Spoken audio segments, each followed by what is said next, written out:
Simon & Schuster Audio presents The Third Option by Vince Flynn, read by Nick Sullivan. Prelude.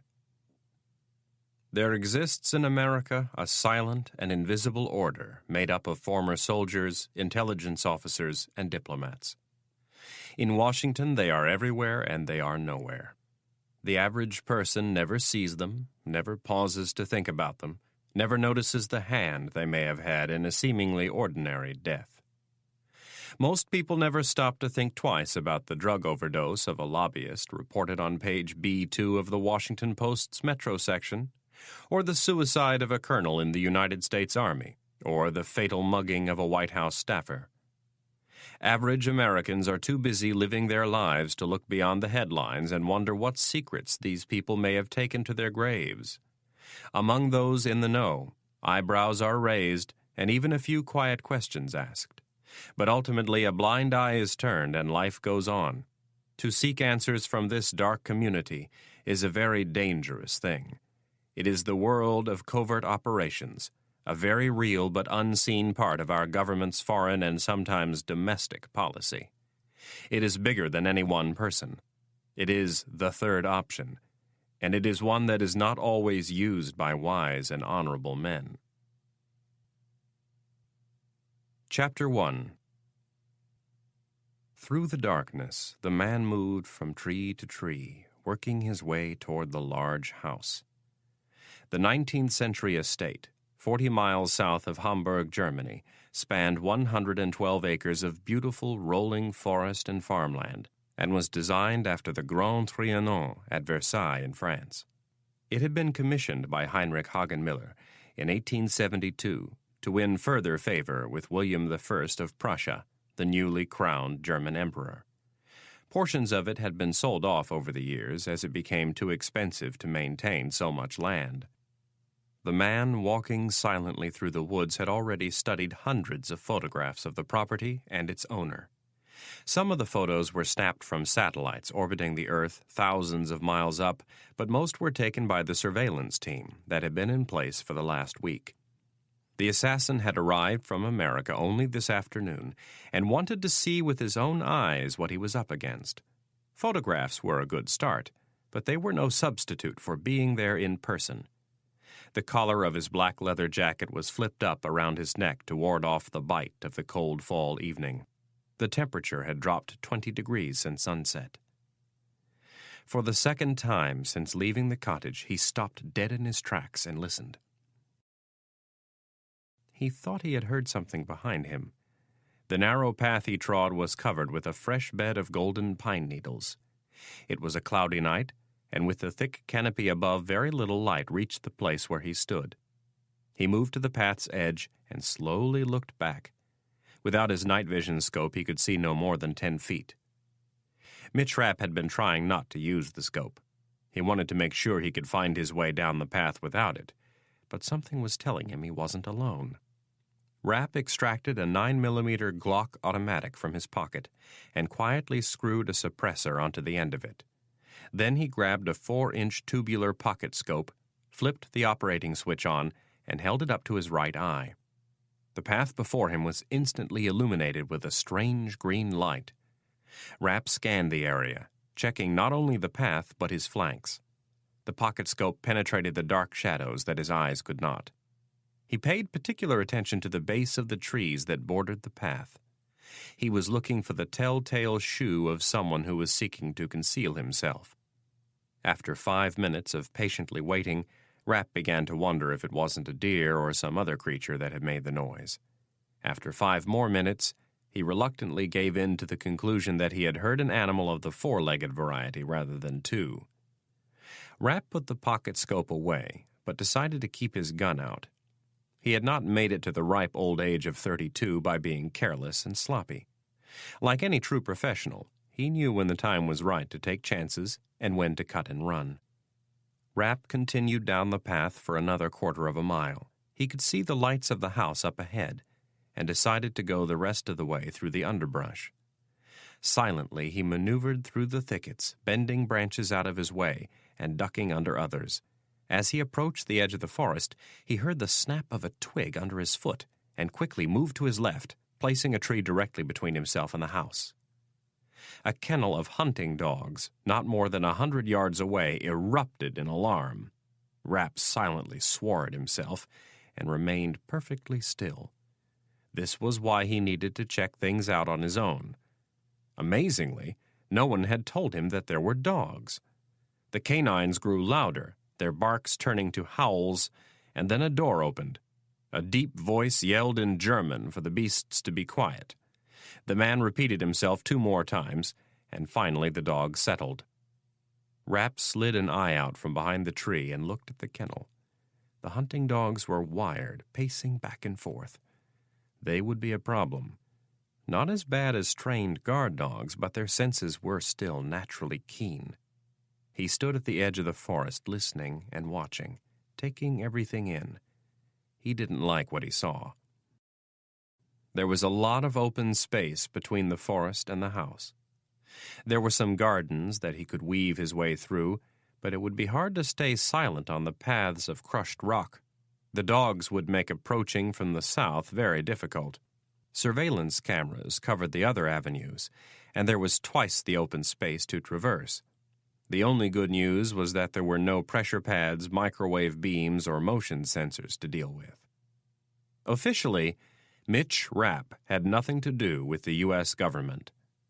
Unofficially, he had been working for the CIA since graduating from Syracuse University more than a decade ago.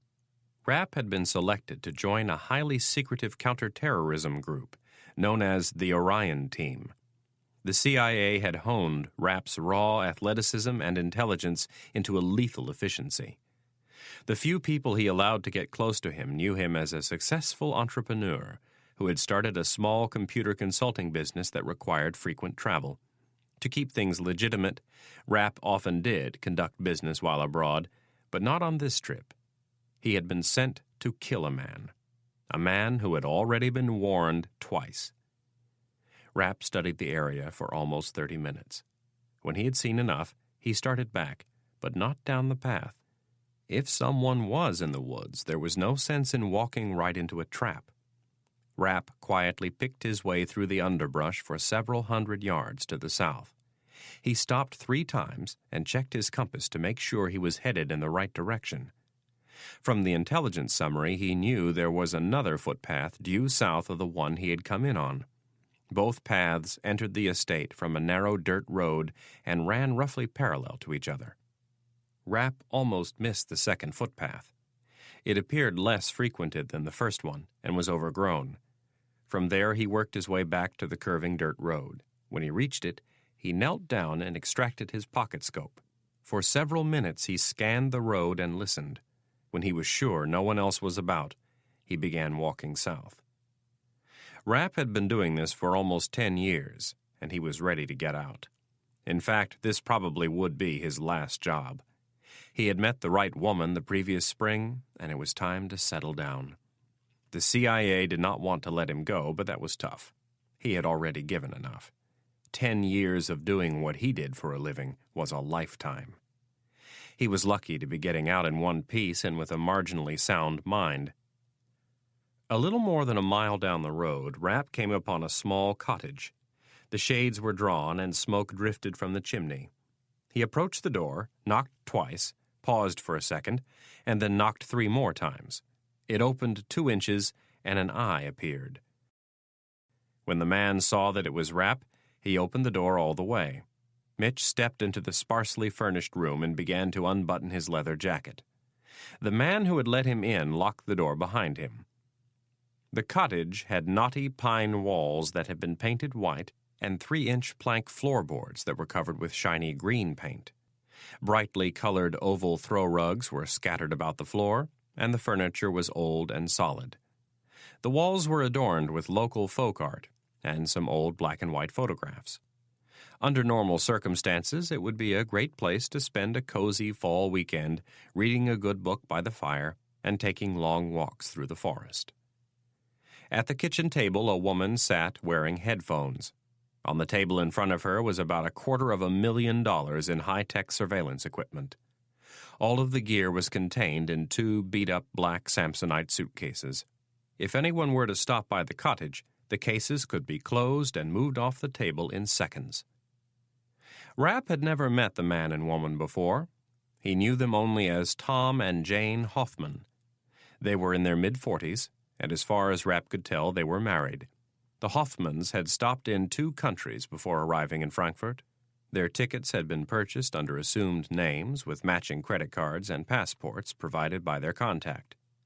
They were also given their standard fee of $10,000 for a week's work, paid up front in cash. They were told someone would be joining them, and as always, not to ask any questions. All of their equipment was waiting for them when they arrived at the cottage, and they started right in on the surveillance of the estate and its owner. Several days after arriving at the cottage, they were paid a visit by a man known to them only as the Professor. They were given an additional $25,000 and were told they would receive another $25,000 when they completed the mission. He had given them a quick briefing on the man who would be joining them. He did not tell them the man's real name, only that he was extremely competent. Tom Hoffman poured Rapp a cup of coffee and brought it to him by the roaring fieldstone fireplace. "So, what do you think?" Rapp shrugged his shoulders and looked at Hoffman's face. His complexion was neutral, not flushed like Rapp's from being out in the cold night air. In response to the question, he said, "It's not going to be easy." Rapp had already checked the woman's face and shoes. Neither of these people had been outside. It must have been a deer that he had heard in the woods. "It rarely is," noted the stocky Hoffman, who took a drink from his own mug once again while trying to get a read on the stranger before him. The 6'1" muscular man, whom he knew only as Carl, moved like a big cat, soft on his feet. There was nothing clumsy about him. His face was tanned and lined from long hours spent outdoors. His jet-black hair was thick and just starting to gray around the temples, and there was a thin scar on his cheek that ran from his ear down to his jaw. Rapp looked away from Hoffman and into the fire. He knew he was being sized up. Mitch had already done the same with both of them, and would continue to do so up until the moment they parted. He looked back into the fire and focused on the plan. He knew the tendency in these situations was to try to come up with something that was truly ingenious, a plan that would bypass all of the security and get him in and out without being noticed. This was not necessarily a bad path to take if you had enough time to prepare, but as of right now, they had about 23 hours to draw the whole thing up and pull it off. With that in mind, Rapp had already begun thinking of a strategy. Turning away from the fire, he asked the woman, "Jane, how many people are invited to this party tomorrow night?" "About 50. Rapp ran a hand through his black hair, grabbed the back of his neck and squeezed. After staring into the fire for a long moment, he announced, "I have an idea." The first signs of morning were showing in the east. The black sky was turning gray, and patches of fog wafted from ponds as the cool fall air mixed with summer's leftover warmth. The pristine Maryland morning was interrupted by a dull thumping noise in the distance. 2 Marines walking patrol on the jeep road by the west fence instinctively searched for the source of the sound. With M16 slung over their shoulders, they craned their necks skyward, both knowing what was approaching without having to see it. Within seconds, they also knew it wasn't a military bird. The telltale thumping was far too quiet. The white helicopter buzzed in over the trees and headed for the interior of the camp. The Marines followed it for a second and then continued with their patrol, both assuming the civilian bird was delivering one of the president's golf partners. The Bell Jet Ranger continued on an easterly heading toward the camp's water tower. Just in front of the tower was a clearing with a cement landing pad. The bird slowed and floated smoothly toward the ground, its struts coming to rest right on the mark. The pilot shut the turbine engine down, and the rotors began to lose momentum. A black Suburban was parked on the nearby road, and several men in dark suits and ties stood by watching as the visitors stepped out of the helicopter. Dr. Irene Kennedy grabbed her briefcase and headed for the truck. Her shoulder-length brown hair was pulled back in a ponytail, and she was wearing a crisp blue shirt. Kennedy clutched the lapels of her tan suit against the cold air. When she reached the Suburban, an Army officer extended his hand. "Welcome to Camp David, Dr. Kennedy." The 40-year-old employee of the Central Intelligence Agency took the officer's hand and said, "Thank you, Colonel." Kennedy's official role was as director of the CIA's Counterterrorism Center. Unofficially, she headed up the Orion Team, an organization born in secrecy out of a need to go on the offensive against terrorism. In the early 80s, the United States was stung hard by a slew of terrorist attacks, most notably the bombing of the U.S. Embassy and Marine barracks in Beirut. Despite the millions of dollars and assets allocated to fight terrorism, after the attacks, things only got worse. The decade ended with the downing of Pan Am Flight 103 and the deaths of hundreds of innocent civilians. The Lockerbie disaster moved some of the most powerful individuals in Washington to take drastic measures. They agreed it was time to take the war to the terrorists. The first option of diplomacy wasn't doing the job, and the second option of military force was ill-suited to fight an enemy that lived and worked among innocent civilians. So America's leaders were left with only one choice, the third option. Covert action would be taken. Money would be funneled into black operations that would never see the light of day, much less congressional oversight or the scrutiny of the press. A clandestine war would be mounted, and the hunters would become the hunted. The ride took just a few minutes, and no one spoke. When they arrived at Aspen Lodge, Kennedy got out and walked up the porch steps, past 2 Secret Service agents, and into the president's quarters. The colonel escorted Kennedy down the hall to the president's study and knocked on the open door frame. "Mr. President, Dr. Kennedy is here."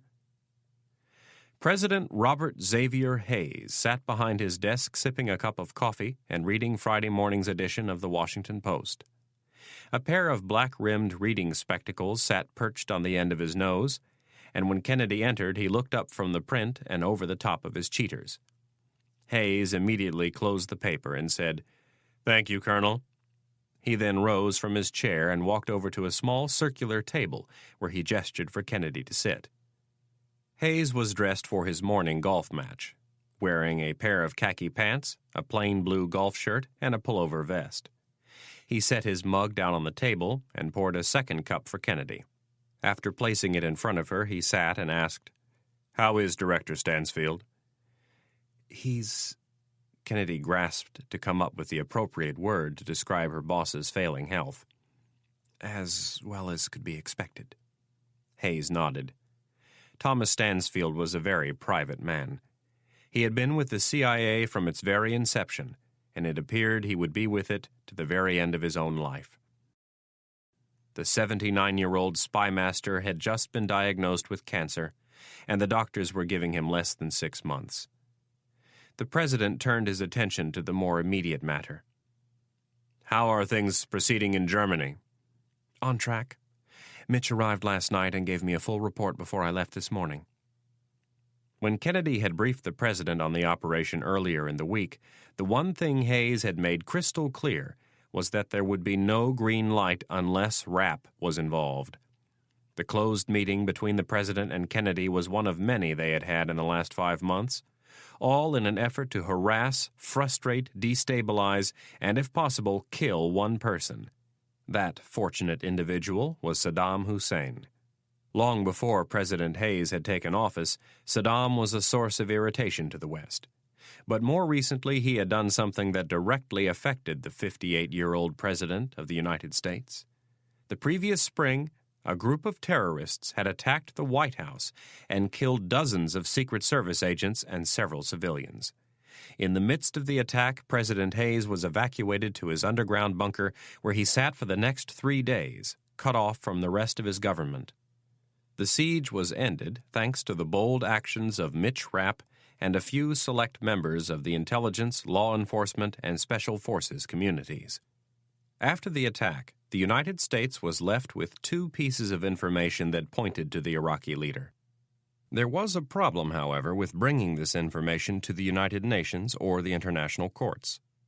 The first piece of evidence was obtained from a foreign intelligence service that was none too eager to have its methods exposed to international scrutiny, and the second was gathered through the use of covert action, the third option. How that information was extracted would be deemed reprehensible by all but a few. In short, they had some very reliable information that Saddam had funded the terrorists, but they could never make the facts public because that would expose their own methods. And as President Hayes had already noted to an inner circle of advisers, there was no guarantee the UN would do anything once it was confronted with the facts. After intense debate by President Hayes, Director Stansfield of the CIA, and General Flood, the chairman of the Joint Chiefs, the three had decided they had little choice but to go after Saddam on a covert level. At its core, that's what this meeting was all about. President Hayes leaned forward and placed his coffee mug on the table. He was eager to hear Rapp's take on the situation in Germany. Hayes had discovered that where others failed, Rapp had a way of making things happen. What does Mitch think? He thinks that given the short notice and the security around the target, we would be better off opting for a more direct approach. Kennedy went on to give the president a brief overview of the plan. When she was finished, Hayes sat back and folded his arms across his chest, his expression thoughtful. Kennedy watched him and kept her own expression neutral, just as her boss would do. Hayes mulled things over for another 10 seconds and then said, "What if they did it?" The president stopped because Kennedy was already shaking her head. "Mitch doesn't respond well to advice given from 3,000 miles away." The president nodded. After the White House incident the previous spring, Hayes had read up on Rapp. It was almost always his way or the highway. And while this could be a concern, one could hardly argue with the man's record of success. He had a history of getting the job done, often when no one else even dared to take it. Hayes suppressed his urge to be an armchair quarterback and instead decided to remind Kennedy of what was at stake. "Do Mitch and the others know they are on their own?" Kennedy nodded. "I mean really on their own. If anything goes wrong, we will deny any knowledge of the situation and of who they are. We have to. Our relationship with Germany could not withstand something like this. Nor, for that matter, could my presidency." Kennedy nodded understandingly. "Sir, Mitch is good. He'll have all of his backups in place by this evening, and if things get too tight, he knows not to force it." The president stared at her for a moment and then nodded.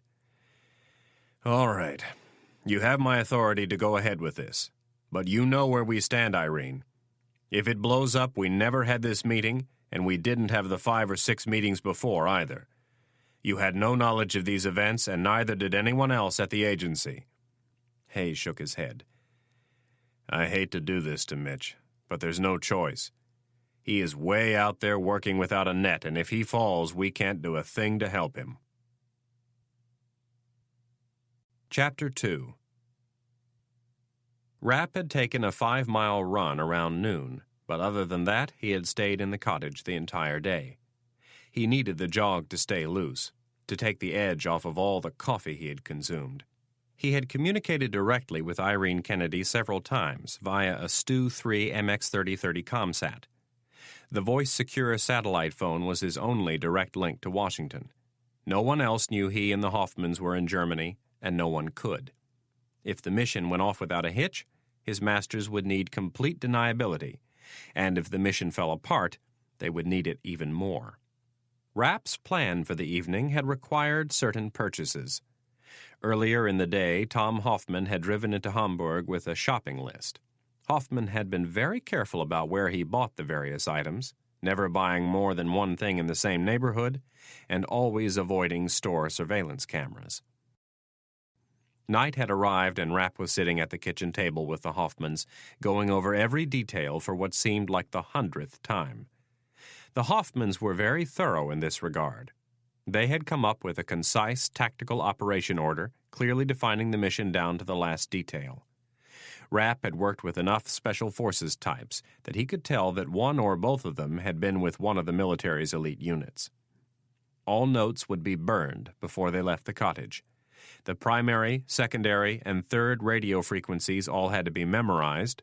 The same went for the escape and evasion routes, passwords, and codes. Maps could be carried, but no markings could be made on them. All of their fake credentials were placed in flash bags. If things went really wrong, all they had to do was pull a string on the bag and its contents would be incinerated. Weapons were checked, rechecked, and checked again. Rapp had a hard time putting his finger on it, but he didn't have a good feeling about this one. He reminded himself that there had been a mission early in his career about which he had felt great, and before all was said and done, a dozen U.S. commandos were dead. Ever since then, he rarely felt confident about any mission, but there was something unusual that was gnawing at him about this one. Rapp could sense that he was losing a bit of his edge. He had been an angry man for so many years, and he had always used that anger to sharpen his focus. That anger was born in the aftermath of the Pan Am Lockerbie disaster. At the time, Rapp was attending Syracuse University. 35 of his fellow students had died in the terrorist attack, and one of them was his girlfriend. During this period of intense grieving, Rapp was approached by the CIA. The agency had dangled the prospect of revenge in Rapp's face, and he had jumped. The target of that revenge became Rafiq Aziz, the person behind the terrorist attack on Pan Am Flight 103. Rapp had spent the last decade hunting the terrorist and had finally come face to face with him the previous spring. Aziz was now dead, and the anger was gone. It had been replaced with something very different, an emotion Rapp didn't know he could still feel. Anna Reilly was now his focus, and what he felt for her was the opposite of hatred. She was one in a million, the type of woman who made you want to be a better man, and Rapp desperately wanted to be a better man. He wanted to put his life with the CIA behind him and move on. Jane Hoffman removed her headphones and announced, "The first guests have arrived." Rapp looked at his watch. It was 5 minutes to 8, about 2.5 hours before showtime. It was time to check in with Kennedy one more time. Rapp grabbed the ComSat mobile phone by the handle and carried it to the bedroom. If Dr. Irene Kennedy had bothered to look out the window of her 7th-floor office, she would have noticed that the fall colors of the Potomac River Valley were at their peak. Unfortunately, there hadn't been much time of late to stop and take in life's little pleasures. Langley was on shaky ground, under assault from both external and internal forces. Word had leaked that Thomas Stansfield, the director of the CIA, was in poor health. The critics on Capitol Hill smelled blood and were on the move. And from within the agency, massive egos were maneuvering for the directorship. Kennedy, never one to get involved in politics, was doing her best to stay out of the line of fire, but it was proving almost impossible. It was no secret that she and the director were very close. Washington was a town that loved drama and gossip, and no one loved it more than the politicians. With the delight of brooding Shakespearean characters, they had started their death watch. Several of them had gone so far as to call, feigning concern for Stansfield and his children. Kennedy wasn't naive. Stansfield had taught her well. No one on Capitol Hill liked her boss. Many of the senators and representatives respected him, but none of them liked him. The 79-year-old director had never let any of them get close enough. As the deputy director of operations, and then director of Central Intelligence, Stansfield had been the keeper of Washington's secrets for more than 2 decades. No one knew exactly how much he knew, and no one really wanted to find out. Some people were actually worried that he was building thick dossiers on all of Washington's elite, so that upon his death he could wreak havoc from the grave.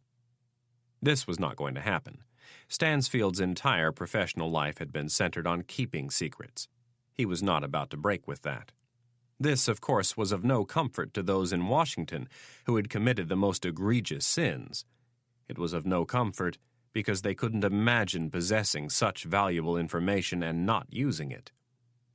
It was painful for Kennedy to cope with the slow death of her mentor, but she had to focus on the job at hand. The Orion team had been given the go-ahead by the President of the United States to assassinate a private citizen, and not just any private citizen. Kennedy stared at the black-and-white photograph clipped to the dossier on her desk. The man was Count Heinrich Hagenmiller V, a German industrialist and cousin to the Krupp family. The fact that President Hayes was willing to authorize the assassination of a private citizen of one of America's closest allies spoke volumes about his new commitment to fight terrorism at every level. Hagenmiller and his companies had first landed on the CIA's radar screen back in the early 90s. At the time, Kennedy was working on a project known as the Rabta II operation. Rabta II was a worldwide effort by the agency to prevent Muammar al-Gaddafi from building a facility capable of producing biological, chemical, and nuclear weapons. The operation received its name from the original weapons facility that Gaddafi was building in the late 80s. The plant was located in the town of Rabta in northern Libya. In 1990, just before it was to start production, President Bush threatened to use airstrikes and publicly identified the European companies that had helped build the factory. One of those companies was Hagenmiller Engineering. Rather than see his dream bombed to the ground, Gaddafi closed the plant and began searching for a new place to set up shop. In early 1992, the CIA discovered the site of his new weapons plant. The Libyan dictator was trying to build the plant deep inside a mountain. Once the facility was complete, it would be impregnable to everything except a direct strike by a nuclear warhead. In an effort to stall the completion of the facility, the CIA launched Rabta II. They identified all equipment, technology, and personnel that would be crucial to the construction of the facility. With the help of its allies, the United States placed an embargo on all the items on the list. But as with all embargoes, Gaddafi and his people found ways around it. Since the inception of the operation, Hagenmiller Engineering and its subsidiaries had popped up several times. Each time they claimed they had no idea whom they were selling their goods to and walked away without even a token fine from the German government. Heinrich Hagenmiller was well connected. With Gaddafi fading from the international scene and seeming to mellow with age, the United States did not press the issue with the German government. Kennedy flipped through the dossier, looking at a series of photos and the translated conversations that Hagenmiller had had with his newfound business associates. It was this new relationship that most concerned the CIA. Hagenmiller Engineering was, among many things, a manufacturer of high-tech lathes and other engineering components crucial to the building of a nuclear bomb. On the next page were photos of the Count's various homes. A brownstone in one of Hamburg's oldest neighborhoods, the family's estate an hour to the south, and a mountain retreat in Switzerland. Hagenmiller's family had rich royal roots and a lot of debt. 5 months earlier, Kennedy had consulted her counterpart in German foreign intelligence, the BFV, and he had told her the United States wasn't the only country inquiring about the Count. He had recently received calls from the Israelis and the British. When questioned by the BFV just 3 months ago, Hagenmiller had sworn that he would personally oversee the sale of all sensitive equipment. Kennedy didn't buy Hagenmiller's new promise and put him under the microscope. Hackers from the CIA compromised Hagenmiller Engineering's computer system and looked into the Count's personal finances. A picture began to form of a man who had squandered the family's fortune. He was on his 4th wife, and the first 3 hadn't let him off easy. The heavy costs of maintaining the family's properties and his jet-setter lifestyle had drained the nest egg.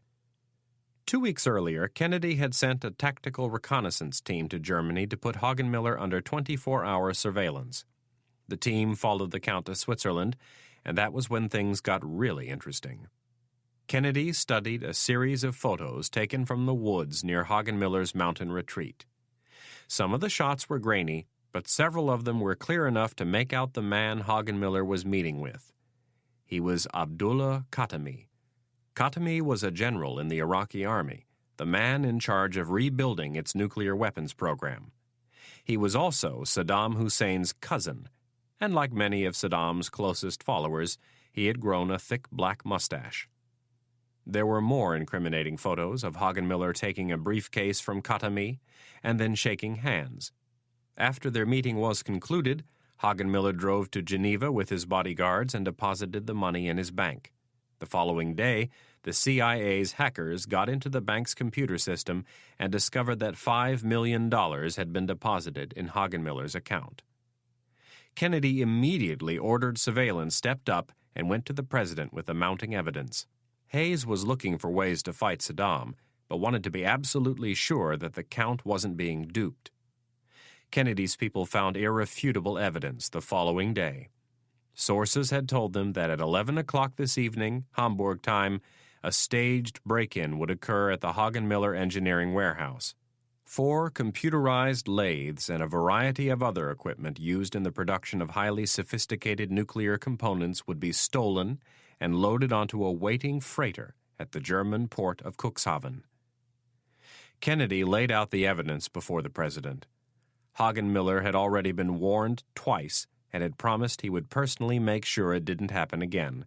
Despite the warnings and the promise, he was still willing to sell highly sensitive equipment to a person who was the world's #1 sponsor of terrorism and who had sworn to wipe America off the face of the planet if given the chance. Hagenmiller had rolled the dice, and he was about to lose. President Hayes gave Kennedy the go-ahead. He had one requirement, however. With something as delicate as this, he wanted Mitch Rapp to be on the ground calling the shots. Kennedy's phone rang and she picked it up. "Everything is in place." She recognized the voice as Rapp's. "Give me a quick update." Rapp ran down the checklist of developments and explained the final touches they had added to the plan. Kennedy listened and asked very few questions. When Rapp was done, he asked, "If I miss him tonight, will I get another chance?" "I doubt it. The second TRT is in place by the warehouse. As soon as the tangos show up, they will anonymously alert the German authorities and then follow until an arrest is made. Once that happens, the cat will be out of the bag on Hagenmiller, and there will be too many eyes watching him." "Yeah, I agree." The TRT that Kennedy was referring to was a tactical reconnaissance team. They were the ones who had discovered the theft that was to occur at 11 p.m. Rapp knew that they were in place, but they did not know that Rapp was in the country. Rapp said, "You need to alert us if the tangos move on the warehouse before 11. The timing on this is crucial. We can't be pulling up to Hagenmiller's at the same time the police are on the phone telling him that he's been robbed.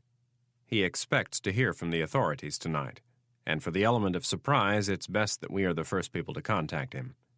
"Understood." There was a moment of silence, and then Kennedy asked, "What's your gut telling you on this one?" Rapp gripped the handset and looked around the small bedroom, not sure if Kennedy was asking for the sake of asking, or if she really wanted to know. Rapp replied tentatively, "I'm not sure. I would have liked a little more time to prep, but that's usually the case." Rapp didn't sound like his confident self, and Kennedy picked up on it. "If it doesn't look good, don't force it." "I know." "No one back here is going to second-guess you." Rapp laughed quietly. "That's never worried me before. Why would it now?" "You know what I mean. Just be careful." "I always am." He was on autopilot. "Anything else?" asked Kennedy. "Yeah." Rapp paused. "This is it." "What do you mean?" "I'm done. This is the last one." Kennedy knew this was coming, but now wasn't the time to talk about it. Mitch Rapp was a valuable asset, perhaps the most valuable asset on the team. It would not be easy to let him go. "We'll talk about it when you get back." In a firm tone, Rapp said, "It's not up for debate." "We'll talk." "I'm serious." Kennedy sighed into the receiver. It seemed as if the walls were closing in. One more thing to worry about.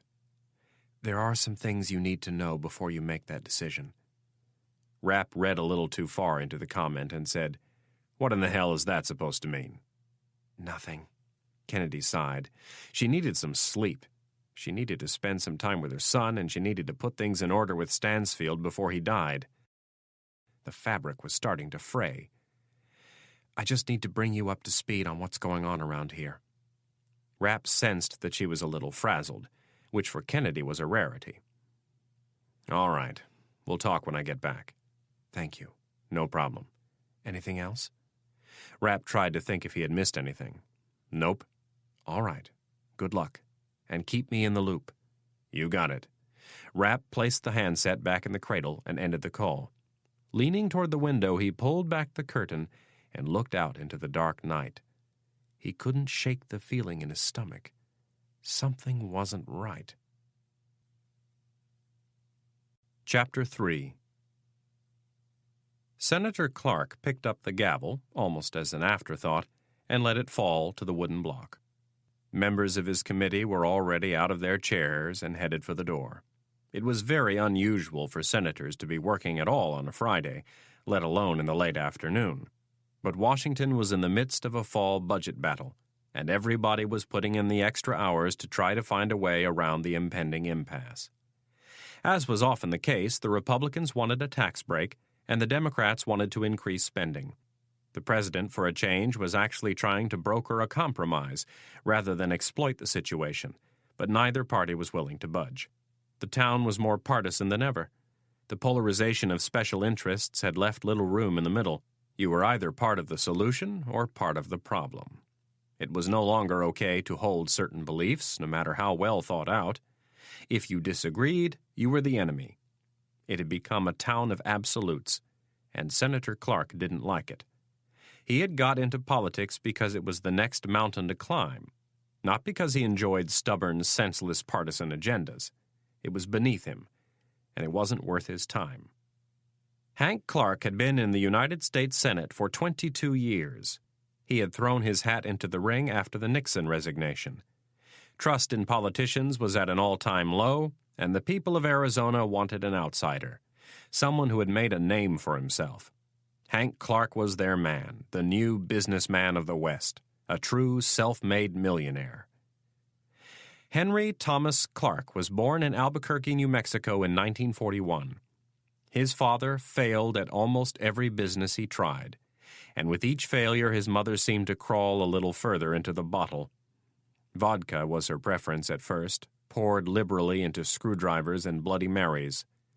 When times were really rough, she would drink bad whiskey and even a little Mad Dog 2020.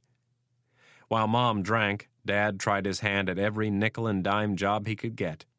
He sold ranching equipment, vacuum cleaners, used cars, aluminum siding, even windmills at one point. He failed miserably at each and every one of them, just as he had failed as a husband and a father. When Hank was 11, his father quit for good. He went out back behind their rented mobile home and blew his brains out. In a way, young Hank was relieved. With his father gone, he went after life with a determination to succeed. Hank took every spare job he could find and spent the next 7 years trying to sober up his mother and find a way out of poverty. Fortunately for Hank, he had been blessed with many of the fine qualities his father lacked.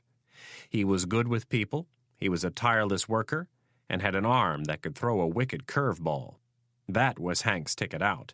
After high school, he accepted a full ride to play baseball for the ASU Sun Devils. Hank was a 3-time All-Pac-10 pitcher and would have had a shot at the big leagues if it wasn't for a car accident his senior year. After college, he took a job working for a resort in Scottsdale. It was at that resort, in the booming Phoenix suburb, where Hank Clark started to meet the right people. People who had vision, people who knew how to speculate on real estate. At 24, Hank left the resort and went to work as a runner for a developer he had met.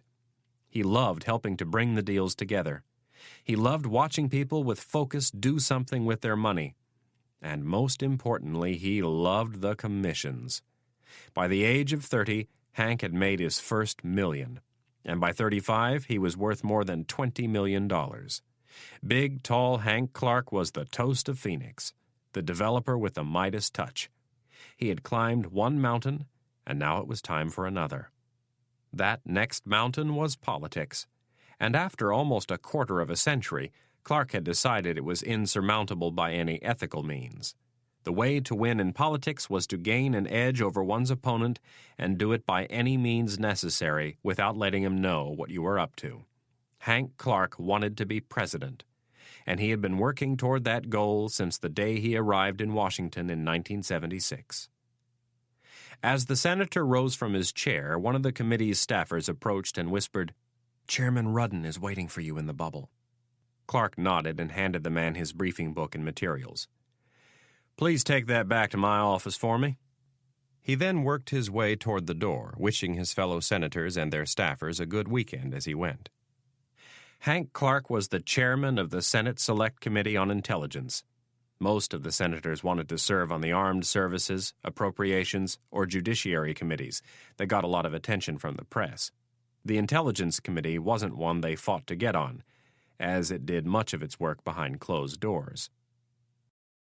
The Senate Select Committee on Intelligence and the House Permanent Select Committee on Intelligence were charged with the oversight of the entire U.S. intelligence community, most notably the Central Intelligence Agency, the National Security Agency, and the National Reconnaissance Office. Clark was the man who kept an eye on the keepers of the secrets, and he had been methodically and quietly storing those secrets away. Senator Clark left the committee room and started down the hall of the Hart office building. He smiled and nodded to the people he passed. Clark was a good politician. He made everyone feel special, even his enemies. He turned the corner, opened a door, and stepped into a small reception area. A Capitol Hill police officer was sitting on a stool next to a second door on the other side of the room. The man looked up and said, "Good afternoon, Mr. Chairman." Clark offered an affable smile. "How are you holding up, Roy?" "The old back is sore, sir, but I think I can make it another hour." "Good."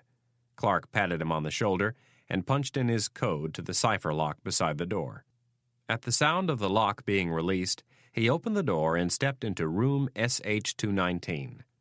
Room 219 was one of the most secure rooms on the Hill. It was entirely encased in steel, making it impossible for electromagnetic waves to enter or leave.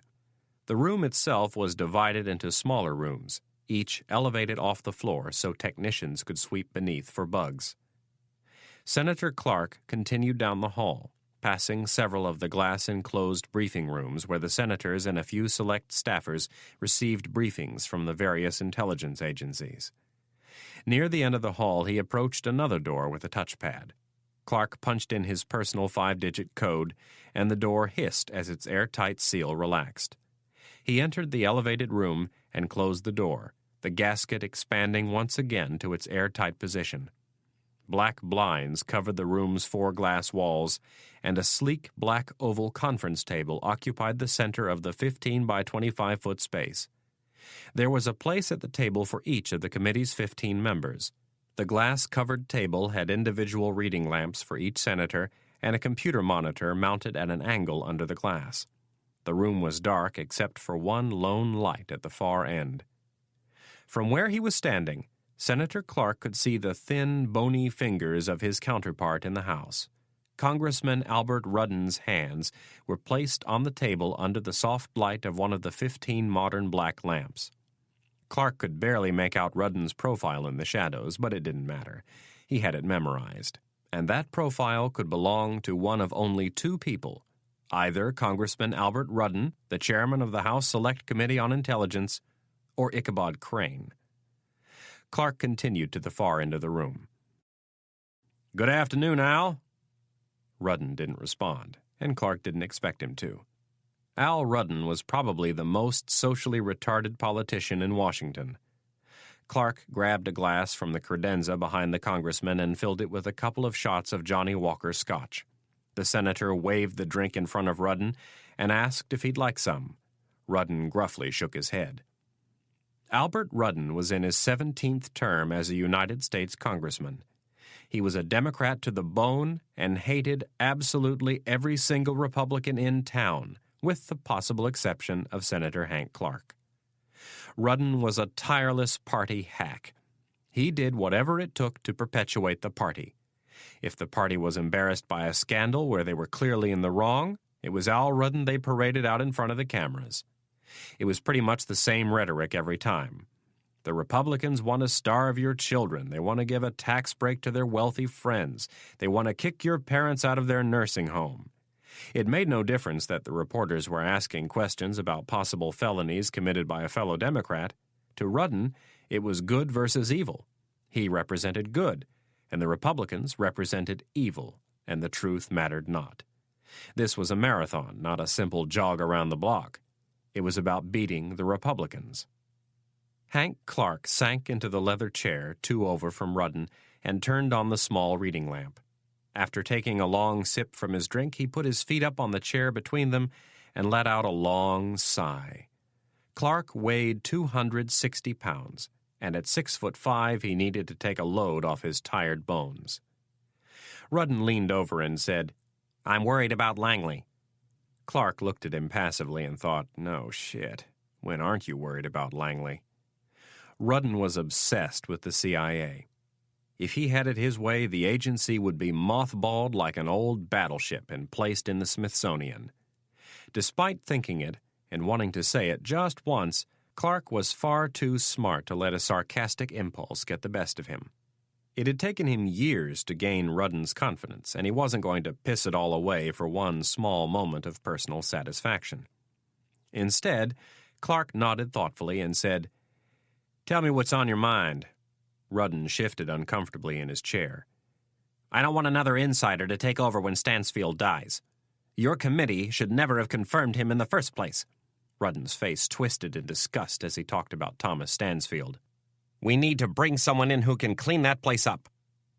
Clark nodded and said, "I agree," even though he didn't. He thought of reminding Rudden that Stansfield had been confirmed by a Democratic-controlled committee, but thought it was best to keep him as calm as possible. "The president is in love with that damn Irene Kennedy, and I know that bastard Stansfield is going to recommend her as his successor." Rudden shook his head. His deeply lined, leathery skin turned red with anger. "And once she's nominated, it's over.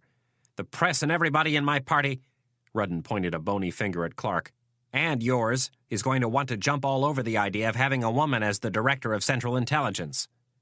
Rudden didn't want his position to be construed as politically incorrect, so he added, "Not that I would mind a woman, but not Stansfield's protege. We have to do something to stop that from happening, and we have to take care of it before the president gets the ball rolling. Once that happens, we're screwed." Clark studied Rudden for a moment and nodded slowly, as if the crass old man had just imparted a rare pearl of wisdom. It was so easy to play him. "I've been keeping an eye on Kennedy, and I think she just might self-destruct before the process gets that far." Rudden eyed the big man sitting next to him. "What information do you have that I don't?" Clark let a big old grin crease his face and raised his drink. "If you're good to me, Albert, I just might let you see someday." Rudden was mad at himself for asking the question. He knew firsthand that Hank Clark liked to keep tabs on people, friend and foe alike. The old congressman from Connecticut scratched his nose and asked, "What type of information are we talking about? Is it personal or professional?" Clark smiled. "I think it would be considered professional." Rudden scowled. He hated begging for details. Besides, he had learned a long time ago that Clark would tell him only when he was ready and not a moment before. Sniveling for info would do no good. "I assume you will let me know when the time is right." Clark nodded as he took a drink. "I'll keep you in the loop, Albert." Chapter 4.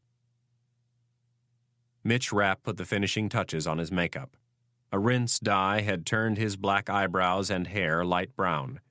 Special contacts transformed his dark brown eyes to blue, and the makeup made his olive complexion more pale.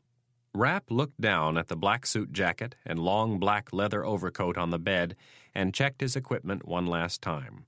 The leather overcoat contained hidden compartments that were loaded with Rapp's pre-mission laundry list. Near the bottom of the knee-length overcoat were 3 passports and $10,000 in cash of various European currencies. One passport was American. It had Rapp's real photograph, an alias, and stamps indicating that he had entered the country through Dresden. The second passport was French and contained a photograph of Rapp with a goatee and short hair, and the third passport was Egyptian and contained no photograph. Each passport had a matching credit card. They were his way out of Germany if something went wrong. No one at Langley knew about them. If things fell apart, Rapp wanted to be able to disappear. Rapp had memorized most of the main roads and railway lines that would get him out of the area, but he carried a tiny GPS unit the size of a deck of cards to make sure he knew his exact location. A matte black combat knife was concealed in the right sleeve of the jacket, and 4 extra clips of 9mm ammunition were stashed away in various places. In the back of the jacket was the newest model in the Motorola Sabre line of handheld encrypted radios. To wear a headset in an urban environment was too obvious, so Rapp had developed a system. Threaded through the lining of the jacket were wires that led to a small speaker in the left collar, a microphone in the lapel, and volume and frequency controls in the sleeves. The jacket had a few other goodies that Rapp had ordered, bringing the total weight of the garment to 23 pounds. His current credentials were in the left pocket of the suit coat. For this evening, Rapp would be Karl Schnell of the Bundeskriminalamt, or BKA. To its counterparts in English-speaking countries, the organization was known as the Federal Office of Criminal Investigation. It was Germany's version of the FBI. The credentials would be his way past security and into the house.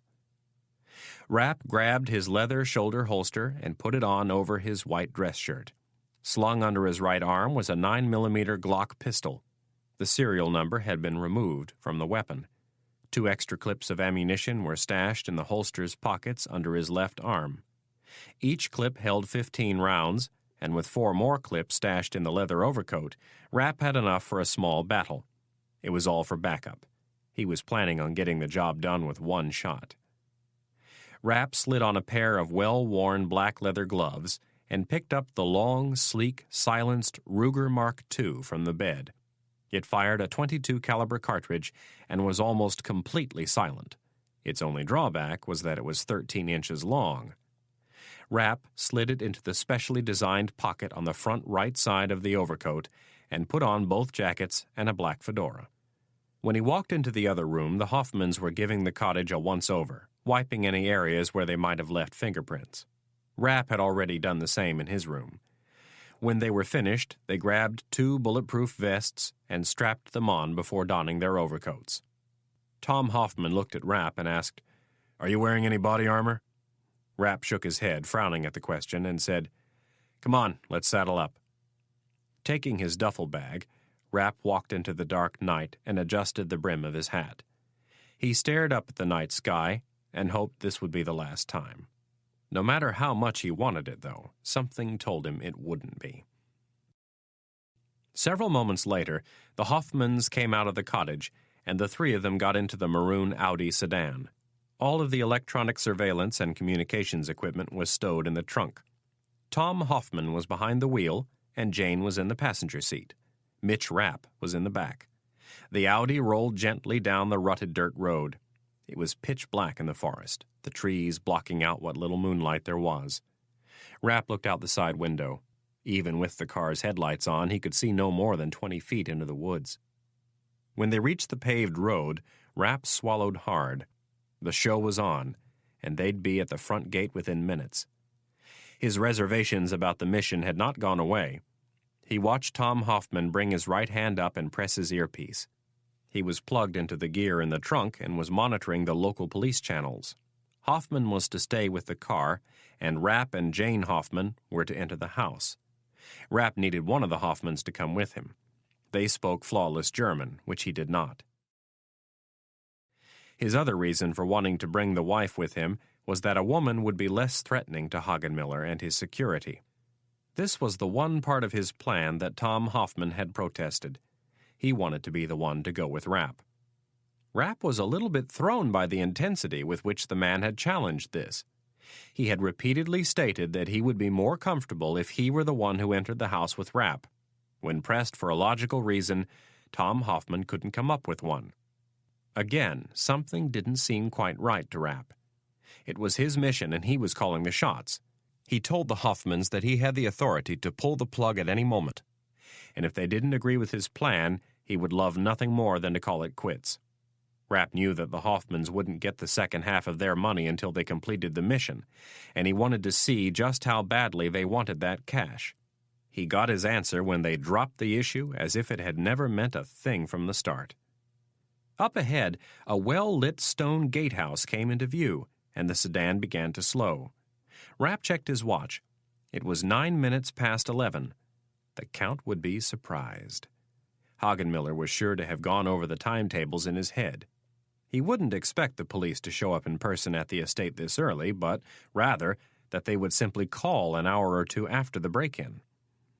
The sedan turned off the road and pulled up to the tall, ornate wrought iron gate. A large man dressed in a dark suit and carrying a clipboard stepped from the gatehouse to the right side of the car. Rapp had already slid over to the left side to avoid getting his photograph taken from the surveillance camera mounted above the door to the gatehouse. He had also pulled the brim of his fedora down, making it difficult for the guard to get a good look at him. He took an immediate inventory of the man and noted the bulge on his right hip. It could be either a radio or a gun. Rapp decided it was probably a gun. Jane Hoffman had her window down and was retrieving her forged Federal Office of Criminal Investigation ID. When the guard saw the badge, he stopped and didn't come any closer. In Germany, the former land of the Gestapo, the BKA commanded people's attention. Rapp was counting on this to get them in and out without too many questions. Jane Hoffman began to speak to the guard in a firm tone. The guard nodded and said that he would have to call up to the house first. She shook her head and told him that they did not wish to be announced. This had all been anticipated and rehearsed. The guard politely told her that Herr Hagenmiller was entertaining, and that he would have to call up to the house before he could let them in. She consented, but on the condition that he let them in and then make the call. Fortunately, the guard nodded and retreated to the stone building. The huge wrought iron gate began to slide open, and the sedan sped forward. Rapp kept his eyes on the guard and the gatehouse as they passed. He was already on the phone. "Step on it. The sooner we get there, the better." The Audi accelerated up the winding asphalt driveway. When they came around the second bend, the house was visible, its white stone facade bathed in bright lights. Rapp had both hands on the front seats and was peering out the window. The place reminded him of some of the estates that had been built in Newport, Rhode Island at the turn of the century. Tom Hoffman slowed the car as it rounded the drive and came to a stop directly in front of two stone lions and a butler. Rapp got out of the car on the driver's side and looked at the huge marble fountain of Poseidon, water spewing from his trident. How fitting, he thought, the father of Orion. His eyes scanned an area to the left where a cluster of limousines were parked, the chauffeurs standing around talking. Beyond the limousines were about a dozen sports cars and luxury sedans. Rapp assumed they belonged to the less haughty guests. He filed away the existence of the cars and turned his attention to the house. He listened while Jane Hoffman spoke to the butler and showed him her ID. Rapp worked his way around the rear of the car, his eyes scanning the windows of the mansion. To the right was the ballroom.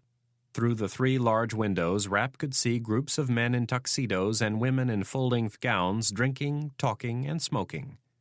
He faintly heard what he thought must be a string quartet, and couldn't help thinking to himself that this would be a party they would never forget. Rapp shoved his BKA credentials in the butler's face and waved for Jane to follow. The butler was protesting vehemently as Rapp started up the steps.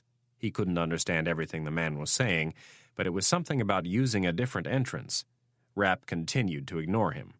He went up the first 3 steps and started across a tiled terrace that contained a fountain on the left and the right. Jane Hoffman appeared at his side, and the butler raced ahead of them. When they reached the large 2 wooden doors of the main entrance, the butler stopped and put his hands out like a traffic cop. Rapp had already sized the man up and checked him for weapons. There was no need to kill him. He had done nothing wrong. If needed, a quick jab to the chin would easily put the servant out of commission. Rapp listened as the butler pleaded with Jane Hoffman. As expected, he was recommending that they wait in the study for Herr Hagenmiller. She conceded to the request, but told the butler that they would wait no more than 1 minute, not a second longer. If Herr Hagenmiller did not come to them, they would go question him in front of his guests. The butler nodded over and over in an attempt to make it crystal clear that he knew exactly what they wanted. They knew that the man would prefer anything to having 2 BKA agents burst into his employer's private party. The doors were opened, and they stepped into the huge foyer of the 19,000-square-foot mansion. Straight ahead, a heart-shaped marble staircase led to the second story. and to the right a massive pair of 10-foot oak French doors led to the ballroom. Standing in front of the doors was an equally massive man.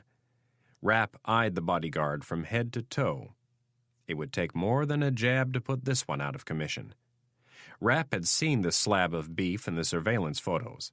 Hagenmiller wasn't the smartest man in town, but he also wasn't an outright idiot. He knew enough to have some protection when dealing with someone as unstable as Saddam Hussein. The butler gestured to the left, to another set of large French doors.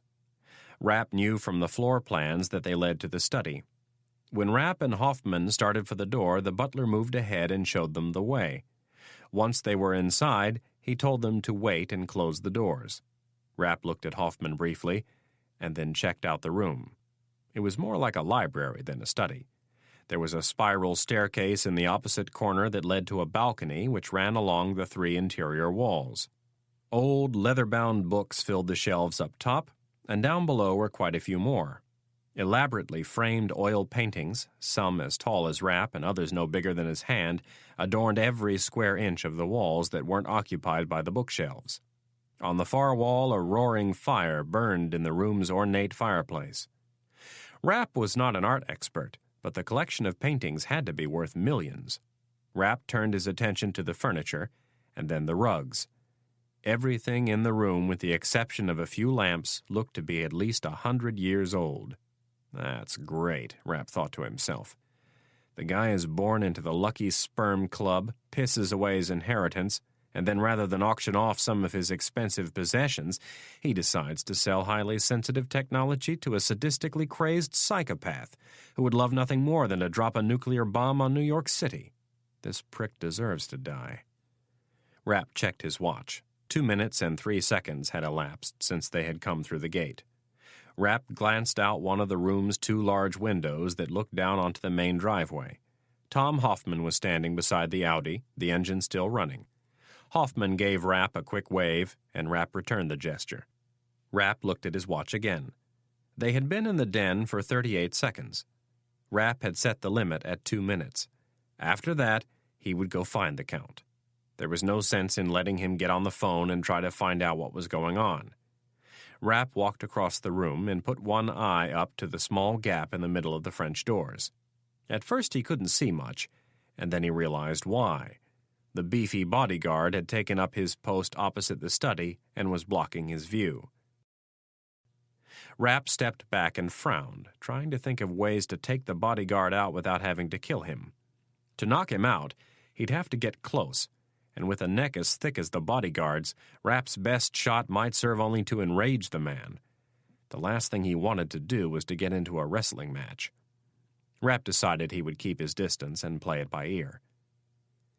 It was nearing the 3-minute mark when the study doors opened and Heinrich Hagenmiller V entered the room. He was holding a glass of champagne in one hand and a cigarette in the other. Obviously, no one had bothered to tell the Count that smoking had become impolitic. Take away the man's hand-tailored tuxedo, his Rolex, his slicked-back hair, and his chin tuck, and he was no different from any other terrorist. To Rapp's dismay, a second man followed the Count into the room. He was about the same age and size as Hagenmiller and also wearing a tuxedo. The walking mountain of a bodyguard also entered, and then the butler left, closing the doors for privacy. With a look of complete shock, the Count asked why in the world the BKA would be paying him a house call. Jane Hoffman began answering Hagenmiller in his native tongue, going along with the cover story they had rehearsed. Not more than 2 lines into it, the second man stepped forward and announced forcefully that he was the Count's attorney and that he would like to see some ID.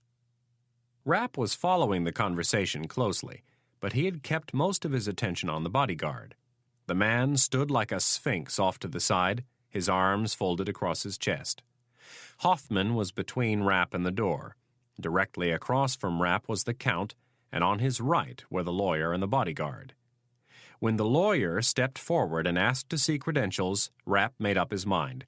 Every second they hung around was a chance for something to go wrong. As he started to slide his left hand into his jacket, Rapp glanced to his right to see Jane Hoffman pulling out her fake BKA identification. His hand eased into the hidden pocket and grasped the Ruger Mark II. Turning his body to the left, he extracted the silenced .22 caliber and extended his arm. The Count was no more than 4 feet away from the tip of the extended weapon. Rapp squeezed the trigger once, and a bullet spat from the end of the long black barrel. Instantly, a red dot appeared between the Count's neatly trimmed eyebrows. Rapp did not pause to watch the man fall. He knew he was already dead. He switched the Ruger from his left hand to his right, took 1 step forward, and delivered a vicious left hook to the attorney's jaw.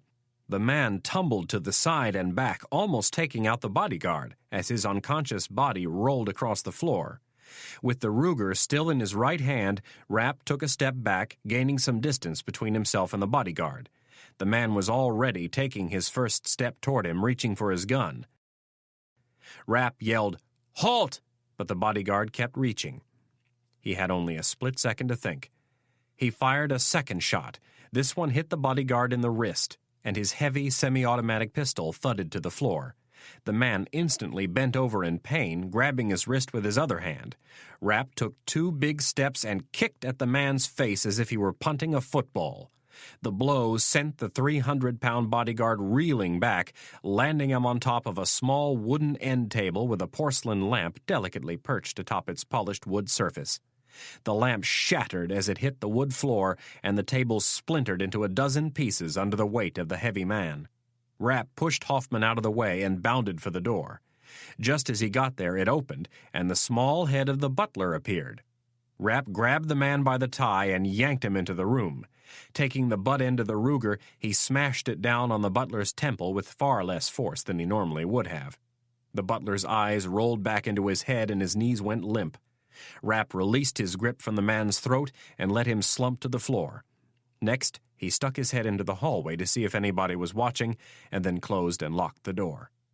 He moved across the room like a machine. His first priority was the bodyguard. After grabbing 3 pairs of plastic flex cuffs from his pocket, he turned to hand one of them to Jane Hoffman and froze in his tracks. In that one fleeting moment, Rapp couldn't believe what he was seeing. The words fell from his lips in slow motion. "What in the hell are you doing?" Rapp barely got the words out of his mouth before Jane Hoffman fired the first shot from the end of the suppressed Heckler & Koch P7. The 9mm parabellum round hit Rapp square in the chest and put him back on his heels. The second shot propelled him back over the legs of the bodyguard. The air was gone from his lungs as his ass hit the floor and his upper body fell back, sending his head with a whiplash effect toward the bottom rung of a wooden library ladder. Rapp's head hit with tremendous force. His eyes rolled back into his head, and his entire body went limp. Jane Hoffman's heart was racing, and her hands were shaking. It was her husband who was supposed to be in here, and she was supposed to be out in the car. With her gloved hand, she picked up Rapp's Ruger from the floor and shot the bodyguard twice in the chest.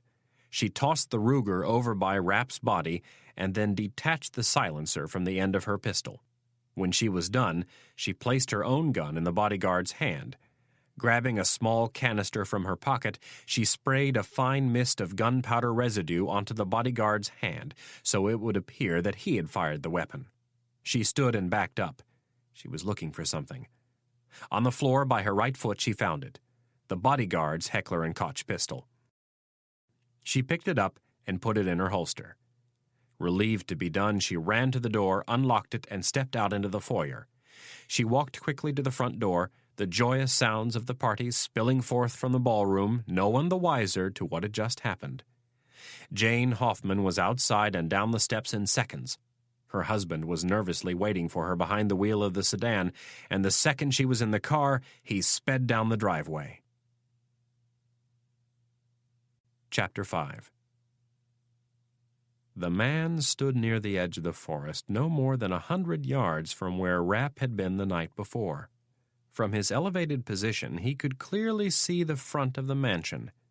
He had one hand against his left ear and was holding a small pair of binoculars in his right hand. A coil ran from his earpiece down under the collar of his dark brown jacket and was attached to a Motorola Sabre encrypted radio. He listened with great interest to what was going on inside the house. It had already started. He had heard the surprise in Rapp's voice at the sudden turn of events. Now he was waiting for the woman to exit the mansion.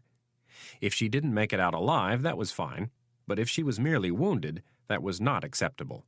No one could be left alive to talk. He was under strict orders. It had to look as if Rapp had been killed by the bodyguard. Hagenmiller must die first, and then Rapp. If the Jansens could pull it off and make things look convincing, they would live. If they screwed up in the slightest way, they would be eliminated. That was why he was there, to manage the situation closely. The bearded man standing in the woods was a former employee of the CIA. He was known by a few close friends as the Professor. His real name was Peter Cameron. At first glance, he was not the type of person you would expect to find in this line of work. In his late 40s and a good 30 pounds overweight, he was not about to get physical with an adversary. But that had never been his style. Cameron managed situations from a discreet distance, and if he needed to intercede, it was always done with his right index finger, not his fists. He was an expert marksman, and believed fervently that the easiest way to kill a man was with a bullet. More often than not, though, he was a voyeur, a man who worked behind the scenes and watched from the shadows. Cameron dispatched the assassins, and more, he had enjoyed the thrill of going into the field and watching things develop. It was far more interesting than sitting behind a desk at Langley and getting briefed via satellite uplink. Cameron needed to be on top of every detail, and he couldn't do that from the other side of the Atlantic. A lot was riding on this mission. An incredible amount, really. Cameron had heard rumors about the man they called Iron Man, and if the stories were only half true, Mitch Rapp was amazing. Cameron admired him for his skill and determination. In a raw, egotistical way, he was excited about being the person responsible for taking down someone as strong as Rapp. Yes, there was a little bit of guilt involved in killing an asset who had served the agency so well, but like many others, Rapp was just another pawn, another foot soldier, who in the end was expendable.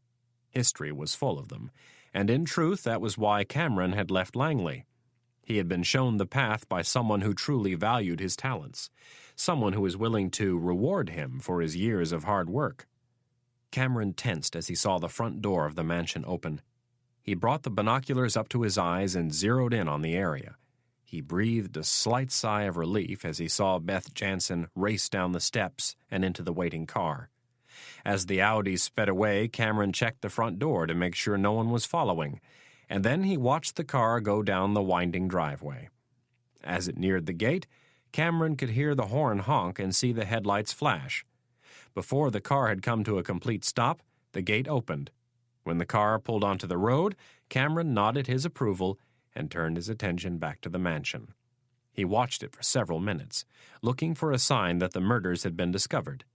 There was nothing. Pleased with the results, Cameron placed the binoculars in his pocket and began to pick his way through the branches and undergrowth. A few seconds later, he found one of the walking paths and started for the dirt road. Unlike the previous evening, he was the only one in the forest tonight. That had been close. He had almost blown it. His ego had gotten the best of him, and he had decided to try to stalk Rapp. His skills in the forest were amateurish compared with Rapp's. He didn't even get close. Cameron had followed him with night vision goggles, and when he was barely close enough to see Rapp, the man had stopped and disappeared into the forest. Cameron had stood frozen for more than 20 minutes, afraid that Rapp was doubling back on him. It was the first time he had felt true fear in many years. Cameron would have liked to have gone up against Rapp in an urban environment. He felt confident he would have the advantage on the busy streets of Washington, where he had practiced his spycraft for decades. That would have been a real pleasure, to have hunted Rapp in Washington. Cameron smiled and shook his head as he walked, happy that the mission was a success and a little disappointed that he would never again experience the thrill of stalking Rapp. As Cameron neared the dirt road, he veered off the path and found his transportation. Underneath some camouflage netting was a black BMW K1200 LT motorcycle. Cameron folded up the netting and placed it in one of the saddlebags. Then, after wheeling the bike back out onto the path, he put on a helmet and started the sleek machine. Its powerful headlamp lit up the path ahead. As it purred to life, he climbed on and slipped the bike into gear. Cameron slowly moved onto the dirt road and turned toward the cottage, in the opposite direction from the way the Jansons were headed. If everything went according to plan, he'd see them at the airstrip in another 20 minutes. The mission was a success. His eyelids fluttered and then snapped open. Mitch Rapp tried to focus, but his vision was blurred. His senses were coming back slowly, one at a time, like a computer booting up programs. His sense of smell came online first, the burnt odor of gunpowder filling his nostrils. And then there was a thumping noise, coming from where he did not know. Slowly, he let out a noise that started as a groan and ended as a growl. Rapp tried to move, but the pain was excruciating, in both his head and his chest. He lay on his back staring up at the ceiling, trying to figure out where he was and what was wrong. The glaze on his eyes began to clear, and then it hit him. Rapp's first reaction was to try to sit up. His head was barely an inch off the floor when sharp pains shot through his chest, forcing him to give up. Looking back at the ceiling, he brought his right hand up to his chest and felt under the folds of the heavy black leather coat. He pulled his gloved hand out and looked at it for signs of blood. The leather was dry, no blood. Forcing himself to ignore the pain, Rapp rolled onto his left side, and from there he got up on one knee and looked around the room. "That fucking bitch," he mumbled to himself. His head was still cloudy, but things were coming back to him. Rapp ran his fingers along the outside of the leather jacket and felt the two slugs that had been caught by the Kevlar liner. Rapp remembered them asking him in the cottage if he was wearing any body armor. The way they asked the question at the time seemed unusual, and now he knew why. Thank God she didn't shoot me in the head, he thought. Remembering that he had started his stopwatch when they passed through the gate, Rapp looked at the watch to find out how much time had passed. He stared in disbelief as he realized he had been out for nearly 4 minutes. A new sense of urgency kicked in as he looked at the other bodies strewn about the room. Rapp started to stand and had to reach out and grab the edge of the desk to keep from falling over. When he'd steadied himself, he checked the back of his head and was confronted with a black leather glove shiny with blood.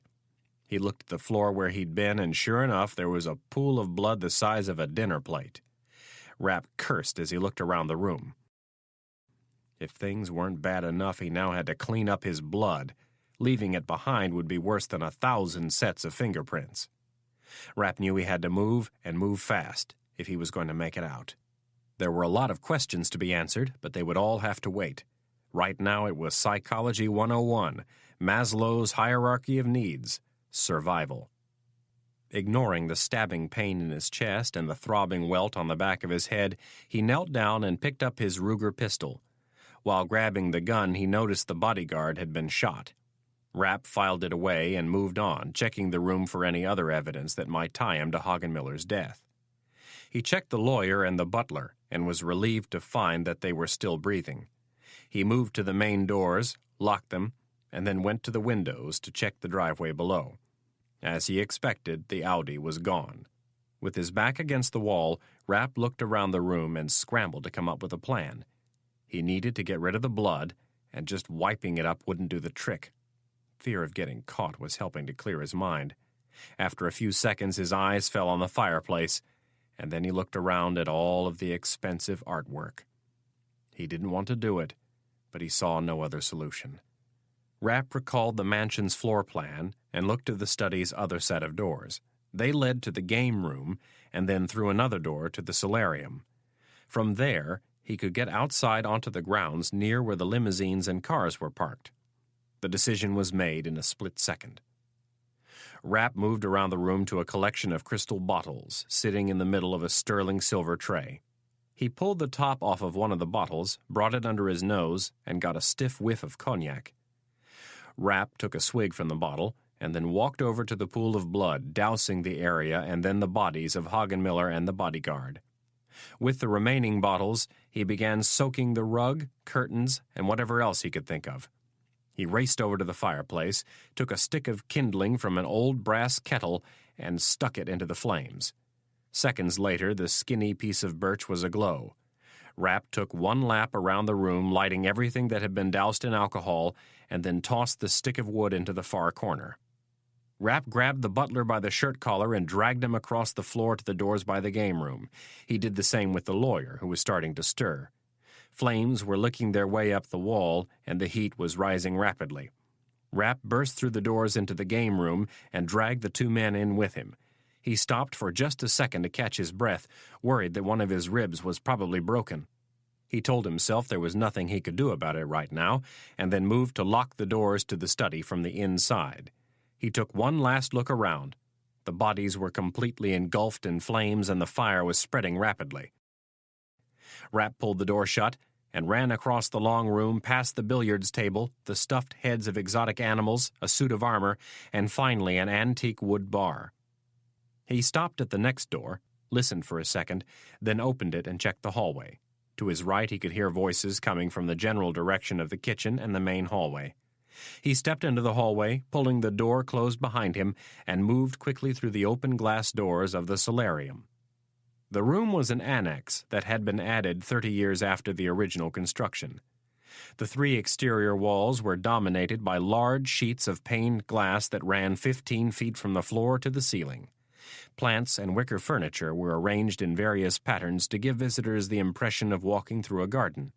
Bright lights shone down from above, so the guests could take in the brilliance of the room from the circular drive as they arrived and departed.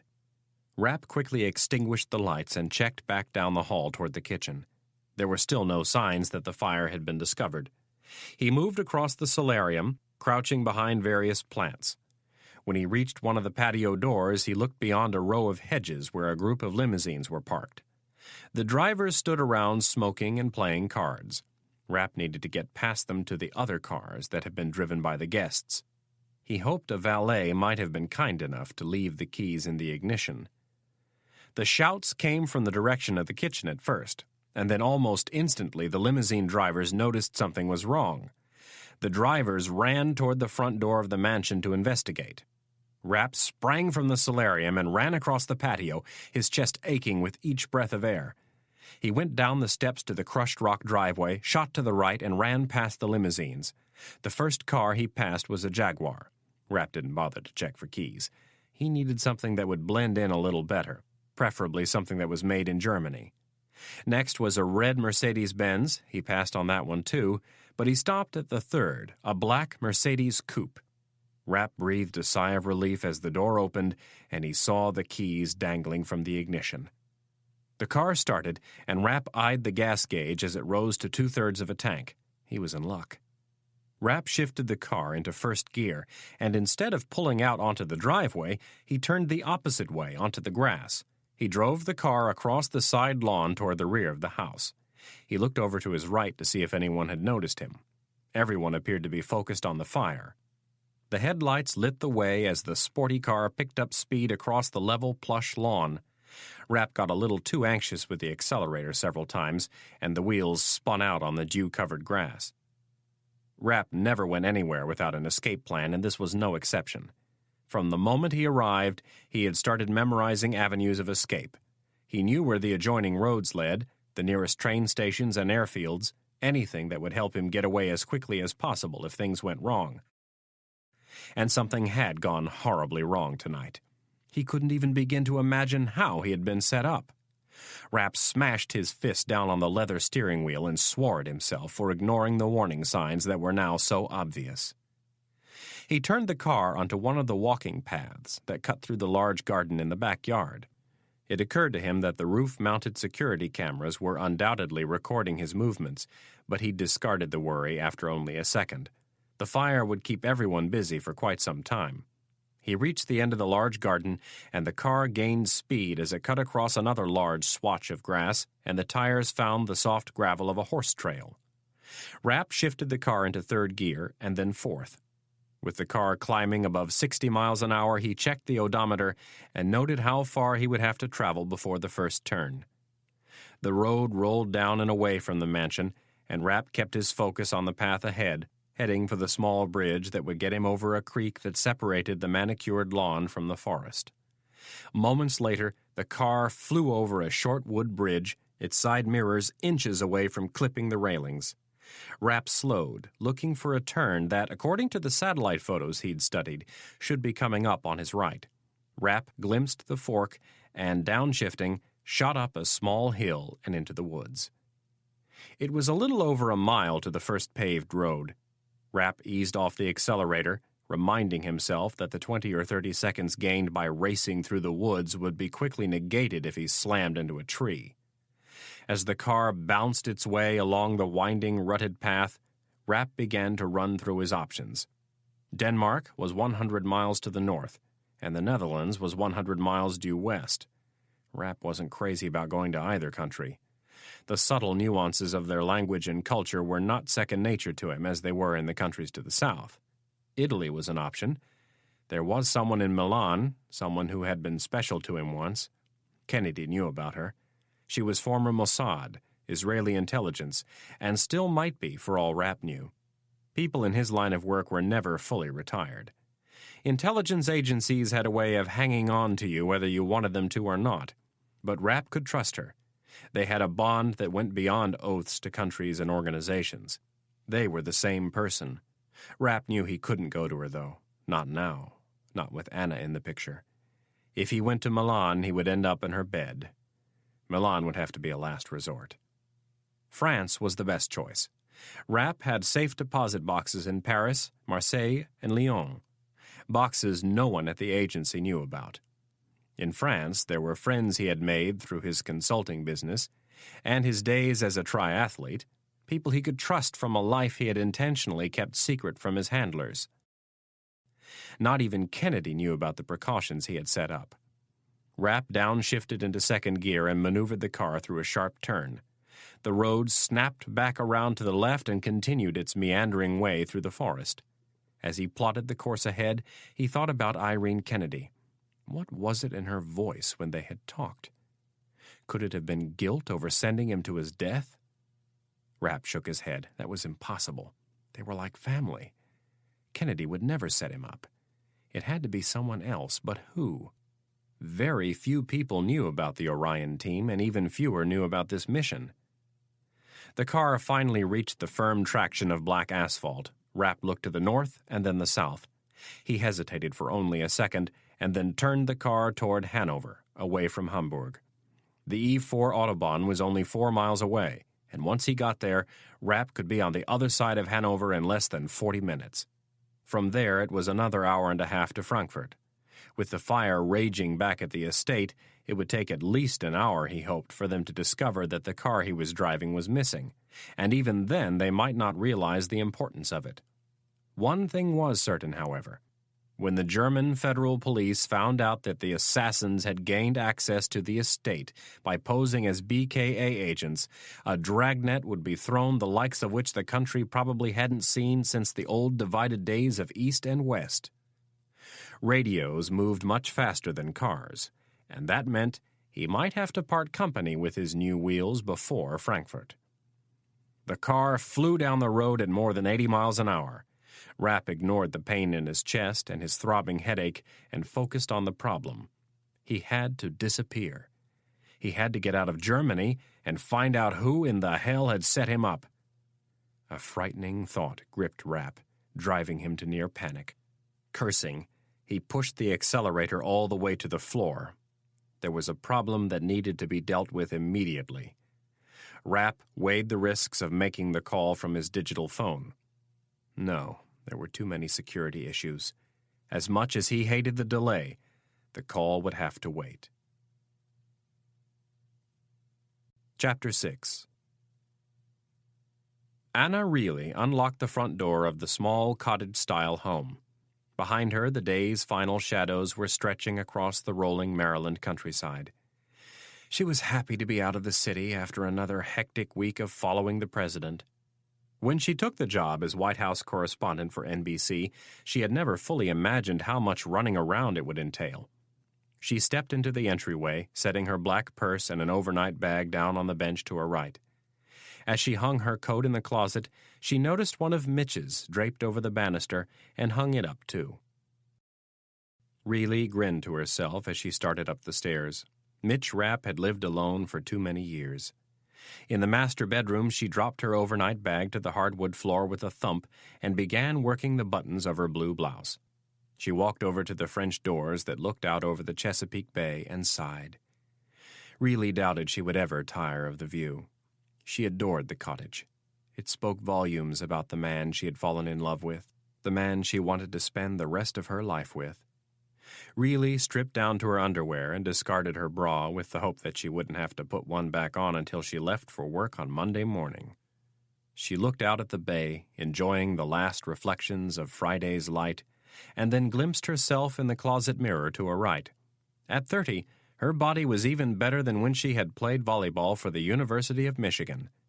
She knew this was in great part the result of a diet that was completely void of junk food, 3 or 4 weekly workouts, and most importantly, her mother's genes. There was one other thing that had added more than a little extra tone in the waning months of summer. Reilly brought her right arm up into a curl and smiled at the definition of her biceps. Then she ran a hand along her rock-hard right thigh and traced a finger along the vertical line that separated the hamstring from the quadriceps. As part of her new commitment to enjoy life more, she had purchased a Mastercraft ski boat back in June. Reilly, a Chicago native, had spent her summers on Lake Poygan in Wisconsin and was slaloming by the age of 6. Mitch and Anna had spent a good 3 months carving up the glassy early morning and late evening water of the bay. There was no workout she could think of that could so tire the body and at the same time so awaken the mind. Anna slid her hands around to her waist and tried to stick out as much belly as her little frame would allow. A soft smile covered her face as she imagined herself pregnant. Her best friend was due in 4 months, and Anna called to get daily updates. Mitch had whispered his hopes of a baby in her ear on more than one occasion, and she had always responded the same way, telling him that he had his priorities in the wrong order. Marriage came first, and then the baby. Reilly threw on a pair of old, faded Levi's, brown leather Cole Haan slides, and one of Mitch's worn and tattered sweatshirts. After grabbing a black scrunchie from the drawer of the bedside night table, she pulled her brown hair back in a ponytail and started downstairs. Mitch had gutted the first floor of the cottage, getting rid of the dining room and creating a space that flowed from kitchen to eating area to family room. Reilly went into the kitchen, grabbed a beer from the fridge, and then realized she had forgotten her book upstairs. She ran up, got the book, came back down, and went out onto the deck. She stood at the railing for a moment, looking out over the water, savoring the cold beer. Sinking back into one of the Adirondack chairs, she crossed her legs and opened her book. A coworker had talked Reilly into joining a book club when she moved to D.C. At the time, she thought it would be a good idea. She was looking for ways to restore some normalcy to her life after the tragic events that had taken place at the White House during the first days of her new posting. Now, after 5 straight book club selections, she wasn't so sure she could handle another novel about a dysfunctional woman whose life was a mess because her father never gave her the attention she deserved. The first month it was great, the second it was okay, the third was tolerable, the fourth barely tolerable, and this 5th was going to be her last try. The group was meeting on Monday night, and really hadn't even had time to read the jacket copy. After a big swig of beer, she cracked the book and started in. 5 minutes later, Reilly finished the first chapter and closed the book. The author had just described in graphic detail how she had watched her father beat her mother to within an inch of her life when she was just 6 years old. Not another one, Reilly told herself. As she got out of the chair, she decided she would have to miss the meeting on Monday night. Anna headed back into the living room with her beer and put the book back on the shelf. She scanned the CD collection and decided on a live Dave Matthews album. With the beer in hand, she began searching the bookshelves for something else. Mitch read a book a week and had built up a big collection of both fiction and nonfiction. After only a few minutes, she hit pay dirt. Nelson DeMille's newest novel sat on the shelf with all of his previous works. She headed for the fridge to grab another beer and then back out onto the porch. One of DeMille's smart-ass, wisecracking heroes was exactly what she was in the mood for. It was the perfect thing to take her mind off Mitch, where he was and what he was doing. He had promised her that this would be it. This was his last mission, and then they would go about the business of leading normal lives. Reilly looked out at the calming waters of the Chesapeake with her green eyes and said a quick prayer for Mitch, that he was all right and that he would return to her by morning's first light. Reilly opened the book and started in, determined to lose herself in its pages. The signs had caused him to rethink his plans. One never succeeded in this business without taking risks, but the trick was knowing how far to push it. If he blew past Hanover, there was no turning back. There would be a 1-hour window during which he would be stuck on the Autobahn, racing to make it to Essen, where he could ditch the car. If the call went out over police radio, he'd be a sitting duck. Another sign appeared on his right, indicating that the exit for the Hanover International Airport lay 1 kilometer ahead. Rapp was used to operating alone. He had no need to discuss his options with anyone. His mind ran quickly down the list in almost the same way a naval aviator runs down his list of options when an engine flames out 60 miles from the deck of a carrier. There was no reason to panic. It was just a problem to be solved as quickly and efficiently as possible. Rapp checked his mirrors and flipped the turn signal up. As the Mercedes banked through the exit, he pulled the brim of his hat down another inch. Airports were always loaded with surveillance cameras, and after they found the car, the tapes would be reviewed by Germany's best counterterrorism experts. His breathing had calmed over the last 30 minutes. Rapp was pretty confident that his ribs were bruised, but not broken. If it were the latter, his breathing would be short and extremely painful. He followed the signs to the parking garage and stopped at the green gate to grab his ticket. To his right, under a large halogen light pole, Rapp noted the tinted bubble of a surveillance pod. Inside the dark plexiglass, he knew a camera was recording his arrival. Rapp rolled the window down and with his gloved hand grabbed the time-stamped ticket. When the gate's arm popped up, he shifted the car into first and started up the spiraled concrete ramp. He passed the first and second levels and pulled into the third. Driving slowly up and down the aisles, he checked for more surveillance cameras and was pleased to discover none. Rapp backed the car into a spot between 2 other Mercedes and rolled the driver's side window down several inches. Then, leaving the keys on the floor of the front seat, he got out and left the car unlocked. With any luck, it would be stolen before the police could find it, but he doubted it. Following the signs to the terminal, Rapp intentionally walked with a limp and hunched shoulders. With the brim of his hat down, he kept a lookout for more cameras. As he entered the terminal, he saw several instantly. They were right where they always were, high above and looking down on the masses of people. Unfortunately, the masses weren't there at midquarter midnight. When they found the car, they would discover him on the tape shortly thereafter. That was why he was walking with a limp and hunched shoulders. For good measure, he wrapped his right arm across his body and let his left arm hang limp. This served 2 purposes. First, to disguise his height and walk. Second, to make them think he was wounded. Maybe they would waste some of their resources looking for him in clinics. He looked for the baggage claim signs and took the escalator down 1 more level. Only one of the carousels was crowded with passengers from a recent arrival. The others were empty. Rapp went to the busy carousel, meandered about for a minute as if he was looking for his wife, and then walked out the door to the cab stand. 7 cabs were lined up, and when Rapp raised his hand, the first one in line pulled up 20 feet to his spot on the curb. Rapp sank into the back seat and pulled out his wallet. A quick glance at the dashboard told him the tank was full. In German, he asked the man how much it would cost to take him to Essen, about an hour and a half one way. The cab driver smiled at the opportunity. Rapp paid the man and thanked him with a good tip. Before replacing his wallet, he took out some additional cash.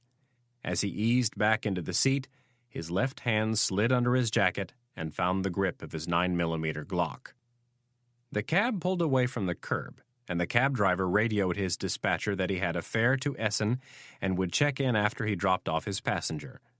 When they had cleared the airport and were back on the Autobahn, Rapp slid forward, switching his gun from his left hand to his right. He placed the tip of the pistol against the back of the driver's head and in German told him to keep both hands on the steering wheel. The driver, a tall, thin man who was close to 40, stiffened at the sudden development, but kept his hands on the steering wheel. The man was a heavy smoker. Rapp could smell it on his clothes and his hair. "If you do exactly as I say, nothing will happen to you. If you fuck up just once, I'll put a bullet in your head and dump you in a ditch." Rapp didn't raise his voice. He wasn't sure what words to stress in German, so he pressed the tip of the gun into the man's head and said, "Am I making myself clear?" The driver nodded his head slowly. "Good," Rapp replied. With his left hand, he took the cash he'd held and stuck it in front of the man's face. "Take it. We are not going to Essen. You're taking me to Frankfurt." After taking the money, the cab driver nodded slowly, and Rapp pulled the gun back an inch, allowing the man to straighten his head. Rapp checked the driver's credentials on the glove box. His name was Jeffrey Hermann. "Jeffrey, you're going too slow. Speed it up and keep your eyes on the road." Rapp watched the speedometer and asked, "Ever had this happen before?" The driver nodded his head and croaked his reply through a pair of parched lips. This was a good development. The man had walked through the desert and survived. "Well, I can promise you this. If you do everything I say, nothing will happen to you. I will get out of your cab and you will have made a lot of money for driving someone to Frankfurt. If you try anything funny, you're dead. That's our deal. No negotiating." Jeffrey nodded enthusiastically, but he was still obviously terrified. Rapp knew he had to calm him down so they wouldn't get into an accident. "Why don't you have a cigarette and relax? We've got a long drive ahead of us." The driver nervously fished for his smokes and lit one up. Now came the interesting part for Rapp. He had a little more than 2 hours to cultivate a bond with this man. Mitch didn't like to kill people, and he would do everything possible to avoid having to off this poor sap. There was nothing Jeffrey could give the police that they couldn't get off the surveillance tapes at the airport. The only reason to kill him would be to buy more time, and Rapp hoped to do that in another way. "Where are you from, Jeffrey?" "Hamburg." "What brought you to Hanover?" Still a little nervous, he replied flatly, "I didn't like Hamburg." The conversation got better over the next hour and a half. As Rapp probed, the driver loosened up. He was getting a good picture of who Jeffrey Hermann was. They passed several police cruisers parked on the side of the Autobahn. Each time, Rapp watched Jeffrey to make sure he did nothing to alert them. The driver kept his hands on the steering wheel and his eyes straight ahead. Rapp learned that Jeffrey was divorced and lived alone. He owned the cab, and he liked working nights. It allowed him to enjoy his days and do as he pleased. He was also a recovered alcoholic, and he reasoned that it helped keep him out of the bars in the evenings. The most important thing Rapp learned was that Jeffrey Hermann was a convicted felon. He had spent 2 years in prison for robbery and had no love for the law. Rapp couldn't have been happier with the news. It was almost 2 a.m. when Jeffrey announced that he should call his dispatcher. He had told her he would check in after he dropped his fare off in Essen. Rapp thought about it momentarily and asked, "Do you have to go back to the airport, or are you done for the night?" "I'm done when I want to be done. I own the cab." Jeffrey should not have offered that piece of information so freely, Rapp thought. "Would it be unusual for you to call it a night at this time?" "Not at all. You were my last fare for the night." Rapp took a second to think it over and said, "Go ahead and call in. Tell them everything went well and you're going to call it a night." Rapp watched Jeffrey dial the number on his cell phone and leaned forward to listen to the conversation. The female dispatcher sounded genuinely tired and disinterested. The call lasted no more than 10 seconds. After they said goodbye, Rapp took the phone and turned it off. Watching Jeffrey's face closely, he asked, "Was that your normal dispatcher?" Without hesitation, he nodded yes. "Her name is Sheila. I've worked with her for 5 years." Sinking back into the seat, Rapp breathed a sigh of relief. The BKA had yet to pick up his trail. If they had, they would have tried to keep Jeffrey on the phone. Rapp looked at the map on his lap and thought now might be one of those times he could push it. "Jeffrey, have you spent much time in southern Germany?"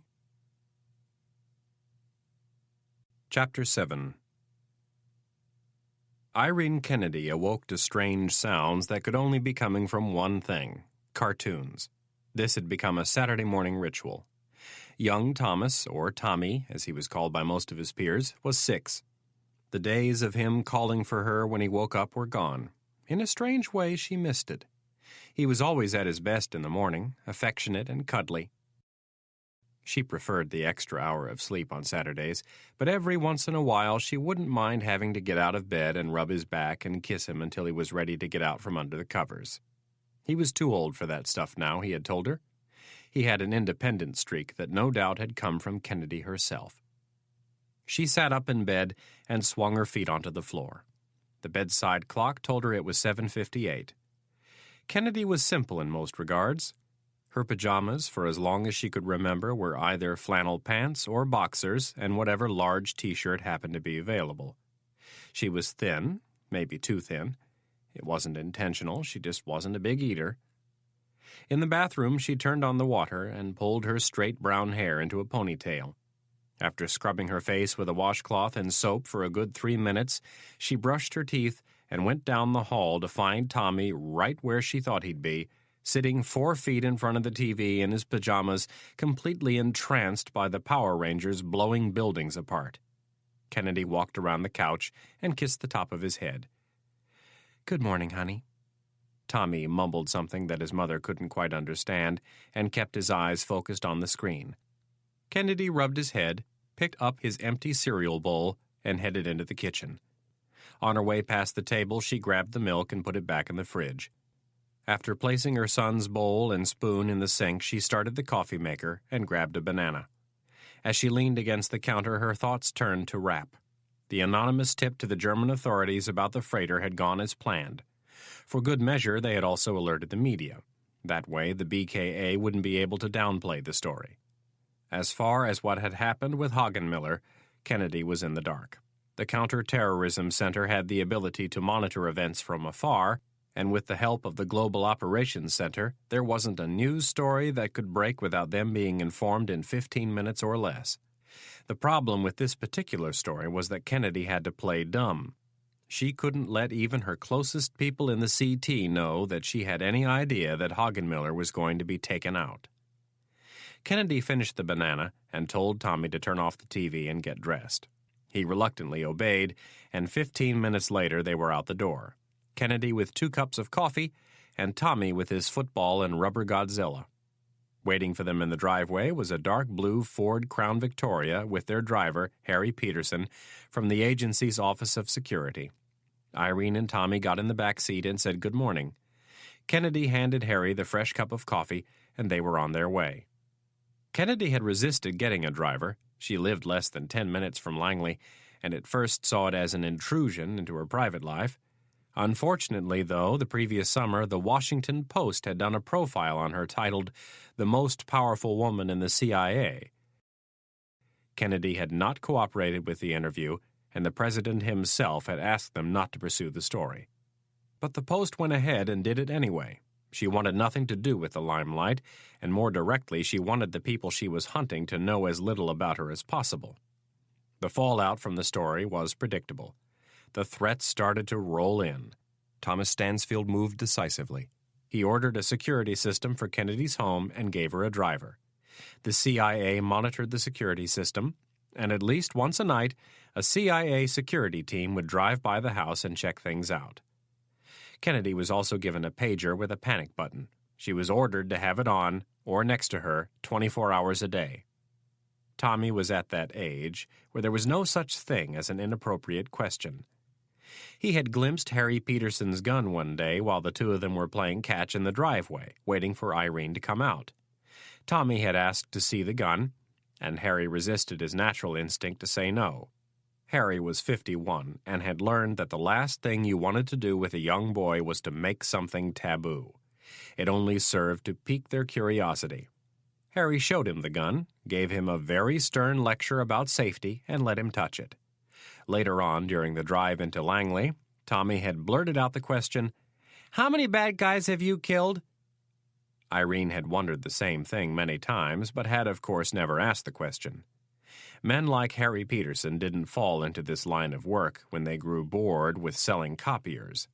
They were typically former military types, cops, or covert operators who were a little too old to be crawling around rooftops in some third-world hellhole. The car pulled up in front of the old headquarters building. The OHB was completed in 1963, and the new headquarters building was finished in 1991. The two buildings combined had more than 2.5 million square feet of office space. Irene and Tommy entered the building and stopped at the security checkpoint. Irene signed Tommy in, and the guard gave him a visitor's badge that restricted him to the common areas down one level. After she scanned her own badge, mother and son went through the turnstile and downstairs.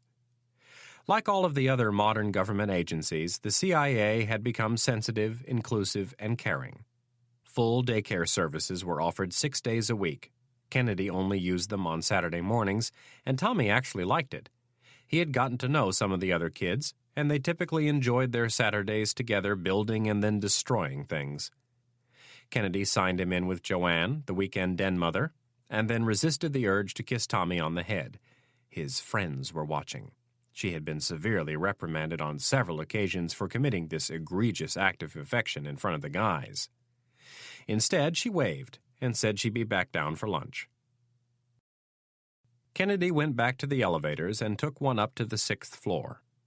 In 1986, Ronald Reagan signed a presidential finding that authorized the CIA to identify terrorists who had committed crimes against American citizens and help bring them to the United States to stand trial. Later that year, the Counterterrorism Center was born. Its purpose? To coordinate the fight against terrorism, not just within the CIA, but also with other federal agencies.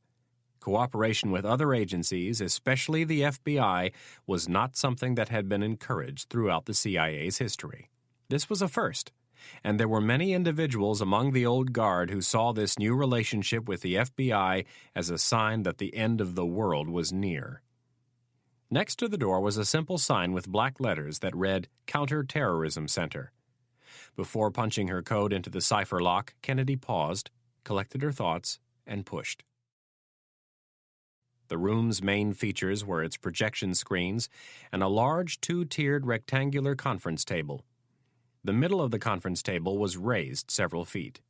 Underneath it sat a vast array of computer monitors, secure faxes, and phones. This mess in the middle of the room was the nerve center. This was where the case officers sat and coordinated information and activities with allies and other U.S. government organizations. The room was a cross between a network news control room and an aircraft control tower. The first face Kennedy saw was that of Tom Lee, the CTC's deputy director and Kennedy's number 2. Lee was speaking with 2 of the case officers who had been working on the Hagenmiller case. When he saw her, Lee cut off the 2 case officers and crossed the room to Kennedy. Halfway there, he jerked his head in the direction of her office. The 2 converged outside Kennedy's door, and Lee gave his best, "You're not going to believe what happened" look. Kennedy and Lee got along well. Both were quiet, even-tempered intellectuals. As was tradition with the deputy director slot at the CTC, Lee was not an employee of the CIA. He was FBI. This was the brave new world that the Counterterrorism Center had pioneered. Under Kennedy's command were employees of the Federal Bureau of Investigation, the Secret Service, the National Security Agency, the Drug Enforcement Agency, the Bureau of Alcohol, Tobacco, and Firearms, the Defense Intelligence Agency, the Pentagon, the State Department, the Justice Department, and scientists from the Centers for Disease Control and Lawrence Livermore. 15 years earlier, not even the heads of these agencies would have been allowed to view the classified material that these mid-level analysts were able to. Lee closed the door and placed his hands on his hips. Bureau all the way, he was wearing a suit and tie even on a Saturday morning, though at least he had taken his jacket off. The CTC tended to be a little looser on the dress code than the rest of Langley. Most of the case officers out in the pen were wearing jeans. Lee was a native of Seattle, though his parents had immigrated from Korea. He had graduated from the University of Washington with a double major in accounting and computer science. Kennedy set her bag down and asked, "What's wrong?" Lee shook his head slowly. We think Count Hagenmiller was killed last night. Kennedy's eyebrows shot up. Really? Yes, really. Lee studied Kennedy for a sign that she might know more than she was letting on. He had his suspicions that Kennedy and her beloved agency didn't always tell him what was going on.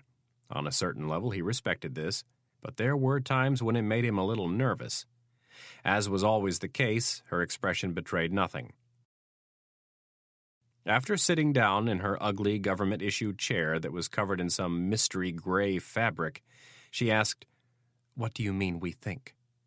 "We are not entirely sure what is going on at this point.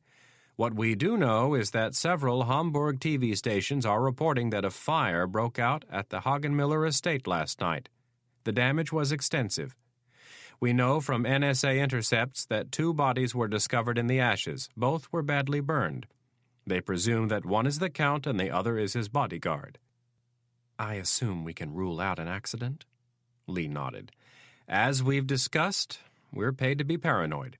Even with that in mind, the odds that a burning log rolled out of the fireplace and then tackled and killed the Count aren't good." "I'd have to agree." Kennedy grabbed her coffee. "What's our early assessment?" "That's a good question. Our first thought was that Saddam ordered the hit for, take your pick of reasons. Hagenmiller screwed him somehow. Maybe Saddam thought he blew the whistle on the heist. Maybe Saddam wanted all of the equipment for half the dough. Who knows? Saddam is the obvious candidate, but we have another interesting development." Lee pulled up a chair and sat. "About an hour ago, our fax machine started humming. The BKA has put out a bulletin on 3 individuals, 2 men and 1 woman, all Caucasian. Sally just got off the phone with her contact at the BKA, and they are fuming." Lee was referring to one of the case officers who dealt with the European Union and the various law enforcement agencies that helped with counterterrorism. Supposedly, these 3 individuals gained access to the Hagenmiller estate last night by posing as agents from the BKA. They have them on tape arriving in 1 car, and this is where it starts to get a little weird. 2 of them get out of the car and go into the house, 1 man and 1 woman. A couple of minutes later, the woman comes running out and jumps into the car, and she and the driver leave. Now, about 5 minutes pass, and all of a sudden the fire starts. At about the same time, they have the 3rd guy on tape leaving the house from a side door. He steals a car and leaves the estate by a back road. They found the car that he stole in the parking garage at the Hanover airport about 2 hours ago. They have him on airport surveillance catching a cab and have put out a nationwide bulletin for the vehicle. Kennedy tried to remain calm. "What about the other car?" "No word on it yet." She took a sip of coffee and focused on concealing the fear that was clawing at her gut. "Any other developments?" "One." Lee's face took on an exhausted look. "The Secretary of State called 5 minutes ago." Kennedy didn't like the sounds of this. She set her coffee mug back on the desk.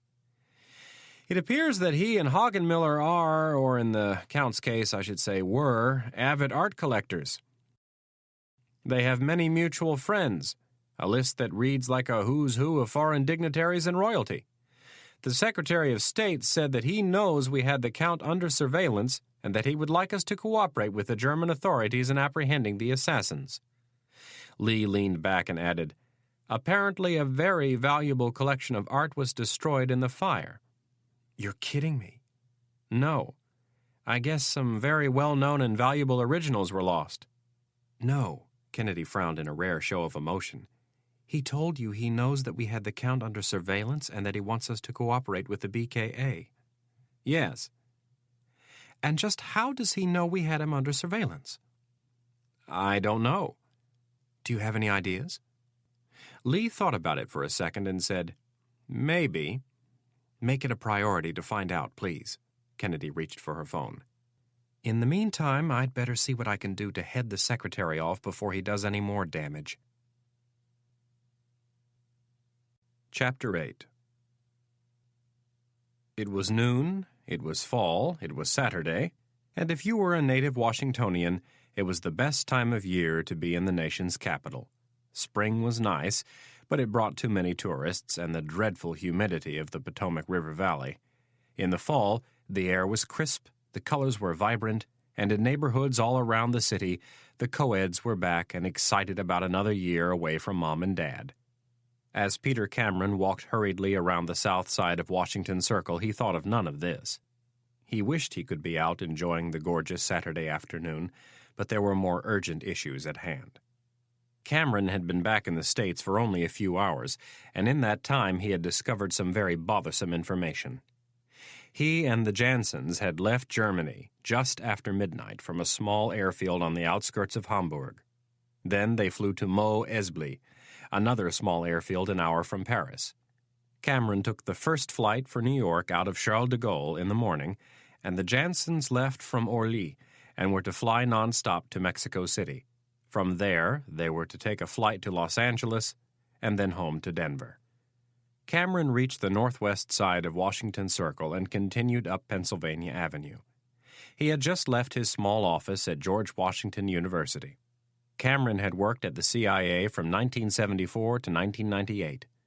During his last year at Langley, he had been approached by someone who presented him with a job opportunity that would increase his income 5-fold and allow him to dabble, free of congressional oversight, in something he really enjoyed. Part of the package was a professorship at GW that required about 10 hours a week and paid as much as his old job at Langley. The class was about the CIA, it met 3 times a week, and he had 2 full-time teacher's assistants. There were other consulting jobs that came along with his new package, and some cash bonuses for doing exactly what he was doing right now. At 25th Street, Cameron took a right and headed halfway up the block before ducking into the Columbia Hospital for Women. He approached a row of payphones. 3 were being used and 2 were not. Cameron plugged in the proper change and dialed a number. When the voice answered at the other end, Cameron brought his fingers up and pinched his larynx. His voice sounded scratchy and a pitch higher. "I need a cab." The voice on the other end asked, "How fast, how far, and how many passengers?" "In an hour, 20 miles, domestic, and 4 passengers."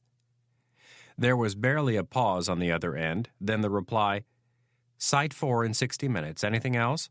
It took Cameron an extra second to remember that Site 4 was the Montgomery County Air Park. And then he replied, "No." He hung up the phone and left the hospital. He hated using phones. It came from years of knowing firsthand the capabilities of the NSA and the CIA, but there was little choice, given the urgency of what he had to do. Cameron had just left one of the computer labs at George Washington. He rarely used his office computer to surf the web, and when he worked out of the labs, he tried to use a different computer each time. He had also obtained a list of students with Internet accounts and their passwords. The Internet was the strange new world, and the laws protecting privacy on it hadn't yet made it into the infancy stage. Virtually every law enforcement, military, and intelligence agency monitored the web searching for patterns of suspected spies, terrorists, and criminals. Cameron turned onto M Street and headed west toward Georgetown.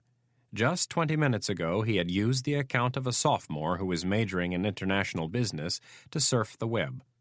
It was the top story with all of the German newspapers and TV stations. The London Times had even posted it.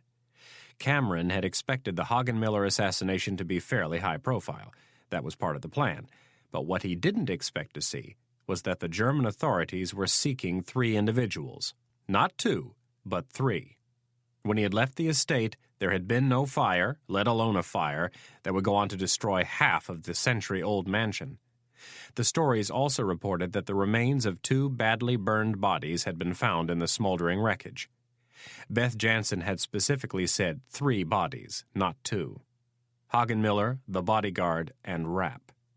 Something was wrong, and Cameron thought he knew what it was. He was starting to sweat. He unzipped his blue jacket as he crossed over Rock Creek and flapped it open several times to let his body heat escape. The parkway below was crowded with bikers and joggers. Cameron pushed on across the bridge, cursing the fact that instead of enjoying the day and relishing a job well done, plus a sizable cash deposit in one of his offshore accounts, he now had to deal with these incompetents. At 29th Street, Cameron found another payphone and punched in a number. He said, "Hey, I've got a tea time in an hour. Can you make it?" The person hesitated and then said, An hour might be pushing it. Where are we playing? Montgomery Village Golf Club. There was another pause. Is it a tough track? It can be, but I think you can handle it. Do we have a foursome? No. Cameron looked over his shoulder. We could use 2 more, and make sure they're good sticks. And I don't want to play with any strangers. Got it. I'll meet you out there in 90 minutes. Cameron hung up the phone and headed up 29th Street. The cobblestone sidewalk was steep and heaved from tree roots. A sheen of sweat coated his face, and his beard was starting to itch. His apartment was at the top of the hill on Q Street. It was only 6 blocks, but all of it was uphill.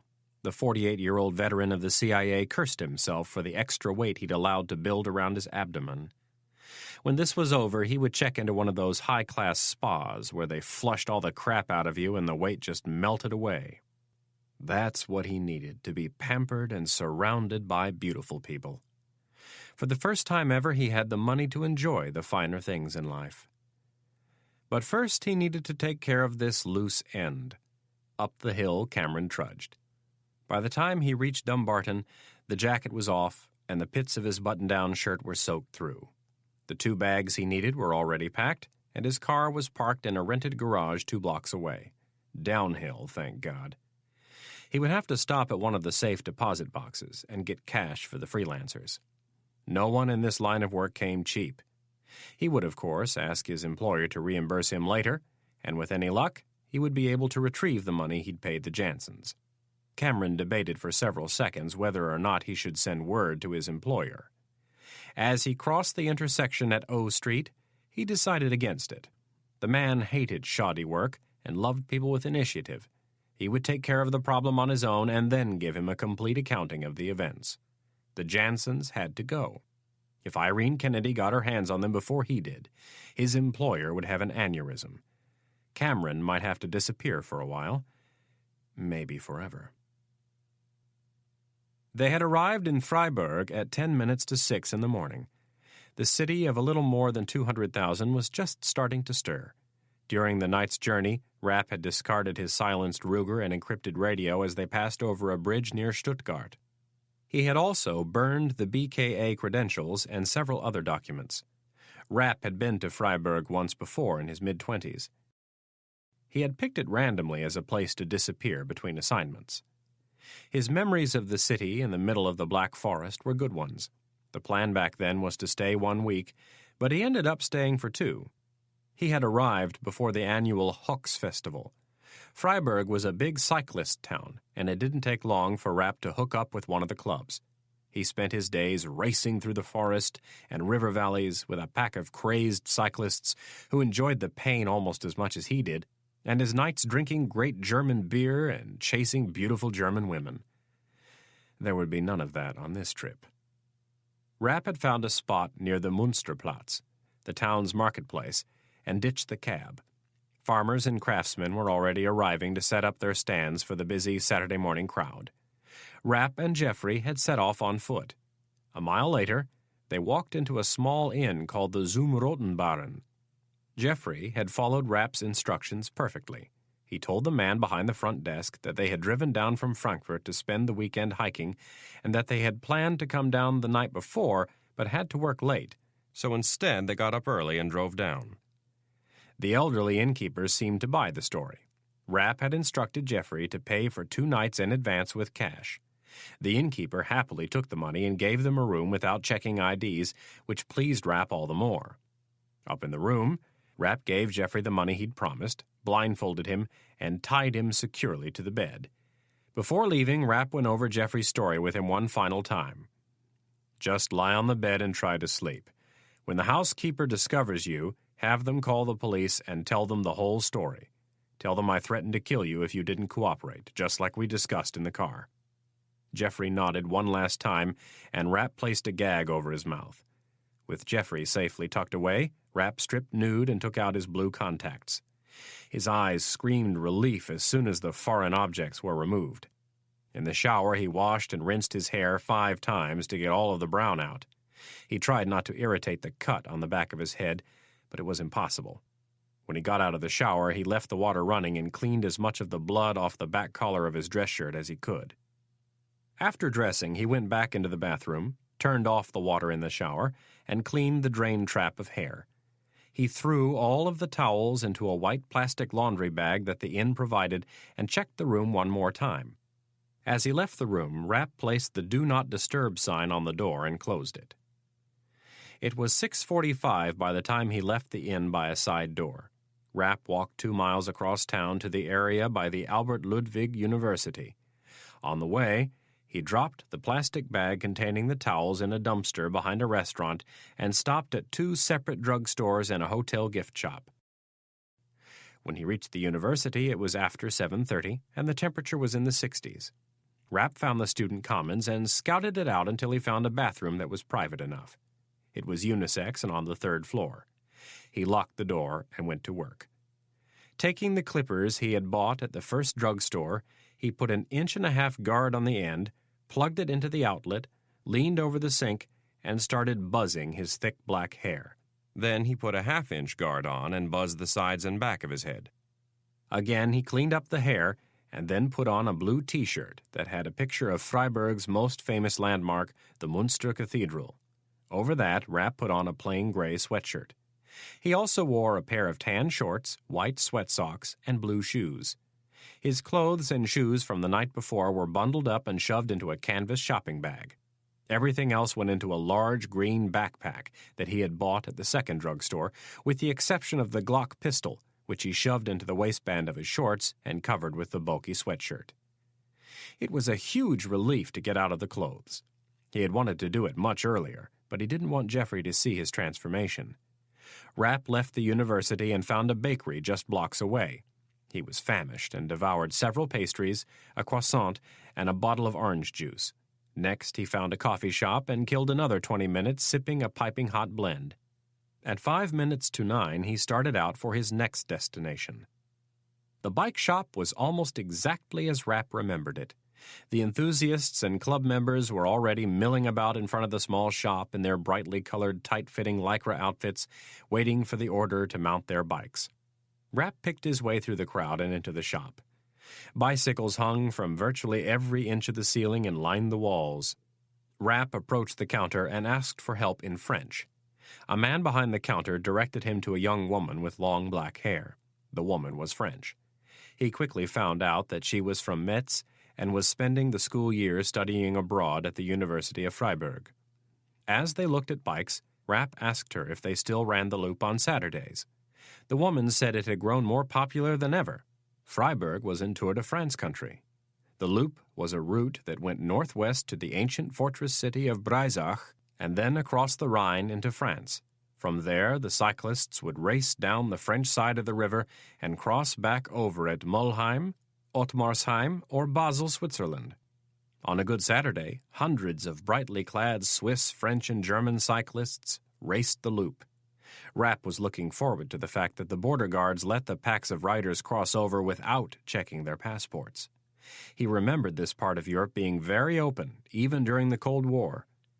From Freiburg, France lay just 15 miles to the east, and Basel was less than 50 miles to the southwest. The border crossings were low-key because of the heavy volume of people who lived in one country and worked in another. But, as Rapp had seen in other countries, there was no doubt that the security at crossings could be ratcheted up at a moment's notice. After reviewing the selection of bikes, he chose a classic mint green used Bianchi. He also purchased saddlebags, a fanny pack, and a riding outfit complete with shoes, a small white cap, and a pair of Oakley racing glasses. Using the backpack that he had already purchased would not work. He would stick out like a sore thumb. Rapp paid for everything in cash. He wanted to hold off on using the credit card as long as possible. The woman showed him to a tiny bathroom in the basement of the shop, and Rapp put on his new outfit. In the innermost pocket of the fanny pack, he put the gun, one extra clip of ammunition, a silencer, and his stash of francs, Deutschmarks, and pounds. In the outer pocket, he put his French passport and several hundred francs. Everything that was to be discarded was put back into the backpack. He kept his new clothes. When he got back upstairs, the riders were getting ready to leave. Rapp rolled up his clothes into tight balls and shoved them into the saddlebags of his new bike. He told the helpful young woman that he would be back in 1 minute. Holding up his backpack, he said he had to give it to a friend. Waddling in his hard-soled black biking shoes, he disappeared around the corner. A half-block away, he found a trash can, lifted the top bag, and shoved the backpack in.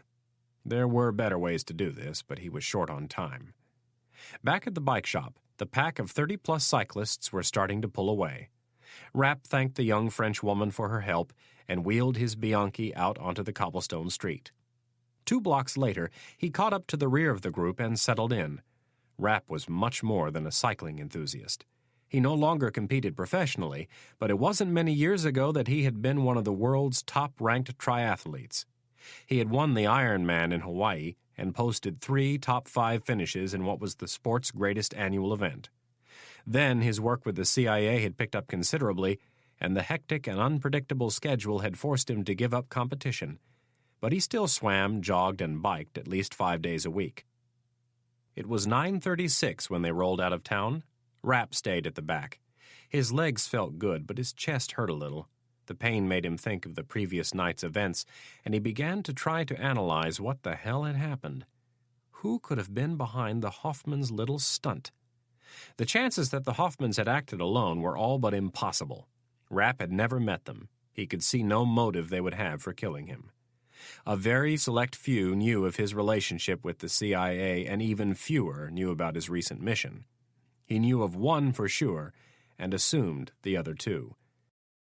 The person in the easiest position to arrange for the Hoffmans to take him out was the one person he thought he could always trust.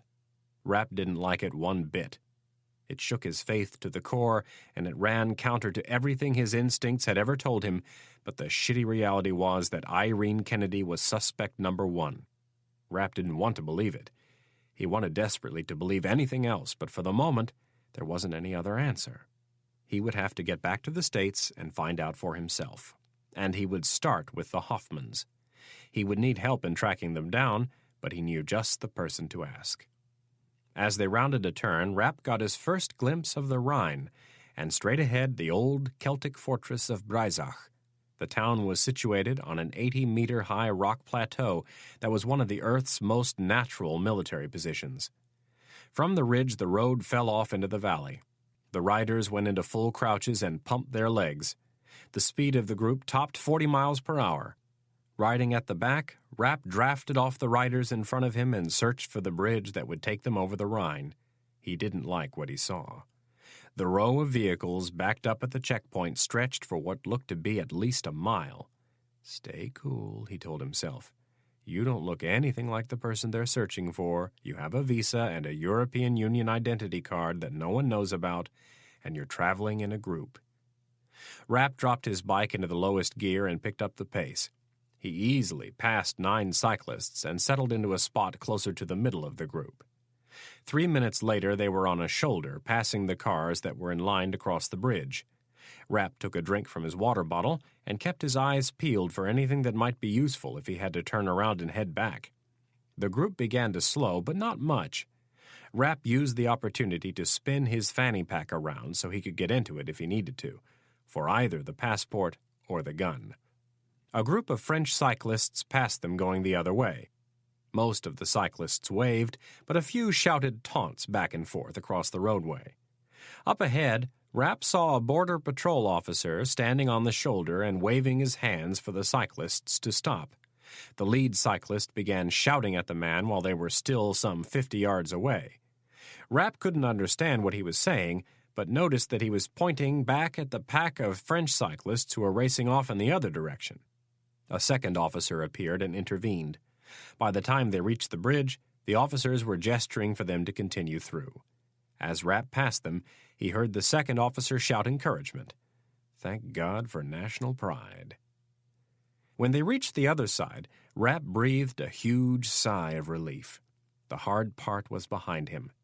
The peloton moved west for a quarter of a mile. Rapp allowed himself to fall to the back of the pack, and when they turned to the south, he peeled off and went straight. A road sign told him that Colmar was 12 kilometers ahead. Most of it, he knew, was uphill. Rapp put his head down and picked up the pace. His first priority was to find a computer, and then he had a train to catch. Chapter 9. Death was coming. It had been, of course, since the day he was born on his parents' farm outside Stoneville, South Dakota, in 1920, but now it was upon him. Death had its bony fingers wrapped around his small, frail body and wasn't about to let go. It was the natural progression of things, a beginning and an end. Surprisingly, this didn't bother him. He had lived a long life, much longer than most. He had seen and heard things that very few others had. The sacrifices he had made for his country would be remembered by few, and again this didn't bother him. His life had been lived in the shadows, and as the information age exploded, he had grown increasingly comfortable with his relative anonymity. Thomas Stansfield was a private man, as was fitting for the person who ran the world's most famous and infamous intelligence agency.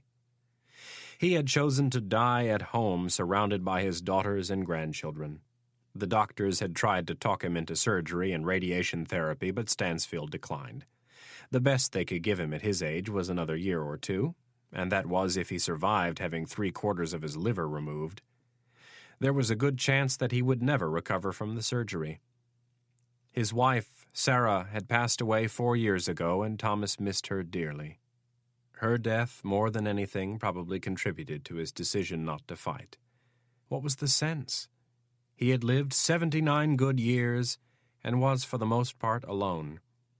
The other big reason not to fight was his daughters. He did not want them to have to put their lives on hold for 2 years to watch him gradually wither away. If he were younger, things might be different, but he was tired. He wanted to die in privacy, with his mind and dignity intact. A hospital bed had been moved into the study on the first floor of his home. The modest 3,000-square-foot colonial sat on 2 wooded acres overlooking the Potomac River. In the spring, they could sit in the backyard and watch the water rush over Stublefield Falls, but now, in the fall, it was barely a trickle. Stansfield sat in his favorite leather chair and looked admiringly out the window at the fall colors. How appropriate it was to die this time of the year, he thought. At least Robert Frost would think so. Sally, his eldest daughter, was in town from San Diego taking care of him. His other daughter, Sue, was to arrive on Wednesday from Sacramento. Their plan was to stay with him to the end. The 5 grandkids had been out 2 weekends before to spend some time with Grandpa before he was too far gone to enjoy it. The oldest was 17 and the youngest was 5.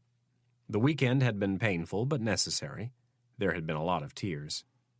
Today, Sally had helped him get dressed for a visitor. He was wearing a pair of tan slacks, a light blue button-down, and a gray cardigan. His white hair was parted to the side and combed back. Iowa was slugging it out with Penn State on the TV, but Stansfield wasn't paying attention to the game. He was worried about a phone call he had received. He wanted to put everything in order before he passed. The grandkids were taken care of.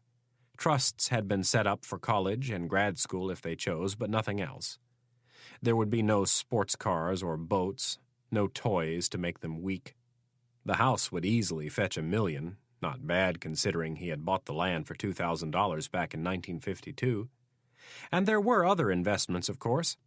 A person would have had to be a fool not to have capitalized on some of the information that had come across Thomas Stansfield's desk over the years. The daughters would get the bulk of the estate, and he didn't worry for a moment about whether the money would be used wisely. What did worry Thomas Stansfield was the CIA. Things were not in order, and they were beginning to show signs of being worse than he had thought. No one outside Stansfield's family had been allowed to look behind the curtain he had pulled across his life. There was one exception, and that was Irene Kennedy. Stansfield thought of her as his 3rd daughter. She was, he believed, the most talented and crucially important person working for the CIA. This made her a big target for a lot of people, and Stansfield was worried that when he was gone, his enemies would do their best to destroy her. Sally escorted Dr. Kennedy into the study and then closed the door on her way out. Irene approached Stansfield's chair and kissed him on the forehead. This was a new thing for them, since the cancer had been discovered. At the time, they had quietly mused over death's habit of bringing one's true feelings to the surface. Kennedy took the chair across from her boss and asked him how he felt. "Pretty good, but let's not worry about me. There's nothing we can do about that." Stansfield studied her for a moment and asked, "What's wrong?" Kennedy wasn't exactly sure where to start, and after a brief hesitation she said, "The operation we were running in Germany last night. "Yes." Things didn't go exactly as planned. "How bad?" Mitch hasn't reported in yet, and the BKA has put out a continent-wide bulletin on 3 individuals they believe are responsible for the death of Count Hagenmiller. "This was expected." Yes, it was, but some other things have transpired. Kennedy went on to describe the fire and the strange piece of information they had intercepted from the BKA, that it appeared Rapp left the mansion after the Hoffmans and had to steal a car to get away. When she was done, Stansfield said, "It sounds to me as if something didn't go according to plan. My guess is that Mitch told the Hoffmans to make a break for it, and he'd lay down a diversion." Kennedy nodded. "That's what I thought at first. But Mitch hasn't checked in, and I just recently received a message from the Hoffmans. They—" Kennedy shook her head. "Said the target was achieved, but an asset was lost in the process." "Mitch." With a sad, slow nod, Kennedy said, "Yes." "What about this third individual the BKA has on tape?" "We haven't been able to get any further information on that." Stansfield sat back a little surprised. He would have thought Irene fully capable of verifying the report through several channels. "Why?" "There's another problem that has arisen.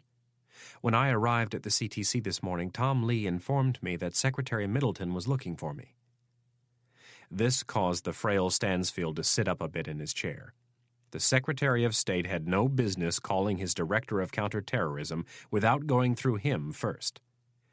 "What did Mr. Middleton want?" It appears he and the Count shared the same passion, fine art. Stansfield looked out the window, making the connection.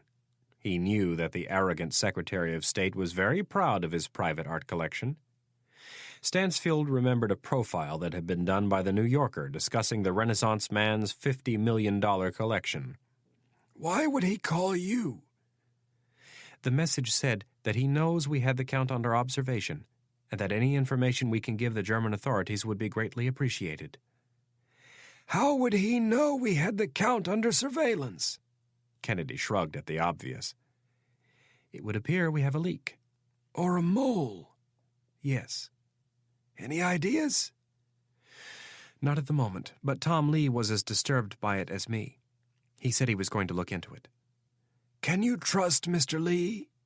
asked an always cautious Stansfield. "I think so, but I will, of course, do some checking on my own." "Good.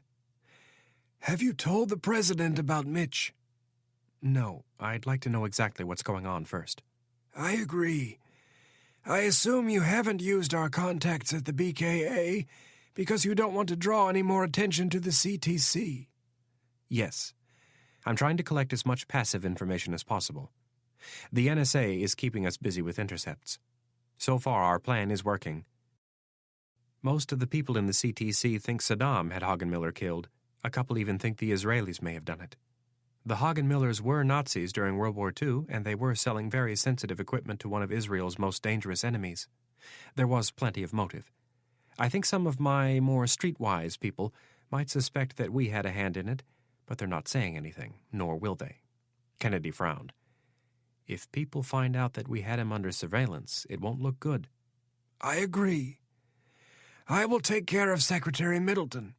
How are you going to find out about Mitch?" "The Hoffmans are due back in the States this evening. I'm going to fly to Denver and debrief them personally." "Who are you bringing?" "No one. I've dealt with them before. I can handle it myself." Stansfield gave her a look of admonishment. Kennedy had very limited field experience.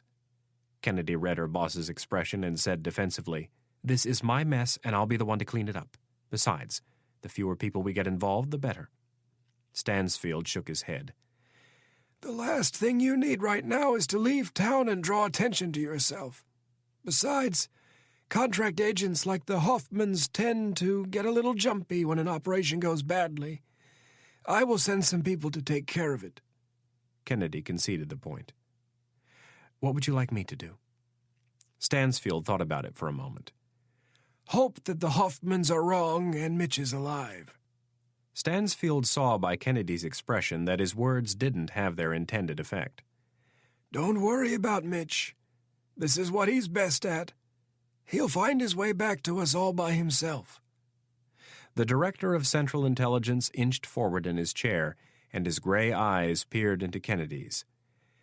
"I want you to find out where Secretary Middleton is getting his information, and I want you to do it as quickly and quietly as possible." Rays of sunlight floated through the kitchen window of Liz and Michael O'Rourke's Georgetown brownstone. Liz O'Rourke pecked away at her laptop. A glass of cranapple juice sat on her left, and on her right was a structurally unsound stack of documents and files that looked as if they might plummet to the floor any minute. Her yellow lab, Duke, was lying in front of the patio door, napping in the warm sunlight. The former newspaper reporter was at peace. Everything about the setting was perfect, except the absence of coffee, and considering the fact that she was 5 months pregnant, it was a happy trade. Liz was working on her first book. It was titled America's Most Corrupt Politicians. Since her husband of less than a year was a U.S. congressman, she was using her maiden name, Scarlatti, not that Michael would have objected to using O'Rourke.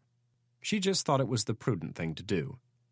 With the help of a friend who was a literary agent, she had inked a deal with a New York publisher based on a 10-page book proposal. The side job, as she referred to it, made quitting the newspaper an easy decision. Her husband came from some fairly big money. Liz didn't need to work, but she wanted to. At 31, she knew if she stopped cold turkey, she'd go nuts. She was wearing a pair of gray sweats and a small blue New York Yankees t-shirt that barely covered her belly button. The little baby tee drove Michael nuts. He loved it when she wore it around the house, but if she so much as stepped out to get the newspaper in it, he gave her a concerned, fatherly look. Liz was just finishing a paragraph when she heard the jingle of Duke's dog tags.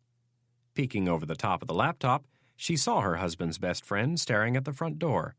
The sound of keys in the lock caused him to yelp and jump to his feet. Down the hall he went. The dog was named after John Wayne, and now there was talk of another. She feared that the next one would be called Vince, after the legendary Packers coach. Liz's big problem with this was that her father was named Vince, and she really didn't think he'd take well to sharing his name with a family dog. The clock on the kitchen wall read 12:32. With a raised eyebrow, Liz noted that her husband was only 32 minutes late. He was getting better. While she counted how many pages she had written, she listened to the boys express their love and mutual admiration for each other. If it wasn't for the fact that Michael was very good at showering her with affection, too, she would be really jealous. A moment later, her 33-year-old husband appeared in the kitchen with the grin of a 5-year-old on his face. O'Rourke had been a U.S. Marine and captain of his hockey team at the University of Minnesota. Despite his stern appearance, he was a real softy. He slid around the back of Liz's chair and brushed her hair over to one side. He kissed her cheek just once and then moved on to her neck while his hands found her exposed and bulging belly. Duke came down the hall to watch and wait his turn. Liz reached back and ran her hands through Michael's hair, kissing him on the cheek and moaning in his ear. His hands slid up and he gently cupped his wife's breasts. "Lunch or sex?" he whispered in her ear. "Both." "Which one first?" He kissed her neck some more. "I don't care. You decide." Michael did not expect Liz's sex drive to increase with her pregnancy, but it was nonetheless a pleasant surprise. "If we don't leave now, my bet is we won't leave for the rest of the day." "And what's wrong with that?" "We don't have any food." "Is that my fault?" Liz said a little defensively. "No," Michael smiled as he drew out the word. "Not you, princess." He had taken to calling her by her royal moniker when he wanted to tease her. That's what Big Vince liked to call his daughter. "We only live 6 blocks from a grocery store, and you quit your job a month ago." Liz withdrew her arms. "How many grocery stores do you pass on your way to and from work every day?" Nope, I'm not going to let you do it. He stood and walked around to one of the other chairs. Shaking his head and grinning, he said, "We already talked about this. You said you'd do it. You said it would give you an excuse to get out from behind that computer." "But I'm pregnant." Liz put on her best pouty look. "Nice try. I'm not falling for it. Come on. Let's go down to Einstein's. I'm dying for a tuna melt and a big cup of Java." "What about the sex?" "Later, I need a little sustenance. You've been wearing me out lately." "Poor baby." Duke edged his snout under his owner's hand, and Michael started petting him. "Are you going to take off our son's T-shirt and put on some adult clothes so we can get going? I'm really hungry." "Son's T-shirt." Liz nodded while she thought of a retort. "That's a real funny one, Michael. Have you been working on it all morning?" "Nope," he grinned. "I thought of it right here on the spot, completely impromptu." "Well, none of the neighbors seemed to mind when I took Duke for a walk around the block earlier." "You took Duke for a walk in that T-shirt?" The smile was gone. Liz stared at him for a while and then smiled. "No, I didn't, but if you keep giving me shit about it, I might." Michael nodded. "You win, but I don't think it's a good idea for you to keep raiding the baby shower presents. If someone sees you wearing the kids' clothes, they'll really think you've lost it." Liz smiled. "Another funny one. Let me check my email and then we'll go." She hit the AOL icon and the computer started the dial-up. After a series of squeals and whistles, the laptop beeped and the computer announced, "You've got mail." Liz clicked on the mailbox icon, and a second later, the electronic message appeared on her screen.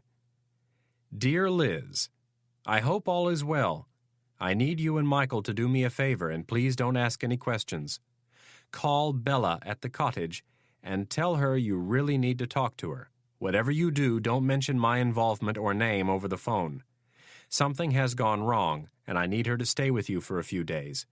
When she gets to your house, you can tell her that I'm safe, that I apologize, and I will explain everything when I get home. Under no circumstance are you to let her go back to the cottage or her apartment. Tell Michael to exercise caution and call Scott C. if he needs help. Sincerely, Syracuse. P.S. I know all about Seamus, Michael, and Scott C." She could barely believe what she was reading. Bella was Annabella Reilly, her best friend, and Syracuse had to be Anna's boyfriend, Mitch Rapp. She feared she might know who Scott C. was, and if she was right, just how in the hell did Mitch Rapp know about that dreaded chapter in her family history? Liz looked up from the screen in disbelief, her perfect Saturday afternoon ruined. "Honey, I think you'd better take a look at this."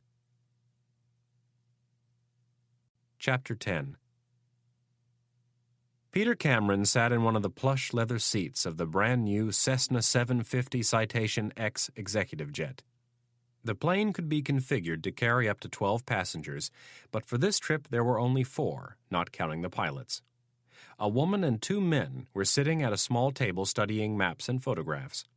Cameron had withheld the Jansons' full profiles. The less these people knew, the better. As far as Cameron was concerned, the less everybody knew, the better.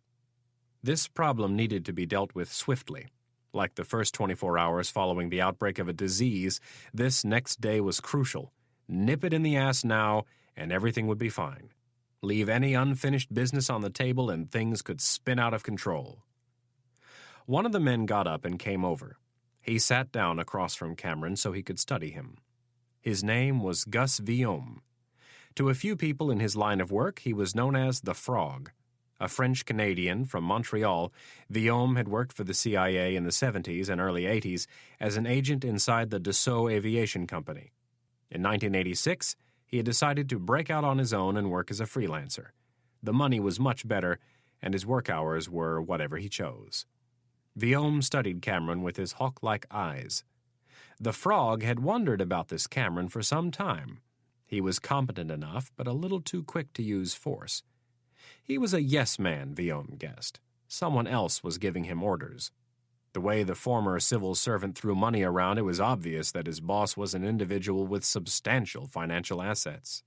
The unknown identity of Cameron's employer was beginning to bother Villaume.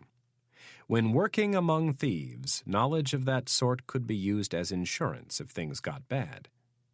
Viaume stroked the edges of his black mustache and asked Cameron, "So, who are these two individuals?"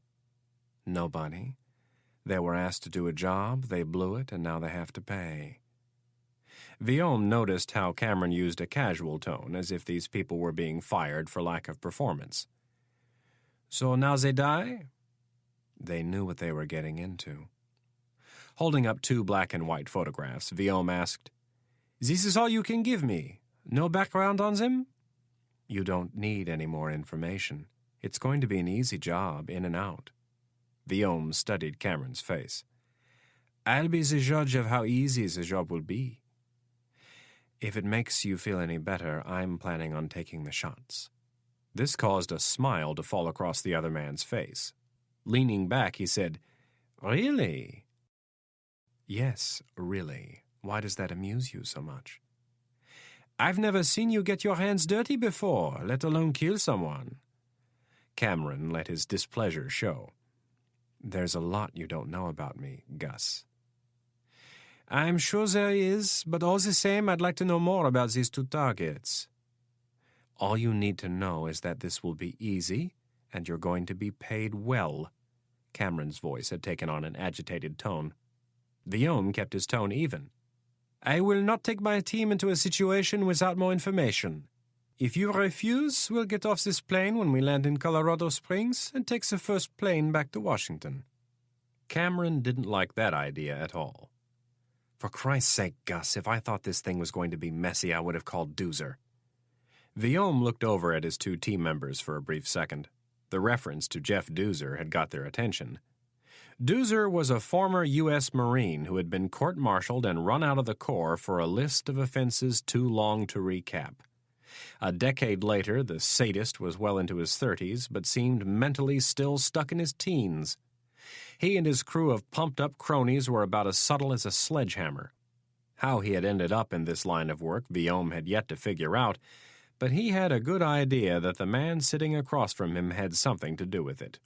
Doozer was not well respected by other freelancers. As a general rule, contracts were to be carried out in as quiet a manner as possible. If possible, a hit should be made to look like a suicide, or, given the right situation, the body should simply disappear. "Maybe you should call Doozer.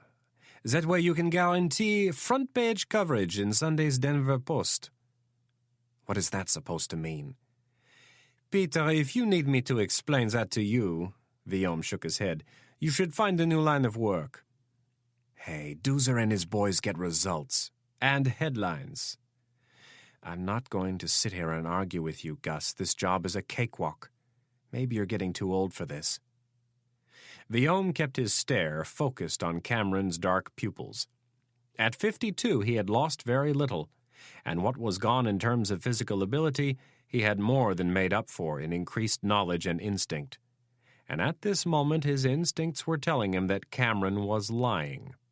Viaume had learned long ago that in this line of work you should use great caution before you threaten another business associate.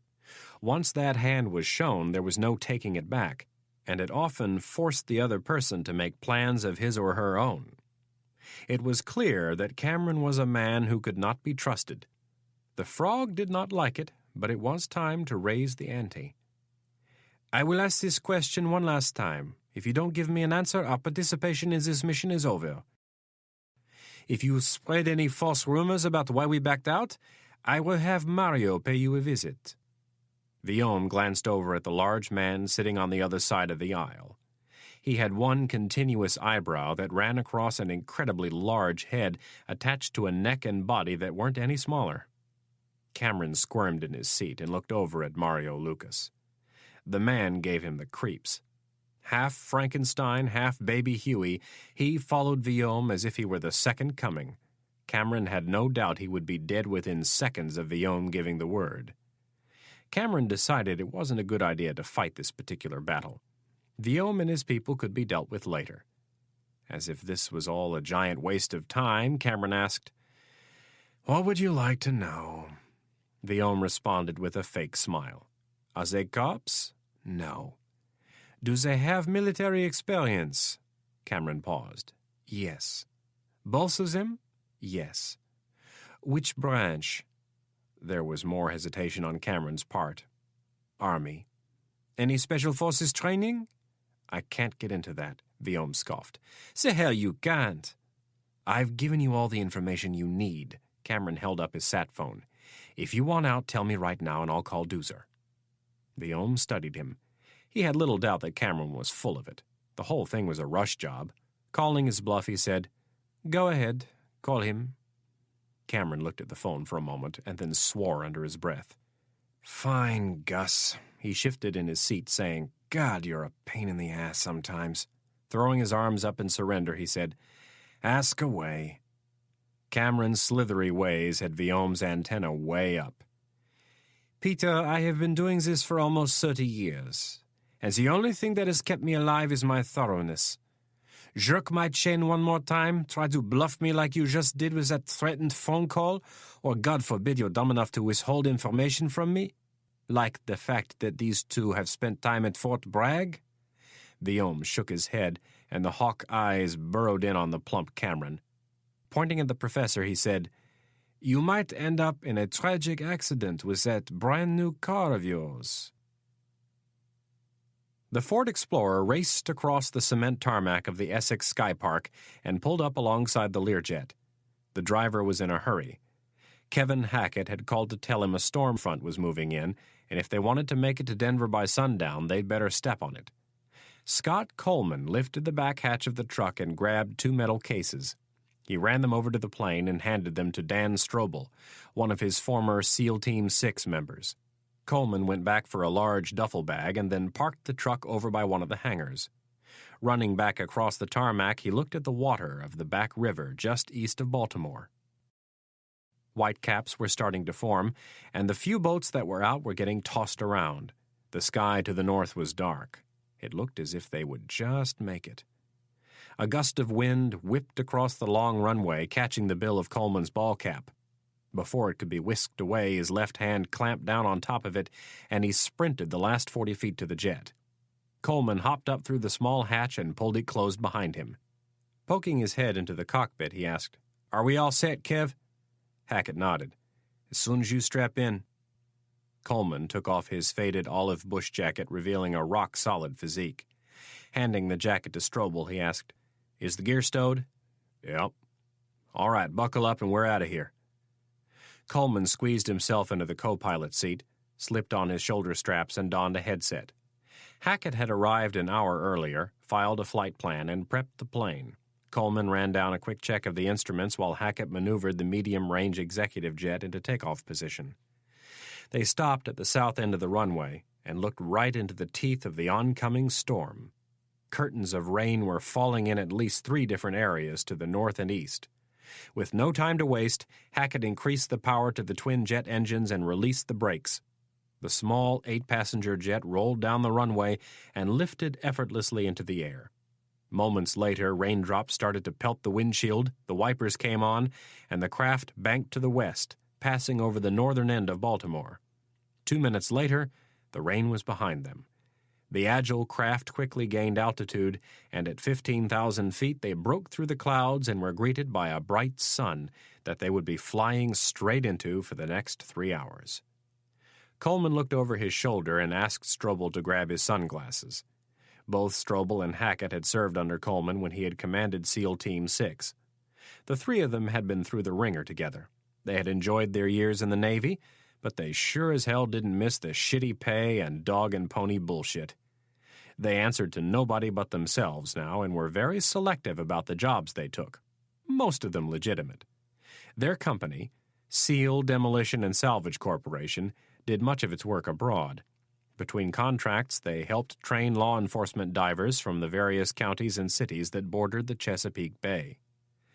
Scott Coleman wasn't sure which category this job would eventually fall into. The only thing illegal about it so far was that their fee had been wired into a bank in the Caribbean, where it would avoid detection by the IRS or anyone else who might be of a mind to track the full activities of the SEAL Demolition and Salvage Corporation. The old man was dying. That was plain enough to see. Coleman was a little surprised at how this had affected him. He hadn't known Thomas Stansfield for long, but his admiration for him was genuine. In Coleman's line of work, it was hard not to put the old spymaster on a bit of a pedestal. Stansfield had been one of the original covert operators. During World War II, his services were sought after by Wild Bill Donovan and the OSS. As one of the famed Jedburgh team leaders, Stansfield had been dropped into Nazi-occupied Norway during the war to help organize resistance. He had been battle-tested in the field for many years before taking a job behind a desk, a rare thing in Washington. The CIA, and thus America, was about to be dealt a serious blow by the loss of the wise old man. Coleman's recent business relationship with the head of the CIA was more than a little strange. Several years earlier, Coleman had taken certain political matters into his own hands. He had spent a good portion of his life trotting around the globe, eliminating people who were deemed a threat to the national security of the United States. On one of those missions, he had lost half of his team, only to learn later that the mission had been compromised by a senator with an affinity for booze and women. Coleman left the Navy in disgust when his commanders refused to tell him the name of the man who had compromised the mission. A short while later, he learned from his friend, Congressman Michael O'Rourke, who the guilty party was. The event changed Coleman's life. He began asking the question, who is a bigger threat to my country? A terrorist 10,000 miles away, or the corrupt, self-serving politician down the street? Coleman became involved in an intricate plot to correct the course of the government in Washington. Before the affair was over, a half-dozen politicians had been assassinated, and their plan to restore some honor to politics had been hijacked by a cabal of Washington insiders. In the end, Coleman killed two of the cabal's leaders, and a ceasefire was negotiated by Director Stansfield and Congressman O'Rourke. Both parties agreed that it would be best for the country never to know the details of what had happened and who had been involved. At first, the deal was one of mutually assured destruction. Neither party could harm the other for fear that the real story would be sent to the press. This was how Coleman had become a freelancer for the director of the CIA. The men needed each other. The relationship was strange at first, but they had grown to trust and respect each other.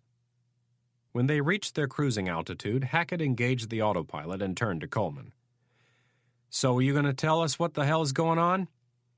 Strobel heard the question and got out of his seat. He kneeled down in the doorway to the cabin to listen to Coleman. "There was an operation and something went wrong. 2 of the players are due back in the country tonight, and we are to collect them and bring them back to Washington." "I assume they don't know we're coming." Strobel looked to his boss.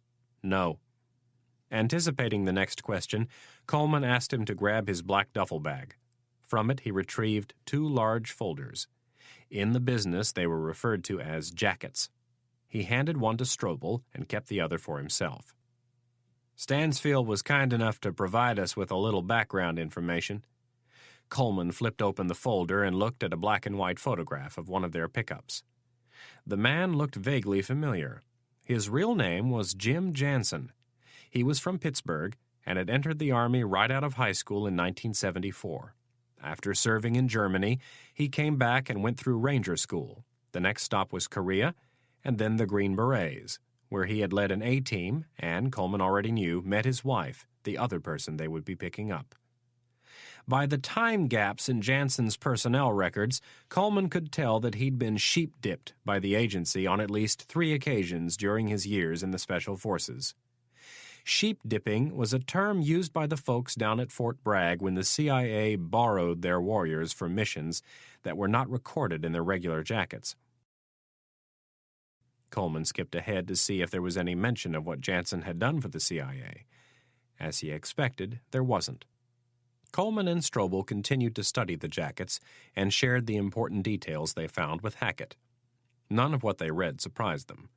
It was not uncommon for retired Special Forces types to work for Langley both officially and unofficially.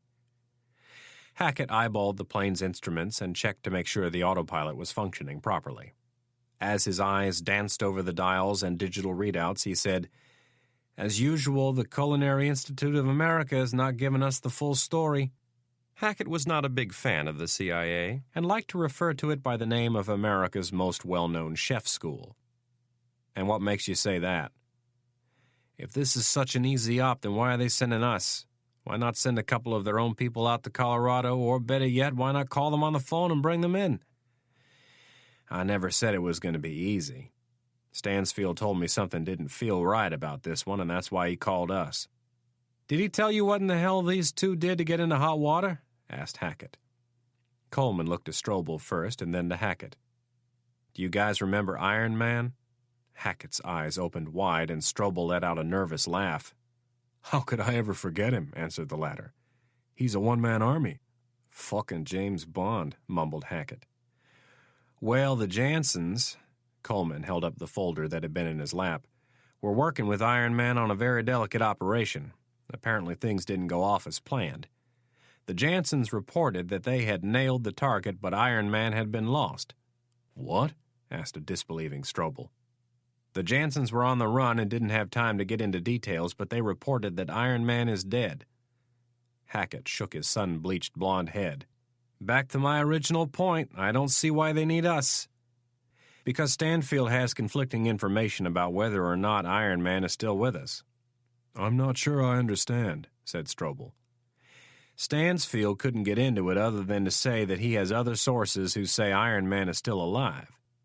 And, added Hackett, this op was run without the official knowledge of the President and the Congress, and that's why they called us.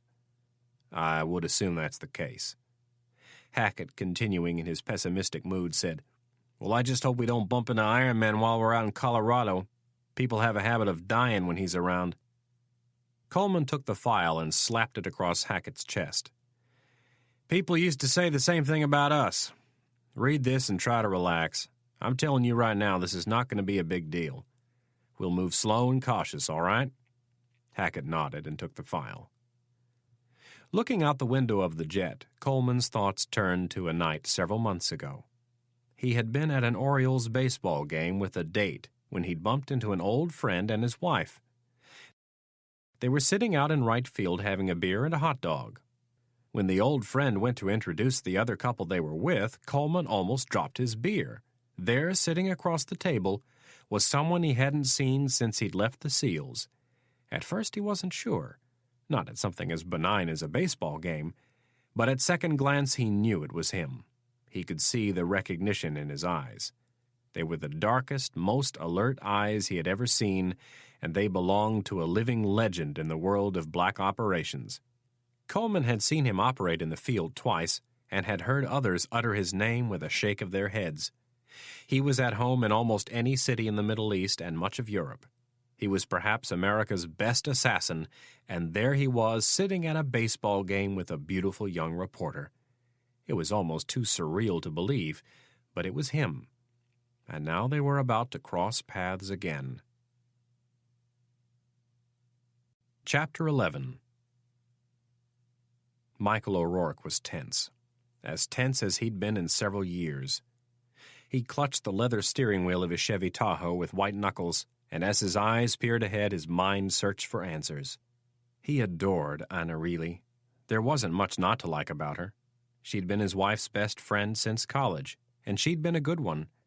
They had been elated when she called the previous spring to tell them she was going to be NBC's new White House correspondent.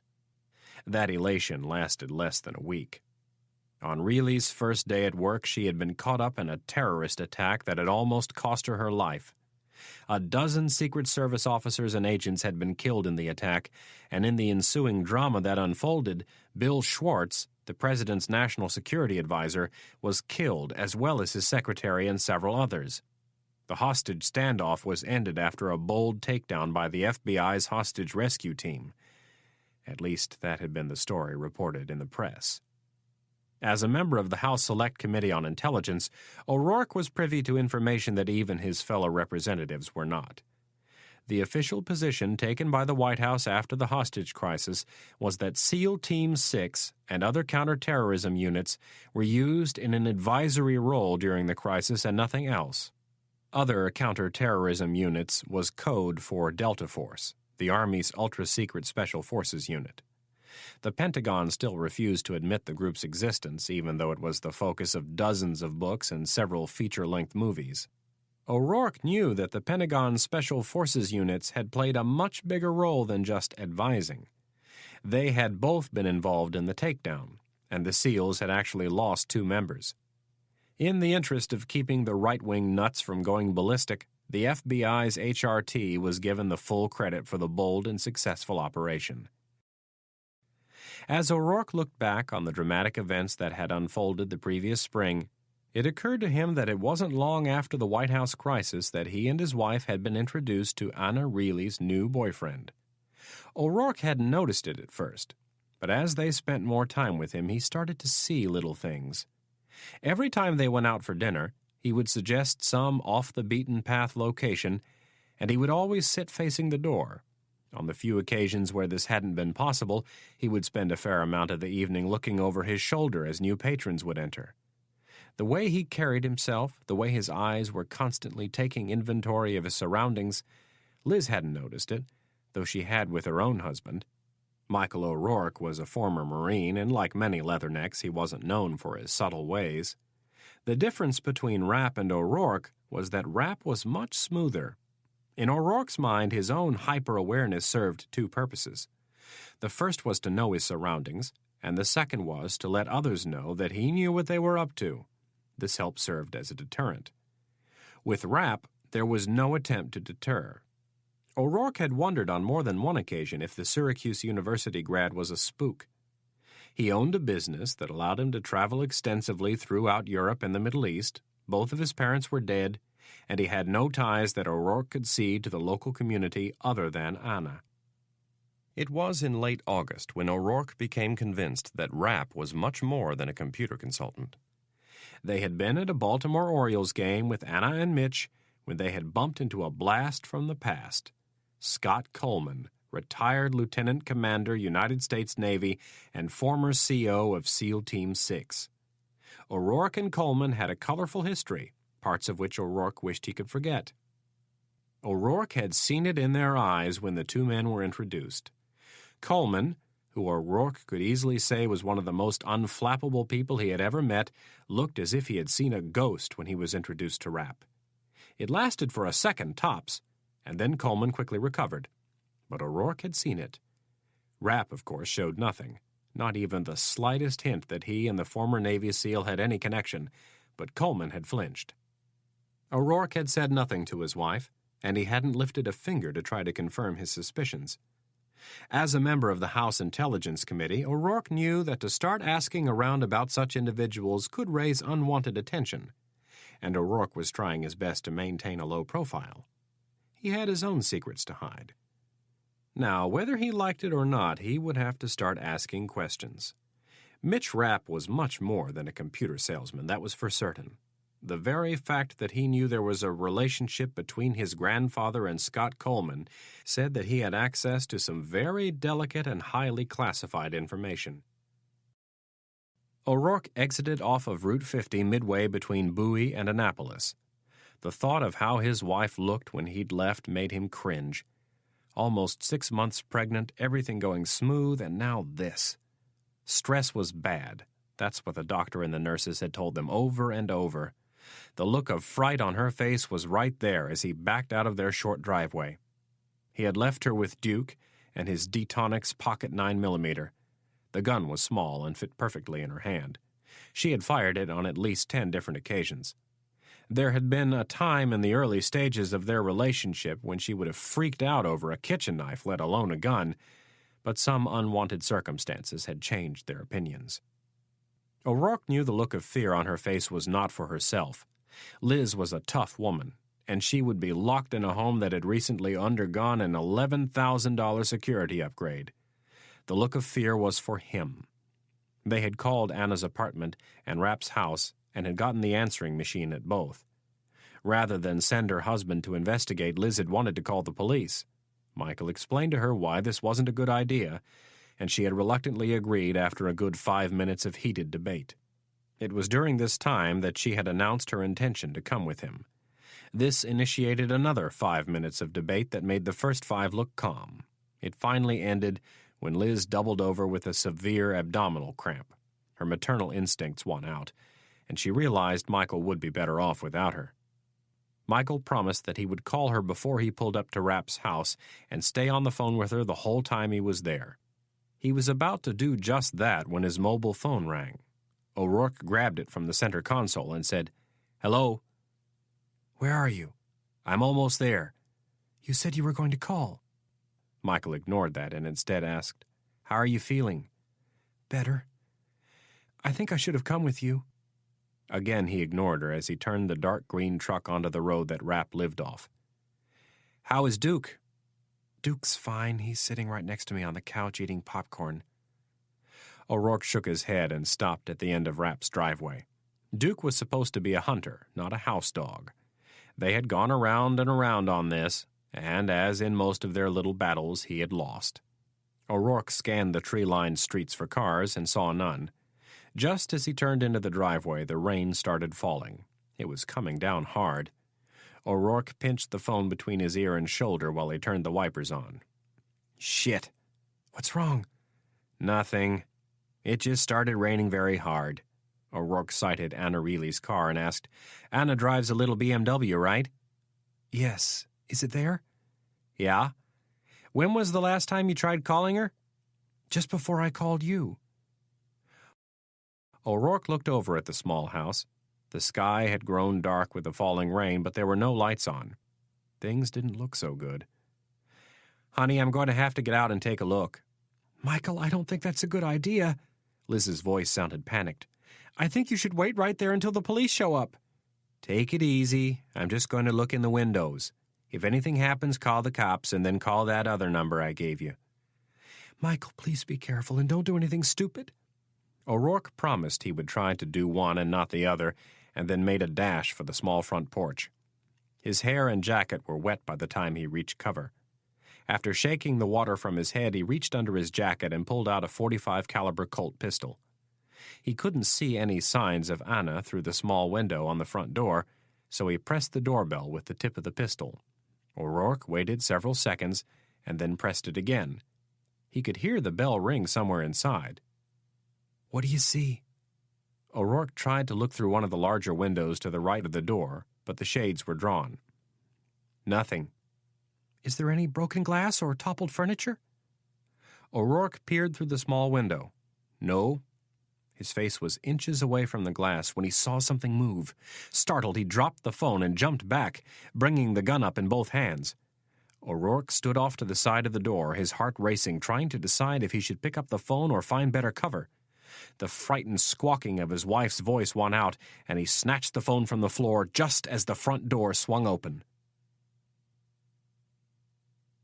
Chapter 12.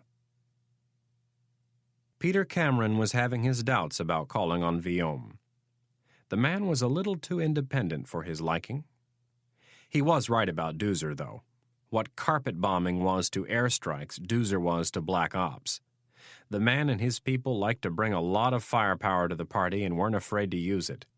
Viaume, although he was very adept at keeping a low profile, presented an entirely different problem. He lacked loyalty, and not just to his adopted country, but also to his faithful employer of 30 years, the CIA.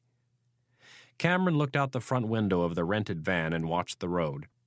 It was 4:45 in the evening, and the afternoon sun was throwing long shadows off the peaks of the mountains. The van was backed into a spot near the office of the Buffalo Bill Motel. It was a quaint 12-room motel on the outskirts of Evergreen, Colorado. Evergreen was a beautiful town in the mountains, 40 minutes due west of Denver. It was surrounded on all sides by huge hills that anywhere other than the Rockies would have been referred to as mountains. A half-dozen creeks sliced through the hills from all sides and met in the middle of town. In the last decade, Evergreen had fought a battle that towns just like it had fought across the nation. Multi-million-dollar homes were being thrown up and golf courses developed. The place now sported 4 coffee shops and one of the nicest post offices in the country.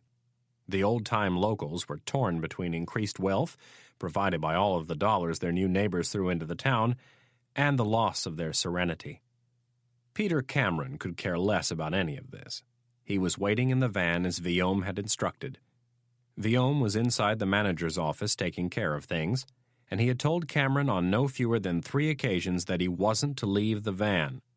Cameron was getting sick of being treated like a neophyte. He had been in the intelligence business for almost as long as the frog. Granted, he didn't have as much practical field experience, but it wasn't as if this was rocket science. Viome had split the group into two upon arriving in Colorado Springs. A van and a Jeep Cherokee had been rented from National Car Rental with the aid of false IDs and credit cards. He and Cameron had driven up in the van, and Mario Lucas and Mary Juarez had taken the Jeep. Lucas and Juarez were up in the mountains right now, scouting out the Jansen's A-frame. If they saw anything unusual, they were to report it right away. Otherwise, they were to set up the surveillance equipment and go to dinner. At no time did Viome want anyone to see the four of them together. The Jansens' flight wasn't due until 9, so they had plenty of time to get things ready. Viome came back out to the van with keys in hand and moved the vehicle down to the far end of the motel. The two men grabbed some of the equipment and moved it into the room. Cameron dropped his stuff on one of the beds and took a look around. The floor was covered with ugly 70s orange shag carpeting. The bedspreads were a shiny rust color and looked to be made of some highly flammable fabric, and wagon wheels served as headboards for the two twin beds. The room's art consisted of a cheap print of Buffalo Bill and an ashtray shaped like a six-shooter. Viome popped one of the case's clasps and said, "It ain't so ritz, but it'll do." After taking out a detailed map of the area, he unfolded it and stuck it to the wall with 4 thumbtacks. Next, he popped open 2 metallic briefcases and readied the equipment. Mario and Mary were to set up 4 directional parabolic microphones and a digital camera. Mary had also come up with the idea to set up a microwave tripwire. The Jansens, like most people in their line of work, had chosen their lair carefully. It was near the top of the mountain with only one home above it. Their house sat a good 100 yards off the main road.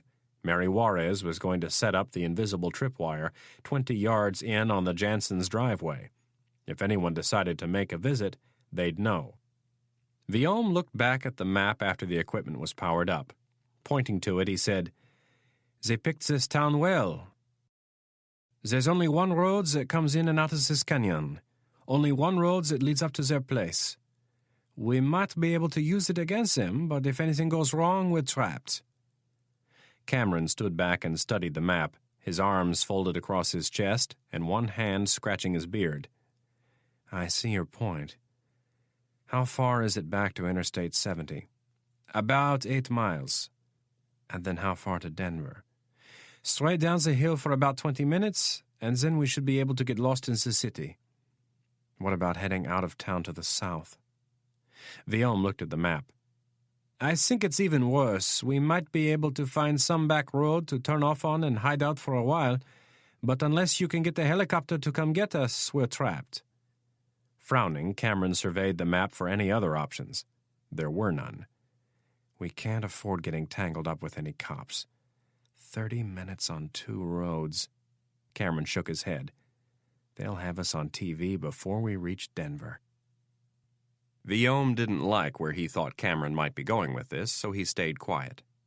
Cameron stared at the map for a while longer, and then casually announced, "If we have any run-ins with the cops, we'll have to dispose of them." "You mean kill them?" Viome hated the way desk jockeys like to come up with antiseptic terms like dispose and eliminate. Call a spade a spade. Cameron shrugged. "I see no other choice." "I'll be the judge of that." Viome stared at Cameron. He was really beginning to question his judgment in letting this man come along. "You still haven't told me what you want to do with the 2 targets. Are we going to kill them right away, or do you want to talk to them?" Cameron hadn't thought that one through yet. "I still haven't decided. As you've repeatedly pointed out, it would be nice to avoid a scene. It would, in fact, be best if they just disappeared forever." "Can your person at the airport take them out if need be?" "I gave him instructions to follow from a very discreet distance and only as far as the exit to Evergreen." "You didn't answer my question." Cameron stared back at him, not entirely enthralled with Viome's abruptness. "No is the answer to your question." "Well, if that's the case, I would let them get settled in their house, listen to what they have to say, and then take them just before sunrise." Cameron nodded. "That's what I was thinking." Viaume grinned slightly. You are so full of shit, he thought to himself. You've never had an original idea in your life. Cameron saw the smirk on Viaume's face, and he didn't like it. The man needed to learn to respect his employers a little more. When this whole thing was over, he just might have to look into eliminating the frog and his people. Doozer would probably do it for half the normal fee. Doozer hated the frog as much as or more than Cameron did. The professor grinned back at Viaume and decided a phone call to Doozer would tie things up nicely. At the Colorado Springs airport, Scott Coleman, Kevin Hackett, and Dan Strobel were loading their gear into a rented silver Chevrolet Suburban. Hackett had made arrangements to leave the Learjet overnight and have the tanks topped off. As with the group that had landed 2 hours before them, everything was paid for with credit cards that did not bear their real names. Hackett was the detail man and always had been. Back on SEAL Team 6, when Coleman needed to overcome a unique logistical problem, Hackett's talents were usually called on. He had the patience and the ability to deal with the minutest of details, whereas Coleman was much more suited to deal with the big picture. It was a relationship that had served them very well over the years. There were times, however, when Hackett's attention to detail bordered on whining. With everything loaded up, the 3 former SEALs climbed into the Suburban and left the airport. It took about 15 minutes to get through the Springs, and then they were on Interstate 25, driving with the rest of the traffic at 80 miles an hour. Strobel, who had spent a lot of time in the area, was driving the SUV. He had explained to the others that it was better to take the interstate up to Denver and cut over than to take the winding Highway 67 through the foothills. Hackett was in back, pecking away at his $4,000 laptop. The computer had a tiny digital phone built in and could access the internet without a hard line. One of his great assets was his computer skills. Hackett liked to say there was very little you couldn't find over the internet. Instead of having to stop at a convenience store to buy a map of the Evergreen area and risk getting caught on video, he could simply go online and find all the information they needed. Within 5 minutes, he had printed out 8 pages of information on a tiny portable printer the size of a rolling pin. Hackett handed the sheets to Coleman and went to work on his next project. As he pecked away at the keys, he asked for the 3rd time since leaving Baltimore, "Why did Stanfield call on us instead of using someone within the agency?" Coleman lowered the sheets and stared out the front window of the truck. "You know the answer to that, Kevin." Strobel was hunched over the steering wheel, trying to get a good look at the sky. Weather in the mountains was a tricky thing. It could be 70 and sunny one minute and 30 and snowing the next. Glancing at the rearview mirror, he said, "If you've got a problem, state it, but you're starting to get on my nerves, Kevin." This is how conversations went between Strobel and Hackett. Coleman barely noticed it anymore. He'd been around them for so long. They were like brothers. One minute they could be throwing punches, and the next they could be sharing a beer and laughing. They hadn't swung at each other in a while, but they still got in some pretty heated arguments. The two had been best friends since entering basic underwater demolition school with the SEALs 12 years earlier. They had been paired up as swim buddies during the grueling 16-week course that was designed to weed out all but the most devoted. Sleep deprivation, hazing, torturous runs on sandy beaches, and freezing midnight swims were all part of an elaborate testing process to find the toughest warriors. When the real shooting started, quitting wasn't an option. "What's bothering me?" Hackett pushed his round glasses up on his nose. "Is that I don't think this is just some milk run. I think they were doing something outside official channels and it went wrong." "No shit, Sherlock," Strobel replied. "The man wouldn't have called on us otherwise." Hackett could really be an old woman sometimes. "What you're missing is when things go wrong, they like to cover their tracks. Today, we are the people who are sent to fix this problem. Tomorrow, we might be the problem." "What in the hell is that supposed to mean?" asked Strobel. Hackett kept typing. "We don't know what the Jansens were doing, but you can bet if it involved Iron Man, it was some serious shit. Some shit that didn't go off the way they planned it. When that happens, our beloved Culinary Institute of America has a history of making people disappear." "You're paranoid," scoffed Strobel. "That's what you said that time in Libya." Libya was a bad memory that none of them liked to conjure up.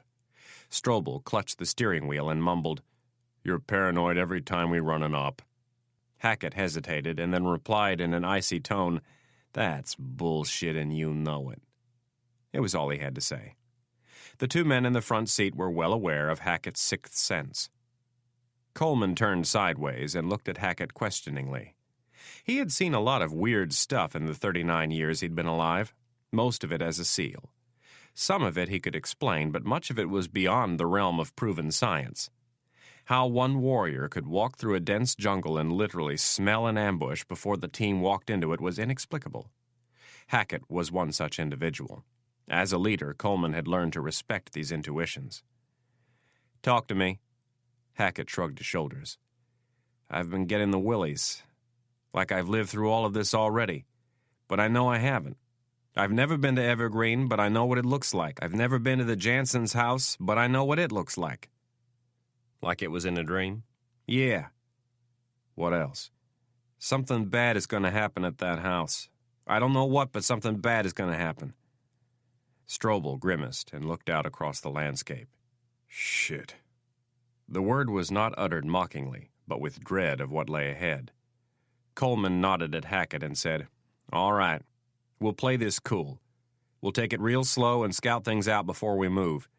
If you're still getting your bad vibes in the morning, we'll have to come up with a different plan. Are we all in agreement?"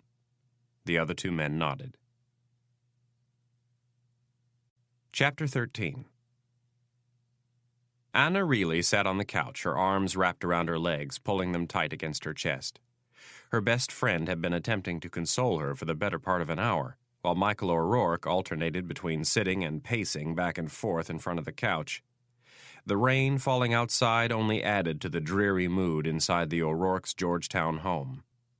After getting over the initial shock of finding her best friend's husband on the front porch of her boyfriend's house holding a gun in his hand, Reilly had listened long enough to understand that Michael O'Rourke didn't want to talk about whatever was bothering him while they were still at Rapp's house.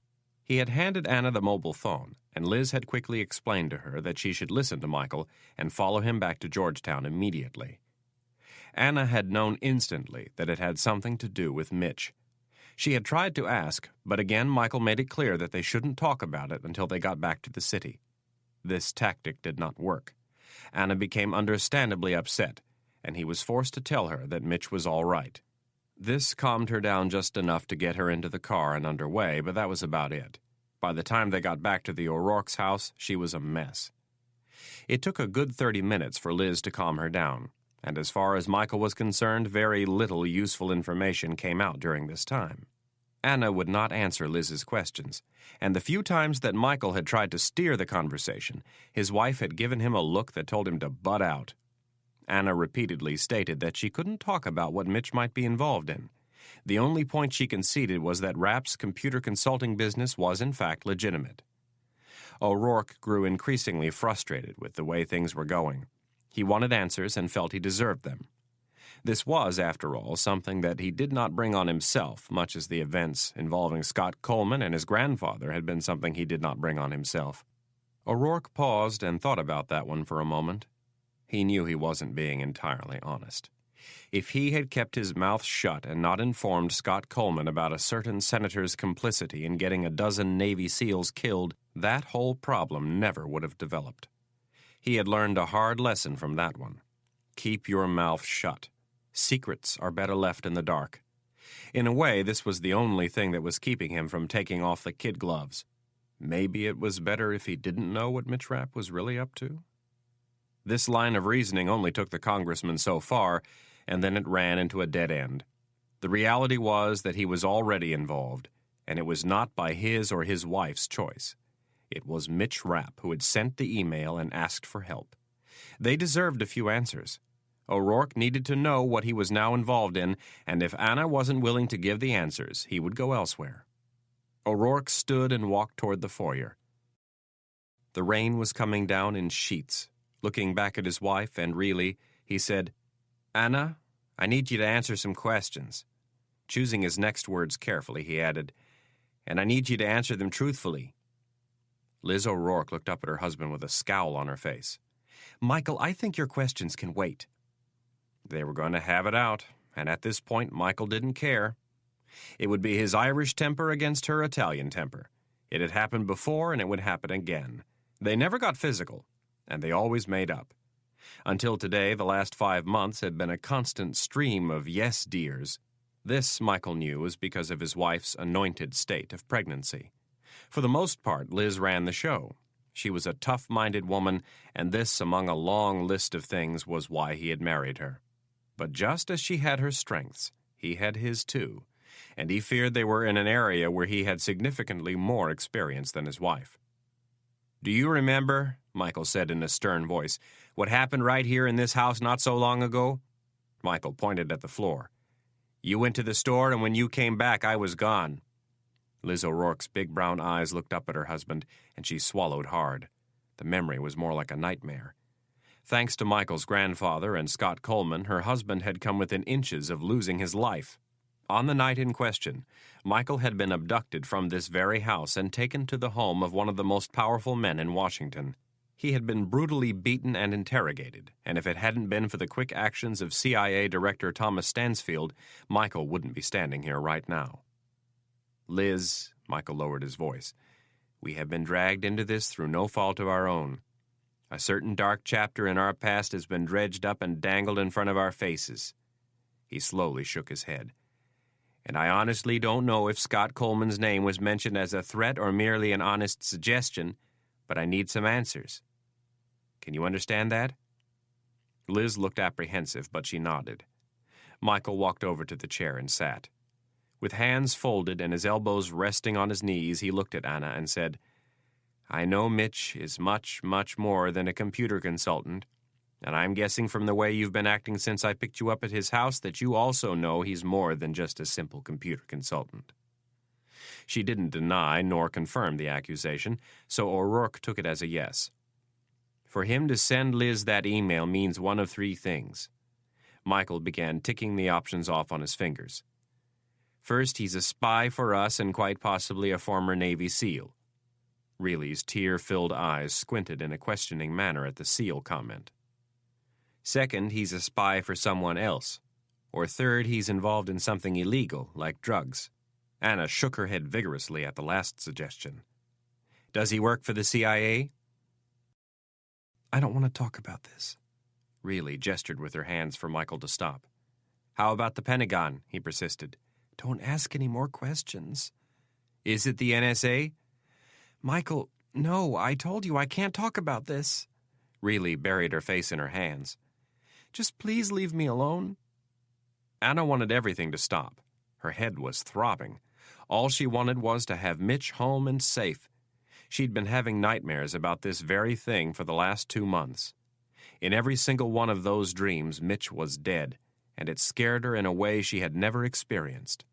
It was unbearable to think that she could come this far, find the man she wanted to spend the rest of her life with, and then lose him. Before telling her his real story, Mitch had made Anna promise that she would never discuss what he did for the CIA. Not even with her parents, and surely not a U.S. congressman. But Mitch had reached out from wherever he was and contacted Liz and Michael. Anna didn't know what to do. "Why don't you ask Mitch yourself?" Michael ignored her and said, "Anna, you know what I do for a living. I can pick up a phone and have someone from the CIA sitting in this room within an hour. It's required by law. I sit on the House Select Committee on Intelligence, and they have to answer to us. I could go down to the Hill right now, and with my security clearance, I could start digging. I will probably set off some alarms at Langley and the Pentagon, and God only knows where else, but people will have to answer my questions." Anna lifted her head and looked at O'Rourke. "Michael, I'm begging you, just leave it alone until you can talk to Mitch." "I can't do that," he said, firmly shaking his head. "Mitch dumped this in our laps, and in the process he has dredged up some stuff that I would really prefer to keep buried. And I need to know how he knows about that stuff, and I need to know now." "I can't tell you, I promised." O'Rourke took in a deep breath and then let it out in a frustrated moan. He wasn't getting anywhere. Reilly was every bit as stubborn as his wife. Changing tactics, he asked, "Do you think it's fair to my family that Mitch has dumped this on us? He's obviously in some serious shit if he's worried about your safety." Leaning closer to Reilly, he said, "I think I know what Mitch does for a living, and this is not some game." O'Rourke pointed to himself. I know, I've been there. Dark-clad men in the middle of the night with silenced weapons making people disappear without a trace. That's why he got hold of us. There is no other reason. He's worried about your safety. Now would you please answer my questions? I need and deserve to know what we've been involved in." Reilly's tears fell even harder, and she blew her nose on a tissue. "I can't. I made a promise." O'Rourke was getting really frustrated. Tears be damned, he pushed ahead. "Mitch wanted us to bring you here because he's afraid someone will try to get their hands on you so they can get to him. I have no problem protecting you. I love you and Liz loves you, but for Christ's sake, we're now in danger too. If you won't answer my questions, I'm going to be forced to start digging." Reilly began to cry so hard she shook. Liz pulled her close and held her tight. She looked at her husband with the most disgusted expression he had ever seen. He opened his mouth to speak, but Liz stuck her hand out. "Don't say another word." O'Rourke stood and out of sheer frustration said, "This is a bunch of bullshit." A second later, Anna Reilly was up and walking across the room. "I'm sorry. I'm so sorry I got you involved in this." She continued into the foyer and grabbed her jacket. Liz O'Rourke was right on her heels. As she passed her 6'2", 215-pound husband, she delivered a forearm shiver that moved him back a step. "Anna, where do you think you're going?" shouted Liz. "I'm leaving. It's not fair to have gotten you involved in this. I made the choice to fall in love with him, not you. You shouldn't have to go through this." Liz grabbed her best friend by the arm and swung her back toward the stairs. Pushing her up the steps, she said, "You are staying right here until I know you're safe." Reilly began to protest, but Liz would have none of it. She continued pushing her old college roommate up the stairs. On the fourth step, Liz stopped and glared at her husband. Michael started to say, "I was only—" "Don't even try to explain yourself," snapped Liz. "I am so disappointed in you right now, I don't even want to look at you." With that, the two women were up the stairs and gone. Michael watched them go and then smacked himself on the forehead with the palm of his hand. On his way into the kitchen, he threw a dozen well-punctuated swear words at himself and then threw in a few more for good measure. Michael yanked the refrigerator door open and grabbed a bottle of beer. He took a big swig and leaned back against the counter. Duke came up and sat in front of him. O'Rourke looked down at the yellow lab and said, "It's just you and me, buddy." After taking another gulp of beer, O'Rourke shook his head in sheer frustration. It really sucked knowing that even though you were right, you were wrong. Every single thing he had just said in the other room was right, but because they didn't like the way he said it, he was now wrong and would pay the price. O'Rourke let out a loud moan and thought, give him an hour and then go upstairs and apologize. In the meantime, there was one thing he could do. O'Rourke walked over to the phone on the kitchen wall and grabbed it. Opening the cupboard, he glanced down a phone list until he found the right number. A short while later, a woman answered on the other end. "Capitol Hill Police Department. How may I direct your call?" "Watch commander, please." There were 2 clicks on the line, and then another female voice came on.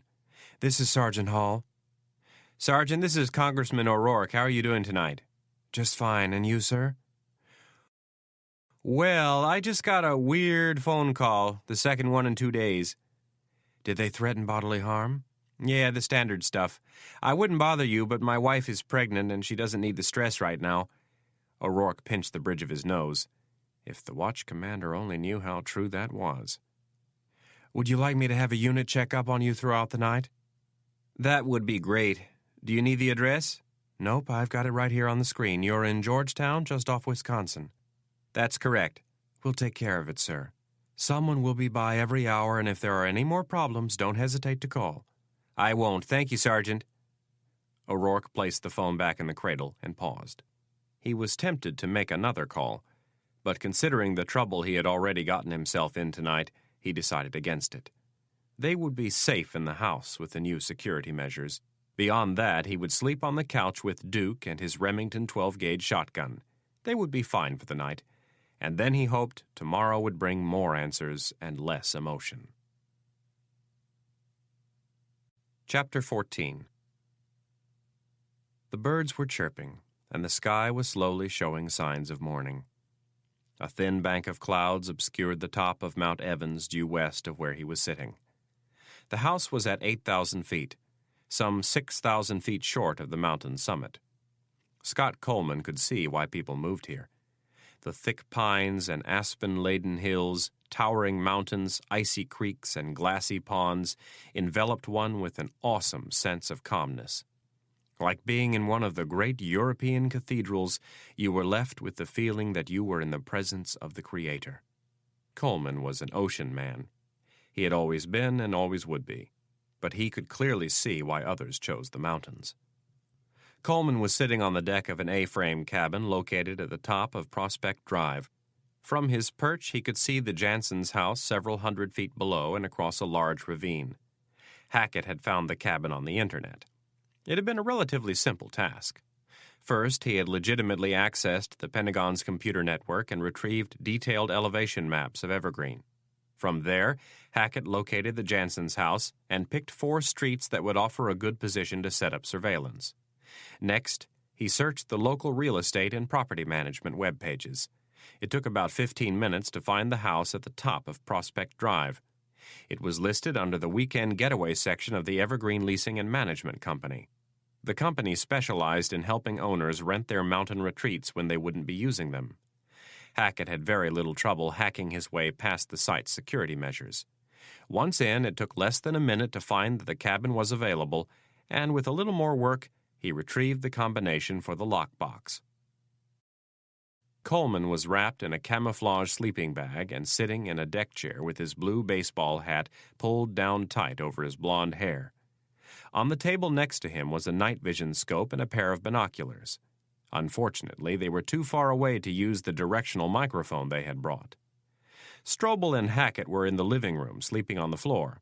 Around 11 o'clock the previous evening, the Jansons had been dropped off by an airport shuttle van. The 3 former SEALs had watched them for about an hour and then settled into 2-hour shifts. Coleman was in the final minutes of his 4 o'clock to 6 o'clock watch. The 3 men had agreed on a plan of sorts. They would see how the morning went, and then phone the Jansons and give them the choice of meeting them in town for a chat or inviting them up to their house.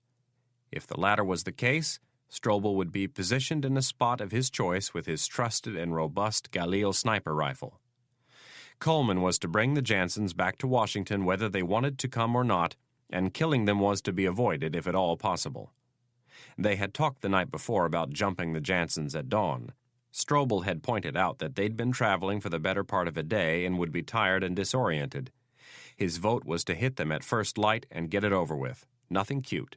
Strap on the body armor, tactical vests, and goggles, grab the silenced MP5s and a few flashbangs, and bust down the front door.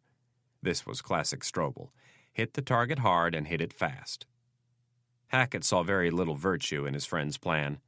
Plus, he was still getting his bad vibe. Coleman, for his part, was intent on returning to Washington with his 2 men and the Jansons. He wanted everyone alive, and no one in Evergreen the wiser that 3 very lethal individuals had spent a night in their perfect little town. The former SEAL Team 6 commander knew from experience that once you started setting off flashbangs and breaking down doors, things could get out of hand.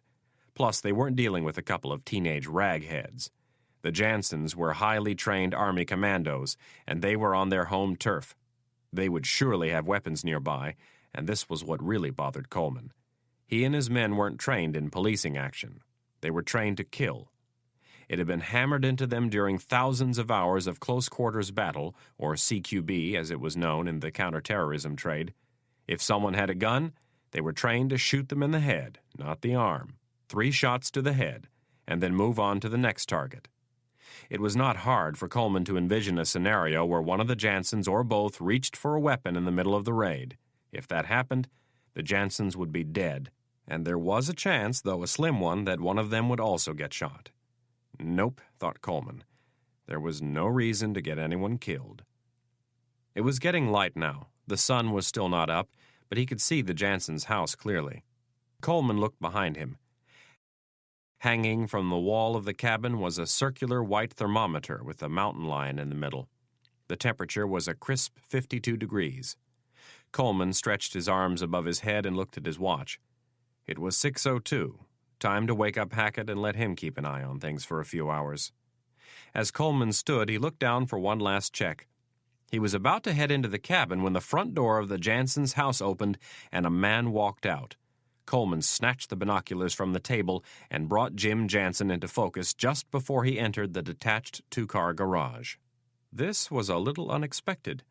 In the still mountain air, Coleman could hear the car start even though it was more than a half-mile away. Next came the brake lights, and then the car backed out of the garage. Coleman walked quickly to the sliding glass door and flung it open. "Get your asses up, you two. Jansen's on the move." Coleman went back to the railing and watched as the Subaru station wagon turned around in the driveway.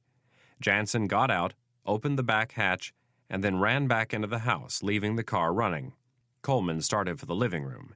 He didn't like what he saw. Peter Cameron wasn't the only person who thought of logging onto the internet to check up on what had happened in Germany. At 1 a.m, Jim Jansen had signed onto his AOL account. His wife was sound asleep, but he was restless. They had just made a lot of money, and he wanted to go someplace remote and warm so he and his wife could relax. Jansen knew Kennedy would want to debrief them. That was all part of the plan. Since Iron Man wasn't around, there wouldn't be anybody else to contradict their story. After the debriefing, they would have to go someplace nice and hide out for a few weeks. The work that he and his wife did paid great, but it was absolutely draining. Looking back on it, he could honestly say that if they were offered the same amount of money to do this job again, they would turn it down. Iron Man had made him nervous. The man had sensed that something was up, despite all of the planning they had done. His wife had told him in detail about what had happened in the house, the way Iron Man had shot Hagenmiller and disabled the bodyguard. They had been lucky that Beth had killed him so easily. Jansen started with the London Times. The European press would have had a full day to cover the story, and he figured there was a decent chance that the Times might mention the assassination of Count Hagenmiller in its Sunday edition. When the German authorities figured out that Iron Man was an American, the story would be front-page news everywhere, but that would take a while. Jansen was pleasantly surprised to find the headline, "Germans Believe Count Was Assassinated," plastered across the front page. He couldn't help feeling a little excited over the high-profile treatment of the case. By the second paragraph, the excitement was replaced by confusion. There was no fire when they had left the estate. By the fifth paragraph, the confusion had deepened, and by the end of the article, it had been replaced entirely by fear. He had followed the story right up to the point where it said a man and woman, posing as BKA agents, had left the estate in a maroon Audi sedan at approximately 11:15 p.m. and had not been seen since. Then there was the mention of a third individual who left approximately 5 minutes later in a car that was stolen from one of the guests attending the Count's party. Jansen's heartbeat picked up as he read on. The stolen car had been tracked to the Hanover airport. From there, the article jumped to a cab driver who was found bound and gagged in a hotel in Freiburg, Germany. Based on the detailed account that the driver had given the police, there could be little doubt that the man who had held him at gunpoint was none other than Iron Man. Jansen had raced into the bedroom in a panic and got his wife up. He asked her again exactly where she had shot the operative they knew only as Iron Man. It didn't take long for the two of them to figure out that he must have been wearing a bulletproof vest and had not told them. It was a stupid mistake. Jim Jansen wanted to strangle his wife for not putting a third bullet in the man's head. This was the exact reason he was supposed to be the trigger man. What they had to do was glaringly obvious. They had to run, and they had to run fast and far. When the man they had ambushed in Germany made his way back to the United States, he would tell Irene Kennedy everything, and she would understandably give him all the information he needed to track them down. Jim Jansen had very little doubt about the outcome of that confrontation. The Jansens would last right up until they gave up who had hired them, and then they would be killed the proper way, a bullet to the head. While Jim and Beth Jansen raced around their house gathering the things they would need for quite possibly the rest of their lives, they didn't realize that there was a far more imminent threat sitting in room 10 of the Buffalo Bill Motel. Peter Cameron had listened to every word the Jansens uttered, and it had given him ample time to plan and get things into place. With a little luck and cooperation from the Jansons, he would be back in Washington by noon. Cameron was extremely efficient with virtually every firearm there was. It didn't matter if it was a pistol, a shotgun, or a rifle. In his early 20s, he had gone to a gun club in rural Virginia with another employee of the CIA and was exposed to competition shooting for the first time. Over a period of years, this had turned from a passion into an obsession. Cameron was the top pistol shooter in his club and one of the best on the East Coast. He was very proficient at skeet shooting and was deadly accurate with a rifle. All of this shooting, however, was done under controlled conditions. Cameron's pride and joy was his gun collection. Over the years, he had steadily built it up to the point where it now totaled more than 100 pieces. Since he had bought them wisely, and they had appreciated greatly over the last 2 decades, the collection was now worth a small fortune. Despite all of this, Cameron was deeply embarrassed by one fact. He had never killed another human. Viome was right. Cameron had always sent someone else to do the dirty work. Now that Cameron had officially broken with the CIA and he was dealing with hired killers like Viome and Doozer, he felt it was time to make a statement.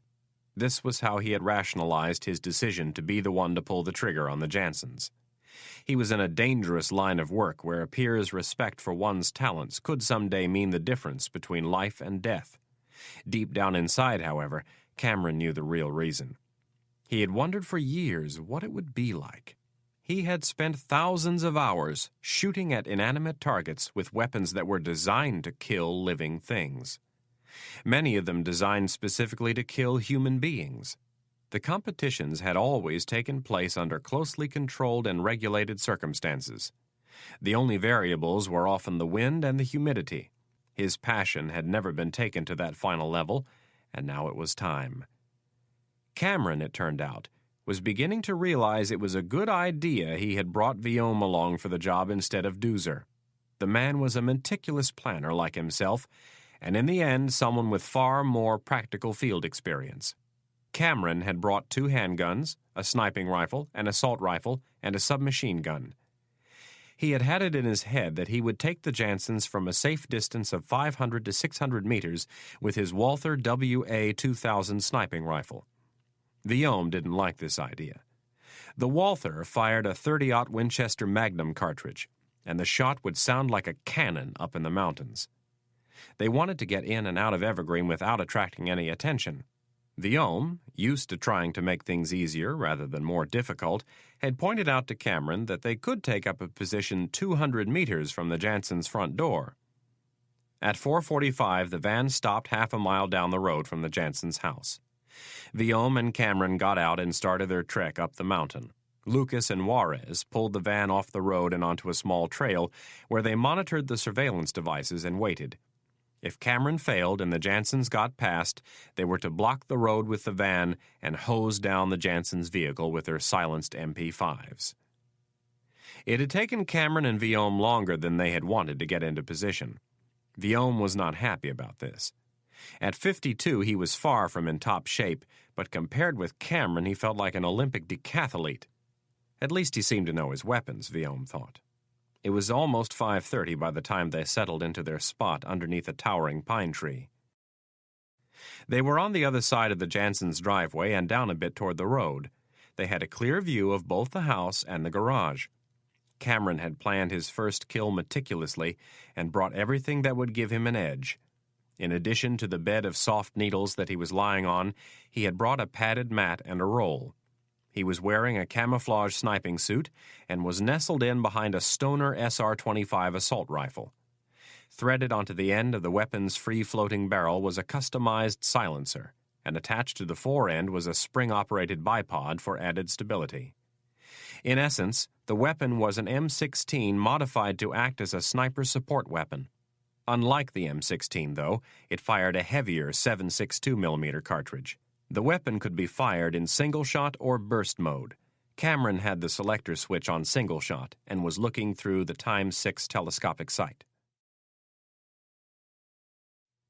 When Jansen appeared from the house at 6 a.m., Cameron was not surprised. Mary Juarez had already informed them that it sounded as if they were ready to leave. The warning didn't help. Cameron's heart began to beat harder even before the front door opened. Despite the cool morning air, sweat formed on his brow and his breathing became short. Cameron swung the rifle from left to right as Jansen walked to the garage. The crosshairs stayed centered on the side of the target's head for less than half the trek. Cameron couldn't believe how nervous he was. His normally steady aim was anything but. Talking himself down, he reminded himself of the backup that was in place. If he missed, everything would be fine. Lucas and Juarez would take care of things.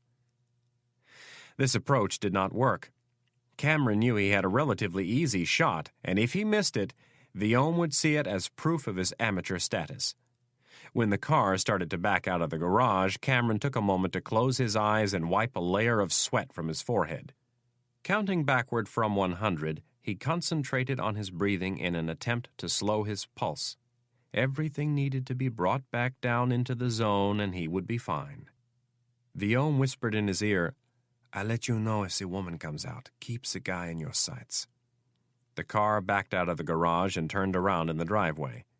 When the driver jumped out and ran back to the house, Viome said, "This is it. When he comes back out, wait as long as you can to shoot until she comes out, but don't let him get behind the wheel. We don't want to have to shoot up the car if we don't have to." Cameron did not reply. He felt better. His breathing and pulse had slowed. He could feel himself falling into the zone. The crosshairs stayed centered on the open front door. He kept counting down slower and slower. His breaths were shallow and taken through the nose. When Jim Jansen appeared on the porch a minute later, Cameron was not startled. He simply followed the man as he walked toward the rear of the wagon. After throwing several bags in the back, Jansen reached up and slammed the tailgate closed. The action left his face perfectly bisected in the black crosshairs of the scope. Cameron's right forefinger sat poised over the cold trigger of the Stoner rifle. He heard Viome start to speak, and at that moment the target turned his head toward the front door. Cameron knew immediately what Viome was saying, and without waiting another second, he squeezed the trigger in one smooth, constant motion. Scott Coleman brought the pair of binoculars to his eyes and looked down at the Jansens' house. It looked as if they were getting ready to go someplace, and it appeared they were in a hurry. Keeping the binoculars up, he turned his head toward the sliding glass door and in a hushed voice said, "Dan, get the truck out of the garage. We'll come back and sanitize the place later." If they hurried, they could beat them down to the main road and block them from getting into town. If things could be handled peacefully, they could talk them into coming back to Washington. If they couldn't cut them off, they'd have to follow, and things could get tricky. Coleman watched as Jim Jansen came back out of the house and threw 2 large duffel bags into the back of the Subaru station wagon. Jansen's mouth was opening as if to say something, and then his body lurched violently away from the car and thudded to the gravel driveway. Coleman instinctively crouched several inches lower and moved his binoculars toward the front door. For the briefest of moments, he saw Beth Jansen alive and staring, her mouth agape at the limp body of her husband lying on the ground. Before she could overcome the shock of watching her husband struck down, a bullet hit her in the forehead and sent her into the bushes next to the porch steps. Chapter 15. Irene Kennedy greeted the start of the week with little enthusiasm. The Monday morning traffic was heavy, and so was her mood. Mitch Rapp was still missing, and the only 2 people other than Rapp who could tell her what had happened in Germany were dead. For someone who prided herself on being able to block out distractions and focus on the task at hand, she wasn't exactly measuring up to her expectations this morning. Sitting on her lap was a copy of the President's Daily Brief, or PDB. The document was a highly classified newspaper that was prepared by the CIA's Office of Current Production and Analytical Support. The PDB was prepared by a dozen officers and analysts who spent much of their evenings amassing the most current information that may affect the national security of the country. Every president since John F. Kennedy has handled the document differently. Some have read it religiously every morning, while others have directed their national security advisors to do so. President Hayes treated it with the zeal of a Calvinist. He read it every morning, asked his briefer pointed questions, and took notes. As Deputy Director of Counterterrorism, Kennedy did not usually give President Hayes the daily briefing, but the attack on the White House had changed all of that. Combating terrorism had become Hayes's top priority. It worked out that she gave the briefing about once a week, sometimes more, sometimes less. President Hayes used the briefing as a cover so the two could discuss the activities of the Orion team. Kennedy closed the book and looked out the window. The government sedan she was traveling in had just turned off Constitution onto 17th Street. The ellipse was to her right, and ahead was the White House. The entire mansion was covered in scaffolding as workers raced to mend the damage of the terrorist attack by Christmas. President Hayes had been adamant that repair of the old glorious building be conducted with around-the-clock vigilance to help erase the scars from the American mind as quickly as possible. The entire building had been placed in a bubble of aluminum and plastic to keep the cameras away. Fortunately, severe damage had been avoided thanks to the quick actions of the fire department. The buzz around town was that the general contractor that had been hired was ahead of schedule. If they finished by Christmas, they would get a 20% bonus. The West Wing was already open for business, but there was much speculation and wagering on the street about whether or not the President and the First Lady would be celebrating the birth of Christ in the Executive Mansion. For now, they were staying in Blair House across the street from the old Executive Office Building. The four-door sedan maneuvered its way through the barricades designed to thwart a truck bomb and stopped at the southwest gate of the White House grounds. Two uniformed Secret Service officers stepped out from the guardhouse and began checking IDs. It wasn't too long ago that they would simply have opened the gate and waved them through, but the attack had changed everything. Kennedy visited the White House frequently, and often with the same driver and bodyguard, but that didn't matter anymore. She rolled down her window and handed over her credentials. The officer looked at them briefly and then handed them back. A third Secret Service officer circled the sedan with a bomb-sniffing dog and checked the trunk. The whole exercise took less than a minute, and then the gate opened. The driver pulled up to the long, cream-colored awning that led to the ground floor of the West Wing. Kennedy thanked the two men and told them to wait in the car. Once through the doors, she held up a heavy blue pouch with a metallic lock across the top. The officer was used to seeing the arrival of the blue pouch, which contained the PDB. The Secret Service officer sitting behind the desk said good morning and spun a clipboard around so the doctor could sign in. With that done, Kennedy headed up the stairs to her left. One of the blue suits, an agent from the President's personal protection detail, was standing at the top of the stairs. She knew this meant the President was in the West Wing. Kennedy checked her watch. At 7:12, he was probably eating breakfast and reading his morning papers. Just before she reached the Oval Office, she stopped at a door on her right and held up the blue pouch. A towering Secret Service agent in a dark gray suit nodded and allowed admittance into the President's private dining room. Kennedy found the President sitting in his usual spot with his 4 folded newspapers laid out in front of him. A small Filipino man dressed in a white waistcoat and black pants approached and said, "Good morning, Dr. Kennedy." "Good morning, Carl." The man took the pouch from Kennedy and then her jacket. Kennedy sat at the circular oak table across from the President and unlocked the pouch. The President glanced up and said, "Good morning, Irene." "Good morning, sir." "How was your weekend?" "Just fine, sir, and yours?" Kennedy extracted a copy of the PDB and slid it across the table. She knew they would continue with the small talk until Carl left. "It wasn't too bad. Camp David is really beautiful this time of the year." Hayes perused the headlines on the first page of the PDB and noted that they covered many of the same topics that were on the front page of the Washington Post. He knew the content would be a different matter. Carl approached Kennedy and set down a mug of black coffee and a blueberry muffin. "The muffins are very good today, low fat." Kennedy smiled. "Thank you, Carl." The man always went out of his way to try to get her to eat. "Mr. President, the pot on the table is full. If you need me, just buzz." "Thank you, Carl." President Hayes was a huge coffee drinker. 8 to 10 cups a day was his standard. He liked to point out to all who criticized his coffee consumption that Dwight D. Eisenhower drank 20-some cups a day and smoked 4 packs of unfiltered cigarettes while he was the Supreme Allied Commander. After that, the man went on to serve as president for 2 terms and lived until he was 79. Hayes was very fond of telling overly concerned types the Eisenhower bio. His wife was equally fond of telling him, "You're no Dwight D. Eisenhower." It had now gotten to the point where Hayes told the story just so he could hear his wife utter her line. Hayes was the first to admit he was no Dwight D. Eisenhower. Very few people were. Hayes was a Democrat, but the more time he spent in the Oval Office, the more he grew to like Eisenhower, who was a Republican. Ike was Hayes's dark horse candidate for best president. Everybody always mentioned Washington, Jefferson, Lincoln, and FDR, but Ike was the only one of the group who came from abject poverty and rose to the most important office in the land. Add to that the fact that he whooped the Nazis, his trailblazing efforts to end segregation, the way he helped out the farmers, and the way he kept military spending at bay, and in Hayes's mind, he had a real shot at being the best. The outer door clicked shut while President Hayes was pouring another cup of coffee. Looking over the top of his reading glasses, he asked, "What in the hell happened in Germany? We have a meeting with their ambassador in 40 minutes."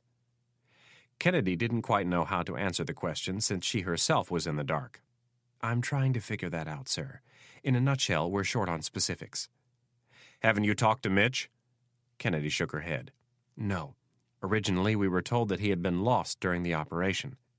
Hayes leaned forward, moving his bowl of cereal and newspapers out of his way. "Say again?" "Some of the other assets that were involved in the operation reported that Mitch had been killed. We no longer believe that to be true." Hayes frowned. "You'd better back up and give it to me from the start." Kennedy began to do so, but cautioned that her information was incomplete. She went on to explain the details they had learned from their counterparts in Germany. Hayes was particularly interested in the description of the suspect who had kidnapped a cab driver and taken him to Freiburg. For the most part, the president remained calm during her summation of the weekend's events. When she was finished, Hayes asked, "Why haven't you debriefed the other two who were involved?" Kennedy hesitated at first. One of her jobs, as she saw it, was to insulate the president from this kind of mess. Plausible deniability could be a very important thing. Her decision to tell him was eventually based on fear. Fear of what or who might be behind the death of the Jansons. "Sir, we sent a team to pick the Jansons up in Colorado.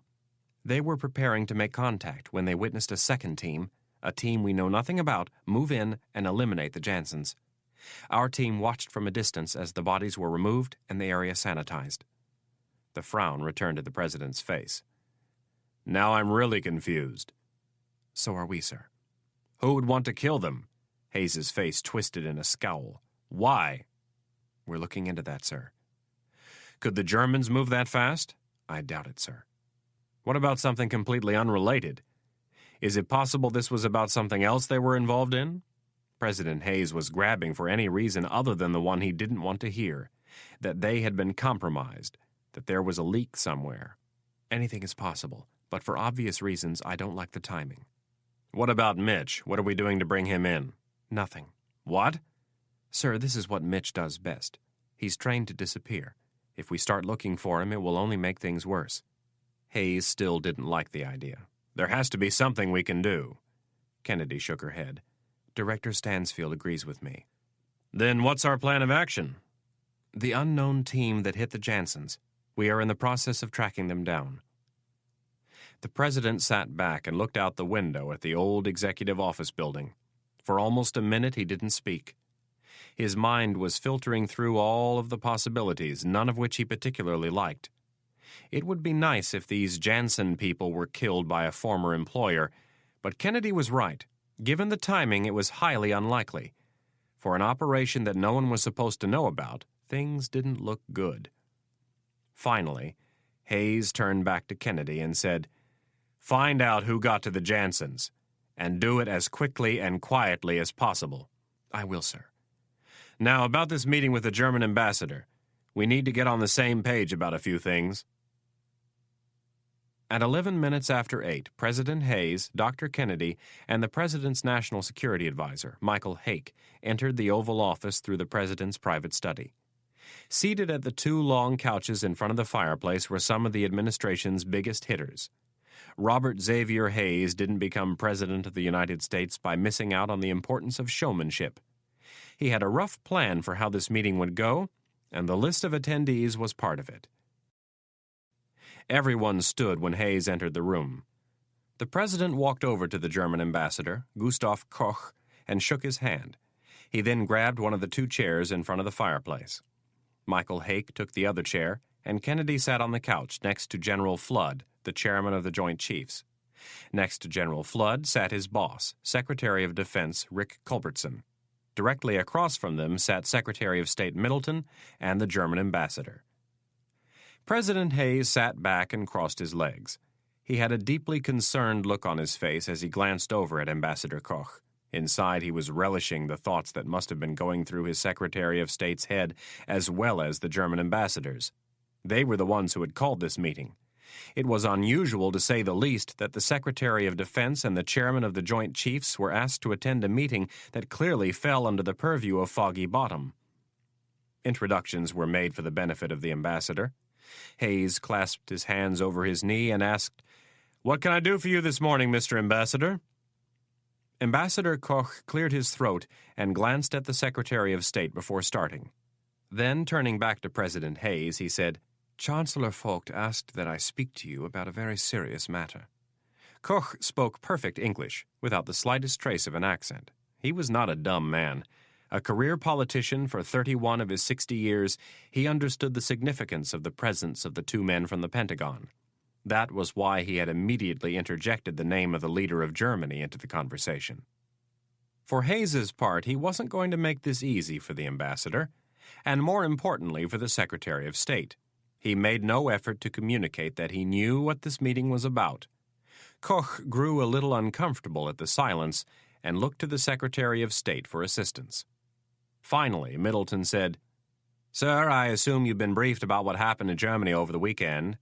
Middleton looked at Hayes for confirmation, but got none. "Sir, I'm referring to the assassination of Count Hagenmüller and the fire that destroyed one of the finest homes in Europe, and," Middleton added with an agonized tone, "a priceless art collection." Hayes finally nodded. "I'm familiar with the situation." No words of sympathy were offered. "Sir," Secretary Middleton continued, "Ambassador Koch knew Count Hagenmüller quite well, as did Chancellor Vogt." Hayes nodded just once and again offered no words of condolence. Koch was confused by President Hayes's lack of sensitivity, but since he had only dealt with the man on a limited basis, he ignored the strangeness and stated his case. "Chancellor Vogt is deeply concerned that the assassination of Count Hagenmüller may have been carried out by a foreign intelligence service." "Really? And why does he think that?" The president kept his eyes focused on the ambassadors. "We are privy to certain information that leads us to that conclusion." "And what would that information be?" Ambassador Koch sat rigid. "We have been told that the Count was under surveillance during the days leading up to his death." "By whom?"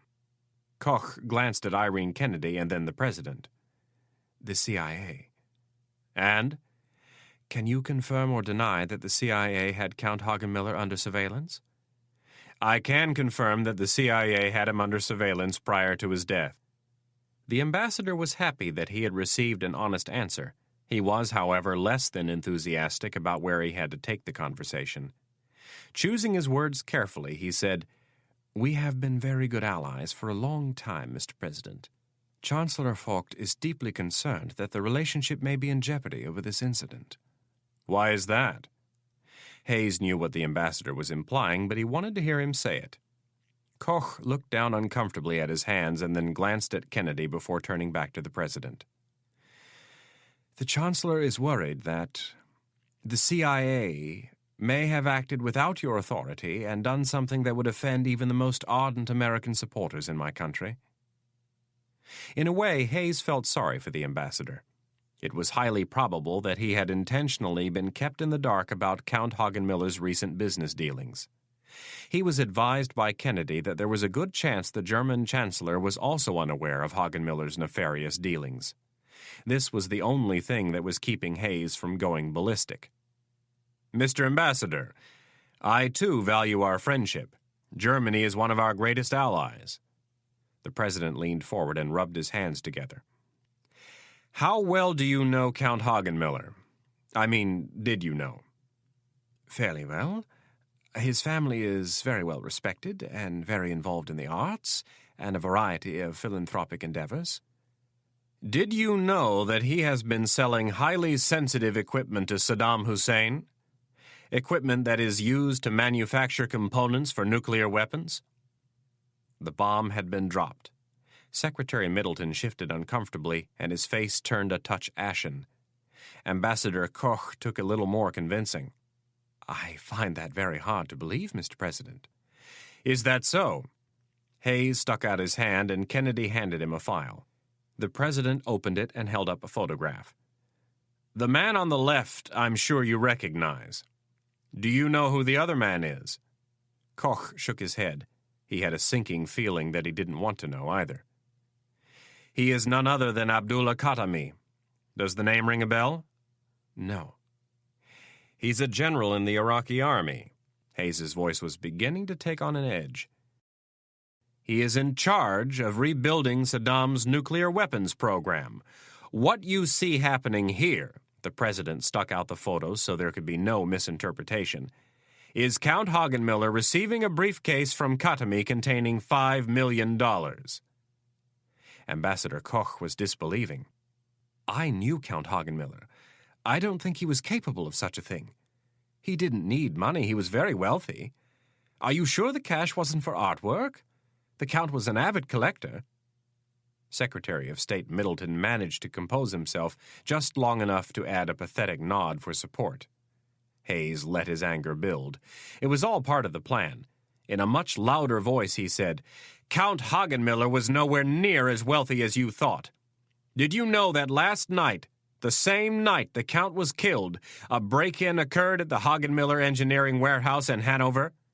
Kennedy corrected him. It was Hamburg, sir. Hamburg, thank you. This break-in was part of an elaborate plan by the Count and Khatami to ensure that Khatami got what he needed for Saddam. Hayes shook his fist and added in an icy tone, Before you come in here and start accusing me and my people of assassination, I think you should start looking for answers within your own government. And while you're at it, you might want to ask the Iraqis what they were up to last night. The President stood. Now, I have a very busy schedule today, Mr. Ambassador, so if you'll excuse me, I have to get some work done. The ambassador rose slowly and kept his eyes averted from the President's.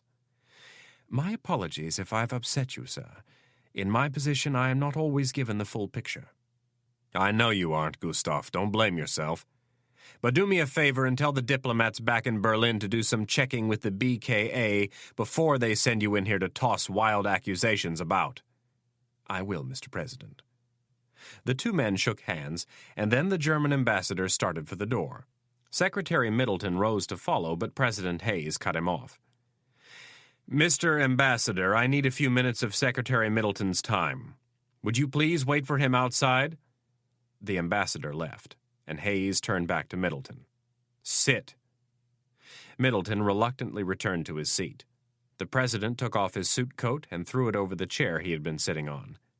With his hands planted firmly on his hips, he studied his Secretary of State. Hayes had known Middleton from his time in the Senate. He liked him well enough, but the man had not been his first choice for the top job at the State Department. In truth, Hayes found him to be a bit of an elitist snob. To make matters worse, there had been a recent spate of foreign policy statements released from the Secretary's office that were not in line with the White House's official position. Chuck, whose side are you on? Hayes intentionally called him Chuck instead of Charles. Middleton rolled his eyes. I won't dignify that question with an answer. Please, baited the President, lower yourself to my level. Middleton took the offense. Count Hagenmiller was a good man. I don't buy this story the CIA has concocted. My people in Berlin are telling me this looks very bad for us. Concocted, shouted Hayes. You haven't seen 1/10 of what she has on him. The President pointed at Kennedy. Why was the CIA watching him? Snapped Middleton. Hayes folded his arms across his chest. He had a temper, but rarely let it be seen. If he had an issue with someone, he usually took them behind closed doors and had it out. This was now beyond that. Middleton's arrogance was insufferable. Hayes speculated that the man had never gotten it into his head that they were no longer equals. Hayes had been junior to him in the Senate, and now with Middleton holding the glamour post in the administration, it appeared the man thought he was untouchable. Hayes stared him down and thought, "You've challenged me in front of 3 other cabinet members. You've left me no choice." "Chuck, let me get a few things straight. First of all, it's none of your damn business why the CIA had Hagenmiller under surveillance, and more importantly, I'd like to know how in the hell you ever found out about it." Middleton hesitated. Hayes was as angry as he'd ever seen him. Sidestepping the question didn't appear to be an option. He looked across at General Flood and Secretary Culbertson. Neither looked as if he would intervene on his behalf. "Jonathan Brown told me, but," Middleton cautioned, "it was perfectly legitimate. I spoke with him on Saturday morning when I found out that the Count had been assassinated." Jonathan Brown was the Deputy Director of Central Intelligence, Thomas Stansfield's number 2 man. Hayes looked at Kennedy briefly and then went back to Middleton. "Let's get something straight, Chuck. In the future, if you would like to get any information from Langley, you are to go through this man right here." Hayes pointed to Michael Hake. "As National Security Advisor, that is Michael's job. And more importantly, the next time you feel like sharing sensitive intelligence information with a foreign diplomat, check with me first." Chapter 16. The large chateau-style home was located in the prestigious Wesley Heights neighborhood just off Foxhall Road. Ivy covered the entire front of the house with the exception of the windows and main entrance. 4 chimneys jutted above the hipped slate roof, 2 at each end. The estate sat on 3 perfectly landscaped acres and was surrounded by an 8-foot black wrought iron fence. In the study, located in the southern wing of the house, Senator Hank Clark was relaxing in a well-worn leather chair, his shoes off, his necktie loosened, and a drink in his hand. In his other hand was the remote control for the TV. It was 8 in the evening, and Hardball with Chris Matthews was about to start. Clark enjoyed watching the blond Irishman run at the mouth. He had a knack for pinning down people and making them take a position. Sitting on the floor next to Clark were Caesar and Brutus, the senator's golden retrievers. The names had raised more than a few of his colleagues' eyebrows over the years. Clark, of course, loved the names, the assassin and the assassinated. The dogs were a daily reminder of the importance of keeping tabs on friends and foes alike. Clark's study was filled with expensive Western art and antiques. Balanced on 2 pegs above the fireplace mantel was an 1886 Winchester .45-70 lever-action rifle with not a scratch or a smudge. It had been given to President Grover Cleveland as a wedding present. On top of the mantel were 2 Frederick Remington sculptures, the Bronco Buster on one side and the Buffalo on the other, and above it all was one of Albert Bierstadt's breathtaking originals depicting a group of Indians on horseback riding across the plain. Across the room, the top shelf of the glass bookcase contained a first edition of each of Ernest Hemingway's novels, all of them signed by the old salt himself. Clark admired Hemingway greatly. He lived life hard. He saw and did things that all but a few only dreamed about. Rather than live as a fallen angel, as a shadow of his former self, he decided to check out. Not a bad way to go when you considered his life in its entirety. The room was Clark's favorite in the house. It was where he went at the end of each day to unwind. Wife number 3 was not allowed to enter before knocking, and even then she was not encouraged to stay long. Clark loved to collect beautiful objects. He had grown up in trailer parks and slept in the same bed with his brother until the morning he left for college. He would never again be deprived of the finer things in life. Over the intro music for Hardball, the senator heard the doorbell. Caesar and Brutus didn't even bat an eye. They had grown soft over the years, and were no longer interested in finding out who was entering the castle. Clark, however, was. He turned down the volume and slid his feet back into his shoes. He was very interested in talking to his visitor. With more effort than he would have liked, he slid his aged athlete's body to the edge of the chair and pushed his 260-pound frame up. One of the other things Clark liked was good food. He'd have to head down to his compound in the Bahamas and spend a week eating nothing but fresh fruit and fish. He'd take hikes, swim in the clear blue water, and do some deep-sea fishing, just like Papa. With any luck, he'd shed some weight. The door to the study opened, and the butler showed Peter Cameron into the room. The senator met him halfway across the parquet wood floor. Sticking out his hand, he said, "Good evening, Professor. May I get you a drink?" "Please." Clark turned for the bar. He wished Cameron would shave his ridiculous-looking beard. It made him look unkempt. Cameron walked over to the fireplace, and his eyes fell on the Winchester rifle as they did every time he entered the room. The gun was beautiful, a real piece of craftsmanship, and at the time, cutting-edge technology. The senator returned with a drink in each hand. "Here you go." "Thank you." Cameron grabbed the drink. "I was expecting to hear from you this morning. What happened?" "We had some problems." Cameron took a drink of his chilled vodka. "How serious?" Cameron rolled his eyes in an exaggerated gesture. "It could have been very serious, but I took care of things." "Details, please." The senator placed one hand on the mantel. "The Jansons screwed everything up. They missed Rapp. It appears he's alive, and I presume he's on his way back to the States." Clark looked confused and displeased. "I don't understand. The message I received on Saturday said that everything had gone according to plan." "That's what I thought. That's what they told me when I met them at the airstrip in Germany, but they were wrong. I don't know how Rapp survived, but he did." Clark was enraged that Rapp was still alive, but he wasn't about to show it in front of Cameron. After taking a drink, he said, "The Jansons are a liability." "Not anymore. That's where I've been the last few days. I grabbed Viome and a few of his people and flew out to Colorado where the Jansons live. Or I should say, lived." The senator nodded. "Details, please." "It went very smoothly. I put a bullet in both their heads as they were leaving their house on Sunday morning. No witnesses. I went through the whole house and checked for anything that might link them to me and came up empty. It could be weeks before the cops suspect anything." "You took the shot?" the senator asked, a little surprised. "Yes, it was my mess to clean up." Cameron was very proud of himself. "Did you collect their fee?" Cameron had, in fact, retrieved the $50,000 in cash. He was hoping the senator wouldn't bring it up, but there was no such luck. Hank Clark was not a man to lie to. "I got the money back." "Good. Use it to cover your other expenses and pocket the rest." "Yes, sir." Cameron couldn't have been more pleased. "What did you do with their bodies?"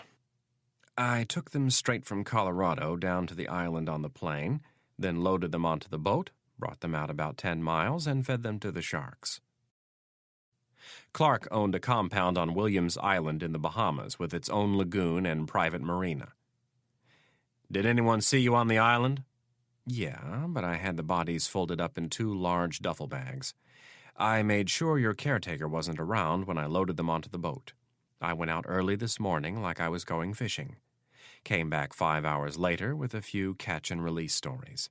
No one was wise to what I'd done." "What about the pilots?" "I loaded the cargo myself. They never saw it." Clark thought it over for a second. It appeared the professor had cleaned up after himself. The question of Irene Kennedy and her still intact reputation remained, though, and possibly the more serious issue of Mitch Rapp on the loose. "Any chance you could be tied to the Jansons by Kennedy or Rapp?" Cameron shook his head. "No." "Peter, do you know that most criminals think they'll never get caught right up to the moment that they get caught?" Cameron tried to be offended by the word criminal. He knew the senator didn't mean it in the common sense. "What would you like me to do, sir?" "I'd like you to tie up this loose end. From everything I've heard, Mitch Rapp is not a man to be taken lightly. I would prefer it if he was out of the picture permanently." "I'll take care of it," replied Cameron with confidence. "Viome and his people?" "Yeah." The senator looked Cameron in the eyes. "They know too much." Cameron nodded. "Okay, but that's going to take some money." "Let me know how much and I'll get it to you." "What about Kennedy?" The senator looked over at the TV for a moment. Chris Matthews was flirting with some attractive reporter. Looking back to Cameron, he said, "I'm going to have to think about that for a little bit. I'll let you know as soon as you take care of these other things." Peter Cameron nodded and took a drink of his vodka. He strained to hide his smile of excitement. He would get his wish. He would lay a trap for Mitch Rapp, and then he would kill him. Anna really wasn't doing so well. As NBC's White House correspondent, she couldn't let her personal life get in the way of her duties. She had just finished giving her last live update during the nightly news for the people on the West Coast. Israel's prime minister was meeting with the president in the morning to discuss yet another impasse in the implementation of the peace accords. Standing under the bright lights just outside the West Wing, she took off her earpiece and handed it and her microphone to the cameraman who was packing the rest of the gear away. They would be back in the morning to say virtually the same thing, first to the people in the East and the Midwest, and then again to the mountains and the West Coast. Her mind was barely up to the task, and her heart was elsewhere. Thank God Brokaw hadn't thrown any impromptu questions at her. Anna thanked the cameraman and told him she'd see him in the morning. She couldn't stop worrying about Mitch. They hadn't heard a word from him since Saturday, and that had been nothing more than a cryptic message. On top of that, she also felt horrible for putting the O'Rourkes in such a bad spot. Liz was pregnant and deserved some peace. In a way, though, worrying about Liz's pregnancy had helped her get control of herself after her Saturday evening meltdown. She had apologized to Michael the next morning, and he had apologized for his lack of sensitivity. Liz had given her husband the cold shoulder for much of the day until Anna told her to knock it off. None of this was Michael's fault, Anna had explained, and he shouldn't be the one taking the heat. Anna had tried to leave and go to her apartment, not wanting the O'Rourkes to have to get any more involved in this than they already were. This was her problem, hers and Mitch's. Poor Mitch. She didn't know whether she should be worried about him or mad. It was about 90% the prior and about 10% the latter. She wanted him home safe, but there had been moments when through her tears she swore she was going to kill him for putting her through this. Mitch was good at what he did, that much she knew. She had seen him in action during the White House hostage crisis. He was a one-man SWAT team, but in the end he was human. He bled like everyone else. Reilly's father was a cop, and so were two of her brothers. They all worked for the Chicago PD. Reilly had seen invincible men go down. They were all stubborn, just like Mitch. If she was lucky enough to see Mitch again, she would show him what stubborn was all about. He would retire whether he liked it or not, and they would walk down the aisle together. She had come too far and gone through too much to lose him. Reilly was still seething as she yanked open the door and entered the main floor foyer of the West Wing. The Secret Service officer sitting behind the desk smiled at her, but she ignored him. She'd been faking her mood for the last 2 hours as she talked to the producers in New York, and enough was enough. As she turned to her right, she heard her name called from behind. Jack Warch, the special agent in charge of the President's Secret Service detail, rounded the corner with a file in his hand. "How are you tonight, Anna?" Reilly brushed a wayward strand of her auburn hair off her face and said, "Not so good, Jack. What are you still doing here?" "The President is working late tonight." Reilly paused and looked down the hall past Warch in the direction of the Oval Office. There was a good chance the man behind that door knew where Mitch was. Whether he would admit to that was a whole other matter. After the terrorist attack on the White House had ended, President Hayes had personally pleaded with Reilly to remain silent about the identity of Mitch Rapp. The president didn't want the press, the politicians on the Hill, and the militia nuts to find out that a covert operative for the CIA had been the driving force behind the successful rescue of the hostages. In return for her cooperation, the president had agreed to grant her unusual access. As she and Mitch became close, he had made it very clear that she was never to use her access to the president to dig for information about what he did for the CIA. Considering what she'd gone through over the last 2 days, breaking that promise seemed minor. "Who's he with?" Warch smiled. "You know, I can't tell you that." There was no smile on Anna's face. "I need to see him." The Secret Service agent could tell she was serious and looked back down the hall for a second. Looking back to Reilly, he said, "Stay right here. I'll see what I can do." Reilly waited in the foyer and took off her black raincoat. She thought about calling the O'Rourkes. Michael had dropped her off at the White House this morning, and she had promised Liz that she would call when she was done with the nightly news so Michael could come pick her up. She was about to pick up the handset on one of the house phones when Warch came back around the corner. "Come with me, Anna." The agent turned around and started back down the hallway, Reilly on his heels. President Hayes was sitting behind his desk in the Oval Office when they entered the room. Jazz music was playing softly from a stereo that Reilly could not see. The president was sandwiched between two stacks of manila files, busily scanning documents and signing his name. As Warch and Reilly approached the desk, he grabbed a new file, read the note that was paper-clipped to the front, opened the file, and signed his name on 4 separate pages. The folder was closed and placed on top of the pile on his right. Hayes took off his reading glasses and stood, putting on his suit coat. Walking around the desk, he said, "Good evening, Anna." Hayes extended his hand. He really liked Reilly. Like all reporters, she could be tough on him, but she had kept her word when he'd asked for it, and that was not something to be taken lightly considering her profession. "Good evening, Mr. President." Hayes knew that Reilly had been seeing Rapp. How close they were he didn't know and wasn't about to ask. It had been a very long day. The First Lady was out of the country, and he was bushed. He wanted to tune out, not to have to carefully measure every word that left his lips. The president looked at Warch and said, "Thank you, Jack." When Warch had left the room, Hayes brought Reilly over to the couches and sat next to her. He silently hoped this would be about anything other than Mitch Rapp. "What's on your mind, Anna?" Reilly stared down at her fingers for a moment. "Sir?" She hesitated, not knowing quite where to start. "This is all off the record, very far off the record. It will never be on any record." Hayes grinned. "All right." "Where is Mitch, and what kind of trouble is he in?" The grin on Hayes's face vanished. He began to cautiously consider his reply. "Anna, you already know more than you should. What Mitch does for—" The president paused. He was going to say the government, but decided that would be too much of an admission. "What Mitch decides to do on his own is something that I am not at liberty to discuss." "So you know where he is right now?" Reilly stared at the president with her green eyes, watching every little expression.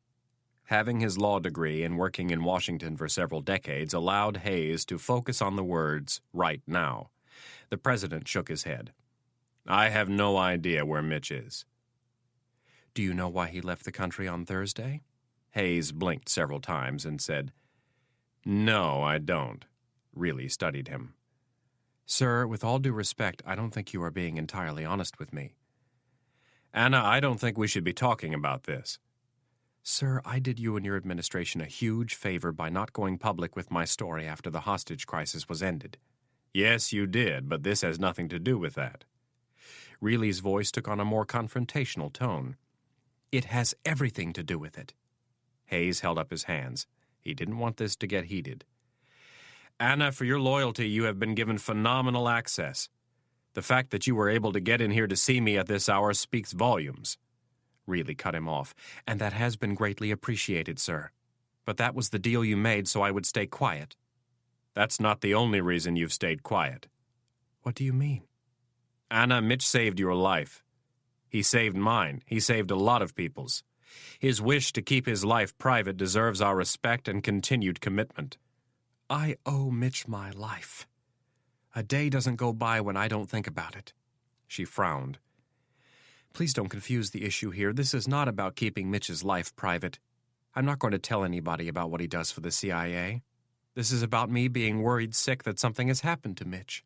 It's about me needing to know if he's all right." Hayes sighed and looked up at the ceiling.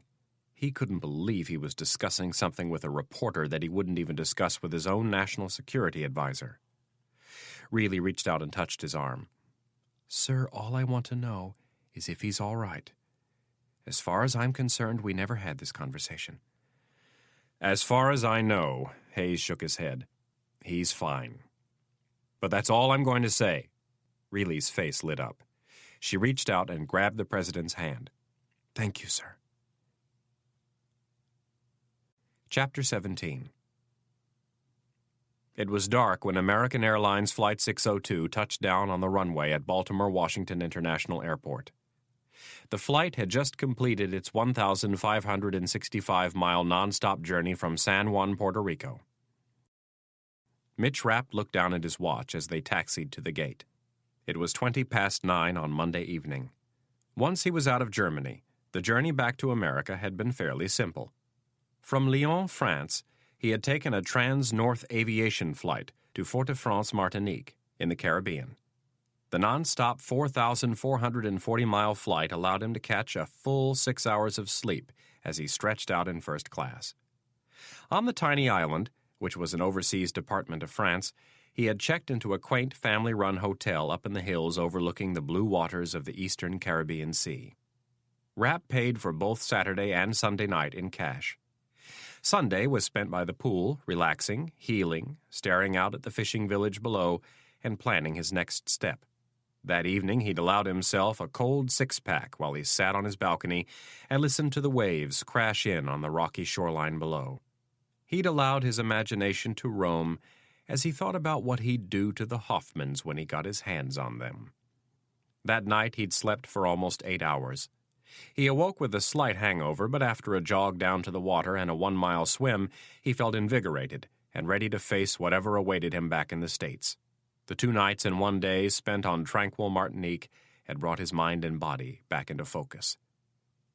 On Monday morning, he caught an Air Guadeloupe flight to San Juan, where he cleared U.S. Customs.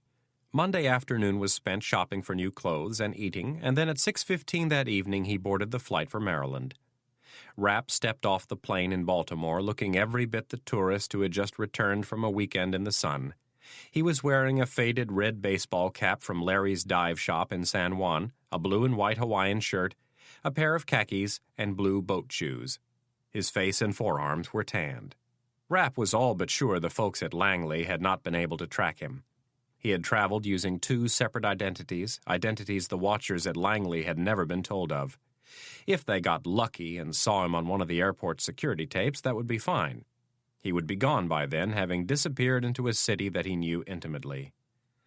There was a chance they might have people at the airport staking out the gates. If they were there, Rapp was confident he'd spot them.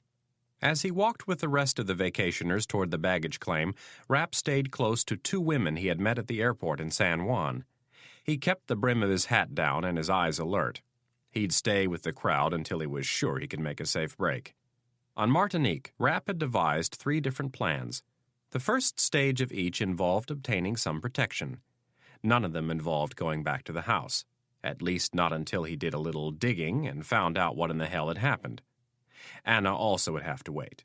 He desperately wanted to talk to her, but knew it was a bad idea, and for more than one reason. She would want him just to walk away and put the whole thing behind him.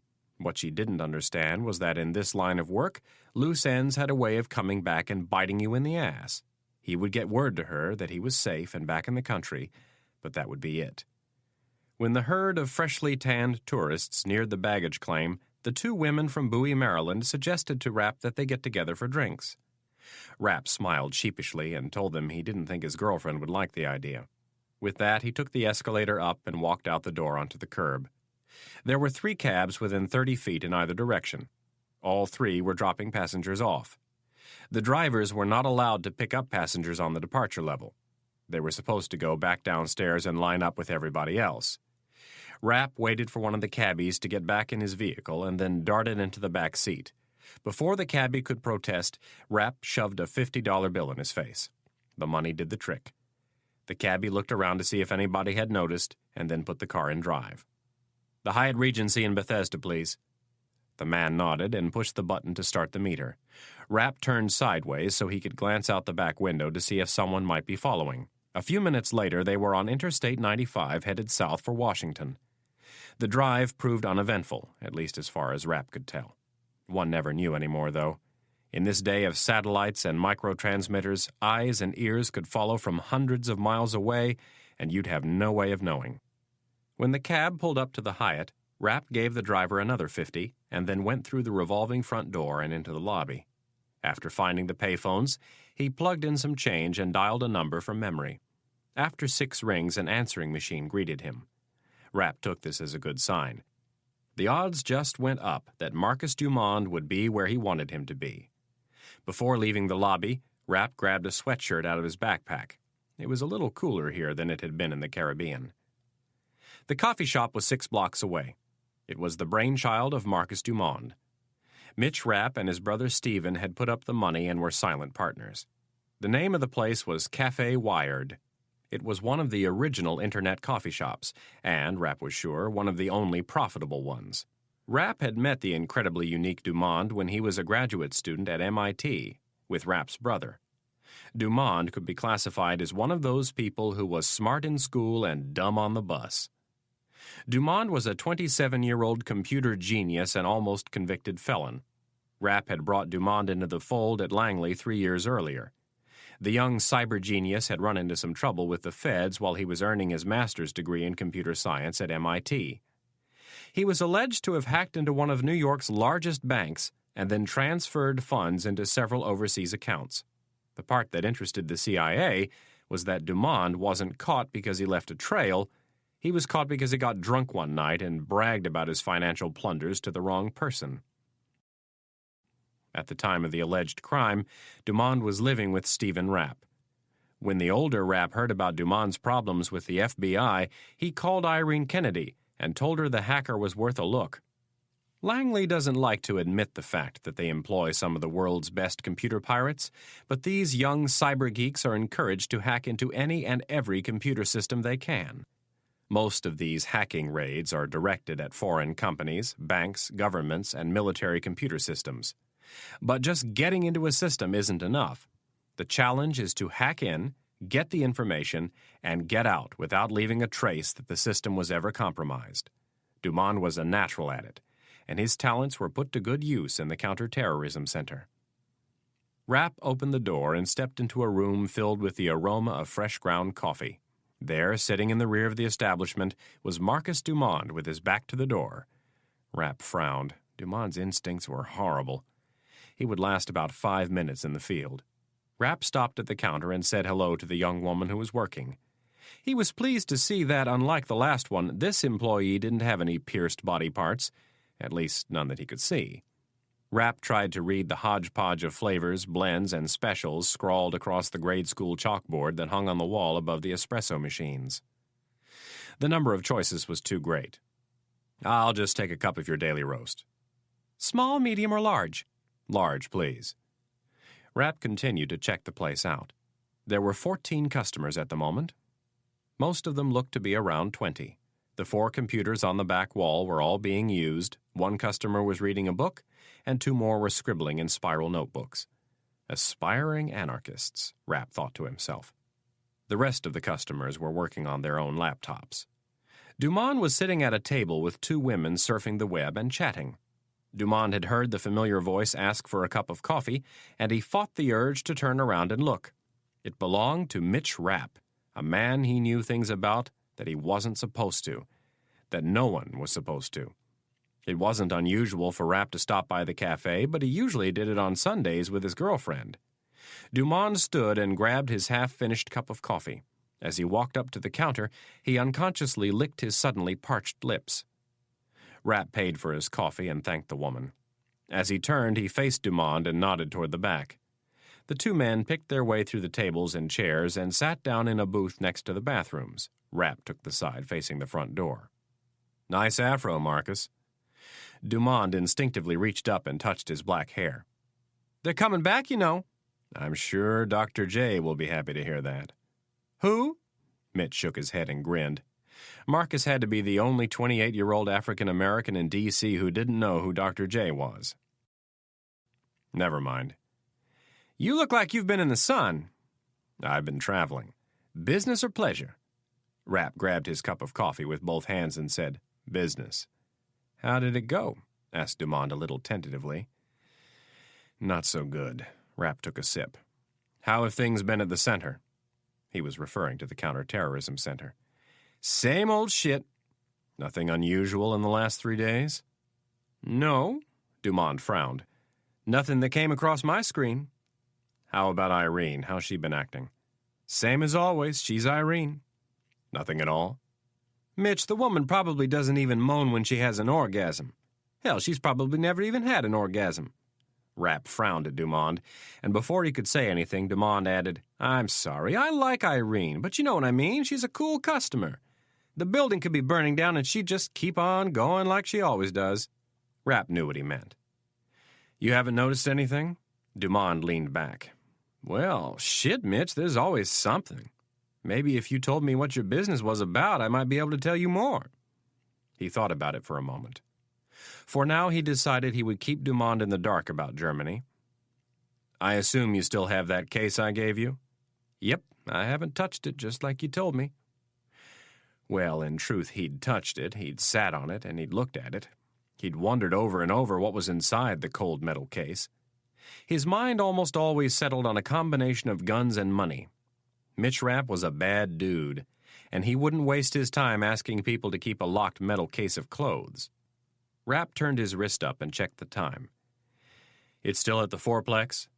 Yeah, just around the corner. All right, let's go. Chapter 18. Mario Lucas awoke on Tuesday morning at 5. He was not a good sleeper, hadn't been for as long as he could remember. He figured it was just one more thing in a long list of liabilities associated with his profession. It's not always easy for a hired killer to relax. And at Mario's level, it's not the feds you worry about, it's the other shooters. You spend a lot of time looking over your shoulder wondering if someone is going to come after you for revenge, or if you might get double-crossed by someone you thought was a friend, or if an employer has decided you are too big of a liability to let live. When Mario rolled out of bed in the pre-dawn hours, this was what was on his mind. The person he knew as the professor was not to be trusted. Mario had watched the man closely while they were in Colorado. Guillaume had told him to do so, and Mario didn't like what he saw. Operations like the one they had just done in Colorado were never good. Mario thought they were kind of like screwing a married woman. If you ended up getting seriously involved with her, you shouldn't be surprised if you woke up one day and found out she was doing the same thing to you that she did to her first, second, or third husband. In essence, the professor had hired the couple in Colorado to do a job, and then he had them killed. He had also hired Mario, Guillaume, and Juarez to do a job, and now what was there to prevent him from hiring another set of killers to take them out? This was why he couldn't sleep. Mario swung his feet onto the wood floor of his Spartan one-bedroom apartment. He sat there for a minute, scratching himself and waiting for the lightheadedness to fade. Then, standing, he started for the bathroom, his back and legs stiff. The tiny apartment came furnished with only the necessities, which was fine for Mario. He didn't like collecting things. He'd been living in apartments like this for 30 of his 50-some years. Even Mario wasn't sure how old he was. He'd had so many aliases over the years and lived in so many different places, he'd forgotten if he was 55 or 56. Everything he owned could be placed in the trunk of his car. With what he did for a living, it made no sense to accumulate too many things. On a moment's notice, you might have to pick up and disappear. He couldn't help but think that this was one of those times.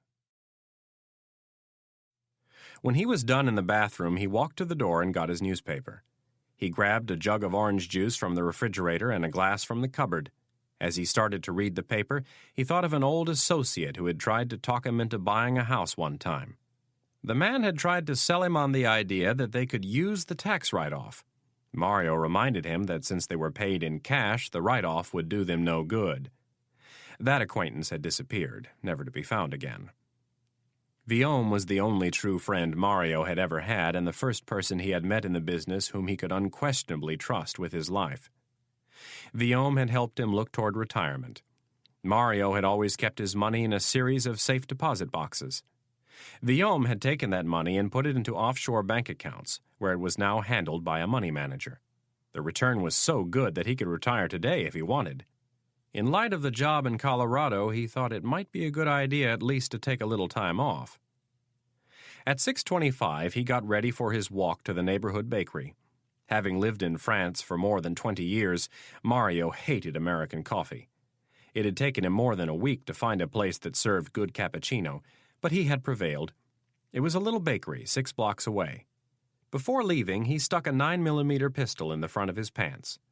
Leaving his dark shirt untucked, he put on his jacket and hat and left. Jeff Doozer was on speed. Sitting in the driver's seat of the gray Dodge Durango, he tapped out a tune on the steering wheel as his eyes darted back and forth between the two side mirrors and the rearview mirror. He was wearing a dark brown suit and a tan trench coat. In the breast pocket of his suit were credentials that identified him as Stephen Metzger, a federal agent with the Bureau of Alcohol, Tobacco, and Firearms. Doozer still kept his hair short, buzzed and flat on top, but not skinned on the sides like he'd had it when he was in the Marine Corps. He had joined the Marines when he was 18. It was either Paris Island or jail. The local cops in Toledo, Ohio, had his number. The police chief had personally driven him to the recruiting station on his 18th birthday. Doozer thought he'd found a home in the Marine Corps. That was until the Corps got soft on him. If the politically correct politicians thought they were going to force him to let faggots serve in his unit, they had another thing coming. He had openly encouraged and participated in the hazing of suspected homosexuals. A particularly green private right out of boot camp had taken the platoon's first sergeant's words a little too seriously. After an evening of beer and prodding, the private went back to the barracks and beat a fellow Marine to death. The subsequent investigation exposed Doozer's role and many of his other shortcomings. He was court-martialed and run out of the Corps. From there, he'd found his way into private security and then contract killing. Wally McBride sat in the front passenger seat, a silenced Steyr TMP submachine gun on his lap. Doozer and his people had a crate of the weapons stashed at a warehouse in Richmond. They had gotten them in one of the shipments they had hijacked from a gun dealer who was importing them from Austria. The weapon was compact. Even with the sound suppressor attached, it was easily concealable. They had meticulously filed the serial numbers off the weapons and then swabbed them with acid. Doozer didn't have many rules, but there was one he was adamant about. If you used a weapon to kill someone, it was dumped in the ocean as soon as possible. Peter Cameron was in the back seat watching the two men fidget. He had seen them take the speed, but said nothing. He knew why they did it, and he himself was wondering why he didn't take one when they'd offered it to him. He had been up all night with Doozer planning what they were going to do, and in an effort to stay awake he drank a few too many cups of coffee. Now he had to go to the bathroom, but didn't dare leave the vehicle. It was getting light out, and their target would be along shortly. Before leaving Colorado on Sunday, Cameron had stepped away from Viaume and his people and made a phone call. It was to Doozer. Cameron hadn't been given the order to take out Viaume and his people yet, but he thought he would be proactive. Cameron told him where and when they would be landing and whom he wanted followed. When they'd touched down at the Montgomery County Air Park, Doozer and his people had been waiting.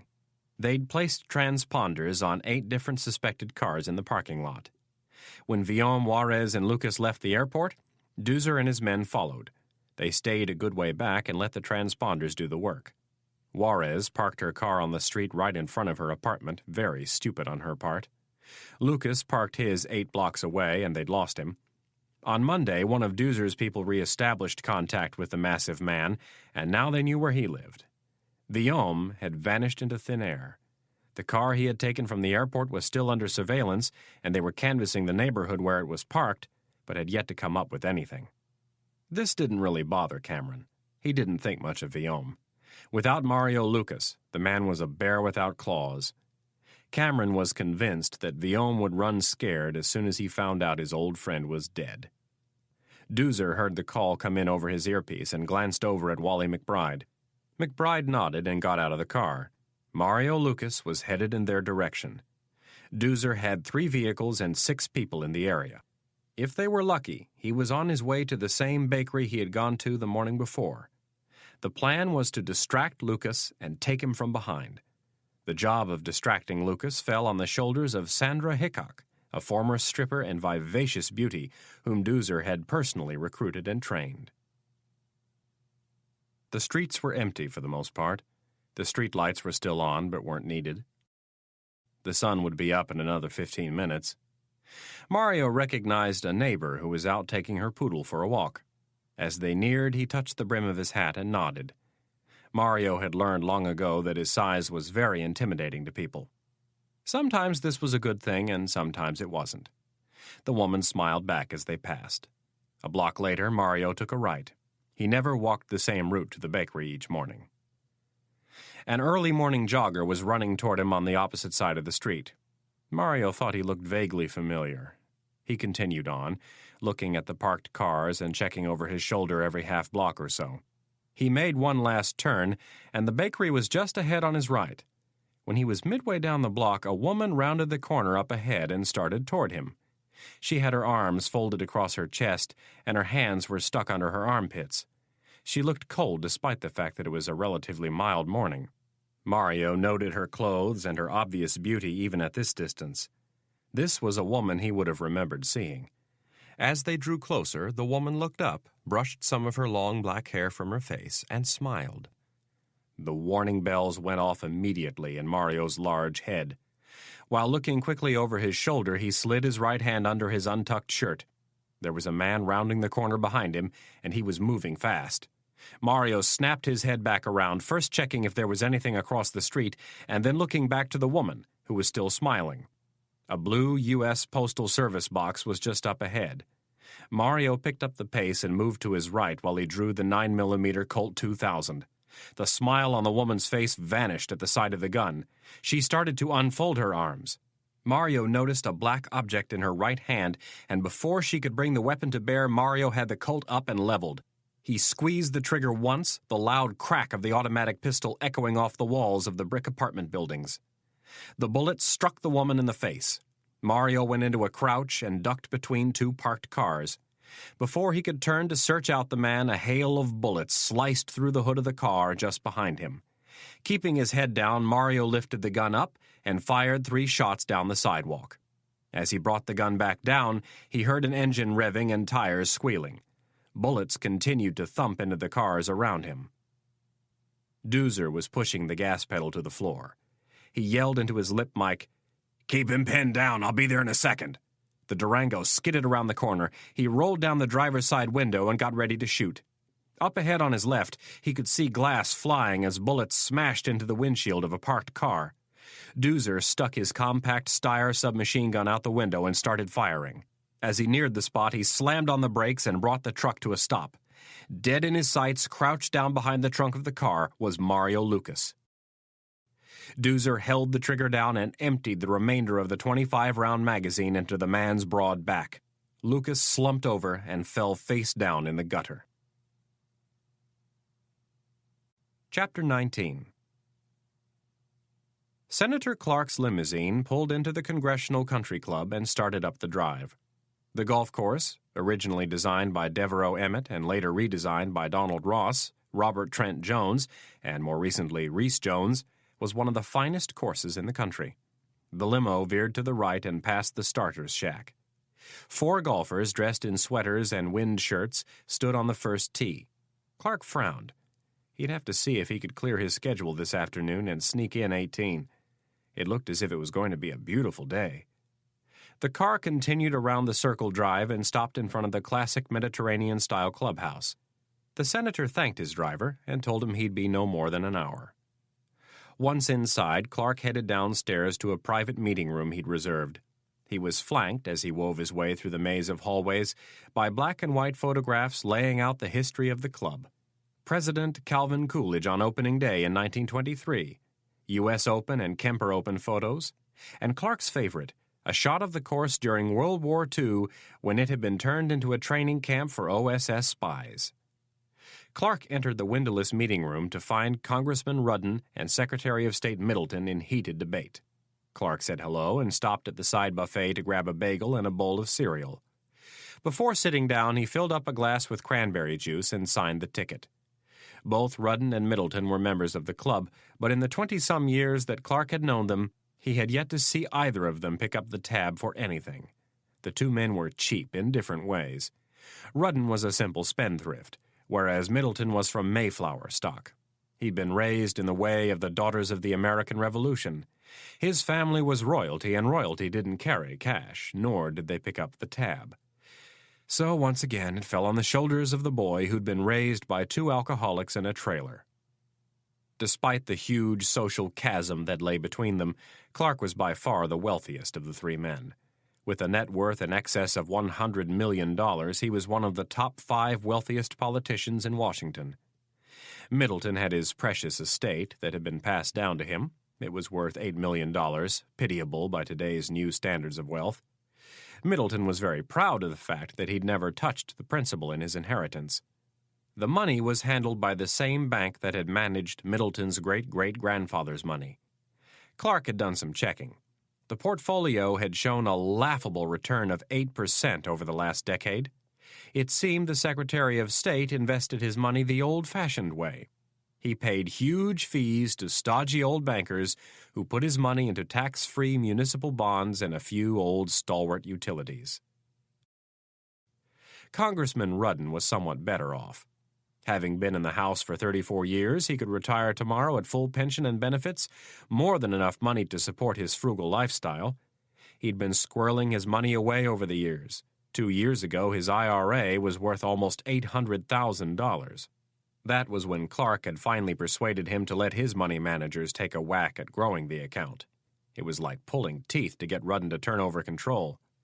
In just 2 years, Clark's people had turned the $800,000 into $1.7 million, and Rudden had yet to offer a thank you, let alone pick up a tab. There had been a time when this would have bothered the senior senator from Arizona, but Clark had risen above his feelings. He pitied the way the two men nervously fretted every time a waiter delivered a check. It was truly pathetic. Today, as he sat at the table and spread cream cheese on his bagel, he tried to gauge just how far he could play these two before they figured out what he was up to. Clark had no intention of asking the Secretary of State why he had called this meeting. The senator knew why. His spies in the White House and over at Foggy Bottom had told him there had been an incident between the president and his top cabinet member. An incident involving the German ambassador, and one that had been extremely embarrassing to Secretary Middleton. Rudden was perched over a bowl of grape nuts, shoveling the tiny rocks into his mouth. In between spoonfuls, he would lean even closer to Middleton and spew forth his own take on what was going on at the Central Intelligence Agency. When Clark appeared to be settled in, Rudden turned his attention away from the Secretary of State. "Hank, did you hear what happened at the White House yesterday?" Clark played dumb and shook his head. For the next 40 seconds, Rudden retold his inflamed version of what had taken place in the Oval Office. For Middleton's part, he sat there looking wounded in his gray suit and paisley bow tie. Clark was on tricky ground. As amateurish as Rudden and Middleton could seem at times, one could not forget the fact that they were two of the most influential and powerful politicians in town. They were Democrats, and he was the enemy. If they got even the slightest whiff that he was playing them, it would be over. When Rudden was done rambling, Clark set his juice down and looked at the Secretary of State. "I'm sorry you had to be embarrassed like that, Charles. It's inappropriate to take you to task in front of other cabinet members. But it sounds like the president did have a point." Before Middleton could respond, Rudden was lurching forward, his weather-beaten face twisted in a grimace of disbelief. "What point could you be talking about? Did you listen to a thing I said?" "Al, this Hagenmiller guy was consorting with the wrong people." "Wrong people? That's the CIA side of the story, and we all know how much that's worth." "We've discussed this before, Al. We differ on the value of Langley." Clark took a bite of his bagel and waited for the inevitable tirade. "The wretched Central Intelligence Agency is the biggest waste of money this country has ever seen. The way they operate is unconstitutional, and they are a danger to the future of democracy not only in this country but around the world." Clark pushed himself back and folded his arms across his chest. "I didn't come here to be preached to about something that we will never agree on.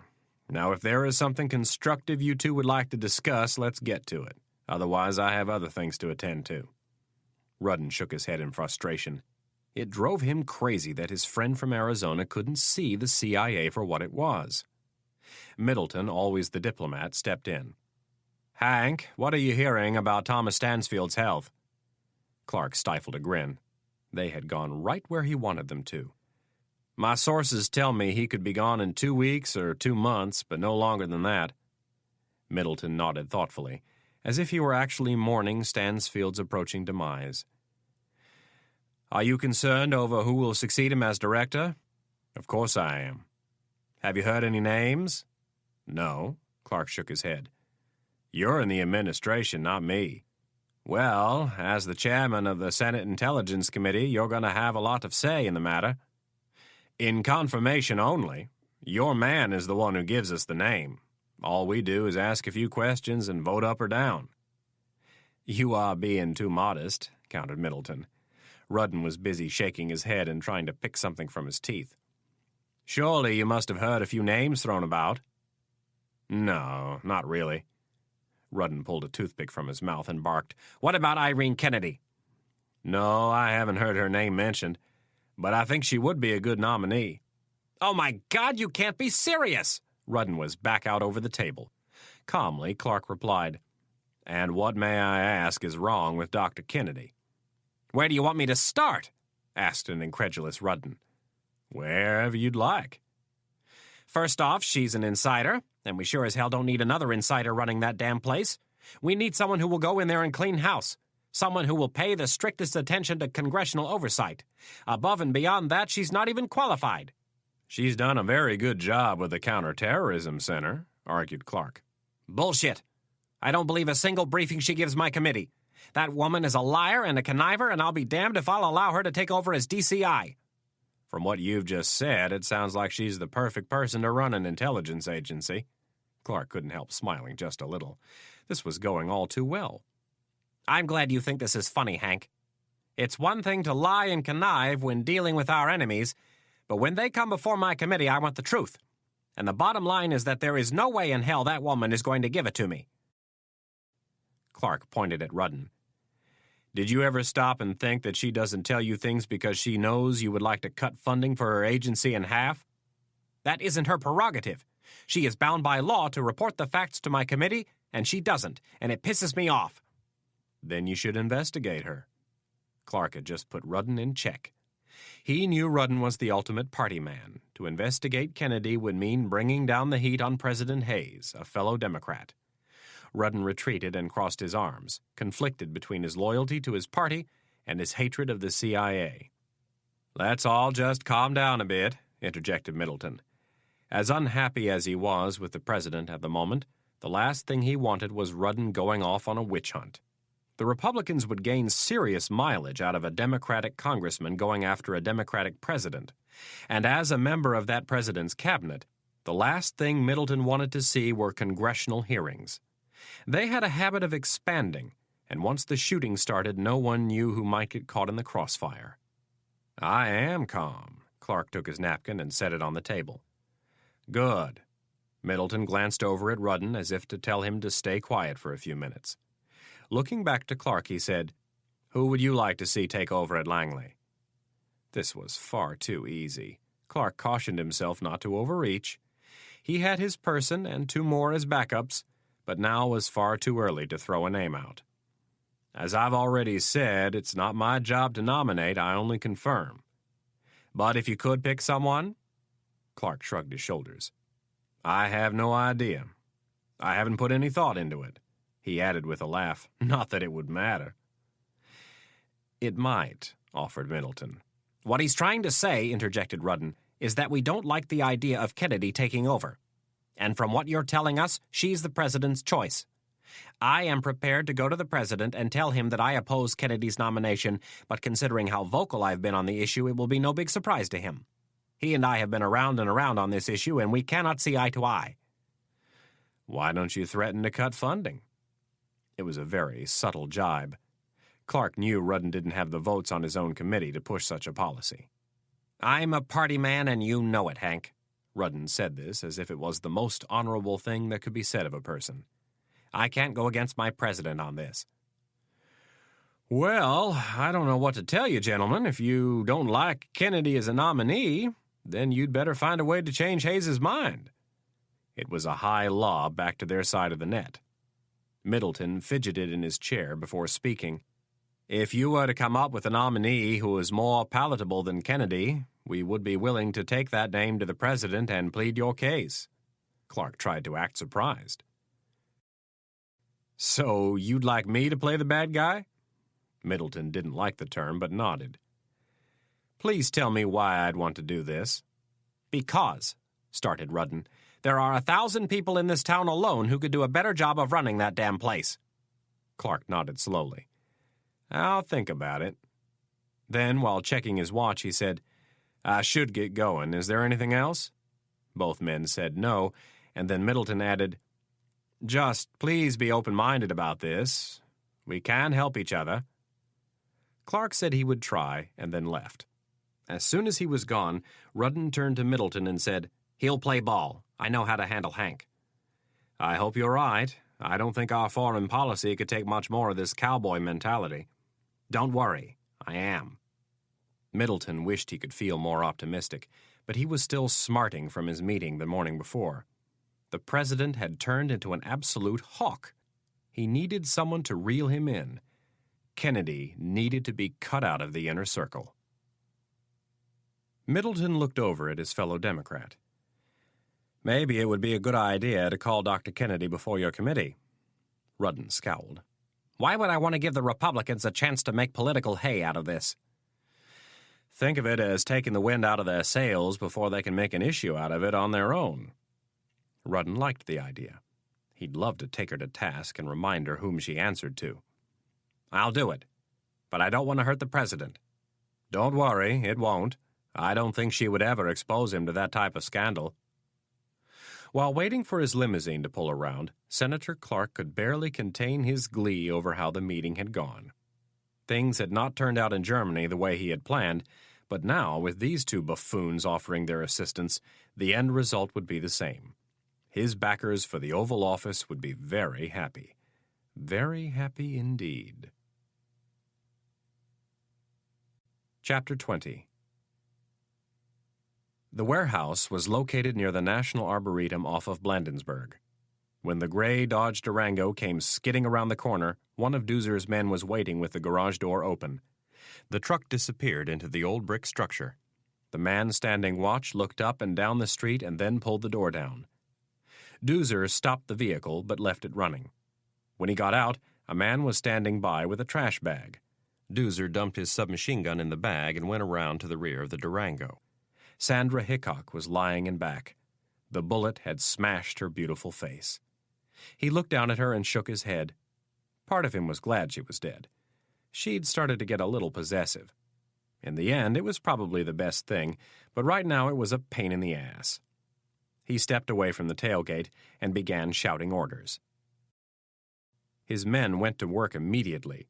New plates were put on the Durango while Hickok's lifeless body was stuffed into an oil drum. The drum was topped off with sand, sealed, and loaded onto the back of a flatbed with 8 other drums just like it. In less than 5 minutes, the body and the guns were gone, as was the Durango, on its way to a chop shop. Peter Cameron used the time to calm himself. He was an idiot for going along. This would be all over the news within the hour. Close to 100 rounds had to have been fired. Almost all of them from silenced weapons, but that wouldn't matter much once the police and the media showed up. The 2 parked cars looked as if they'd been caught in the world's worst hailstorm, and the body of Mario Lucas was riddled with bullet holes. This was not the way he'd wanted things to go. Viaume had been right about Doozer. The man was as subtle as a wrecking ball. Doozer approached Cameron with a new weapon in his hand. Let's go get the girl. No, Cameron was appalled. Don't worry about the cops. They'll be busy enough with the first crime scene. No, we're done for the day. He rubbed his temples and muttered, This is going to be all over the news. Big deal. Reporters don't catch criminals, cops do, and we have nothing to worry about. Any evidence that might tie us to that hit just exited the other end of this warehouse. Cameron was tempted to ask where it was headed, and then thought better of it. Nope, we're done for the day. What the hell is wrong with you? Doozer took a step forward. We have to keep moving while we've got surprise on our side. No, we don't. For the last time, we're done for the day. Doozer looked as if he wanted to choke someone. Bullshit. We move now and we keep moving. I'm telling you, man, we're going to have to deal with them sooner or later, and we're better off doing it right now. Cameron shook his head. He did not like the idea of further exposure. Doozer sensed this might be the problem and said, Listen, you stay here and we'll take care of it. I want Viaume alone and on the run. He thought about it for a second and said, No, change of plans. I want Viome too, and the girl will lead us to him as soon as she finds out about Lucas. We keep Juarez under surveillance, and then we take both of them." Doozer liked that idea. "Good plan. I'm sorry I got in your face. I'm just a little pumped up right now." "It's probably all that speed you took," Cameron thought to himself. "That's all right. Just make sure you don't lose Juarez. She's our only link to the frog." A minute later, Cameron watched as Doozer and McBride got into a Ford Taurus and left. Maybe he was having the wrong people killed. No, he thought to himself. Doozer was unpolished and wild, but he could be controlled. Rapp had spent the night on Marcus Dumond's couch with a 9mm Beretta clutched firmly in his left hand. Any thoughts of keeping Dumond out of it were gone. Rapp had come to grips with the fact that he needed some help. One huge question remained. Did Irene Kennedy send the Hoffmans to kill him? All his instincts told him no. He'd known Irene for more than a decade, and she was the most trustworthy person in his life. But in this paranoid business, how well did you ever really know someone? Rapp wanted to believe that Kennedy had nothing to do with the mess, but it was a hard one to swallow. She was not only the most logical choice, but really the only choice. She was the link between the Hoffmans and him. The two men were sitting at Dumond's kitchen table. The apartment was a good-sized one-bedroom. The kitchen had a small breakfast nook, and the dining room had been converted into Dumond's office. An 8-foot solid oak door laid across stacked cinder blocks served as a desk. The surface was covered with 3 computer monitors, mouses, keyboards, scanners, and a few things Rapp had never seen. Framed posters of several X-Men Marvel comic book heroes adorned the walls. Rapp was only 4 years older than Dumond, but it was as if the two had been born in different centuries. Dumond was out there on the edge, riding the wild waves of cyberspace. Dumond was shoving Captain Crunch cereal into his mouth while Rapp gave him instructions. "Make sure you don't set off any alarms while you're digging around." Dumond looked up, a drop of milk running down his chin. "Relax, Mitch. It's what I do for a living."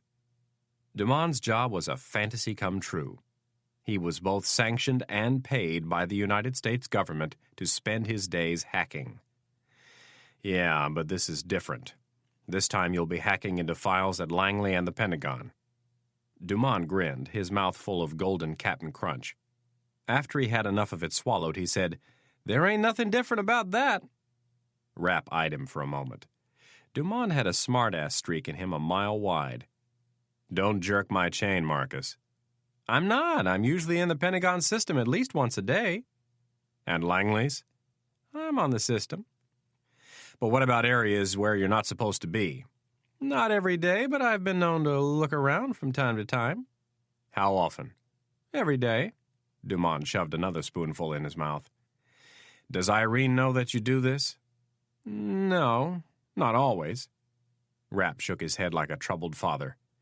"Marcus, I'm telling you for your own good, you better watch what you're doing. You open up the wrong person's file and you might suddenly disappear." Rapp snapped his fingers. "How are they going to catch me when they don't even know I've been there, "Marcus, I know you're good, but no one's perfect. You keep screwing around like this and you're going to get caught." Dumond smiled and shook his head in disagreement. Rapp pointed his finger at the younger man and said, "Marcus, I'm not fucking around on this. You're playing a very dangerous game, and sooner or later someone is going to be onto you, and when that happens you can kiss your ass goodbye, and I don't mean your job. I mean your life." Rapp turned his finger on himself. "The CIA and the Pentagon, they have dozens of guys just like me. They don't know dick about computers, but they know a lot about killing people." Dumond heeded the warning. All right. He got up and dumped the rest of his cereal down the garbage disposal. His appetite was suddenly gone. A few minutes later, they left the fourplex, Dumond out the front and on his way to Langley, Rapp out the back and on his way to a storage shed in the sticks. Rapp walked 8 blocks to Wisconsin Avenue and went underground where he caught the metro going north. He was wearing the same clothes from the night before. His baseball cap, a sweatshirt, his khakis, and blue tennis shoes. The outfit would be fine until he got to the storage locker. The train was relatively empty since most of the people were headed into the city to work and he was headed out. Rapp's backpack was on the empty seat next to him, his arm resting on top of it. The train gently rocked as it rolled through the tunnel, and a short while later it was above ground, the bright sunlight spilling through the windows. The only other person in the car pulled out a cell phone and started talking. Rapp's hand slid over to one of the outer pockets on the backpack and patted it. Dumont had given him a digitally encrypted phone. He told Rapp it was safe to use whenever he wanted and for as long as he wanted. But Rapp, always the skeptic, planned to use it sparingly and only for a few minutes at a time. The desire to see Anna was overwhelming. He looked out the window as the train rolled north. He knew he shouldn't do it, but he had to. At the very least, he had to hear her voice. Rapp pulled out the phone and turned it on. He quickly punched in her work number and nervously counted the seconds. After 3 rings, her voicemail picked up. Mitch listened to her voice, and then, at the beep, he punched the end button on the phone. His spirits plummeted. It wasn't just about not finding Anna. For the first time in his life, Rapp was filled with doubt. Doubt about whether or not he should just walk away. Whether they would even let him walk away. He was so close to where he wanted to be. Why did he have to take that last mission? Why couldn't he just have called it quits? He took his baseball cap off and ran a hand over his short, bristly black hair. He knew the answer to all of those questions, but at this moment he didn't feel like admitting it. All he wanted was Anna. To put all this behind him and live a normal life. Irene Kennedy entered the conference room on the 7th floor of the CIA's headquarters in Langley, Virginia, and set her notepad on the table. Lunch would have to wait. This meeting had been sprung on her. The rectangular room was adjacent to the director's office. Bland and functional, it contained a long mahogany table and a dozen leather chairs. The room was swept every morning by the Administration Directorate's Office of Security, the CIA's Gestapo, as it was affectionately referred to by some of the agency's more than 20,000 employees. Hidden behind the curtains were small devices that caused the windows to vibrate, making penetration by a parabolic microphone impossible. For obvious reasons, the CIA took its security seriously, and in very few places was it taken more seriously than the executive suite of the 7th floor. There were 5 other individuals at the conference table, and none of them spoke to each other. Max Salmon, the oldest of the group, didn't care for the others, with the exception of Irene Kennedy. They were, to him, dangerous mongrels, each a mix of bureaucrat, politician, and lawyer, and each nearly incapable of making the correct decision for the right reason. They headed 3 of the agency's directorates, and Salmon headed the 4th. As Deputy Director of Operations, Salmon was in charge of the spies. It was his people who ran the black ops, recruited agents from both friend and foe, kept tabs on counterespionage, and tracked the terrorists. His people were the front-line troops, the case officers, the people out in the field getting their hands dirty and taking the real risks. Salmon had cut his teeth with Stansfield in Europe, and then, as Stansfield had risen through the ranks, the crusty Salmon had come with him. Salmon was Kennedy's immediate boss, though she often reported directly to Stansfield. The other 3 people at the table were also deputy directors. Charles Workman ran intelligence. His people were the bookworms, the Mensa geeks who pored over reams of information day in and day out. Rachel Mann ran science and technology, and Stephen Bauman was in charge of administration. Of the 3, Salmon disliked Workman the most, but Bauman was a close second. To say that he hated Mann would be unfair. Under different circumstances, Bauman thought he would probably like her.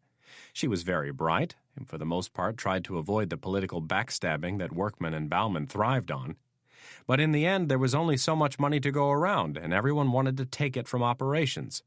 If it wasn't for the recent spate of terrorism, Salmon knew his budget would be in serious trouble. Salmon folded his nicotine-stained hands across his bulging belly and wondered how much longer he could hold on. His days were numbered. He'd been at the agency since 1964, stationed first in Cambodia and then in Laos, doing things for his government that were still classified. After Vietnam, he moved on to Europe, where he worked in various embassies before becoming the station chief in Berlin. When Stansfield became director, he recalled Salmon and brought him into his inner circle. Now, with Stansfield on his deathbed, things looked bleak. The only reason Salmon put up with all of the bullshit was out of a sense of duty to the people in the field. He needed to protect them. He needed to keep these desk jockeys off their backs.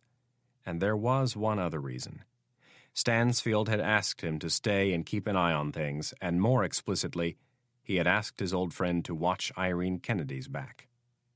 The door to the director's office opened and Jonathan Brown entered.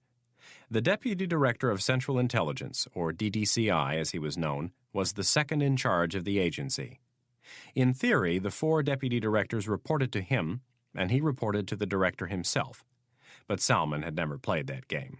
He went right to the director when there was a problem. Brown had shown some irritation with this, and Salmon knew the second Stansfield was gone, his ass was grass. Until then, he would try to keep the bureaucrats' attention focused on him and off Kennedy. Brown sat at the head of the table and looked over the attendees with his usual dramatic flair. Because of the sensitivity of most of the things Kennedy worked on, she rarely reported to the DDCI. Kennedy did not have a problem with Brown. The man was more than talented enough to handle his job. Under different circumstances, he might even have made a good director of Central Intelligence.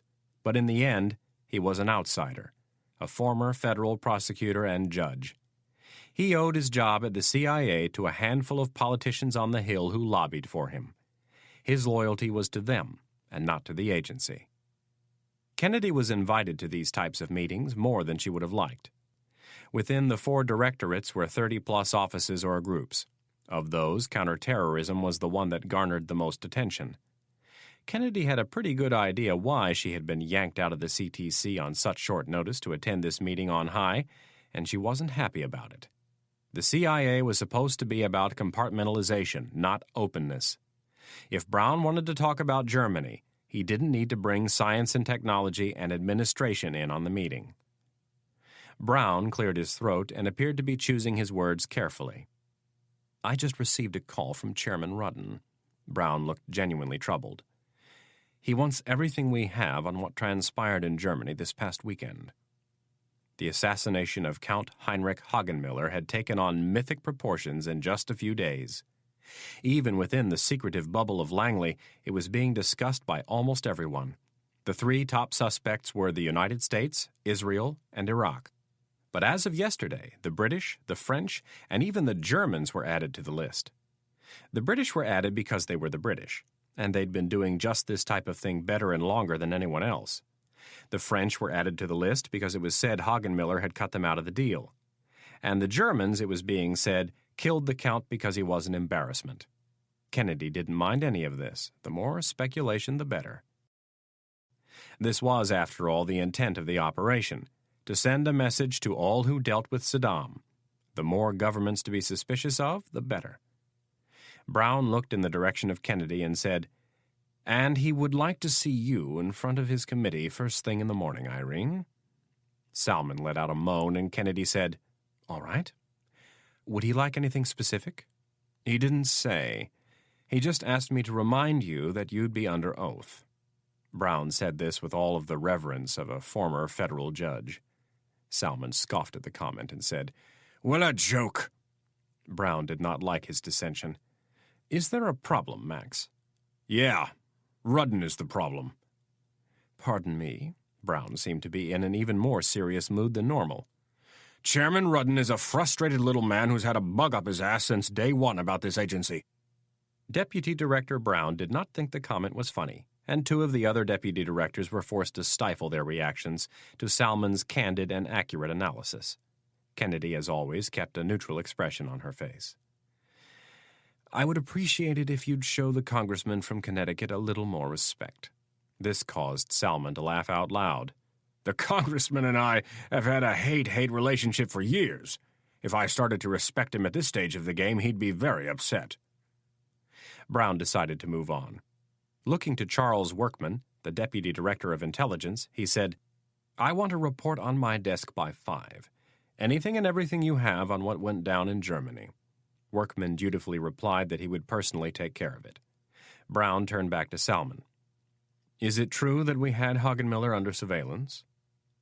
Salmon stuffed his hands under his armpits and shrugged. "That's on a strictly need-to-know basis." Brown's face became flushed over Salmon's blatant disrespect. "I am in the need to know, and I expect a report from you on my desk by 5. Salmon remained defiant. "I will give you no such report until Director Stansfield tells me to do so." "Listen, Max, I have done nothing to deserve this from you. I am the DDI, and for all intents and purposes the acting DCI. When I tell you I want something on my desk by 5, I mean it." Salmon appeared to back off just a touch. "Jonathan, I mean no disrespect, but I've been doing this a hell of a lot longer than you. The bedrock of this agency is the philosophy of need to know. When Director Stansfield tells me you need to know, I'll tell you." "Max, Director Stansfield isn't going to be around to protect you forever, and when he's gone, I'm going to relish putting you out to pasture." Salmon stood. "Yeah, well, until then, Your Honor, you can kiss my big white ass." The Deputy Director of Operations turned and left the conference room with a broad smile across his face. After a period of uncomfortable silence, Kennedy looked to the DDI and said, "Sir, I would like to apologize for Max. He has been under a lot of stress lately. As you know, he and Director Stansfield are very close. I don't think Max is taking his poor health very well." "You don't need to apologize for him." Brown appreciated Kennedy's comments. She was one of the most competent and professional people he had ever worked with. It was too bad she was going to end up being a casualty of this whole mess. "I know I don't, sir, but please don't take it personally. Max is just very cranky, and on top of that, he doesn't care much for Congressman Rudden." "Yes, I know. I can assure you that the congressman feels the same way about Max." Brown looked at his notes for a second and then said, "I want you to be completely forthright when you go before the committee tomorrow. The last thing we want is to have Director Stansfield's career end in disgrace." Kennedy nodded in agreement, but internally she was deciphering Brown's real intent. Stansfield had let it leak that he would last 6 months to a year. Kennedy knew he'd be lucky to last a month. Brown's concern had nothing to do with Thomas Stansfield's reputation. It had everything to do with his own career. Scandals in Washington were a media and political feast to be savored. Death by 1,000 cuts to be drawn out over a period of years, not months. Brown, not Stansfield, would be the one in the hot seat if a congressional investigation were launched, and it was extremely rare for someone's career to survive such a bloodletting. Chapter 21. Rapp drove west on Georgetown Pike in a black 1994 Volkswagen Jetta. It was dark out, and rush hour traffic was starting to dwindle. The car was registered under the name of Charlie Smith. Rapp had a Maryland driver's license in his pocket with the same name. The CIA had taught Rapp many things over the years, but 2 of the most important were to be thorough and paranoid. A shrink had once told him to use the word cautious because of the negative connotations associated with the word paranoid, but Rapp had only laughed. He had always been cautious. It was second nature to him. But paranoid described his current mental state perfectly. When you were on your own up against the world's largest and best-funded intelligence agency, there was no more appropriate word. Rapp had an advantage over most, though. He was an insider. He knew how the agency operated, and despite all of their technological advancements, they were still limited. If a person was proactive and paranoid enough, disappearing was easy, and Rapp was both. That was why 3 years ago he had set up the Charlie Smith alias and paid $8,000 cash for the Jetta. That was why he kept it in a storage yard up in Rockville, along with a few other items that might come in handy. Rapp had been the hunter long enough to understand that someday he might become the hunted, and when that happened, it was best not to waste time trying to buy weapons and steal vehicles. As they passed under Interstate 495, Shirley let out a yawn. Rapp looked over his shoulder to see how she was doing. She looked back at him with her big brown eyes and licked her lips. Rapp had picked her up at 7319 Georgia Avenue Northwest. For a mutt, she was a good looker. The people at the Washington Humane Society had been very helpful. He'd asked for a medium-sized dog that was mellow and, if possible, didn't bark too much. They had brought him back to the kennels and showed him Shirley. She was part collie, part Labrador, and part something else. She'd been with them for 3 weeks, and no one had claimed her, which surprised the woman who was showing Rapp around. It appeared Shirley had been very well trained. When Rapp asked the woman how they had come up with the dog's name, she told them they went down a list of names until she responded to one. It could be Curly, Burly, Hurley, or anything that sounds like Shirley, but I picked Shirley. She looks like a Shirley. Rapp didn't argue. Shirley was fine with him. After picking her up, he stopped at a pet store and got a leash, some dog food, and a few treats to help woo her. At Linganore Drive, he took a right off the pike and then took his first left onto Linganore Court. Rapp drove the car to the end of the street, turned it around, and parked. He grabbed Shirley from the back seat and went over to the walking path. It ran between two houses and into the Scotts Run Nature Preserve. The preserve consisted of 384 acres of wooded land overlooking the Potomac River in McLean, Virginia. The hiking trails were well used during the day and especially the weekends, but on a Tuesday night they would be empty. Rapp and Shirley disappeared into the darkness and broke into a jog. Irene Kennedy arrived at 7:20. She had left Langley at 6 and stopped at home just long enough to make Tommy a bowl of macaroni and cheese and eat a salad for herself. After spending exactly 43 minutes with her son, she handed him off to Heather, the teenager who lived next door. There was no need to brief Heather on the rules and numbers to call if anything scared her. They had run through the routine at least a dozen times. Kennedy set the security system and left, getting in back of the government sedan with her protector behind the wheel. The ride to Stansfield's house was filled with guilt and doubt.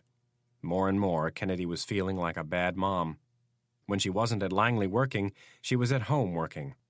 Tommy was spending a frightening amount of time glued to the TV. The demands put on her time were growing with fewer respites between the flare-ups. The life of a single parent was hard enough, but with her job, it was nearly impossible. She didn't blame her ex, though. It was better that they had parted when Tommy was little. The man was out west and out of their lives. At least he would never get close enough to disappoint his son the way he had disappointed her. Kennedy felt torn between her obligation to her son and her obligation to a very serious job, a job that saved lives. But something was going to have to give. She couldn't go on like this. Her work would suffer, and so would her relationship with her son. As they turned into Stansfield's driveway, Kennedy forced the thoughts from her mind. She needed to focus. The last thing her mentor needed right now was to worry about her. The car stopped in front of the garage, and Kennedy got out. She walked up to the front door, where she was met by one of Stansfield's bodyguards.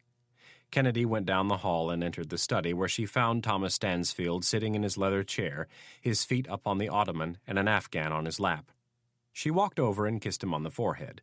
All things considered, he looked good. Leaving her hand on his shoulder, she asked, "How are you feeling today?" "Just fine, thank you.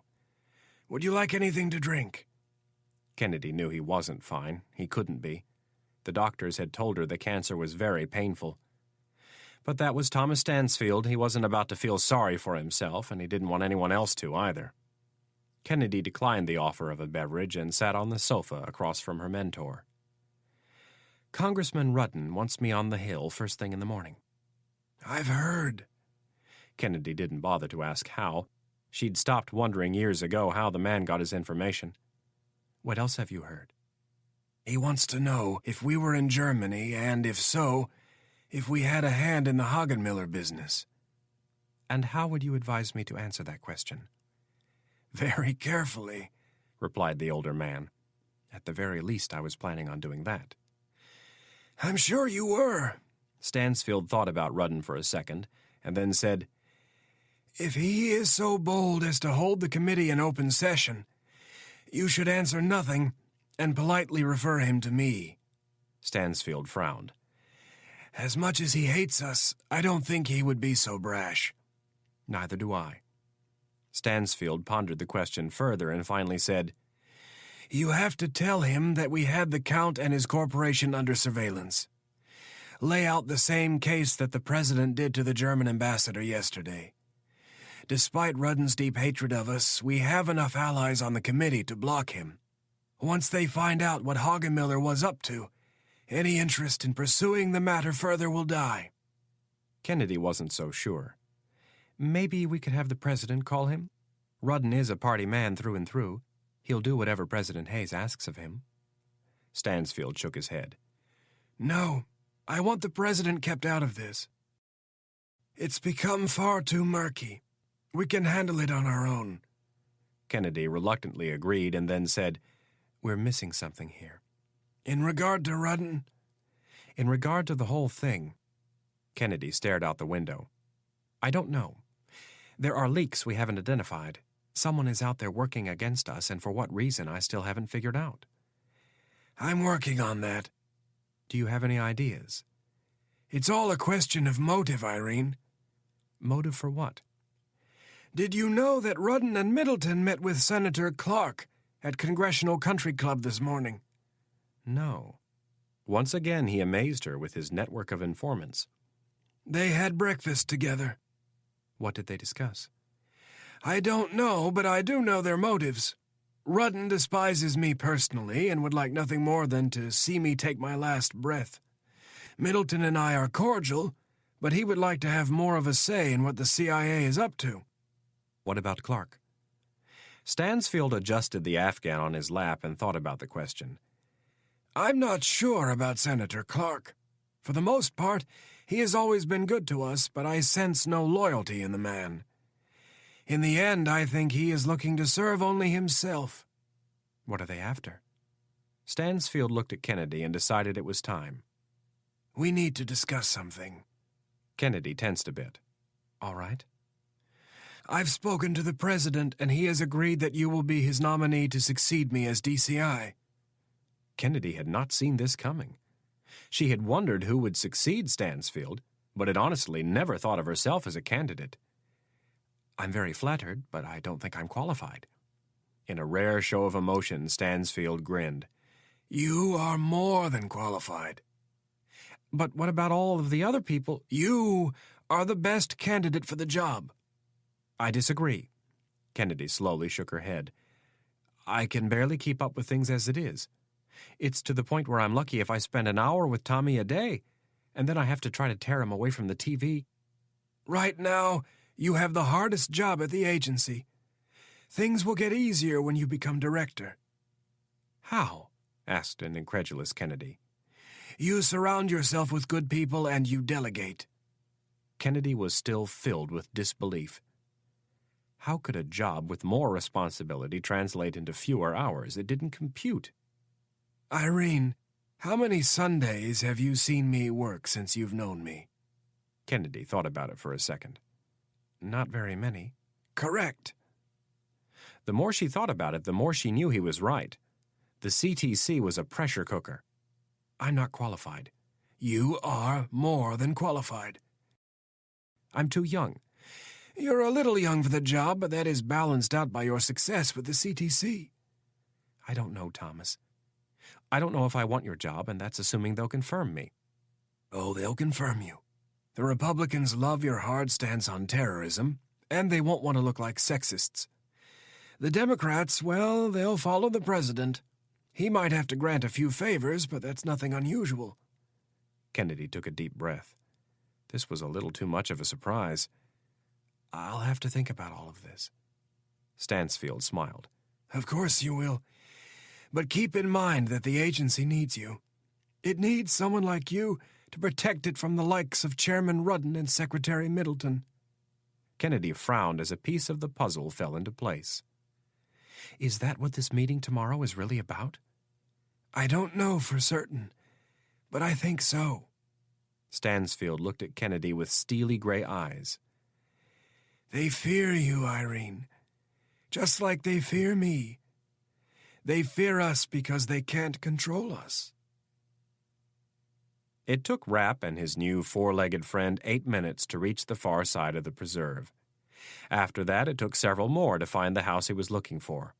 Rapp had been to the house before, but he had been invited and had arrived by car, not on foot through the woods. He almost mistook the neighbor's house for Stansfield's. They were similar, both colonials. The neighbor had a small storage shed in the back corner of his lot that was adjacent to Stansfield's. Rapp and Shirley walked through the tall grass and took up a position behind it. The complete lack of security that was placed around high-ranking U.S. officials here in America never failed to amaze Rapp. With the exception of the president, the vice president, and the first family, protection was a joke. When officials were out of the country, it was much better, but here at home, they usually had no more than a glorified home security system and a chauffeur who doubled as a bodyguard. He expected Stansfield's to be a little better than most, but still nothing he couldn't overcome.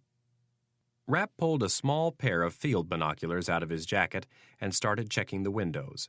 All of the lights were off on the second floor. On the first floor was a woman in the kitchen who appeared to be washing some dishes. Rapp wondered about the woman briefly, and then decided she must be domestic help. There was a car in the driveway. Rapp focused the lenses on it and saw a driver sitting behind the wheel of a government sedan. Something looked vaguely familiar about the man, but the top half of his face was obscured by the visor. Taking Shirley, he went back into the tall grass and worked his way down toward the river. Midway down the property line, he found something interesting. Set up to look like landscaping lights next to a flower bed were 2 laser tripwires. Rapp grabbed his night vision pocket scope and held it to his eye. The red beams, invisible to the naked eye, popped to life on the small scope. Rapp followed them around the perimeter. They wouldn't be a problem. He and Shirley continued around the back of the property line until they had a view of the other wing of the house. Rapp had a pretty good idea that this was where Stansfield would be. He wanted to talk to the man. He wanted to find out the truth. And for Thomas Stansfield's sake, Rapp hoped he had some answers. After that, he would go to Kennedy's to see if her story could withstand some intense scrutiny. He'd labored over the decision for several days, but he had decided it was the quickest and most effective way to get to the bottom of what had happened in Germany. When Rapp reached the far end of the lot, he brought the binoculars up and found Stansfield sitting in his study. He looked frail, a good 10 pounds lighter. He was talking to someone, but Rapp couldn't see who, so he moved to a different spot. When he focused in on the woman sitting across from Stansfield, his throat became dry. Rapp brought the binoculars down and stood motionless. His paranoia had just gone into overdrive. As he worked his way back to the neighbor's storage shed, he began to cling to the hope that neither of them had anything to do with it. But a sickening feeling in his gut told him otherwise. As Rapp prepared to make his move, a pair of headlights flashed across the front lawn. A car was coming down the driveway. Rapp put his plan on hold for a second and kneeled down next to Shirley. She hadn't made a peep so far, and he hoped her good behavior would continue. The car was actually a 4-door SUV. Rapp watched with increasing interest as the driver got out. As the man walked across the driveway toward the front door, he knew instantly who it was. The sight of him sent Rapp's pulse racing and his mind scrambling to come up with a reason for this person from his past to be here on this night. The man was like him. He was a killer, but one whom, until now, he thought he could trust. Fear suddenly gripped Rapp.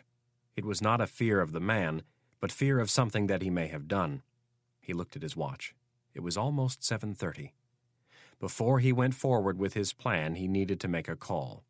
All of his discipline told him he shouldn't do it, but he had to. He had to know. Rapp retreated into the woods with Shirley and turned on his digital phone. Chapter 22. Just outside the main entrance to the West Wing, an almost nightly occurrence was taking place. Reporters from all the major networks and cable news stations were positioned in front of their cameras, loaded up with makeup and hairspray. They were waiting to tell the people in the mountains and on the West Coast what they had already said to the people in the Eastern and Central time zones an hour earlier. Anna Reilly was in her usual spot, or as her smart-ass cameraman Pete liked to remind her, NBC's spot.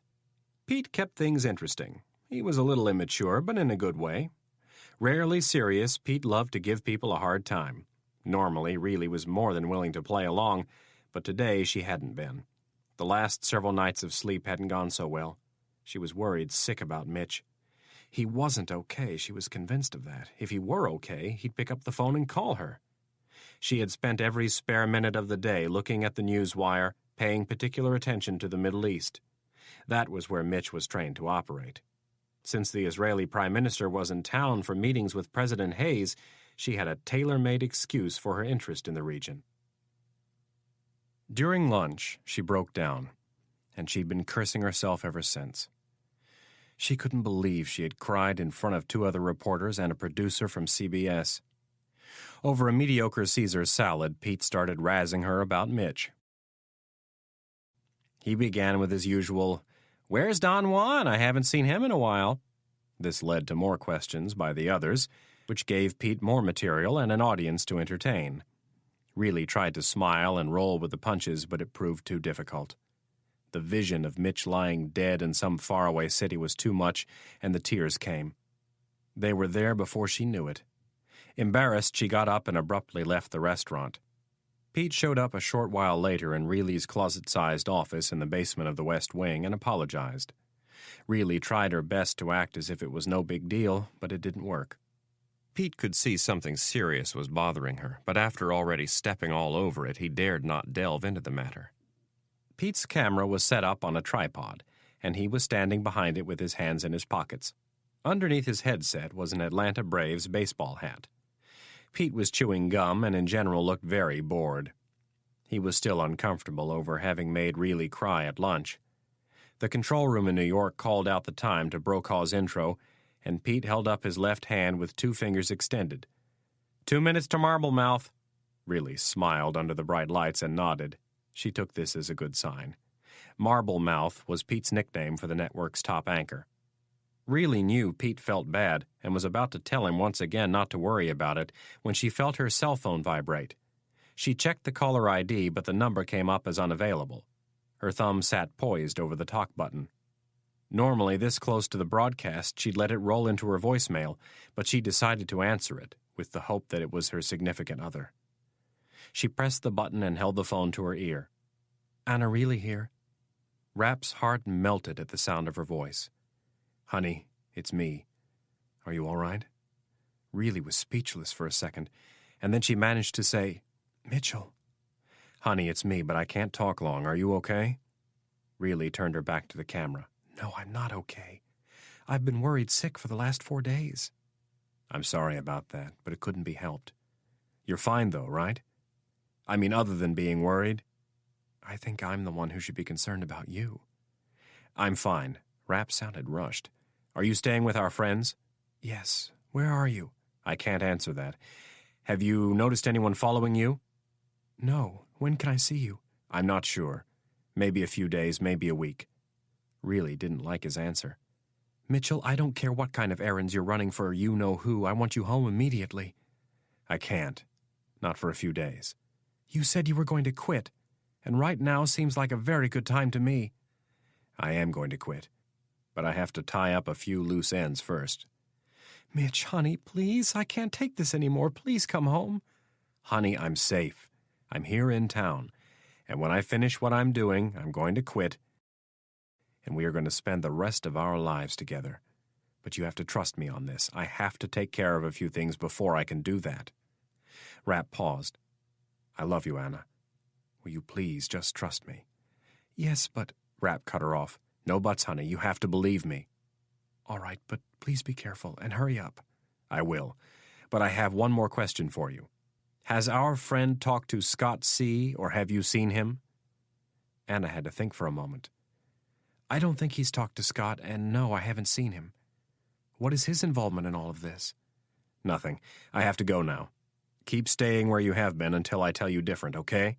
Reilly hesitated briefly. "All right." "I love you, Anna." "I love you too." Reilly listened for a second, and then the line went dead. Rapp turned off his phone, relieved that Anna was safe. Now it was time to get some answers. With Shirley in tow, he headed back to the small shed. Rapp had to do some guessing. He knew that Stansfield liked to keep a low profile, hence no fence or gated driveway, no guards patrolling the grounds with dogs to provide good perimeter deterrence and early detection. Rapp could recite a long list of Stansfield's counterparts in Europe and the Middle East, intelligence chiefs from state-run and terrorist groups who had 5 times the protection Stansfield did. In America, it was a different story. The director's only security would be his house itself, At first glance, it looked like any other dwelling on the quiet street, but Rapp suspected it was anything but. Just kicking the door in wasn't going to work. He would have to get them to open the door, and that was where Shirley would come in. Somewhere inside the house was a man from the agency's Office of Security. The man was bored stiff, probably reading a novel, or, if Stansfield allowed it, he might even be watching TV. He was at or near a console that monitored the home's security through a web of cameras, laser tripwires, and probably a few more high-tech gadgets. Rapp had an idea that might work. If it didn't, he was reasonably confident that he could abort without Stansfield or Kennedy ever knowing that he had been there. He checked the windows again and tried to get a feel of how many individuals might be in the house and where. There were at least 5: Stansfield, Kennedy, Coleman, the housekeeper, and 1 bodyguard. There was a chance there might be 2 bodyguards, but Rapp doubted it. Congress liked to count every penny in the CIA's budget. They would pay close attention to how much money the director was spending for his own protection. Rapp grabbed the bag of dog treats from his pocket and held it in front of Shirley, who got excited at the sight and smell of the large rolled-up tubes of faux bacon. Still holding on to her leash, Rapp took out one of the pieces, made sure that Shirley saw it, and then tossed it into Stansfield's backyard. The piece landed midway between where they were hiding and the door by the kitchen. Shirley tried to go after it, but Rapp held on to the leash. She whimpered a little bit until Rapp pulled out another piece. He tossed this one a little farther, and again Shirley tried to bolt. Rapp continued until he had launched 5 of the treats onto the property, the last one coming to rest a few feet from the back door. The dog kept looking toward the treats and then back at Rapp. Each time she would strain a little harder on the leash. Rapp grabbed her collar and took off the leash. Releasing her, he stepped back and watched her fly across the yard. As expected, she skidded to a stop at the first treat and snapped it up in her mouth. At the same time, several powerful floodlights came on and lit up the backyard. Rapp retrieved his Beretta from his shoulder holster and screwed a silencer onto the end. He didn't bother to check if there was a round in the chamber. He knew there was, and there were 15 more in the magazine. With the silencer, the gun was too long to put back in the holster, so he shoved it into the back of his pants and let his jacket fall down over it. Shirley moved from one treat to the next, working her way closer and closer to the door. Rapp patiently waited behind the shed for his opportunity. A moment later, he saw a man appear at the back door. He looked out the door at Shirley. Rapp prepared to move. If the man was smart, if he was really good, he'd stay behind the locked door. Rapp was banking on the fact that, like bodyguards all over the world, the man would be bored and let his guard down. A dulling of one's senses and enthusiasm was inevitable in the job. That was why organizations like the Secret Service hammered procedure into their agents, but it didn't always work. When the door started to open, Rapp forced himself to wait for another second. He watched the man poke his head outside and look around the backyard. It appeared he was less concerned with Shirley than with who her owner might be. Rapp was tempted to move, but told himself to wait just a second longer. Finally, when the man stepped onto the patio, Rapp moved casually from behind the shed. He didn't walk directly at the house. He walked parallel to it and yelled, "Here, Nimitz! Here, Nimitz!" Rapp intentionally used the name of the dog he'd had as a boy, hoping that Shirley would stay where she was. He continued walking casually along the back edge of Stansfield's yard with Shirley's leash in his right hand. "Is that your dog, mister?" Rapp stopped and turned toward the house. "Oh, I'm sorry. Is that you up there, Nimitz?" He started walking toward the house. "Leave that man alone and get over here," he said in a light-hearted voice. "I'm sorry about this. She's usually pretty good." He continued to close in on the man, hoping that Shirley would stay right where she was. The dog finally looked up, and the bodyguard appeared as if he was about to retreat, so Rapp blurted out, "Hi, my name is Dave. My wife and I just moved in over on Lincoln Court." Smiling, he stuck out his hand and said, "She must have smelled food. I apologize." The bodyguard was standing with his right side turned away from Rapp, and his hand was hanging loosely at his side instead of up at his hip where it should be. Hell, Rapp thought to himself, he shouldn't even be out here. The guy looked very young. Rapp guessed he was still in his 20s. Then the guard actually extended his hand. "Hi, I'm Trevor."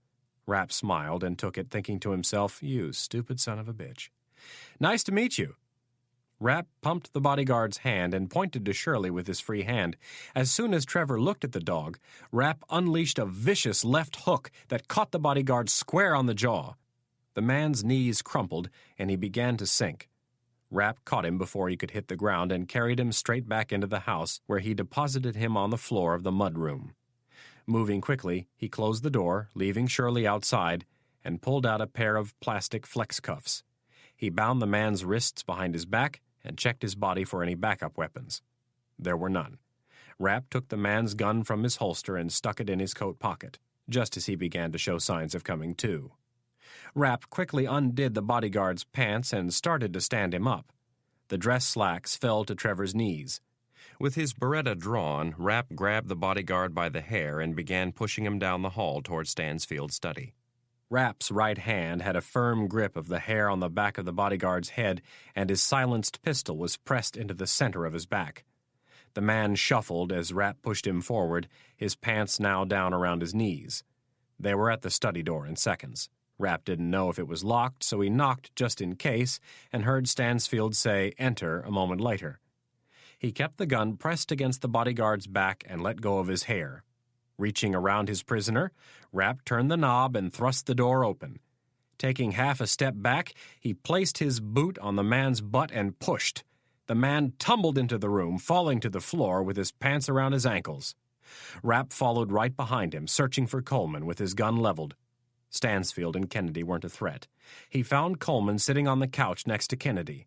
Rapp shut the door with his free hand. Coleman started to move, but Rapp was quicker. He fired one shot as he crossed the room. Coleman stopped, frozen in complete shock, his eyes fixed on the bullet hole in the cushion of the couch he was sitting on. In a flat voice, Rapp said, "The next one goes in your kneecap. Sit on your hands, Scott, and don't move." Coleman looked back down at the bullet hole. It was less than 2 inches from his groin. As calmly as possible, he slid his hands under his butt and nodded to Rapp, letting him know that he had the upper hand. Chapter 23. Reilly's spirits were soaring. Just hearing Mitch's voice, knowing that he was alive, seemed to make all of the pain and worry vanish. He would be safe now that he was back in America, and she didn't doubt for a second that this would be it. Mitch wanted to put it all behind him every bit as much as she did. She still wished she could see him, but when she stepped back and really looked at it, she could understand what must be happening. He was probably going through some type of a post-mission briefing. She was, after all, a reporter, and she doubted that Mitch's handlers at Langley looked very favorably on their relationship. Reilly was covering the tripod and some other equipment with a tarp, while Pete, squatting on one knee, packed up the camera. Looking up, he said, "What's got you in such a good mood all of a sudden?" Reilly smiled. "I got some good news before we went on the air." "You didn't act like it when you were on the phone. You seemed pretty upset." "I was kind of caught off guard." "Was it Mitch?" "Yes." "So everything is okay between you two?" Reilly hesitated. "Things were never bad between us. We just had a little problem over the weekend." "Great," replied Pete with sarcasm. "You guys had a little problem, I make a little comment at lunch, and then you make me feel bad about myself for the rest of the day." Reilly smiled. "I'm sorry, Pete. It was just bad timing. I was a little sensitive today." "That's fine," he continued in his sarcastic tone. "I'm a big target. I can take it. Whatever you need to do to make yourself feel better, go right ahead." Reilly laughed. "I see the little baby has his sense of humor back." She punched him in the arm. "You are so full of it." Pete stood up with a weepy expression on his face. "You know, I have feelings too." "Yeah, I know you do, big shooter. I'll make it up to you and buy you a beer." "Really?" The pained look vanished. "Yeah, but not tonight. Maybe tomorrow." Reilly wanted to get home and give Liz the update. "If you really cared, you'd take me out right now. I'm feeling very vulnerable tonight." Reilly just shook her head. "Oh, please.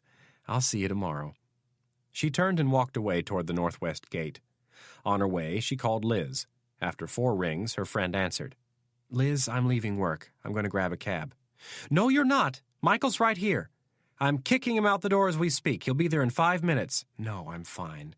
Don't worry, I can catch a cab." "Anna, don't argue with me. Michael is on his way."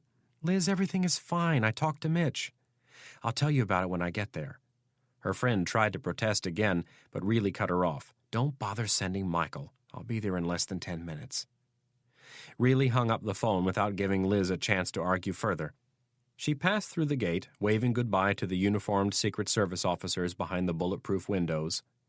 Walking west down Pennsylvania, she lifted her face to the sky and grinned with relief. The night's fall air felt crisp and clean.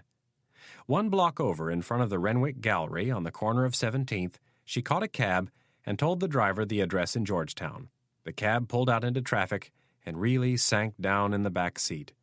Her energy was gone. Her mind was set on a big glass of Merlot and a good night's sleep. A dark blue Crown Victoria was parked on 17th Street facing south. It had U.S. government plates and 2 antennas affixed to the back window. Dave Polk sat behind the wheel and watched the cab pull away with his surveillance target in the back seat. Polk started the car and pulled out into traffic. In the trunk of the car was a suitcase. It looked ordinary, but inside was a sophisticated piece of equipment designed to intercept analog and digital phone calls. It was made in Taiwan and was most effective at picking up analog calls. But if the user were in possession of the specific digital number they were monitoring, it was no problem. 2 cables ran out the back of the suitcase. One was attached to the antenna on the back window, and the other one was strung under the back seat, under the carpeting, and came up between the front seats.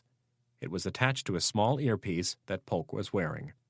He had been on post since 3 p.m. Most of his shift had been uneventful, with the exception of the last 15 minutes. This was the first day they'd had her under surveillance. Polk hadn't been told why, and he didn't ask. He was a good soldier that way.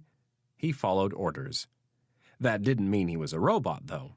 He kept up on current events, and he had a healthy libido. The two together made it impossible for Anna Reilly to stay off his radar screen. She was the hottest reporter in Washington, and she'd been involved in the hostage standoff at the White House the year before. Polk remembered reading an article about how her colleagues admired her for not trying to capitalize on her personal involvement in the tragedy. Polk had a sneaky suspicion that there was more to the story. When you were on surveillance, there was a lot of extra time. He had already read the Washington Post and the Washington Times cover to cover. Polk liked to compare the papers and how they spun stories, one liberal and one conservative. They were a daily lesson in how biased the press was. Polk continued following the cab west down G Street. He was careful to stay far enough back. One of the few things they had told him to look out for was any communication between Reilly and a man named Mitch Rapp. From what Polk had heard earlier, he could safely assume this Mitch Rapp was Reilly's boyfriend. Polk had originally thought that this assignment was about Reilly, probably something to do with the story she was digging into. But now, after hearing her conversation with Rapp, he was beginning to wonder if it wasn't about him. Rapp told Kennedy and Stansfield to leave their hands on their laps where he could see them. Both did as they were told. They were well aware of Rapp's capabilities. Rapp moved behind Stansfield and positioned himself so his back was against the wall and not one of the windows. He rested the butt of the pistol on the back of the leather chair and kept the long black silencer aimed at Coleman. His dark eyes were trained on Kennedy. They were searching for the slightest sign of guilt. There was nothing, exactly what he had been afraid of. The woman was utterly unflappable. Kennedy was momentarily caught off guard. It was now evident that she had missed something. She had been so worried about Rapp the last few days that it had never occurred to her that he might think he had been set up by her and Stansfield.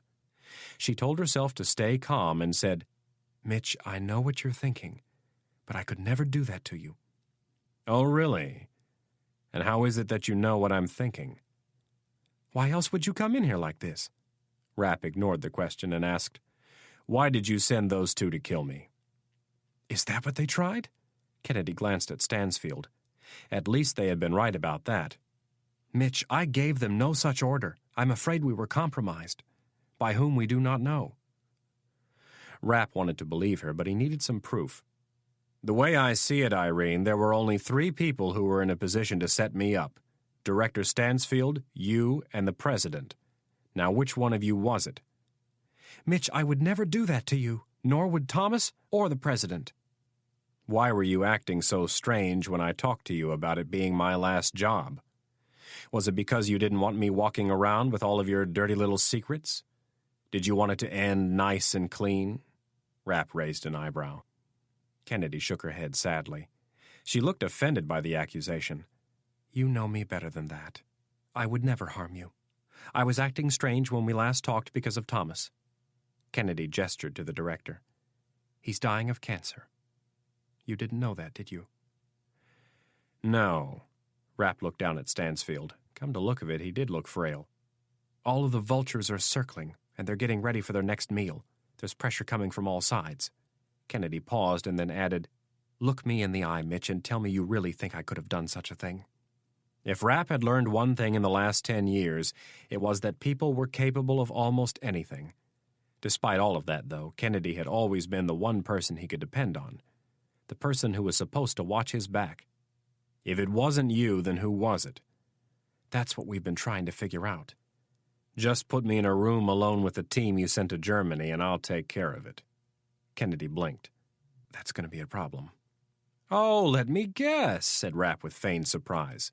They've disappeared. No, worse. They're dead. Yes. How convenient. Believe me, no one wanted to talk to them more than me. Rapp grunted. Actually, I am at the top of that list. He aimed the gun at Kennedy. She didn't try to pump 2 rounds into your chest. What exactly happened in Germany? I have a few more questions before we get to that. How is it that you happen to know they're dead? Kennedy looked at Coleman. The former SEAL team commander said, I witnessed it. You saw it or you pulled the trigger? Coleman shook his head. I didn't kill them. Scott, no offense, but what in the hell are you doing in the middle of this? Stansfield coughed and raised his right hand. That would be my doing, Mitchell. We received one communique from the Jansens. You knew them as the Hoffmans after the mission. They stated that the Count had been eliminated, but you'd been lost in the process. As we followed developments, it became apparent that the Jansens may have been wrong. There were reports that someone fitting your description was seen leaving the Count's estate 5 to 10 minutes after the Jansens left. Then there was the fire. The Jansens had said nothing about that.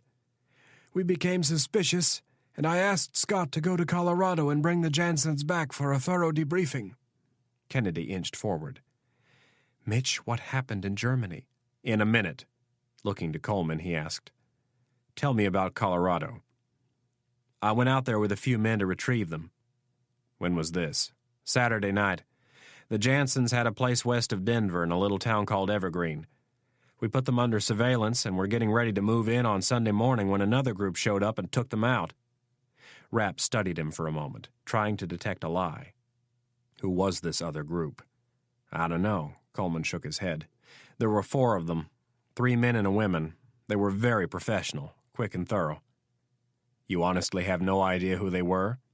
No. That's bullshit, Scott. Rapp raised his voice. He looked at Kennedy. And you? We were discussing this very matter when you burst in here, Kennedy said a little testily. Well, excuse me if I forgot to knock, but I hope you understand if I'm just a little pissed off. You send me on a mission that only a handful of people are supposed to know about, and right after I take care of the Count, I turn around and that bitch you sent to assist me pumps 2 rounds into my chest. Rapp pointed at himself. From where I'm sitting, it's pretty clear that someone set me up. You, Rapp pointed the gun at Kennedy, had the method and the means. And now I'm trying to figure out what your motivation was. Kennedy stood abruptly. If you think... Sit back down, shouted Rapp. No, I'm not going to sit back down, and stop pointing that gun at me. Sit back down, Irene, or I swear I'll... What, shoot me? Kennedy said defiantly, as she took a step closer to him. I know you well enough, Mitch, to know that you would never do such a thing. Not to me. And you know damn well I would never give an order to have you killed. She took a deep breath and stared at him. Rapp studied her. Her face was flushed, and her fists were clenched tight. He had never seen Kennedy raise her voice, let alone yell. In the end, he believed her, because more than anything, it was what he wanted to believe. Slowly, he retracted the pistol and pointed it at the ground. Nodding to Kennedy, he said, "Okay, so let's try to figure out who did." Chapter 24. The colonial grandfather clock in the corner announced the arrival of the day's 22nd hour. Senator Clark was sitting behind an expansive hand-carved oak executive desk in his study. A glass of Cabernet Sauvignon was in his left hand. It was the last of a $60 bottle from McLaren Vale, Australia. Clark never bought French wine. It was overpriced and, more importantly, was made by a bunch of snobs. The man who had literally come from the wrong side of the tracks was a little sensitive when it came to elitists. For the most part, Clark kept these opinions to himself. No sense in announcing your hot buttons to a potential adversary. Secretary of State Middleton was a perfect example. The man was a full-blown cultural elitist. As a senator, he had voted for every liberal pet project that came down the aisle, just so long as it didn't affect the gentry in his blue-blood neighborhood. Middleton didn't know it, but Hank Clark wasn't his friend. Clark not only didn't like his former colleague in the Senate, he could barely tolerate the man, but he was willing to put up a front until the time was right. Clark studied a memo that one of the senior staffers had prepared at the senator's request. It summarized the lack of affordable housing for military personnel. It was a sad state of affairs.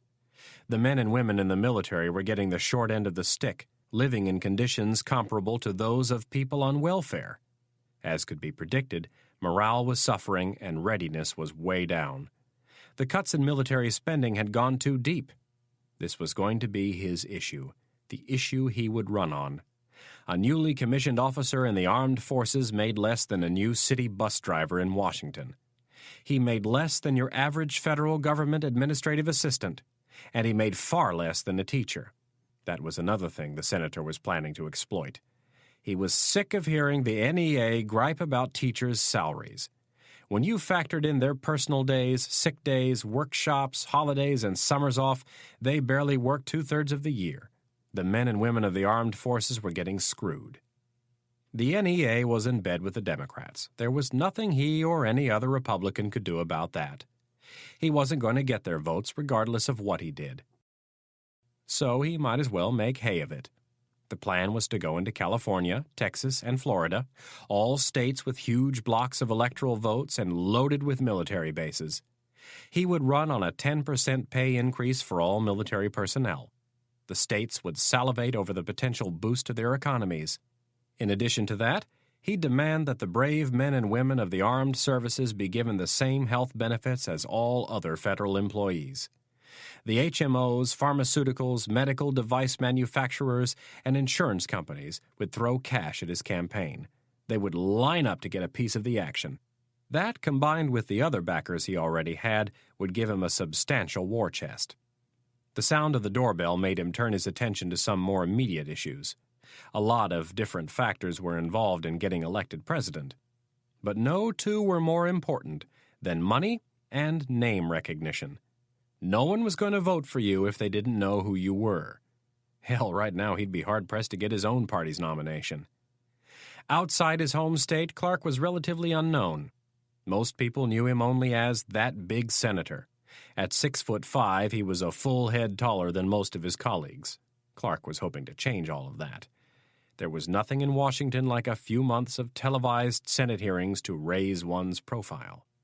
There was a knock on the study door, and the senator said, "Come in." Peter Cameron entered the office, scratching his black beard. Clark made no effort to get up. Instead, he gestured to the chair sitting in front of the desk. Normally, Clark would have offered him a drink, but from the tone Cameron had used on the phone earlier, Clark was waiting until he heard why his minion was rattled. Clark took a sip of his wine and leaned back in his chair. "Did you watch the news tonight?" "I caught a bit of it earlier." "Did you happen to see the local story about the man gunned down in College Park?" Clark leaned forward and set down the wine glass. The murder in College Park had been the lead news story on every local station and appeared to be headed for the front page of the Post in the morning. More than 50 rounds had been fired, most of them from silenced weapons, and most directed at the lone fatality. There were several eyewitness reports that a woman also had been shot, but the police had yet to confirm her existence. They were monitoring local hospitals for gunshot victims. I saw the story. Cameron shifted uncomfortably in his chair and finally said, I was there. Why? I was keeping an eye on things. Clark said nothing for a moment. He just stared at Cameron and his unkempt beard. Finally he asked, Why don't you tell me what happened? Cameron started with an apology for not doing a better job of controlling Doozer and his people. From there, Cameron went into the play-by-play of events. He verified that the woman mentioned in the story had been shot, killed as a matter of fact, and that her body had been disposed of, as well as all of the weapons and vehicles that had been used. On a positive note, the muscle behind Gus Villaume, namely Mario Lucas, was no longer a threat. Clark managed to stay calm and listened without interruption, despite the fact that he desperately wanted to ask Cameron one blindingly obvious question. When Cameron finally finished, Clark got his chance. What were you doing there? I'm not sure I follow. What were you doing in the car? Why would you expose yourself like that? Cameron was slightly embarrassed. Clark had preached to him about keeping a low profile. I knew this was going to be complicated, and I wanted to make sure Doozer didn't screw things up. Clark felt the need to take a sip of wine. He reflected on the possibility that Cameron was not telling the truth. The man was a voyeur, that was obvious enough. His sudden desire to be so hands-on was dangerous. Cameron was the one and only person who could tie the senator to the events of the last 5 days. He took a second sip, and while the expensive red liquid slid down his throat, he decided Cameron would have to go. Clark didn't know where he would find a replacement, but he would. The man had become too big a liability. The senator would have to make arrangements for his disappearance, but until then, he would keep Cameron close and happy. Peter, you've done very good work for me. I want you alive and out of jail. The senator frowned. No more field trips with the boys. You're too valuable for that. Let them do the dirty work and concentrate on keeping your hands clean. Yes, sir. Cameron let out a sigh of relief and said, There has been another development. Good or bad? Oh, I think you'll like this one, replied Cameron with a smile. He retrieved a small tape recorder from his pocket. Holding it up, he said, Earlier this evening, one of my people intercepted this conversation. Cameron turned up the volume and pressed play. Anna really here? Honey, it's me. Are you all right? The quality of the tape was good. Clark leaned forward, resting his forearms on his desk. Is that who I think it is? Cameron nodded. Mitchell. Honey, it's me, but I can't talk long. Are you okay? A slow chill of excitement ran down Clark's back. This was the first time he had heard Mitch Rapp's voice. After carefully studying him for months, this was the first time he had felt the man's presence. The voice was deep and a little scratchy, just as the senator had expected. Clark listened to the rest of the tape intently, and then had Cameron play it back for him 2 more times. Clark memorized every word of the tape. He was beginning to see a path, a way to complete his plans. After a long moment of reflection, he looked up at Cameron and said, I want you to get into the girl's apartment. See if she keeps a journal. If she does, copy it. If there are any computer disks, copy them also. Find out what type of books she reads, what magazines she subscribes to, if she takes any medication. Clark paused. See if you can get her medical history. I want to know as much about her as possible, and I want it by tomorrow night. That might be a little difficult. That was not what Clark wanted to hear, not with Rapp so close. Things were reaching critical mass. Peter, I pay you well, no excuses. I want that information by tomorrow evening. Always aware of the need to keep both friend and foe close, he added with a warm grin, When this is all over, I will make sure you are very well compensated, Peter. To the extent that you just might choose to retire. Clark held up his wine glass in a toast to the future. Cameron nodded. I'll get it done. With a smile still on his face, Clark decided to go ahead and hire the person who would get rid of Cameron. There was no telling when he might have to have him taken out. The club was located off 695 in Dundalk. Downtown Baltimore was 4 miles due west. It was a Bally's Total Fitness Club, one of hundreds nationwide.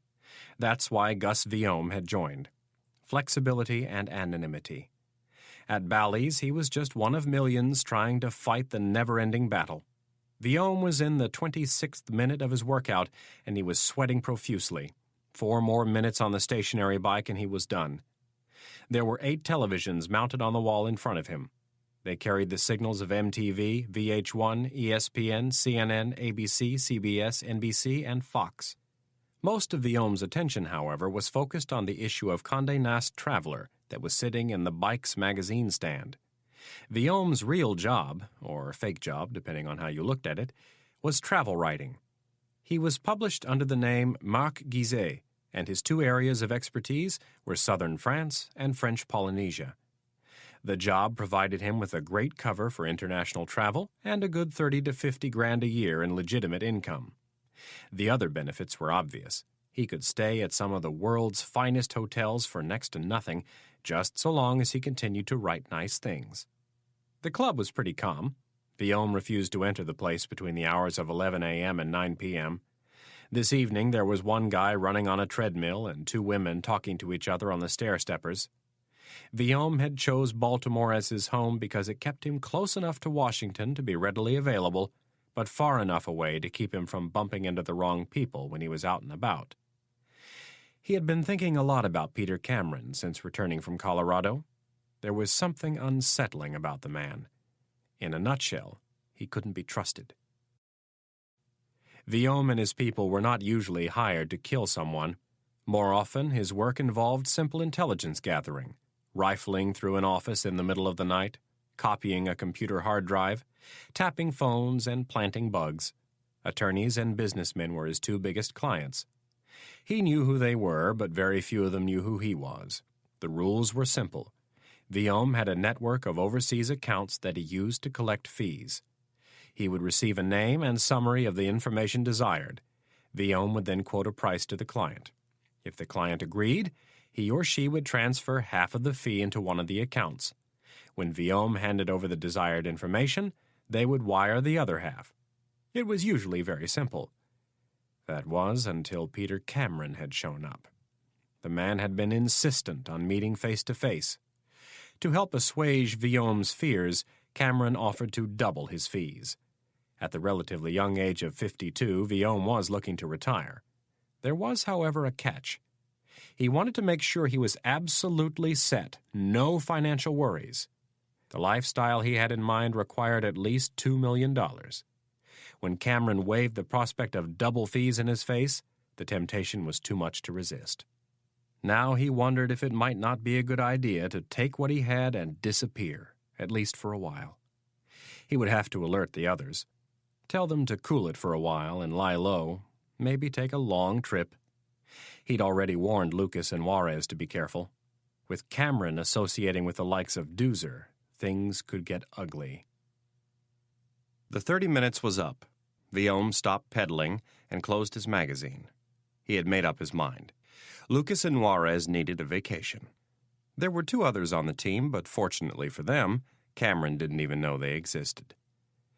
As Viaume stepped from the bike, he looked up at the array of televisions above the running track.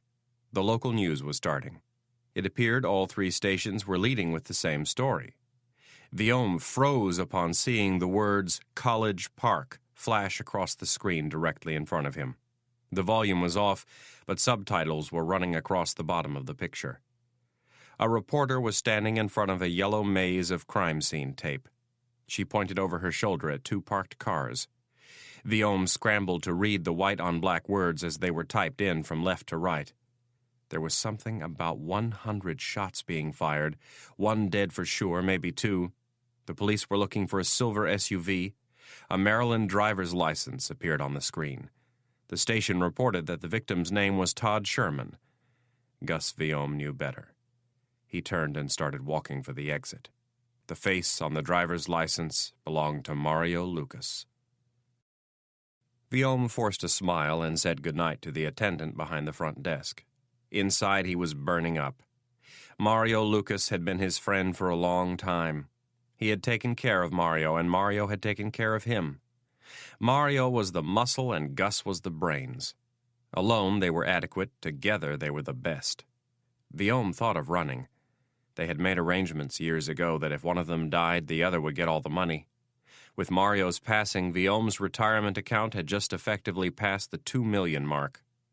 He could disappear and never look back. But that meant allowing that smug prick Cameron off the hook. Viome crossed the parking lot to his car. At the very least, he had to alert Juarez. After that, he could decide what to do with Cameron. As Viome opened his car door, he was overcome with grief for the loss of his friend and hatred for a man he barely knew. Chapter 25. In any other city, in any other walk of life, Donatella Ron would have been seen for exactly what she was, a ravishing beauty.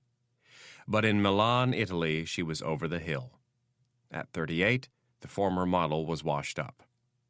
Donatella was 2 inches short of 6 feet, and with a good diet, a daily walking regimen, and the help of a skilled plastic surgeon, she had maintained her gorgeous body. It was amazing enough that in her late 30s she looked as good as or better than she had when she was prancing across the runways of Milan, Paris, and New York. But it was even more amazing considering what she had been through. Donatella Ron was a unique and complicated person. It was a nice fall morning in Milan as Donatella walked to work. Every spring the people of Milan eagerly awaited summer. It meant trips to some of the world's most beautiful lakes. But by the time August rolled around, they were once again ready for fall. The warm, humid air of summer brought smog and choking pollution to the city. The crisp, cool air of autumn helped clean things up. Donatella took her time walking this morning, which probably had something to do with the boots she was wearing. They had a 4-inch heel on them, and as was the case with most of the fashion she helped sell, they were not very practical. She passed the house of Gucci on Via Monte Napoleone and resisted the urge to spit on the display window. She took a right onto Via Sant'Andrea and crossed the street. Up ahead was the house of Armani, her home for almost 15 years. Donatella was fiercely loyal. It was, in fact, probably the only thing she had inherited from her mother other than her looks. She was the byproduct of an Austrian father and an Italian mother. Her mother was a Jew from Torino, Italy, and her father was a Lutheran from Dornbirn, Austria. It was no surprise that their marriage had failed. Italy was, after all, the Vatican's backyard. The country had a not-so-illustrious record of crushing religious dissent. The marriage lasted 3 short years, and then she and her mother returned to Torino, where they lived with Donatella's Orthodox Jewish grandparents. At 16, she ran away to Milan. She wanted to model, and she didn't want any more religion. She got her way on both counts, and it was the start of a very bumpy road. Now, all of these years later, Donatella Ron entered the house of Armani, knowing that her colleagues hadn't the slightest idea of her full range of talents. She eschewed the elevator as always and climbed the stairs to the 4th floor. As usual, she was one of the first to arrive. She entered her sanctum and closed the door for privacy. Her office was modern industrial, a miniaturized version of an airplane hangar. Sketches of clothes cluttered every available inch of the 2 couches and 4 chairs. Her coworkers liked to complain that there was nowhere to sit in her office. Donatella wondered if they would ever take the hint that she wanted it that way. The only thing in the office that wasn't covered with sketches was a large glass desk. Donatella sat down behind it and turned on her computer. Her sleek, flat ViewSonic screen came to life a moment later. She checked her work email and then her personal email. After wading through 17 messages, she checked a 3rd online mailbox. This mailbox, she had been assured, could not be traced back to her. There were only 3 people in the world who knew about it. 1 in Tel Aviv, 1 in Paris, and 1 in Washington. Almost all of the messages came from the person in Tel Aviv. This morning was no different. Donatella clicked on the message, and the decryption software on her computer went to work. When it was done, she began to read. She was being offered a job in Washington. It was rated at $250,000, which meant the individual was not high profile. If he were, the rate would be $500,000 or more. On this, she had to trust her handler. He had only screwed up once. It had almost cost her life, but in his defense, it had been an honest mistake. She read a brief profile on the target and then checked her electronic organizer. There was a show in New York this coming weekend. It wasn't a big one, but then again, part of her job was to find undiscovered talent. She thought it over for a minute and then decided to accept. She typed in her reply and logged off. She would receive a more thorough dossier within several hours. The next call was to her travel agent to book a ticket and check the availability of the company's apartment in Manhattan. With that accomplished, she set about clearing her schedule for the remainder of the week. Donatella Ron was indeed a very complicated woman. It was raining, and the Wednesday morning temperature was a chilly 52 degrees. Kennedy's sedan drove east on Independence Avenue. Traffic was thick, as the deluge of government employees scrambled to make it to their desks by 9. The sedan rolled past the Air and Space Museum and then crossed 4th Street. Kennedy looked out the window at the throngs of people huddled under umbrellas waiting for the light to change. Normally, she would have brought something to work on during the ride from Langley to the Hill, but she had forced herself not to. She needed to straighten some things out in her head. The only good piece of news since Saturday was that Mitch was alive. She could have done without his dramatic reappearance and his skepticism in regard to her loyalty, but as he had pointed out, she wasn't the one who had been shot. Mitch was a different breed, and Kennedy had always respected that. He operated much closer to the edge than she ever would or could. He had once again proven that his level of skill was bewildering.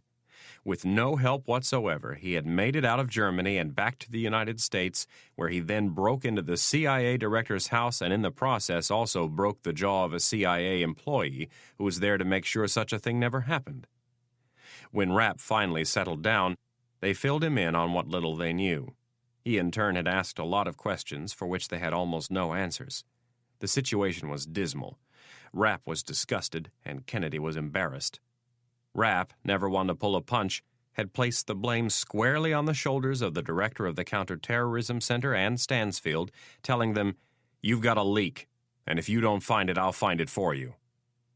Kennedy already knew she had a leak. But in the current political climate, the last thing she needed was Mitch Rapp running around Washington, banging people's heads together. To Kennedy's consternation, Stansfield had actually encouraged Rapp to find the leak, but in her opinion it was time to let Mitch take a long vacation. With the chairman watching like a hawk, she didn't need Rapp drawing unneeded attention to himself, and ultimately her, no matter how good he was. What Stansfield had neglected to tell Kennedy was his real reason for wanting to turn their bull loose in the china shop. His doctor had told him the day before that the cancer was progressing much faster than anticipated, and indeed, he could feel it eating away at his insides. Each day was a little worse. It was no longer an issue of months, but weeks. He needed to put things in order before he passed. He needed to find out who was behind the recent events. Rapp had been the target in Germany, but something told the old director that whoever was behind this move had a much bigger target in mind than Rapp.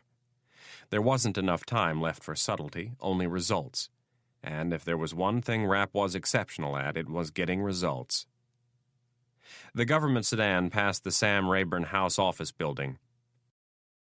The 4-story behemoth was named in honor of Samuel Tolliver Rayburn, the congressman from Texas who had served in the U.S. House of Representatives from 1912 to 1961. The people of Texas had sent Rayburn to Washington a staggering 25 times. From 1940 until his death in 1961, Rayburn served as Speaker of the House 17 times. During that time, very little happened in Washington without Sam Rayburn's approval. Chairman Rudden had an office inside the Rayburn building, but he spent most of his time in a second office on the top floor of the Capitol.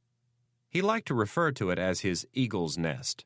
Max Salmon, the CIA's deputy director of operations, called it the vulture's lair. Rudden didn't like this one bit, but that, of course, was Salmon's intent.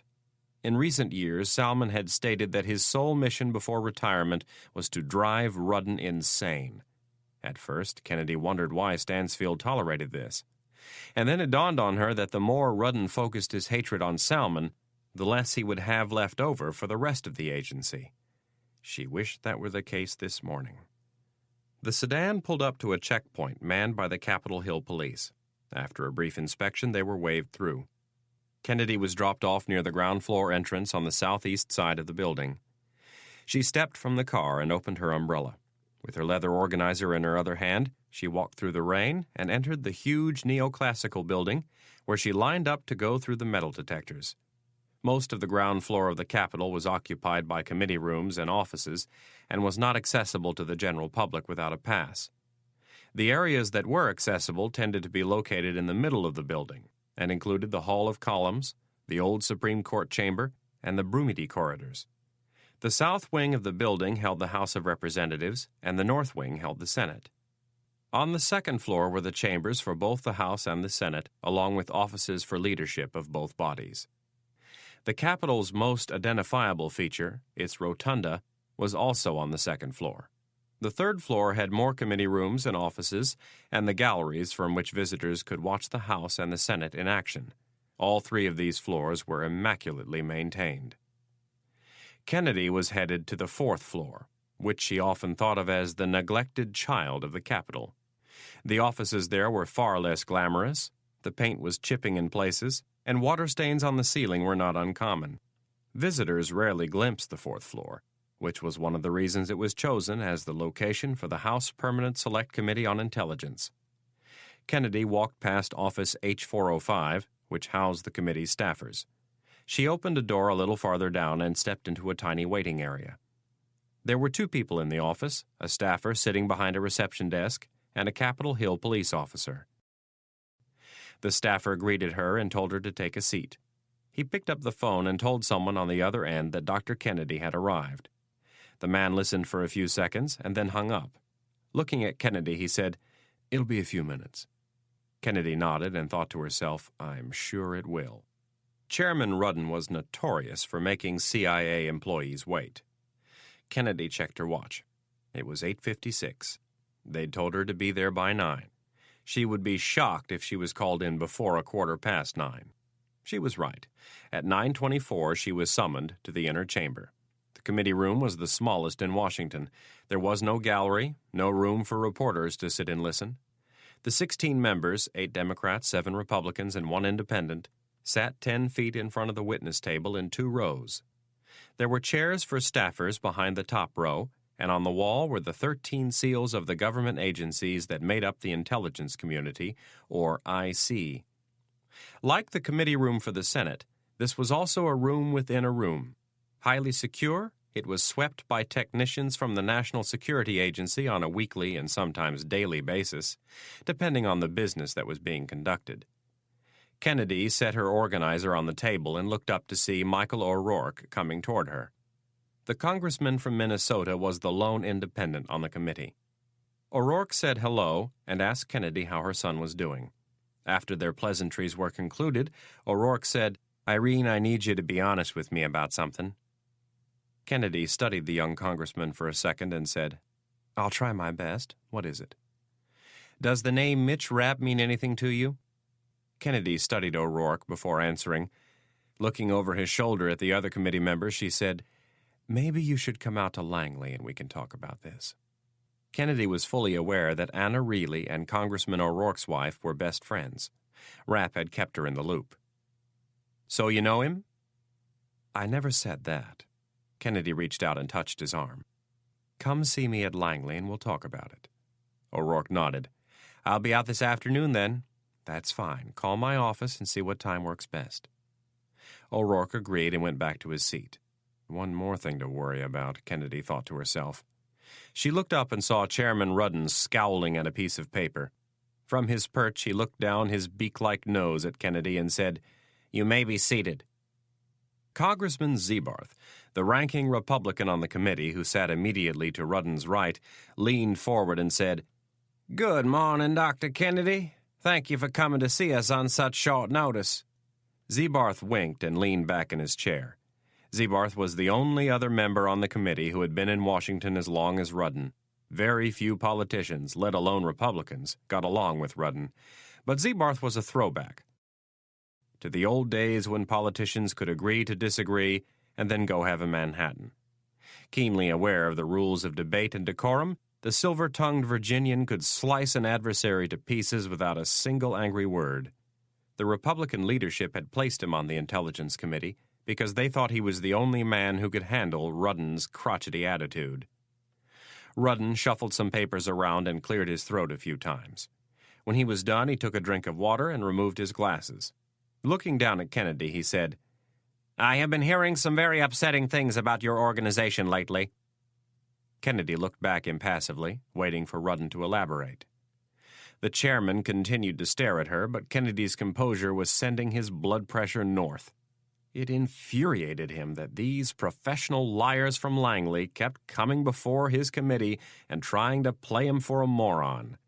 "Ms. Kennedy, would you mind telling me just what in the hell happened in Germany last weekend?"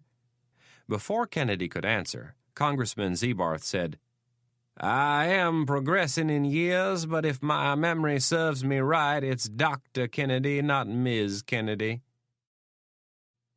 Rudden mumbled something under his breath and then said, "Dr. Kennedy, what happened in Germany last weekend?" "Could you be more specific, Mr. Chairman?" "I could, but I won't, because you know damn well what I'm talking about."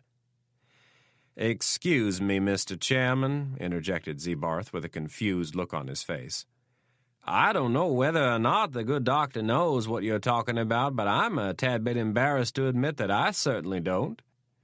Not that I claim to understand you in the most esoteric sense of the word, but in regard to the CIA, I can usually extrapolate some type of a read on your position."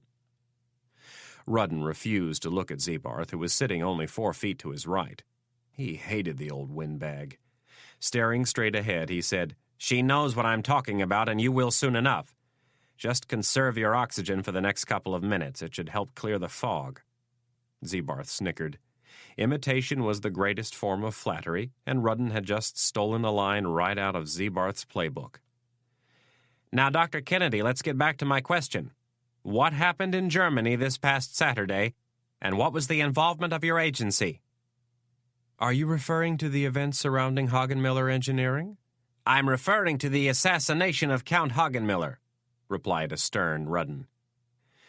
"There isn't much that I can add that you don't already know, Mr. Chairman." Rudden had his hands folded in front of him. He kept his eyes on Kennedy. "I don't believe you." A chorus of rumbles erupted from the Republican side of the committee. Rudden ignored them and pressed the point. "I want you to tell this committee in detail what role the CIA had in the assassination of Count Hagenmiller. And I would like to remind you, if you lie to my committee, you will be prosecuted." This time, Democrats and Republicans alike turned around to look at the chairman. An accusation as blatant as this was a rare event in the tiny committee room. "Well, well, well," interjected Zebarth.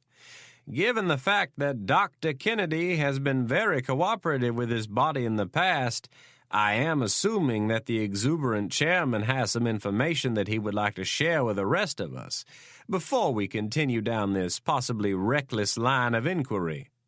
Rudden snatched his wooden gavel and gave it several whacks. "Order! The chair has not yielded. When I have, I will let you know."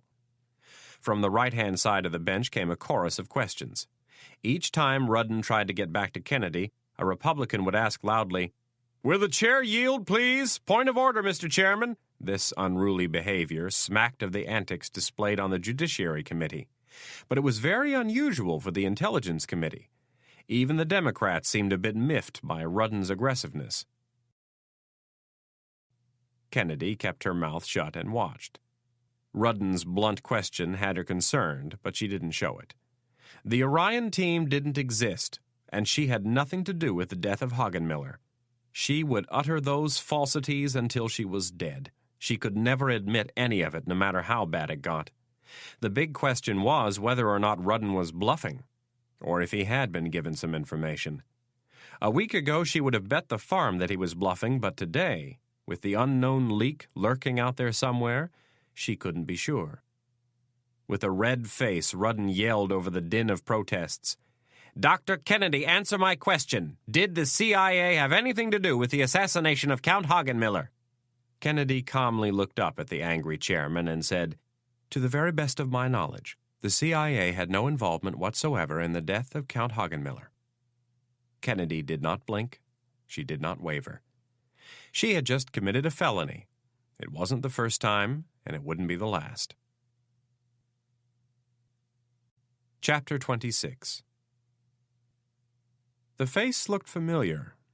It was hard to be sure because the subject's eyes were closed, but it definitely resembled one of the men he'd seen in Colorado. Scott Coleman looked at the computer screen and squinted. It was mid-morning, and they were in Marcus Dumont's apartment in Bethesda. With Kennedy's approval, the reigning computer expert from the Counterterrorism Center had called in sick. His orders from Kennedy were to assist Rapp and make sure that whatever he didn't get caught. It was not unusual for a person to die a violent death in Washington, D.C. It happened all the time. What was unusual about the homicide was the number of bullets fired and the fact that most of them were from silenced weapons. Dumont had caught the story on the nightly news. The D.C. police were handling the homicide, and they had sent information to the CTC on the off chance that there might be a terrorist connection. Coleman leaned over Dumont's shoulder. "Are there any other photos?" "Let me check." Dumont maneuvered his mouse and clicked on an icon. With his high-speed connection, it took less than a second to download the second photograph. It was of the body lying on the street between two parked cars. "He looks like a pretty big guy." "Yeah, this guy out in Colorado was a house." Coleman squinted. "I think this is him." "Did they have a vital sheet on him?" "Let me check." Dumont went to work. A short while later, he asked, "Will the autopsy report do?" "Very nicely." Coleman read from the news screen. It listed the deceased's name as Todd Sherman and said that he was 6'5" and weighed 286 pounds. "I think this is the guy." Rapp came in from the kitchen. "You think who is the guy?" "This guy who was killed in College Park yesterday. I think he's one of the people who was involved in the hit out in Colorado." "Let me see." Coleman moved out of the way, and Rapp bent over Dumont's shoulder. "Todd Sherman. Can you show me what he looks like?" "Yep." The screen changed, and Rapp looked at the second photo, the one of the victim lying in the street. "How about a face shot?" The screens changed, and the first photo appeared. Rapp tilted his head and studied the photo for a second. "Can you access the 7 dwarves from here?" Rapp was referring to the 7 Cray supercomputers in the basement at Langley. Dumont smiled. "I can access anything from anywhere." "Great. Get me in there." Dumont slid over to a second computer and began typing. Rapp turned to Coleman. "I think I might know this guy." "From where?" "It was an operation we ran in France. I received some logistical support from a guy who used to work for the agency. He had this big fellow working for him. He was massive, big, huge hands and a head you wouldn't believe. We called his boss the Frog." "I'm in," said Dumont. "Do you want me to look up Todd Sherman?" "Was that the name on the autopsy?" "Yeah." Rapp thought about it for a second. "I doubt it's his real name, but we might as well give it a try." Dumont went to work. The computer came up with 31 Todd Shermans. "Do you want me to narrow the search?" "Yeah." Dumont typed in a range for age and a brief physical description. The list was narrowed to 11. Rapp and Coleman pulled up chairs, and Dumont began scrolling through the files. All but 2 of them had photographs attached, and the 2 that didn't were for a man in his 60s and another in his 70s. "Try Kyle," said Rapp. That was one of his contact names. "First or last name?" "I don't know. Put it in as an alias, and let's see what you come up with." Dumont did as he was told and said, "You're not going to like what we get back." Surprisingly, the search came back with a matching request of 1,462 files. Shit. Rapp leaned back and clasped his hands behind his neck. "I bet there are more than 1 billion dossiers in this system." "Are you serious?" "Oh, yeah." "How can that be?" asked Coleman. "Easy. They have individuals from all over the globe in this thing, and it goes back at least 100 years. "Let's work on the search criteria and see if we can narrow this thing down." Rapp leaned in to study the screen and began telling Dumont what to type. The express carpet cleaner van drove up Garfield and past the Washington Cathedral. After crossing Massachusetts Avenue and then Wisconsin half a block later, it started down the hill. 4 blocks later, it took a right onto New Mexico and stopped in front of a large brick apartment building. 2 men got out, and the third stayed behind the wheel. They were wearing leather gloves and light blue coveralls with the company logo embroidered over the left breast. Both men also wore baseball caps, sunglasses, and fanny packs. The shorter man carried a clipboard. The 2 men stepped into the foyer of the apartment building, and the taller one picked up the security phone and began looking over the list of tenants. When he found the woman's name, he punched in the number for her unit and counted the rings. He didn't expect anyone to answer. The other man casually pulled a device from his pocket that looked like a cross between a gun and a fancy wine bottle opener. It was, in fact, a lockpick gun. He put the pick into the lock and shielded his movements with a clipboard. In less than 5 seconds, he had the door open. The other man hung up the phone, and they entered the lobby. They walked past the elevators and took the stairs up to the 4th floor. Before leaving the stairwell, they cracked the door and looked down the hallway. The only thing that could stop them at this point was a nosy neighbor. They had no idea who had hired them.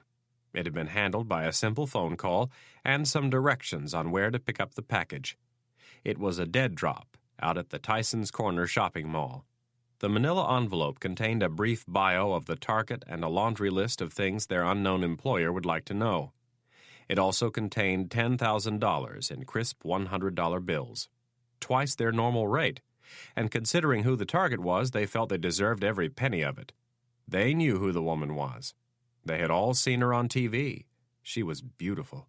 In light of her job, they had decided someone with deep pockets wasn't too happy about a story she was working on and was probably looking for a little insurance policy. They had done this type of job before. Almost everyone had things they would like kept a secret. The chances of her coming home were slim, and if she did, there were people near the White House watching her who would alert them. They emerged from the stairwell and walked softly down the hall. When they reached her door, the short man went to work again. This time it took him 8 seconds to break in. Both men stepped into the apartment and closed the door. The tall one latched the security chain and looked through the peephole to see if they had aroused anyone's curiosity. After 10 seconds, he gave up the vigil and went to work. Pulling out a small radio, he told the man down on the street that they were in. The driver moved the van to a parking spot where he could watch the street and the entrance to the apartment building. Methodically starting with the bedroom, the 2 men began an inventory of everything in the apartment. A journal was found on the bedside nightstand, and every page was photographed. Bugs were planted in each room, and their location was noted on a quick sketch. They were required to present their employer with a floor plan of the apartment, marking the exact location of each device and the frequency. A small desk in the living room contained much of the information they needed: bills, correspondence, an appointment book, and most importantly, her laptop computer. It took less than 5 minutes to get the password and copy all of her files. Her email accounts were noted as well as the passwords. Every aspect of Anna Reilly's life would be monitored, though to what end they would never know. They didn't care either. Their jobs, their lives really, depended on asking few questions. They would hand the information over and disappear. In less than an hour and a half, they had it all and were on their way out, leaving no sign that they had ever been in the apartment. Cameron backed his shiny Lexus SC400 out of the narrow garage down the street from his Georgetown apartment. The car was Cameron's treat to himself. It had a 4.0-liter, 290-horsepower, 4-cam, 32-valve V8 engine and could fly like the wind.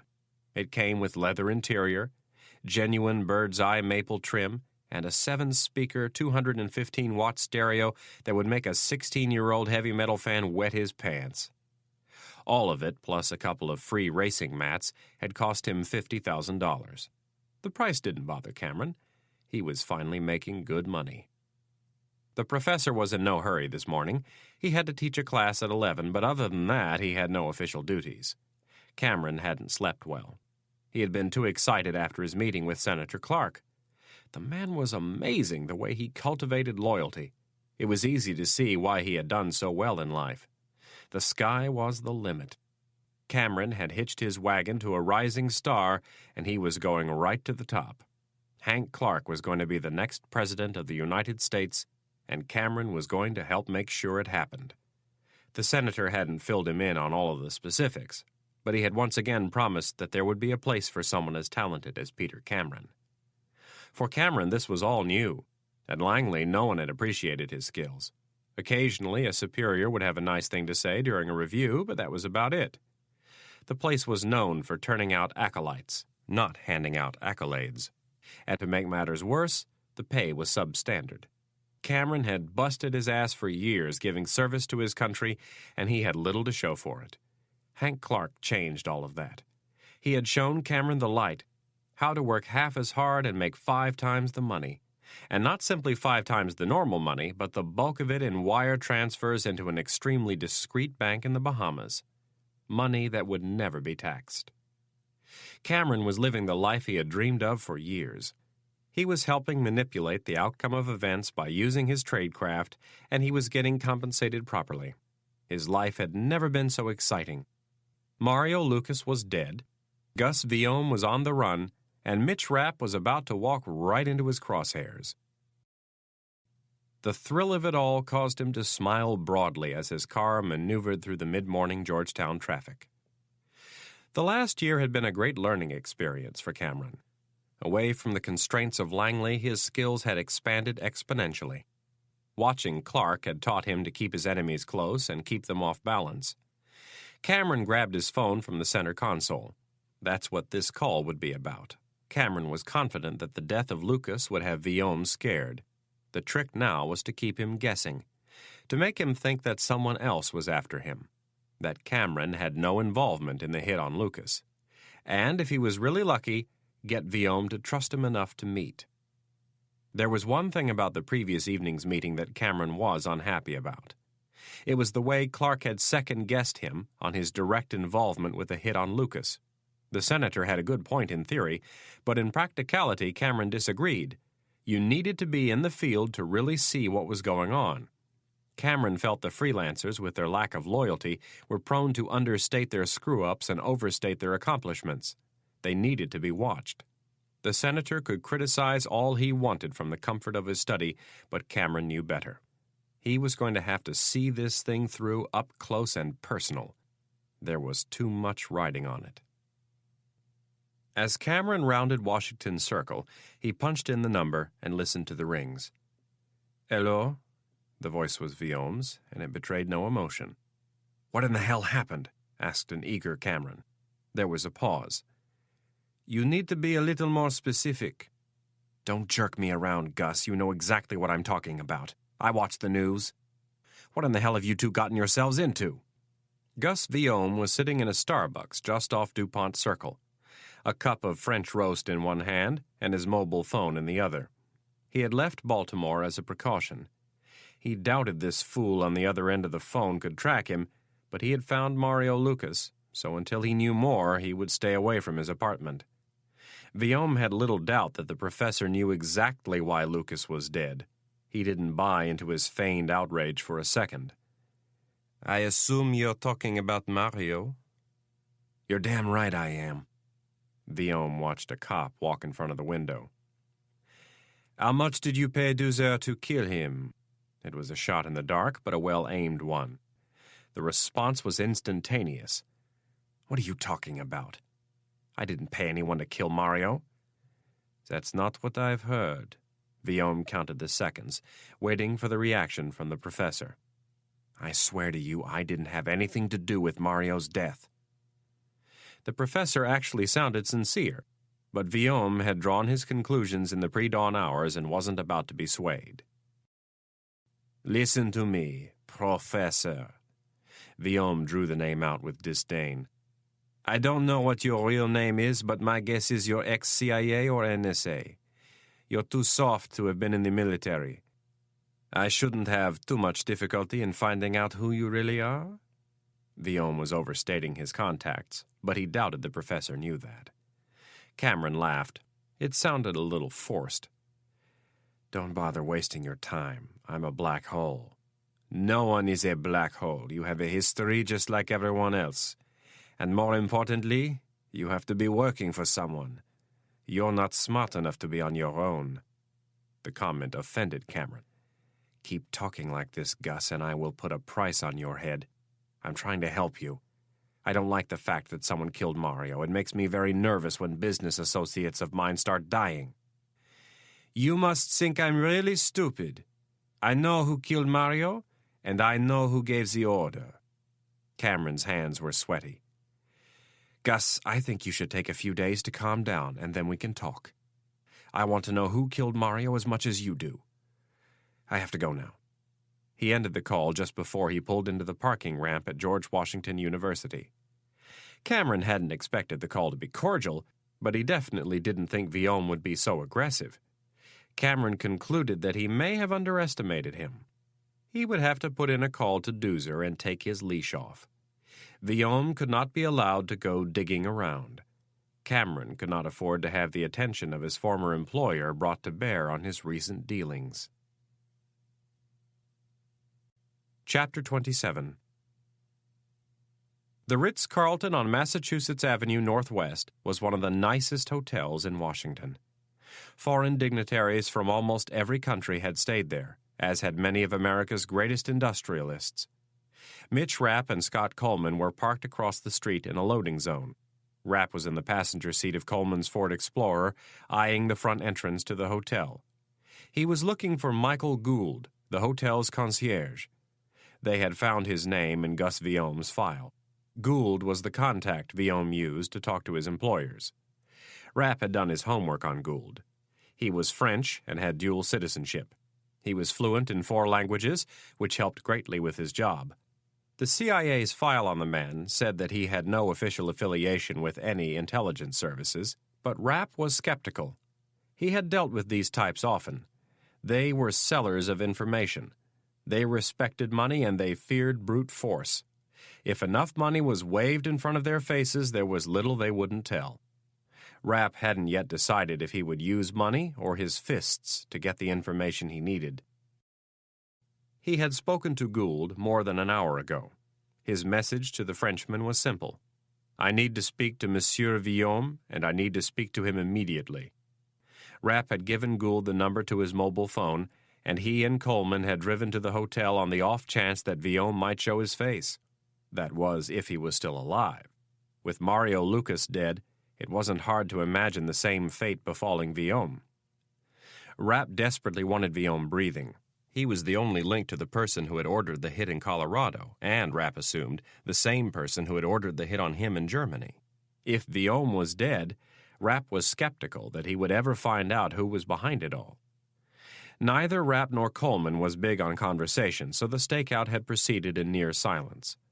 The rain had subsided just after lunch, but the sky was still gray. Rapp had decided they would wait, keep an eye on the hotel for another hour, and after that they would go take a look at Gould's apartment. At a bare minimum, the man had to have a way to contact Viome and a way to receive payments. The longer Rapp waited to hear back from Gould, the more he was leaning toward getting the information out of the little Frenchman through less than pleasant means. It was almost 2 in the afternoon when Rapp's phone finally rang. Rapp pressed the talk button. Hello. Is this a man of iron? It is. Is this the frog? I'm afraid it is. Rapp wasn't sure how to play it. He had worked with Viome and Lucas on 3 separate occasions, all of them in France, and he had been impressed by both men. They were proficient and dependable. They had helped Rapp hunt Rafik Aziz, a Palestinian terrorist who was one of the men responsible for the downing of Pan Am Flight 103 over Lockerbie, Scotland. Viome and Lucas had been there on a night when Rapp had come within inches of losing his life. In fact, if Lucas hadn't arrived when he had, Rapp probably would be dead. I'm sorry to hear about Mario. He was a good man. I appreciate that. There was a pause. Mario liked you. He believed you were honest. He was, too, very dependable. Slightly overcome with emotion at the loss of his old friend, Viome said nothing for a while. I hope you will forgive me, but in light of Mario's incident the other day, I'm a little skittish. I don't blame you, but we need to talk. In person? That would help. I'm afraid that's out of the question. Viome's position did not surprise Rapp. He would do the same. That's too bad, but I understand. The NSA captured virtually every cellular and digital call made in the metro area. The cellular calls were analyzed almost instantly. The digital calls took more time because they had to be deciphered. The massive computers out at Fort Meade sifted through them, searching for key words such as gun, bomb, assassinate, and thousands more. If the computers came across a word that was flagged, they would kick the call up to the next level of programmed analysis. If a call contained enough flagged words, it eventually garnered the attention of a real person. Conversations that took place in Arabic, Chinese, or Russian received extra attention. The easiest way to defeat the system was to talk like a normal business person. Rapp formulated his next sentence carefully. "I think we might have a common problem." "What would that be?" "I was across the pond on business last week with your friends from Colorado. Do you know the ones I'm talking about?" "I think so." "They screwed me on a deal." "How do you mean?" "They were supposed to be working with me, and they ended up working for someone else." "I'm not sure I follow." Rapp's voice took on an angry tone. "They double-crossed me and tried to send me into permanent retirement." "Oh, I see. Were they following company orders?" "I can assure you they were not. I went to the top to find out, and they were in the dark as much as me." "I'm not sure where I fit into all of this." "Someone hired you to make that trip to Colorado. I have a pretty strong idea that same person interfered with my business deal across the pond." Rapp waited for a second and added, "I would also bet that that same person has something to do with Mario's accident the other day." There was a long pause, and then Viome asked, "How did you know I had business in Colorado?" Rapp looked at Coleman. "There were some people there watching you." "Was they with the company?" "No, but they were sent by the company." "I'm not sure I believe you." Rapp switched the phone from his left ear to his right. "Listen, I know you're in a tough spot. I was there just a few days ago myself. If you can't meet, I understand. But I need to know who hired you." Rapp sat there and waited for a response. He knew how Viome felt. He could trust no one. After 5 seconds of tense silence, Rapp added, "Mario saved my life. I owe him. Give me the goods on whoever hired you, and I'll make sure the guy pays for what he did to Mario." Viome was tempted. Iron Man could be a powerful ally. The professor would shit his pants if someone like Iron Man was onto him. It would be the easiest form of revenge he could dream up. Maybe too easy. The timing was a little too convenient. Viome needed to think about it. "We've been on this line too long. Let me think about this and get back to you." "Hey, I understand your reluctance. If I were in your shoes, I wouldn't want to meet either. All I need is for you to point me in the right direction." "I'll think about it." Rapp started to speak, but the line went dead. Looking over at Coleman, he said, "Fuck! I sure hope he stays alive long enough to tell us what he knows." Kennedy was alone in her office, thinking about Rapp and the traitor in their midst who had almost gotten him killed. Marcus Dumond was keeping her informed on the progress he was making with Rapp and Coleman. The Deputy Director of Central Intelligence had stopped by to pepper her with questions about her testimony to the House Intelligence Committee. It was surprisingly easy to lie to Jonathan Brown, despite the fact that he was a former federal judge. Stansfield had taught her well. Once you learned to control your emotions, it was nearly impossible for an adversary to discern if you were telling the truth. As with a great poker player, the name of the game was to keep a straight face whether you were holding a royal flush or a pair of twos. Under Stansfield's tutelage, Kennedy had mastered the skill. The only person in the world who could consistently get a reaction out of her was her son, Tommy. Not even her ex-husband had been able to do it. He sure as hell had tried, but he had failed miserably. Kennedy didn't harbor any ill will toward him. When she looked back on the marriage, it was easy to see it was destined for failure from the moment she took the job as the director of the Counterterrorism Center. There weren't enough hours left over after running the CTC to be both a good mother and a good wife. The phone on her desk emitted a soft tone, and then a voice came over the intercom. "Irene, Congressman O'Rourke is here to see you." Without looking up, Kennedy said, "Show him in, please." O'Rourke entered Kennedy's office with a slightly troubled look on his face. "Hello, Irene." O'Rourke sat down in one of two chairs across from Kennedy's desk. He was wearing a 3-button brown suit with a white shirt and tie. "Good afternoon, Michael." Never one to waste time or words, O'Rourke said, "I'm sorry about this morning. Chairman Rudden is a real ass."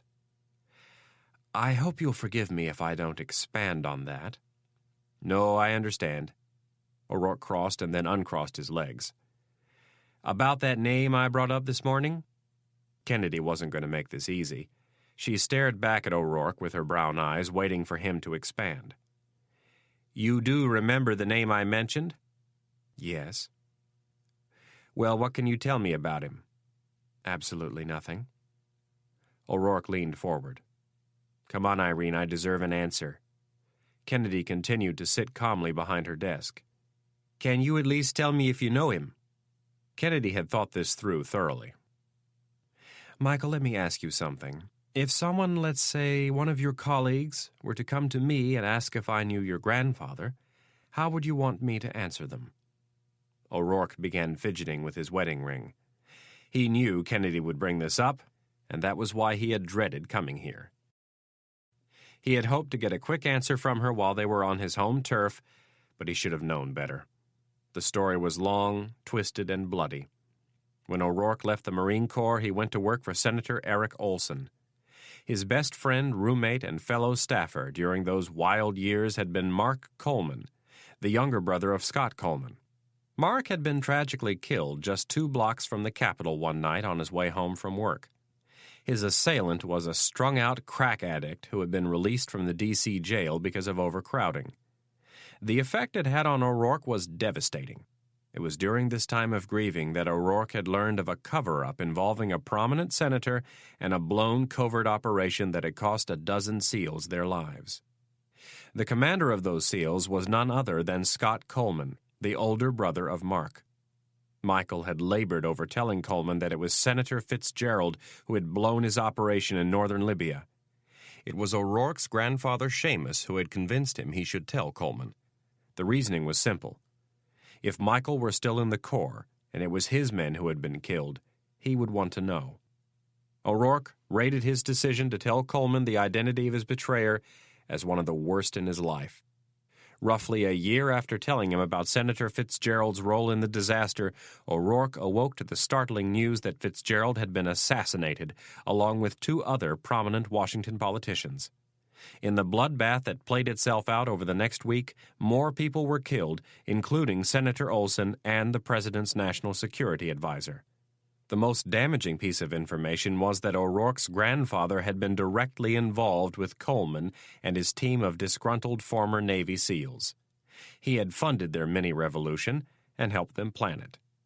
Congressman O'Rourke had been assured by Director Stansfield that the involvement of Scott Coleman and Seamus O'Rourke would never be made public. Not even President Hayes or his predecessor, President Stevens, knew the whole story. O'Rourke decided that the best way to handle Kennedy's question was to ignore it and try a different approach. "Do you know who Anna Reilly is?" "Of course." "Do you know that she dates Mitch Rapp?" "If you say so." "Come on, Irene, don't play these games with me. I need an answer." "I'm not playing games with you, Michael. You refused to answer my question." "What question?" asked O'Rourke with a frown. Calmly, Kennedy asked it again. "If someone came to me and asked if I knew your grandfather, how would you want me to answer them?" "I don't see what Mitch Rapp has to do with my grandfather." Kennedy looked him straight in the eye and replied, "Yes, you do. I know you are fully capable of grasping the principle at hand. It's a very important one in this line of work. In fact, it is our cornerstone.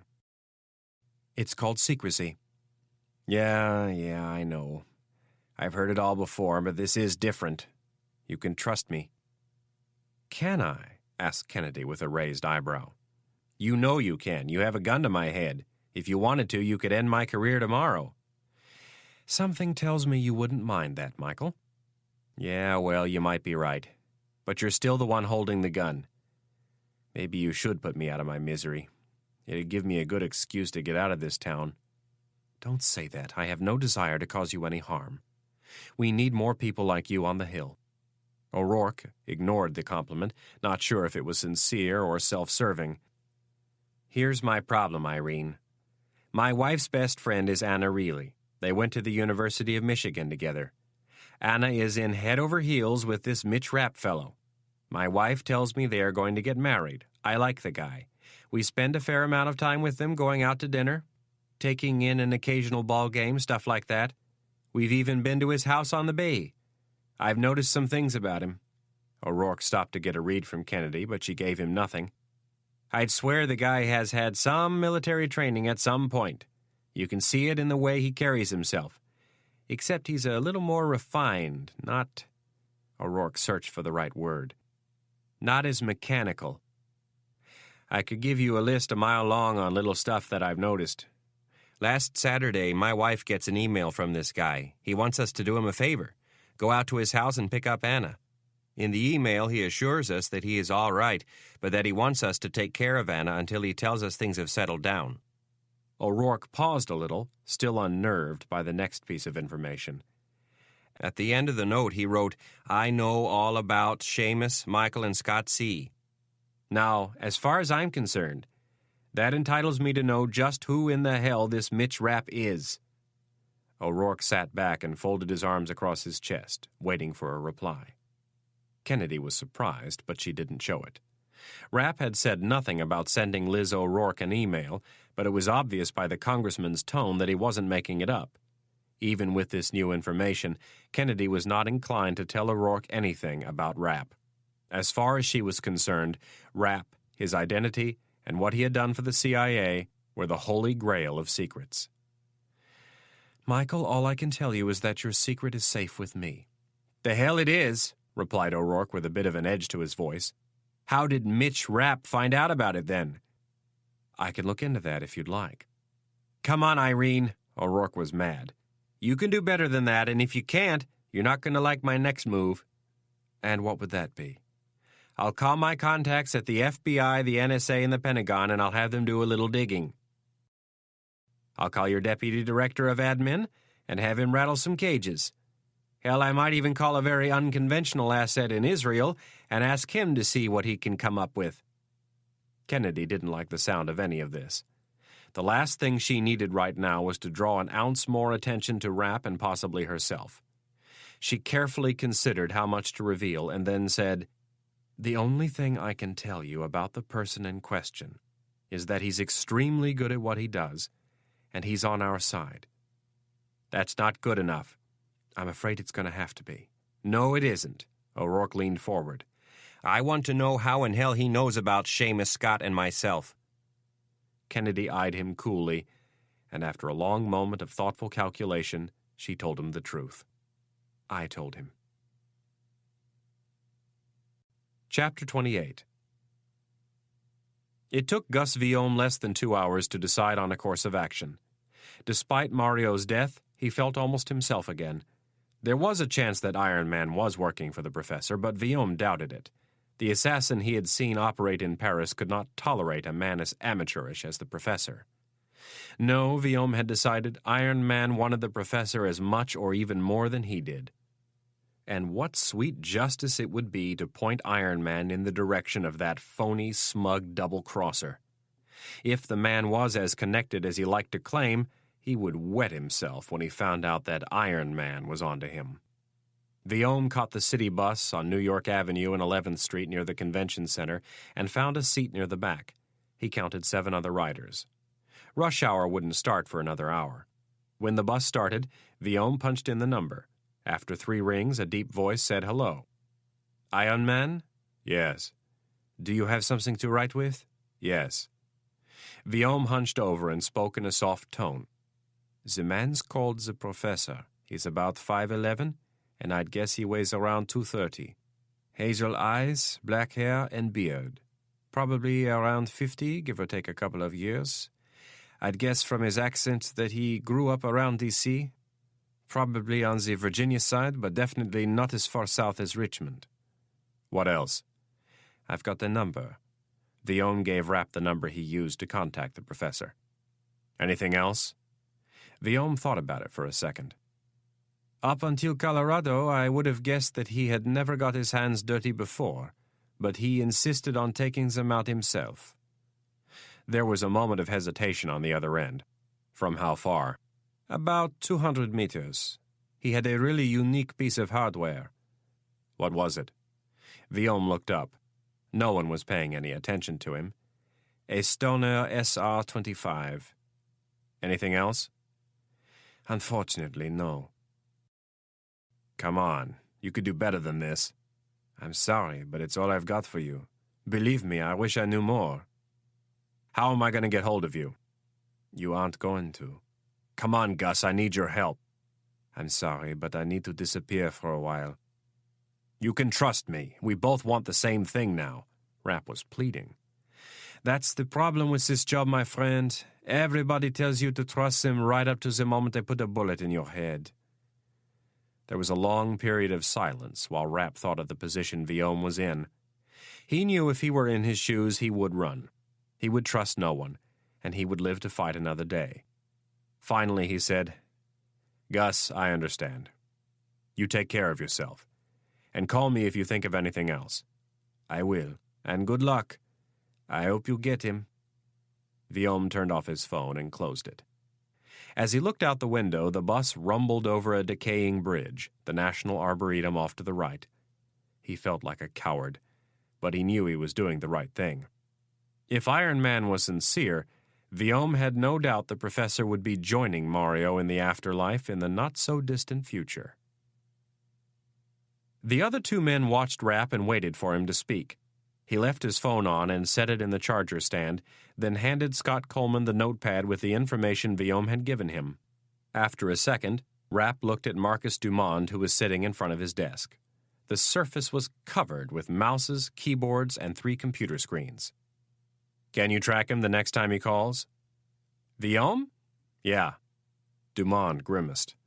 I don't think so. I can maybe get you in the right area of the city, but that's about it. Dumond paused and thought of something. How cautious do you think he is? Right now, I'd say very. Do you think you could keep him on the line for 10 minutes? Rapp tried to think what in the world he could say to get Viome to take such a risk. No way. I'd be lucky to get him to stay on for 5. Then I can't track him. Can you at least get me the number he's calling from? That's going to be tough. I'll see what I can do, but I'm not going to make any promises. Coleman handed the notepad back to Rapp and said, It sounds like the guy I saw out in Colorado. What else did Viome tell you? Rapp gave a brief summary of the discussion, making special mention of the fact that the professor was the man who had taken the shot in Evergreen. While he did so, Dumond looked over the notes and began typing away at one of his keyboards. This professor has to have a past, stated Rapp. You don't just fall into this line of work. He either works in the intelligence community or used to. Marcus, can you take that description and see how many matches you get for current and former agency people? Yeah, but I'm afraid it's going to be a big number. That's fine. Just pull all the photos so Scott can see if he recognizes anybody. If we come up blank at the agency, we'll move on to the NSA and from there to the DIA. While Dumond worked, Rapp thought of something Viome had said. If we could get a voice print on this guy, would it help? It might. The NSA keeps some pretty intense files on that stuff. Rapp pointed to the number he had written down. What about getting a line on that? Dumond slid his chair over to a second computer and accessed a reverse listing service. He punched in the phone number, and the computer went to work. 5 seconds later, it came back with bad news. The number was not in the system. What does that mean? Asked Rapp. Is it a bogus number? No, not necessarily. The directory is constantly changing. It's impossible to keep up with. So what do we do? Dumond leaned back in his chair and chewed on the end of a Bic pen. It's got to be a mobile number, right? I'd be shocked if it wasn't. Rapp looked at Coleman. Scott? Yeah, it has to be. Dumond continued chewing. If we call this number, I can figure out who the provider is, and I might be able to get you pretty close to him. Rapp and Coleman looked at each other. How? Asked Rapp. Once I find out who his carrier is, I can get into their records and track his tower usage. What do you mean, tower usage? The call has to be relayed by a tower. We track the towers that his phone is using. How close can you get us? Usually within a zip code or two. Can you do any better than that? Asked Coleman. Yeah, but I'd need to get one of the special vans from the agency, and you'd have to keep him on the phone. For how long? Asked Rapp.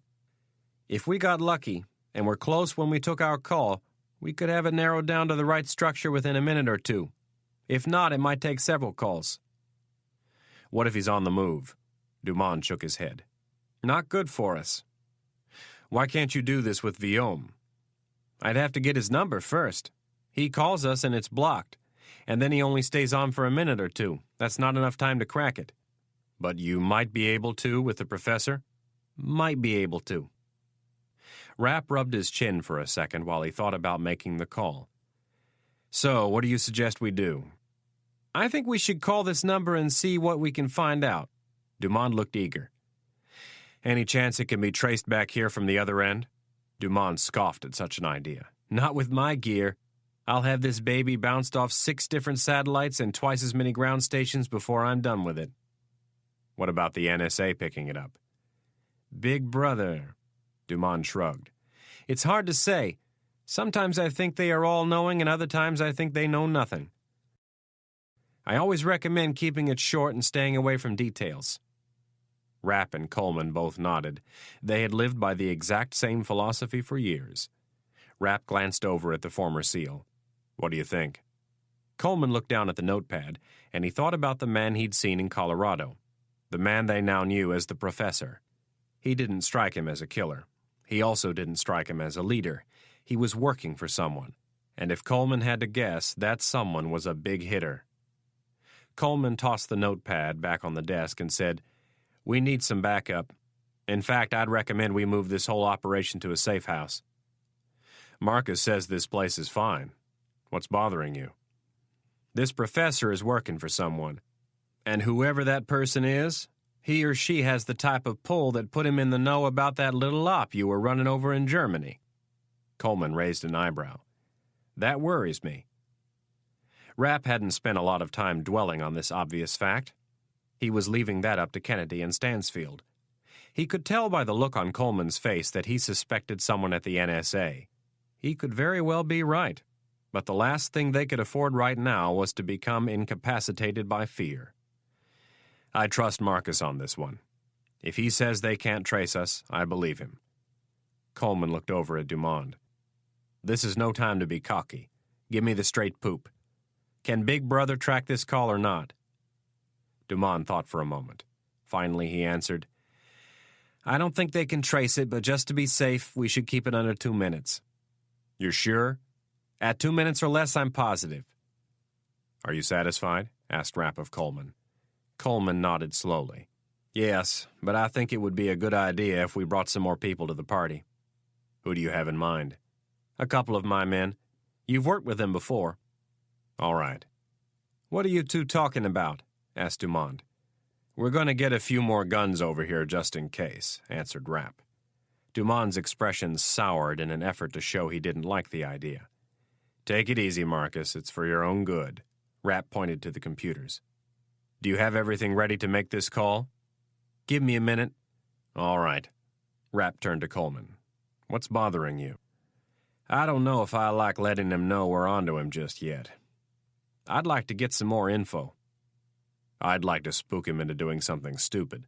Besides, there's a chance I might know this guy. Get a hold of your guys and make the arrangements.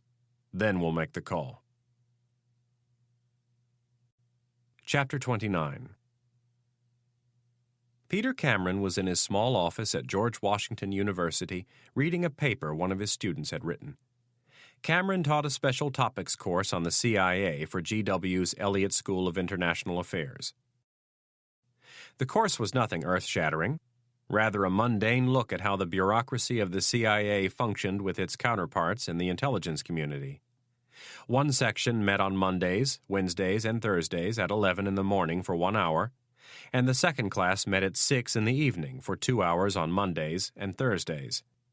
The day class was made up of 14 professional students who thought they were smarter than everyone, including their professor. The evening class, however, was far more interesting.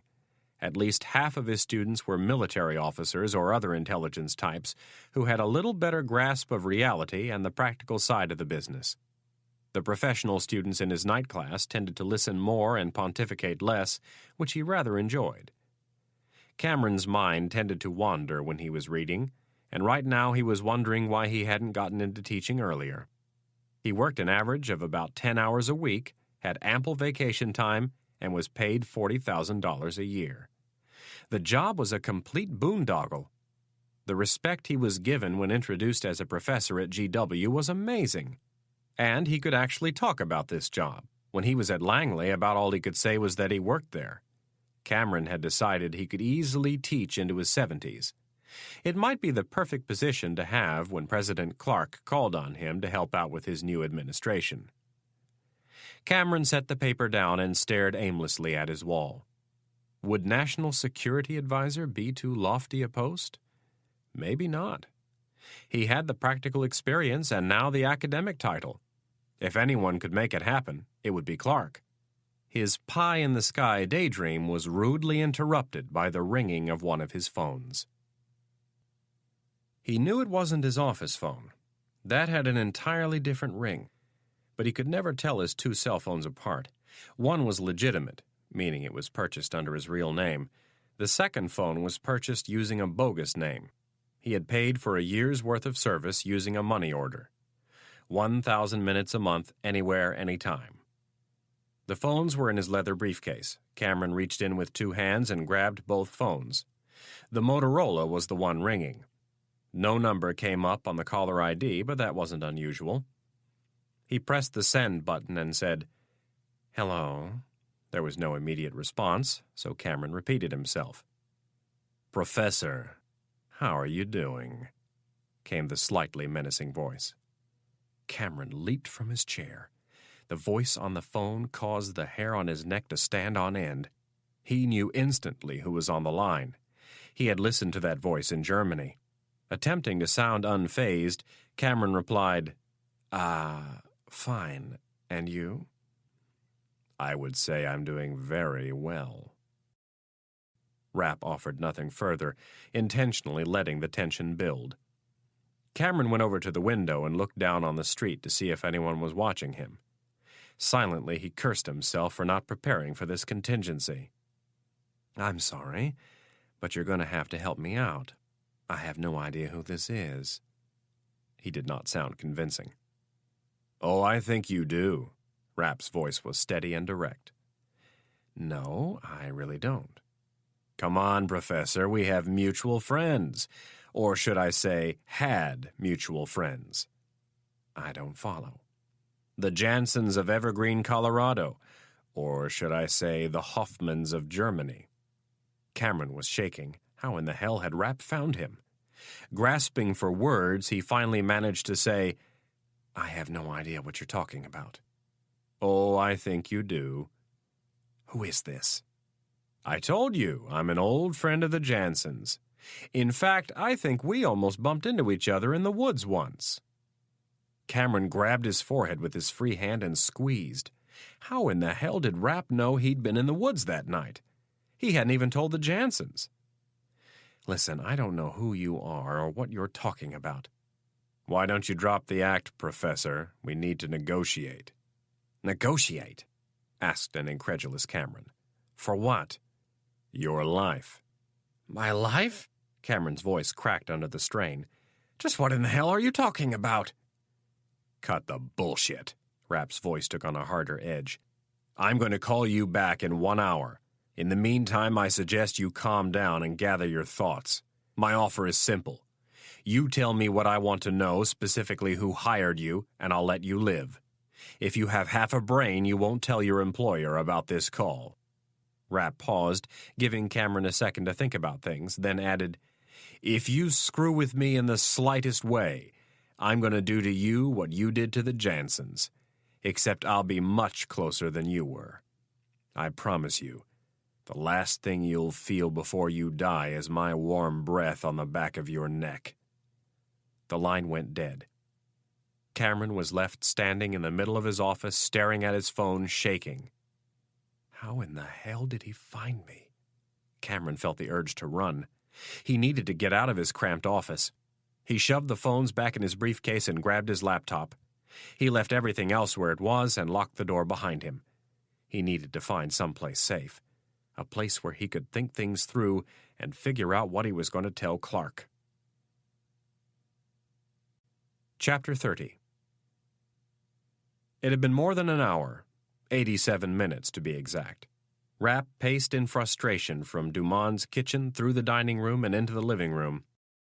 He stepped over a lime green Nintendo Game Boy that was on the floor in front of the 52-inch TV and looked out the window. Rapp's new companion, Shirley, came up beside him and rubbed her neck against his leg. Rapp scratched the top of her head.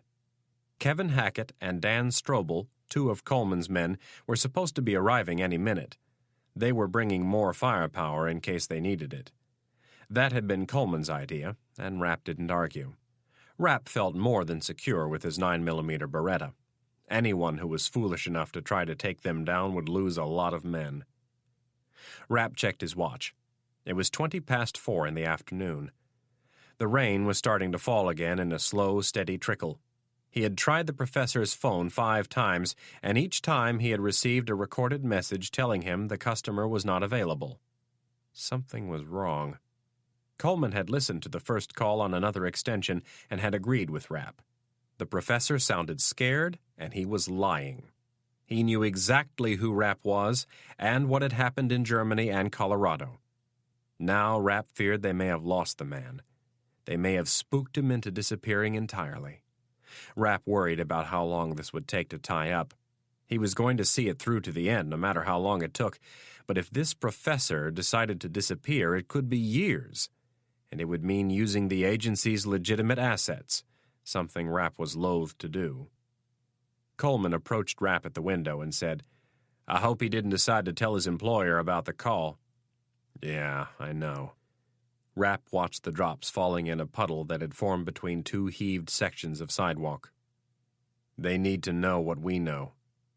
"How do you mean?" "If he's with his employer right now, they're trying to figure out just how much we know." "Well, based on the conversation you had with him, he should be able to figure out that you don't know who he's working for." "And we have to hope that he doesn't pass that on to his boss, or he's going to end up just like the Jansons." "Yeah," Coleman agreed. "You know, there's something we haven't discussed enough." "What's that?" "Motive. Who and why? You have a lot of enemies, Mitch." "Most of my enemies are the same as yours. They live in the Middle East, and they don't have the type of clout to penetrate that operation I was running in Germany." "So who is it?" "I'm not sure, but I'm leaning towards someone here in D.C. "How about the Israelis?" Rapp shrugged. "I don't know. I don't think so. As I look back on what happened in Germany, I'm starting to think that I wasn't the target." "That doesn't make any sense." "Think about it. The Jansons had ample opportunity to kill me. Why did they wait and shoot me after I had killed the Count?" "I don't know. Why?" "Because they wanted me to be fingered for the hit." Coleman thought it over for a second. "Then why are you ruling Israelis out? They get you to do their dirty work and make sure none of the heat comes down on them." "No," Rapp shook his head. "The Israelis are never afraid to take a little heat, especially if they can prove the person they killed was in bed with Saddam." "Yeah, I suppose you're right." "Whoever did it wanted me exposed. They didn't want personal vengeance." "How can you be sure? You've been involved in some pretty serious shit over the years. You probably couldn't begin to count the enemies you've made." "No, I couldn't, but you're missing the point. Someone had the clout to penetrate that operation in Germany. That is no easy thing. It would take a person in a pretty powerful position to have accessed that information." Rapp pointed at himself. "If I was the target, why dust me in Germany? Why not have the Jansons kill me here in town, out at my house? Why not have this professor put a bullet in my head from 200 meters like he did to the Jansons?" Coleman slowly nodded. Rapp was right. It didn't make sense. "So if you weren't the ultimate target, then who is?" "I don't know. But if their intent was to have me found at the scene and identified, Rapp paused and thought about the ramifications. That would have spelled trouble for a lot of people. Namely the president. Yep, and the agency. Coleman thought about it for a moment and added, "That still doesn't rule out foreign involvement." "No, it doesn't. But my gut tells me it's someone here in town." Dumond called from the other room. Rapp and Coleman went back into the dining room and found a grinning Marcus Dumond leaning back in his chair. "I've got some info on your man." Dumond pointed to the computer screen in the middle. "His mobile phone account is through Sprint, and it's registered under the name of Tom Jones. It was purchased at a Radio Shack in Alexandria 5 months ago. It looks like he paid for a full year of service in advance." "What did he use?" asked Rapp. "A MasterCard. I already checked into the credit card account. It was open and closed a month later. The billing address is for an apartment in Falls Church. We can look into it, but my guess is it's a dead end." Rapp agreed. "What else do you have?" "Something you're going to find interesting." Dumond pointed at the screen to his left. "This is a map of downtown from the hill to the Potomac. All of these little red dots you see are towers that Sprint owns and operates." Dumond scrolled down the screen. "This is a list of all the calls that have been made to this phone in the last 30 days. Rapp looked at the list. "What about calls he has made?" "There aren't any. He's smart. He knows someone could do exactly what I'm doing right now. The trail ends here." "Shit." "Don't distress just yet. I do have one piece of information that might be useful." Dumond scrolled back up to the map of the city. "Almost half of the calls he has received have been handled by this one tower right here." Dumond pointed to a spot 4 blocks west of the White House. "After this tower, there's another one in Georgetown that pops up a lot, and then one more on the hill. Other than that, the rest appear to be random." Rapp knelt down and looked at the screen. "Can you sort these calls by the time of day they were received?" "I'm already on it for you. I'm going back to the start of the service and plotting them by tower, day of the week, and time." "How long until you have something you can show me?" "An hour or two. I should have it pretty well nailed." "Good work, Marcus." Rapp looked over his shoulder at Coleman and pointed at the screen. "Look at what's just 2 blocks away from this tower." Coleman squinted. "George Washington University." "No." Rapp moved his finger a couple of inches down. "The State Department." He tapped the spot with his index finger and said, "I'll bet my left nut this guy works for State." Frowning, Coleman looked at the screen. "Why State? He could just as easily work at the White House or—" Coleman looked at some of the other buildings. "The World Bank or maybe the Federal Reserve. Hell, the United Nations has even got an office there." "It's State. I know it is. Remember what Irene told us about Secretary Middleton calling her Saturday morning to find out if the agency had anything to do with Hagen-Miller's death?" Coleman thought about what Kennedy had said. It was true that Middleton had seemed to be in on the action a little too quickly. Coleman felt his chest tighten just a notch. If this thing was connected to the State Department, things could get real ugly. "I think you might have something, but we need to talk to Irene about it immediately." As an afterthought, Coleman added, "And I don't think we should do it over the phone." Senator Clark had all of the players gathered. They were in one of the Senate Intelligence Committee's soundproof briefing rooms on the 2nd floor of the Hart Building. Clark sat at the head of the long black table with a glass of scotch in his hand. It was a few minutes before 5 in the evening. He usually waited until after 5 to pour his first drink, but tonight he had made an exception. He was trying to get the others to relax, especially Congressman Rudden. He was sitting to Clark's left, looking as ornery as ever. Middleton was next to Rudden, and across from them, on the other side of the table, was their guest of honor, Jonathan Brown, the Deputy Director of the Central Intelligence Agency. Congressman Rudden had demanded that something be done. Kennedy's bald-faced lies to his committee could not go unpunished. Clark, always willing to play the role of problem solver, suggested they hold a very discreet meeting. Rudden liked the idea. In his current state of rage, anything other than doing nothing sounded good. Clark had personally made the phone calls. He first called DDCI Brown and asked if he could come to the Hill on an informal visit. Informal was code for off the record. Brown, always willing to keep the chairman of the Senate Intelligence Committee happy, readily agreed to the meeting. He had arrived in an unmarked car and entered the building through the underground parking garage. Secretary of State Middleton had done the same. It wouldn't do to have him parading across town in his armor-plated limousine, so he came in a government sedan with blacked-out windows. Senator Clark leaned back in his chair and crossed his long legs. Looking at the number 2 man at the CIA, Clark said, "Jonathan, my colleague from the House is a little concerned over who is running the show at your place." "I'm more than a little concerned," snapped Rudden. "I'm fucking irate. I'm so irate I'm thinking about holding hearings." Clark reached out and placed a hand on Rudden's bony forearm. "Not yet, my friend," he thought to himself. "I'll let you know when it's time for that."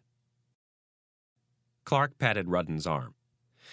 "Let's try and stay civil. I don't think Jonathan is the problem." "Well, I'll tell you who the problem is. It's that bitch Irene Kennedy." Secretary of State Middleton frowned. "I don't think that kind of language is necessary." Rudden, never one to be concerned with decorum, scoffed at the secretary's concern.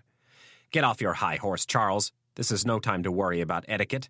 This is serious shit. I think the CIA killed Count Hagenmiller, and I think that bitch Irene Kennedy came before my committee this morning and lied about it."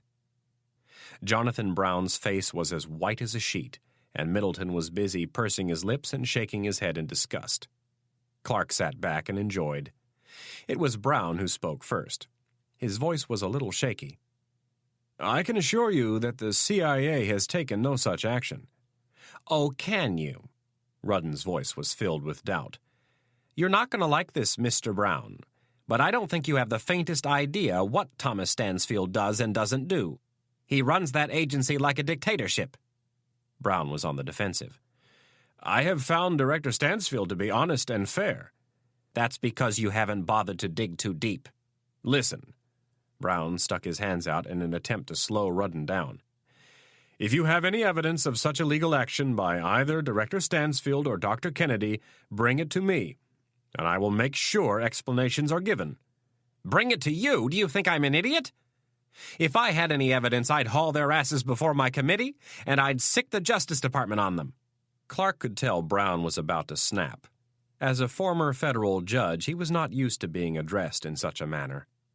Clark grabbed Rudden's arm again and said, "Take it easy, Albert." "Yes, please do," added Middleton. "Your behavior is embarrassing." "Oh, don't give me that horse shit, Charles." Rudden wheeled around and faced the Secretary of State. "You wipe your ass just like the rest of us. Just because you're not on the Hill anymore doesn't mean you're any better than the rest of us." Rudden had overstepped his bounds. Middleton hadn't become Secretary of State by letting people run him over. He spun his chair around and faced Rudden. "I have always been better than you, you emotional little hack, and I always will be better than you. Now I suggest you keep your tongue in check, or I will have a little meeting with the party leadership and demand that you be stripped of your pathetic little committee." This was almost too good to be true, Clark thought. If only his colleagues could see it. It was time to settle things down, though, and get back to the plan. Clark grabbed Rudden's shoulder with one beefy hand and pulled him away from Middleton before he could do any more damage. "Albert, calm down and shut your mouth for a minute." Rudden tried to speak, but Clark stopped him. "This is coming from one of your best friends. Just shut your mouth." "I understand why you're upset. So does Charles, and I think Jonathan does too. But you're not doing anybody any good by taking this out on the wrong people." Again, Rudden tried to speak, but Clark held up a finger and silenced him. "If you are right about Kennedy and Stansfield, and I'm not so sure you are, then we need to work with Jonathan to try and get to the bottom of this.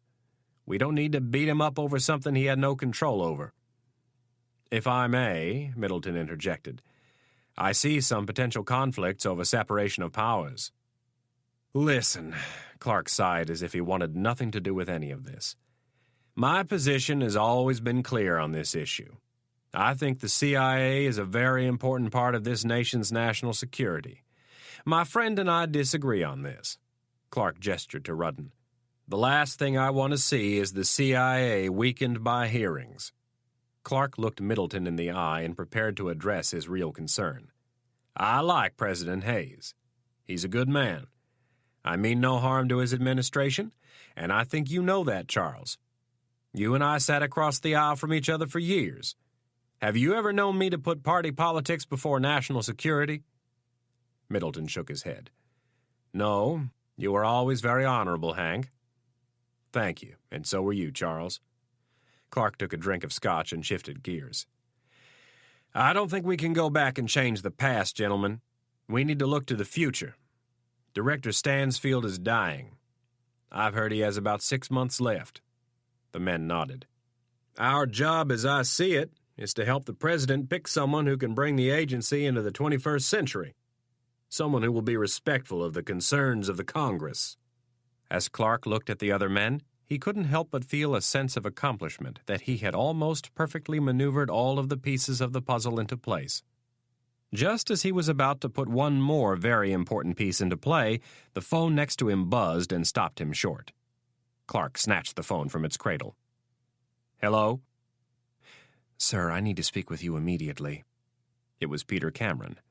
Clark remained calm, even though the man's timing couldn't have been worse. "I'm in the middle of something." "This is really important. I'm in the briefing room across the hall from you."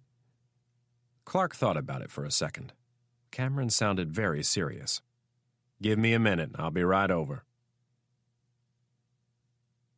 Chapter 31. Cameron scratched his beard and tried to figure out what to do. He was standing in the parking ramp at George Washington University.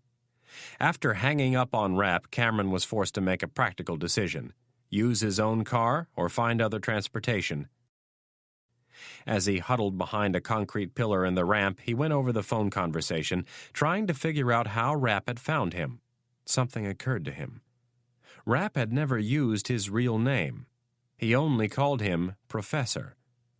Cameron put himself in Rapp's shoes. If he were the one doing the confronting, he would use the person's real name, not an alias. Hell, he wouldn't even call them. He'd show up on the person's doorstep with a little muscle and beat the truth out of them. Cameron had decided it was Viome. That slimy little frog had gotten hold of Rapp and given him the phone number. That was the only thing that made sense. Otherwise, Rapp would be all over him. Cameron checked the underside of his car for tracking devices and left the ramp. He took his time driving to the hill. The normal 10-minute drive took 45 as Cameron zigzagged his way across the city. When he finally pulled into the underground garage of the Hart Senate office building, he was pretty confident that he had not been followed. Senator Clark entered the small room and shut the airtight soundproof door. He was in a light blue shirt with a white collar and an expensive gold silk tie. He had left his suit coat across the hall in the larger conference room. He was far from enthused about the interruption, but he didn't show it. Clark remained standing. "What's wrong, Peter?" "Nothing we can't handle," answered Cameron with reserved confidence. The senator eyed him cautiously. "Elaborate, please." "I received a phone call this afternoon from Mitch Rapp." Clark's eyes opened wider. "Really?" "Yes, but I don't want you to be too alarmed. He doesn't know my real name." Clark wasn't sure if he believed Cameron. "How did he find you?" Cameron held up his mobile phone. "He called me on this." "How did he get the number?" "Viome gave it to him." Cameron neglected to tell Clark that this was an educated guess. The senator took a deep breath and glanced over at the blank wall. "I thought you said Viome wasn't going to be a problem now that his large friend is gone." "I don't think he will be," Cameron lied, again neglecting to mention the conversation he'd had with Viome earlier in the day. "Well, I think him giving Rapp your number would fall into the creating problems category." "It's not what you think." Cameron held the phone up again. "There is no way they can use this to find me. It was purchased under a false name and was paid for with a credit card that can't be traced to me. Viome doesn't know my real name. He knows nothing about me." Clark strained to keep his demeanor calm. None of this was good news. "You don't feel the slightest bit threatened by Rapp?" "No," Cameron lied. "I can handle him." "I'm not so sure." The senator looked away and said, "Maybe I should bring in someone else to take care of things?" "No, I can handle it." "You're sure?" The senator studied him. Yes. How are things proceeding with the girl? We have all the information you requested. All right. Clark sat at the small table and Cameron did the same. Grab the girl and be very discreet about it. Has Rapp shown up at the house yet? No, and I don't think he will until this thing blows over. Clark sat in silence for a while, concentrating on how to proceed. After several minutes, he began to tell Cameron what to do. His attention to detail was amazing, so much so that Cameron felt the need to take notes, but he knew better than to ask. After 10 minutes of Clark talking and Cameron listening, the meeting was over. Clark had sent his minion on his way with very specific orders on how to proceed. Clark stayed in the small room by himself for several minutes, taking the time to gather his wits before he went back into the other meeting. As he sat there, he thought of one thing he'd forgotten. This would be the end of his relationship with Cameron. Whether the man succeeded in taking care of Rapp or not, he had become too big a liability. He had received confirmation that a man called the Colonel had accepted the contract on Cameron and was on his way to Washington. When Clark got home, he would have to put the Colonel in a holding pattern until this business with the reporter was taken care of. He absolutely could not allow Rapp to get his hands on Cameron. Anna Reilly was tired. She'd just finished giving her last nightly news update and was packing up to head home. The rain had finally stopped. She did her first 2 stories standing under an umbrella on the north grounds of the White House. The dreary weather was affecting people's moods, including hers. It had been a long week, and it was only Wednesday. All she wanted to do was go home, curl up in her own bed, and go to sleep. It would be nice if Mitch was there, but she doubted she would be that lucky. She had told Liz all about her conversation with Mitch. She had yet to tell Liz who Mitch worked for or what he did, and Liz had been a good enough friend not to force the issue. Although Liz O'Rourke seemed to be relieved by the news that Mitch had contacted Anna, the same couldn't really be said for Liz's husband. Michael was not happy about the events of the last week, and Anna was still worried that he might use his contacts to start digging around. As Reilly walked toward the northwest gate, she made the decision that she would stay at her apartment tonight. She had imposed enough on the O'Rourkes. They didn't need this kind of stress in their lives, especially with the baby on the way. Mitch had called and said everything was fine. If he wasn't worried, then she could relax a little. As she approached the first gate, Reilly stuck her access badge under a sensor and the lock on the gate released. She pushed the gate open and waved goodnight to the uniformed Secret Service officers as she walked past the guardhouse.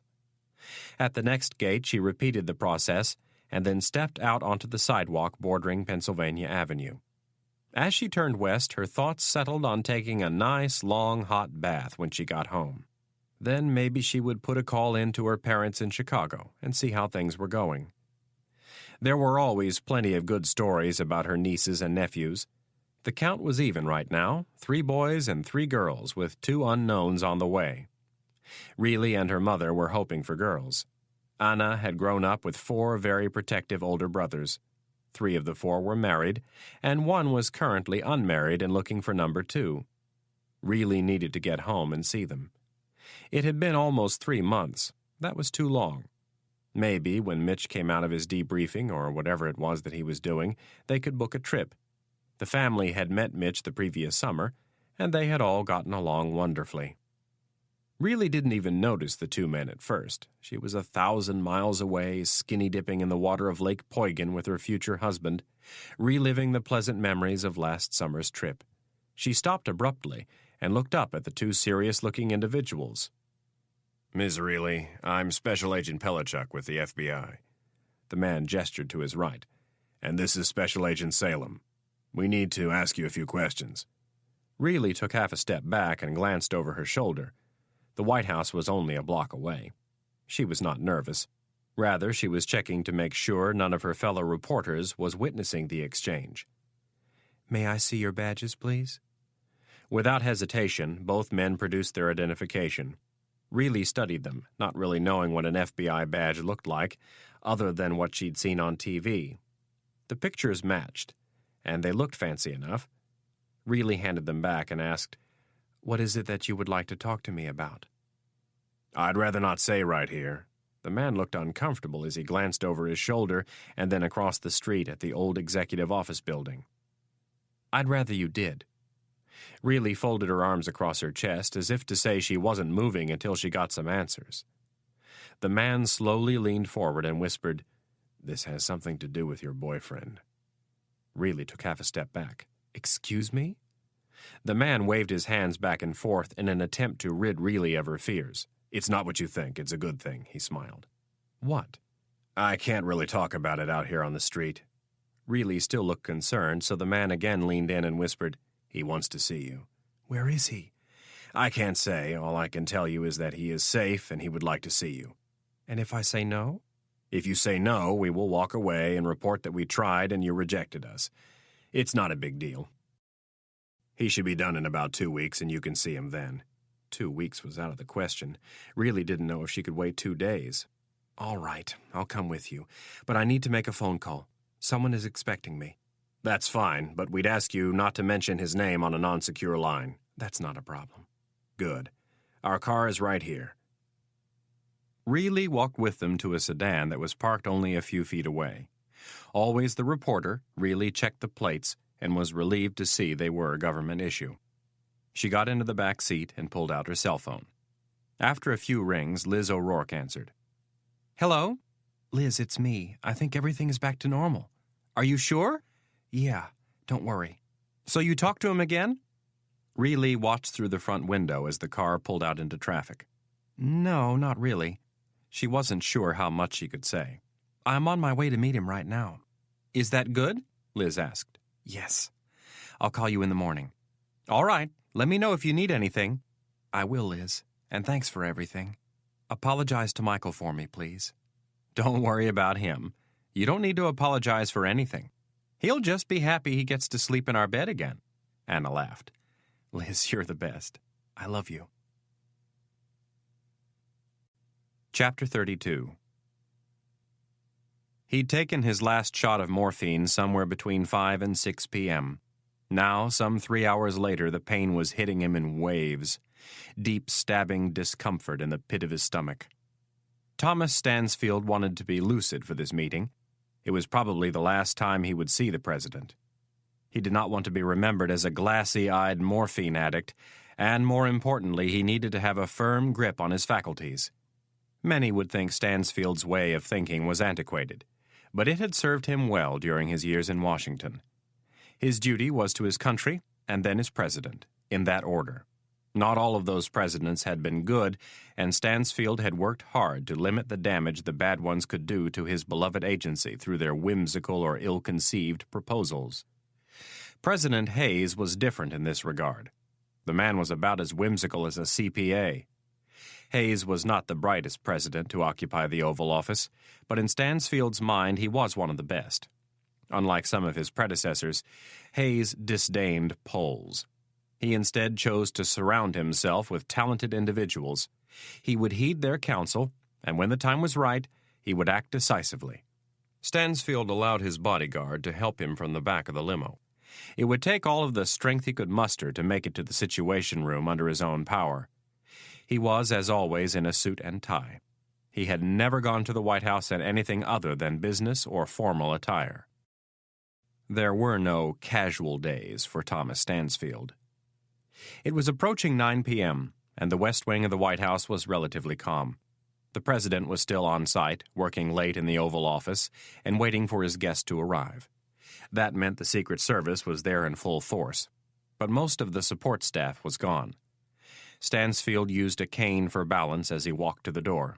The man looked as if he had aged 10 years in the last month.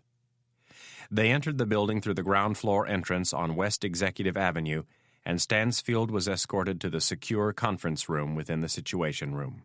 Stansfield was a little surprised to find President Hayes waiting for him. Hayes was sitting in his usual spot at the head of the table reading a report.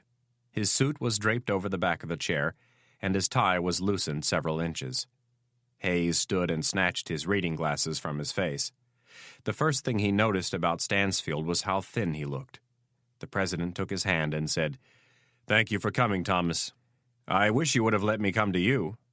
Nonsense, sir. I needed to get out of the house. Besides, it is I who serve you." Hayes laughed softly. "Sometimes I'm not so sure about that."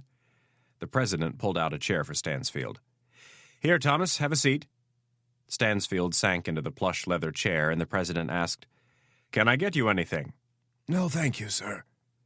As the president took his seat, Stansfield's bodyguard retreated and closed the door. In the still silence of the room, the president studied Stansfield, and after a long, reflective moment, he asked, "How are you doing?" "Between you and me?" Stansfield asked. The president nodded. "It won't be long now." "What are the doctors telling you?" "Not much. I've stopped talking to them." Hayes looked confused. "Why?"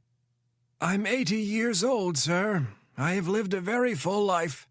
I see no sense in torturing myself for another 6 months of questionable living." The president had tried to get Stansfield to call him by his first name when they were alone, but the director of the CIA had resisted. "Do you miss your wife?" Mrs. Stansfield had passed away just a few years before. "Every day, sir." The president smiled sadly and said, "I respect your decision, Thomas. You have lived an incredible life and have given immeasurable service to this country." "That is kind of you to say, sir." President Hayes brought his hands together and said, "I heard Irene had some trouble on the Hill this morning." "Where did you hear that?" Stansfield always wanted to know where people got their information before responding. "I received a call from one of the committee members." "Chairman Rudden?" "No," the president laughed slightly.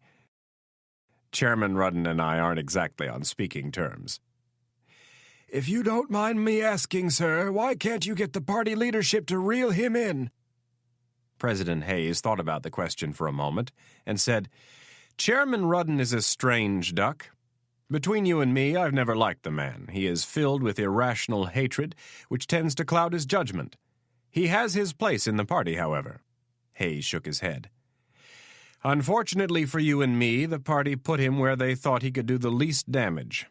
I suppose I could make a few calls, but it might only serve to enrage him further." "Well, do what you think is best. I might be able to do some things to help, but my real concern is where he's getting his information." "He could just be guessing." The president looked at Stansfield for a response. "He could. But given the fact that Mitch's mission was compromised, I'm inclined to believe we have a leak." President Hayes didn't like hearing this. He exhaled a slow, painful breath. "What in the hell have I gotten myself into, Thomas?" The president put his elbows on the table and cupped his face with his hands. "What do you mean, sir?" "If it gets out that I ordered the assassination of one of Germany's leading citizens, it will be devastating." "Sir, in your position you have 3 options to deal with this growing threat. The first, diplomacy, has had very poor results. The second, military action, is ill-suited to combat the small force we are up against. And the third option, sir, the one you have chosen, is the best option. We take the battle to them with small covert units. You made the right decision, sir." "If this thing blows up in my face, it will not have been the right decision." "I will not let that happen, sir." "How?" The president sounded skeptical. "We are making some progress in finding the leak." "Really?" "Yes. "What have you found?" We think it might be someone at the State Department." "How high up?" Instead of answering the question, Stansfield said, "Irene told me about the meeting you had the other day with the German ambassador." Hayes leaned back in his chair. "And?" "How have things been between you and Secretary Middleton?" After thinking about it for a moment, the president replied, "I don't think he ever got it in his head that I'm the boss." "He thinks you're both still colleagues back in the Senate." "Yes. You've seen it before?" "Many times. It's strange that it always seems to be that position more than the others." "Secretary of State?" "Yes. For some reason, they tend to think of themselves as the most important person in each administration." "I should have known better. Charles has always fancied himself as American royalty. When I won the election, I owed him. He had raised a lot of money for the campaign, and I knew he would be an easy confirmation. He was my first nominee, and I wanted to get it right. You're not the first, sir. And I'm sure I won't be the last. No, you won't. What have you found out? Asked the president. Stansfield had thought this next part through and was determined to get his way. He had the gift of all great tacticians. He could focus on the smallest detail and never lose sight of the overall picture. Over the last few days, he had seen a pattern developing. Like reconnaissance photos before a battle, he was beginning to see what the enemy's objectives were. Sir, I have decided that for your own good, I am going to keep you in the dark about what I know so far and what I think is going to happen over the next week or so. President Hayes looked miffed. I'm not so sure I like that idea. I knew you wouldn't, sir, but it's for your own good. If things go wrong, I want you to have complete deniability. I'm afraid that will be impossible. No, it won't, sir. You will be able to blame the whole thing on me. I will have the documents prepared, and I will leave them in Irene's care. President Hayes was more than surprised. After staring at Stansfield for a while, he asked, "Why would you do that?" I'm about to die, sir. It was I who counseled you to use the third option, and it is I who will take the blame if things don't work out. I'm not so sure about this, Thomas. I am, sir. I think things are going to get very ugly. How ugly? Stansfield thought about his answer for a second. Mitch has made some progress in finding who it was that set him up in Germany. And? And I've given him orders to follow that trail as high as it goes. The president cleared his throat. What are his orders once he finds them? Deniability, Mr. President. You don't want me to answer that. Hayes leaned forward and in a whisper said, Thomas, if this thing ends up at the feet of Charles Middleton, you can't just simply have Rapp kill him. Sir, it is my sincere hope that this trail does not go that far. 9 blocks away from the White House, a taxi pulled into the drive of the Four Seasons Hotel on Pennsylvania Avenue and 28th Street. A doorman dressed in black from head to toe opened the back door of the cab and extended a gloved white hand for the passenger. A woman with shimmering auburn hair emerged from the cab and heads turned. It was difficult for Donatella Ron to hide her beauty. She was wearing a simple black Armani pantsuit. Nothing fancy, nothing too sexy. It was perfect for 13.5 hours of transatlantic travel. Donatella had left Milan shortly after noon. The 8-hour flight to New York's JFK landed at 2:34 in the afternoon local time. It took about an hour to clear customs and then another hour to get into the city. Donatella stopped in Manhattan just long enough to say hello to a few of her fashion contacts and grab some things, and then it was off to Grand Central Station.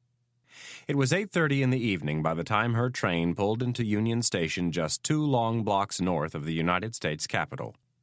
Donatella was tired, but she could handle it. She'd been through a hell of a lot in her life. She didn't let simple things like fatigue get to her. She walked casually across the expansive lobby of the Four Seasons Hotel and ignored the looks she was receiving from men and women alike. She had stopped noticing them years ago. She approached the front desk where an Asian woman was standing ready to punch the new arrival's information into the hotel's computer. "Hello." Donatella spoke perfect English. "Good evening, ma'am. Are you checking in?" "Yes, the name is Mary Jones." Donatella extracted a credit card from her purse and slid it across the counter. She also had a California driver's license with the same name. She had picked them up in Manhattan at a safe deposit box she kept. "You'll be with us for 4 nights, Miss Jones." "That's right." Donatella signed the charge slip with her own pen and took the room key. The woman pointed to the elevator and informed the guest that a bellhop would be up with her luggage in a moment. Donatella thanked the woman and took the elevator to the 5th floor. Once in her room, she grabbed a sunglasses case from her purse and opened it. Inside was a small countermeasure device designed to detect RF transmitters, tape recorders, and AC line carrier transmitters. Donatella swept the entire room. She didn't bother checking the phone, though. She would not be using it. When the bellhop arrived, she gave him a $5 bill and then locked and chained the door. The clock next to the king-size bed told her it was 9:41, which meant it was almost 3 in the morning in Milan. Sleep would have to wait. Donatella took off her Armani suit and hung it in the closet. From her suitcase, she grabbed a pair of jeans, brown boots, and a large wool sweater. She dressed quickly and put a faded red Eddie Bauer baseball hat on her head, pulling her ponytail out the back. From her purse, she grabbed a pair of small binoculars, her StarTAC tri-mode phone, and her Heckler & Koch HK-4 pistol. The compact gun carried 8 .32 caliber rounds and was easily concealable under her bulky sweater. Donatella left the hotel, heading west on M Street for several blocks, and then taking a right onto 30th Street. The evening air was chilly but pleasant. It felt great after spending most of the day on a plane and a train. On the flight over from Milan, she had carefully studied the dossier of her target. The choice of the Four Seasons Hotel was an easy one. It was centrally located between the man's home and office. Donatella took her time walking up the steep hill. She was canvassing the neighborhood as she had been taught by the Mossad. Donatella Ron was not a very conflicted woman, at least not when compared to the person she had been in her 20s. At 38, she had learned to let certain things go. The Mossad, however, was a different story. They had turned her into something she had never been, and in all likelihood would never have become. The vaunted Israeli intelligence service had turned her into a spy and an assassin, and it had not been of her free will. As Donatella's modeling career had taken off, so had her drug use. By the age of 21, she was a full-fledged coke fiend. On a modeling job in Tel Aviv, she had been busted, trying to bring an ounce of coke into the country. She was in a jail cell, strung out and freaking out, when a man named Ben Friedman came to her and offered her a way to avoid going to prison. The man told her he would help her kick her drug habit, and after a period of time she could return to Milan. He also assured her that her release had nothing to do with sex. Not exactly being of sound mind and desperately wanting to avoid jail, Donatella agreed. The next day she found herself strapped to a bed in a medical facility, shaking and sweating from withdrawal. By the time the first week was over, they had helped her shake the habit. It would not be the last time they would do so. They indoctrinated her slowly at first, teaching her information-gathering techniques and then self-defense. She was sent away after that first month feeling grateful, and for the first time in her life, as if she had a real purpose. They had helped her understand her Jewish roots, helped her understand the plight of her people, and their need to defend themselves against those who had sworn to rid all Jews from the face of the earth. This was just the beginning. At first, her assignments were simple, nothing more than observing a certain individual or passing on information as she jetted around the world. But as the years passed, things got more serious. She had 4 more relapses into drug use, and with each one, they drew her in a little more. The training changed. At first, it was done under the guise of self-defense, but it slowly became apparent that something else was going on. Colonel Ben Friedman of the feared Mossad had become her teacher and her protector. He was one of the 2 men she had ever met in her life whom she could trust completely. The other hurt too much to think about. Donatella had to be honest with herself, though. From the beginning, she had enjoyed it immensely. The thrill of stalking another human being and killing them was like nothing she had ever experienced. It was better than any drug, even better than sex. Donatella Ron had an addictive personality, and she couldn't stop. She enjoyed her work, and she was paid extremely well. As Donatella hiked up the heaved cobblestone sidewalk, she did so knowing who she was. She knew it might seem like a small thing to most people, but not to her. She had spent her entire life confused, searching for a father she never knew, and eventually hoping she would never find him. And now she had finally figured out who she was and where she was headed. To her, that was a very big thing.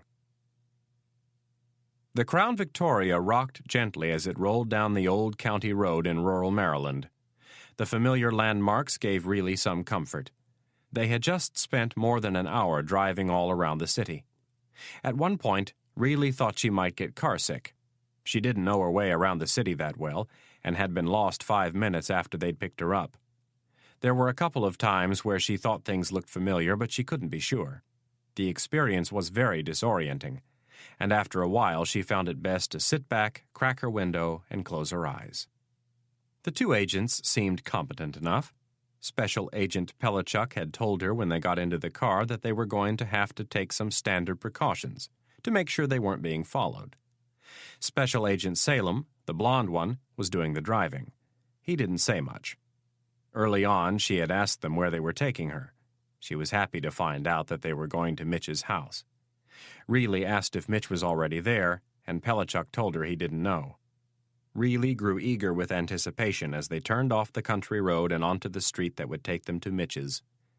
There were no streetlights this far from the city. The communities around the Chesapeake Bay had a tendency to want things to stay as they were 100 years ago. Building permits had to be paraded past one inspector after another, and variances were rarely granted. Something as modern as a street lamp would be a blight on the landscape. Reilly knew this was one of the reasons Mitch had moved this far out. He loved his alone time, and out here he could get it. As Reilly looked out the window, the only things she could make out were the lights of several farmhouses off in the distance. A few minutes later, the car slowed to 10 miles an hour, and the two agents stuck their chins over the dashboard in an effort to find the right address. From the back seat, Reilly said, "It's the third one on the left." As they got a little closer, she added, "That one right there by the white mailbox." The car turned and started down the long driveway. Reilly immediately noticed that all the lights were off in the house, and her heart sank. Mitch wasn't there yet. Salem turned the car around, driving on the lawn in the process, and parked in front of the garage facing the street.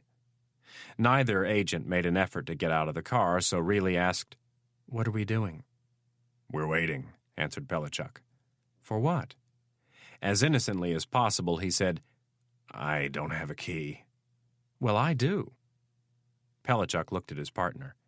"What do you think?" How long are we going to be waiting? "I don't know, an hour, maybe 2.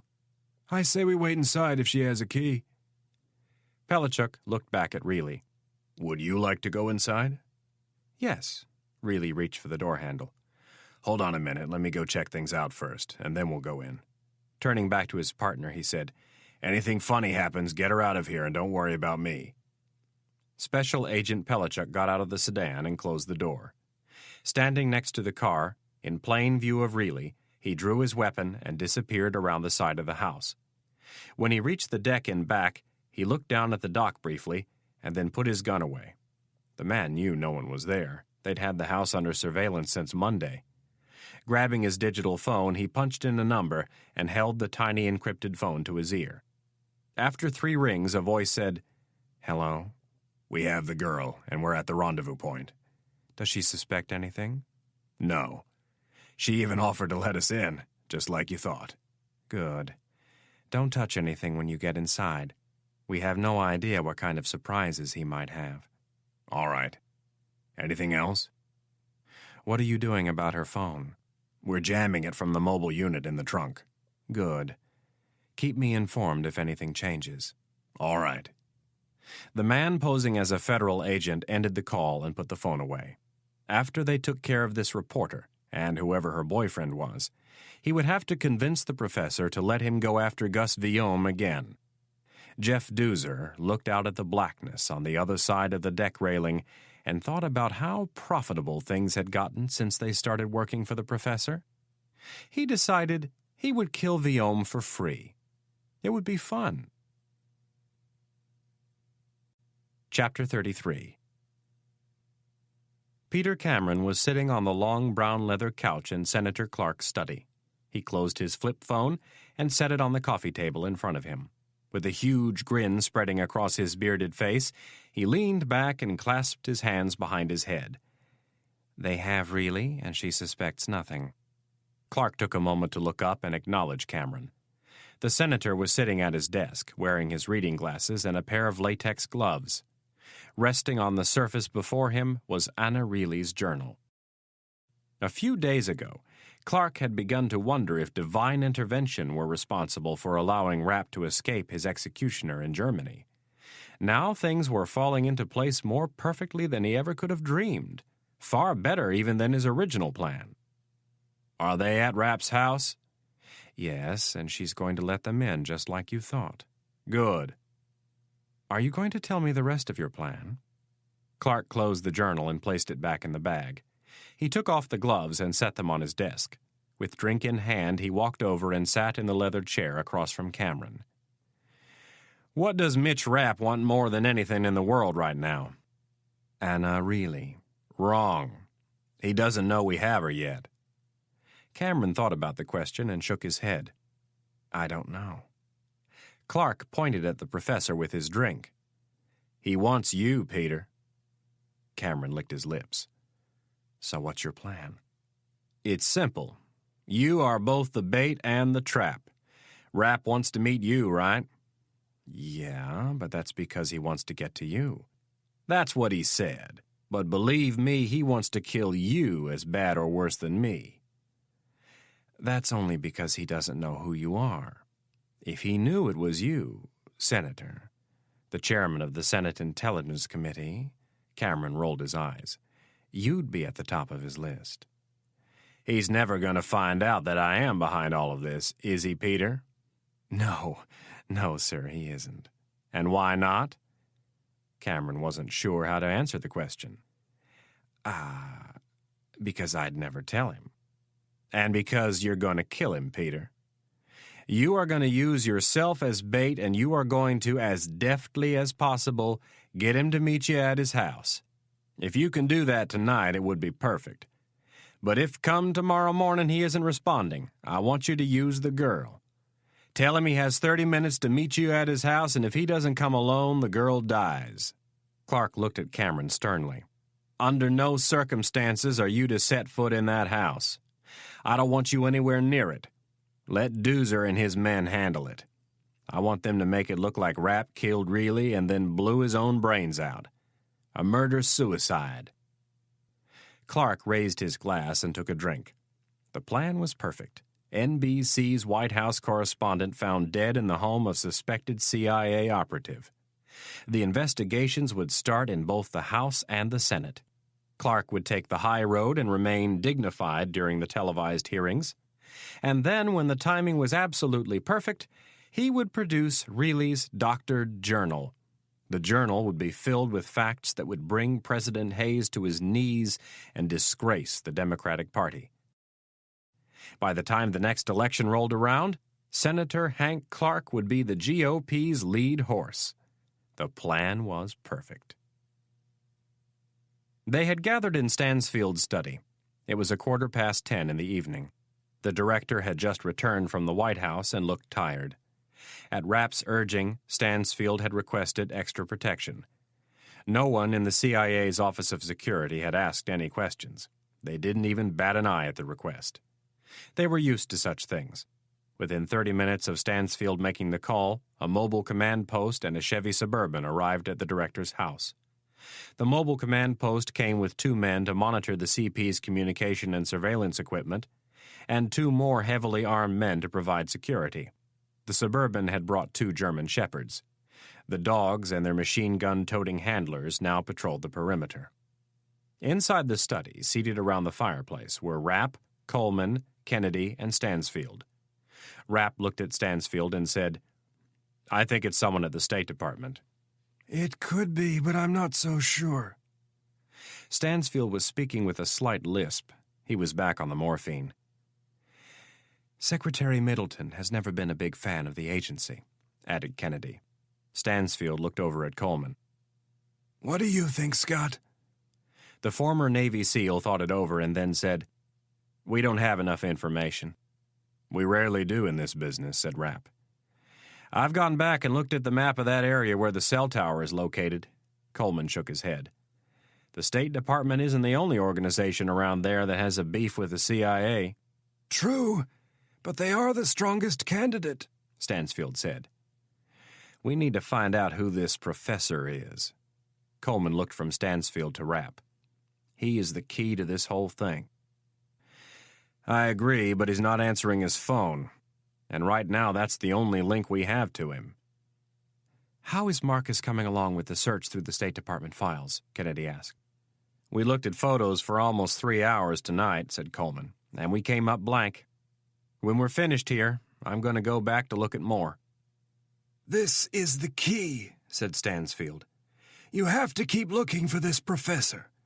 He has to have a past. People don't just fall into this line of work with no prior experience. Everyone nodded in agreement. What about Secretary Middleton? Asked Rapp. From the get-go, he was sticking his nose in this thing. Rapp looked at Kennedy. He called you the very next day after I hit Hagenmiller and wanted to know if the CIA had any involvement. Isn't that jumping the gun just a bit? That's why I don't think it's him, Stansfield said. Why? Because it's too obvious. Charles Middleton is a very subtle person. If he knew the real facts behind what had happened in Germany, he would not have been so eager to call Irene. I don't know. There's something about the man I don't trust. A rare smile creased Stansfield's face. It must have been the morphine. Mitchell, how many people do you trust? Rapp smiled. Not many. Exactly. That is why you are still alive despite multiple attempts on your life. Stansfield paused for a moment, then looked at Coleman and back to Rapp.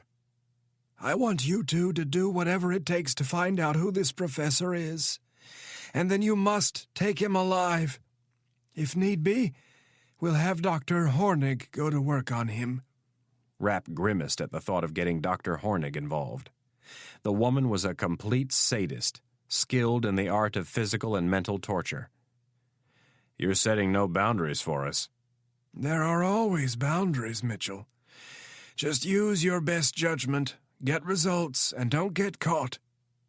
I might have to turn Marcus loose inside the NSA's computer system. Rapp checked to see how Kennedy was reacting to this piece of news. Kennedy looked less than pleased, but before she could respond, Stansfield said, Just make sure he doesn't get caught. There is more at stake here than I fear any of you realize. No offense, Mitchell, but you were not their end game. Whoever is behind all of this has much bigger plans. What do you think they're after? Stansfield looked into the fire.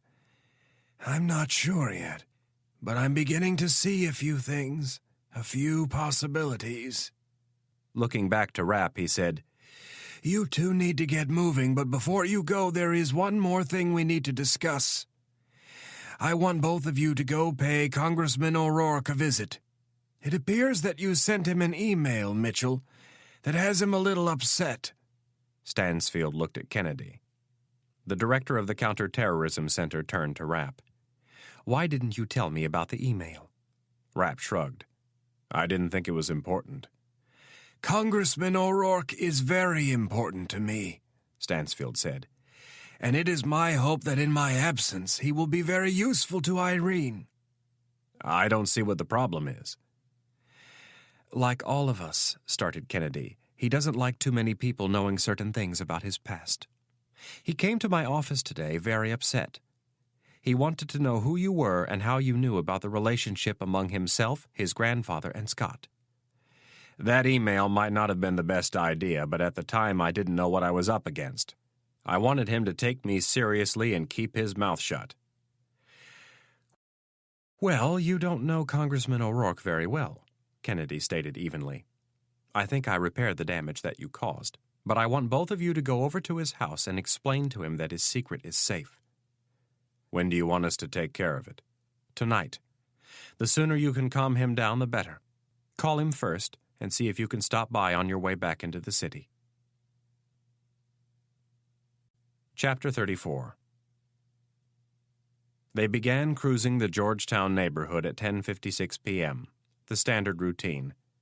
Starting 4 blocks out, they worked their way toward the O'Rourke's house in a box pattern.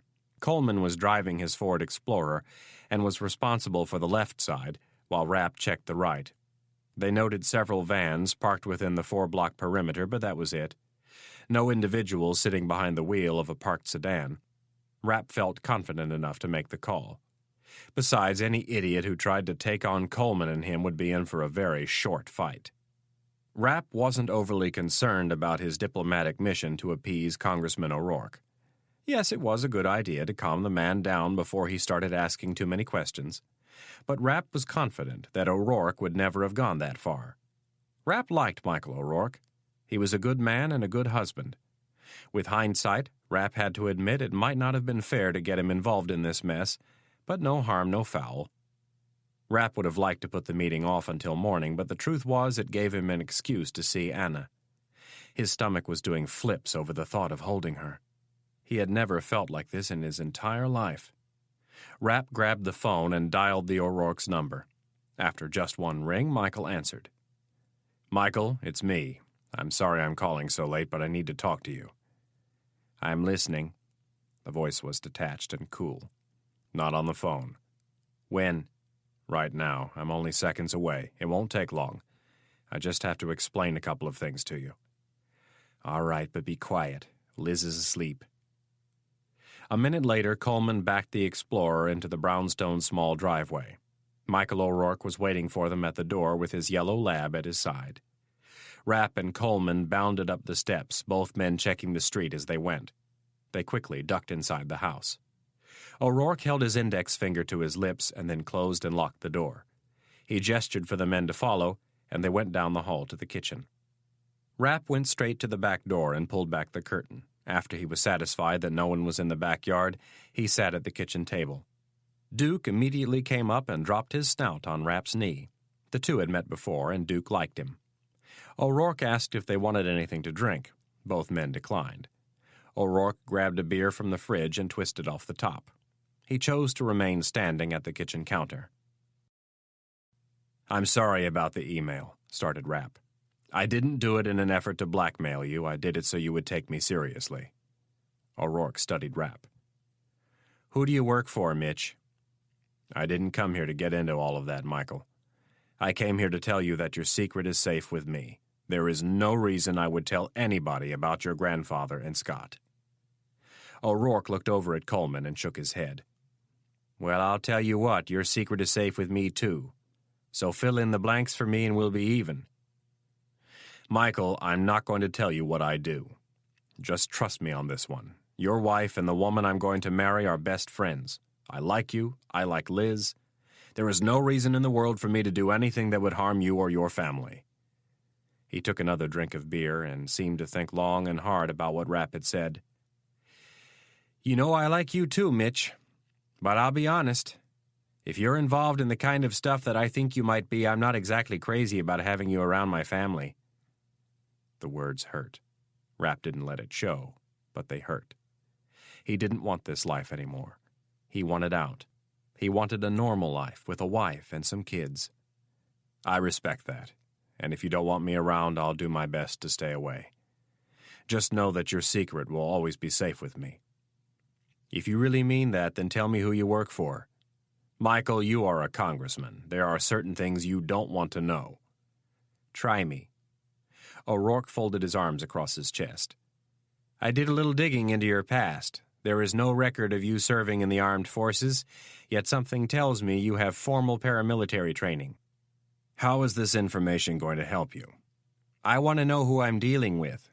Don't worry about the committee. I'd just as soon stick a hot poker up my ass than tell Rudden something like this."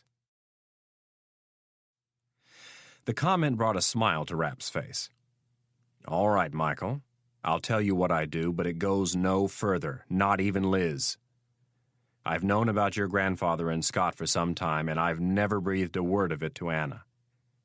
Whatever you say is between us and no one else."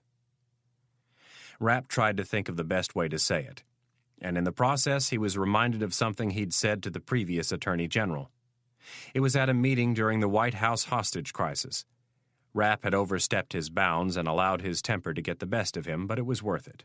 In the end, he got his way, and a terrorist he had hunted for the better part of a decade was dead.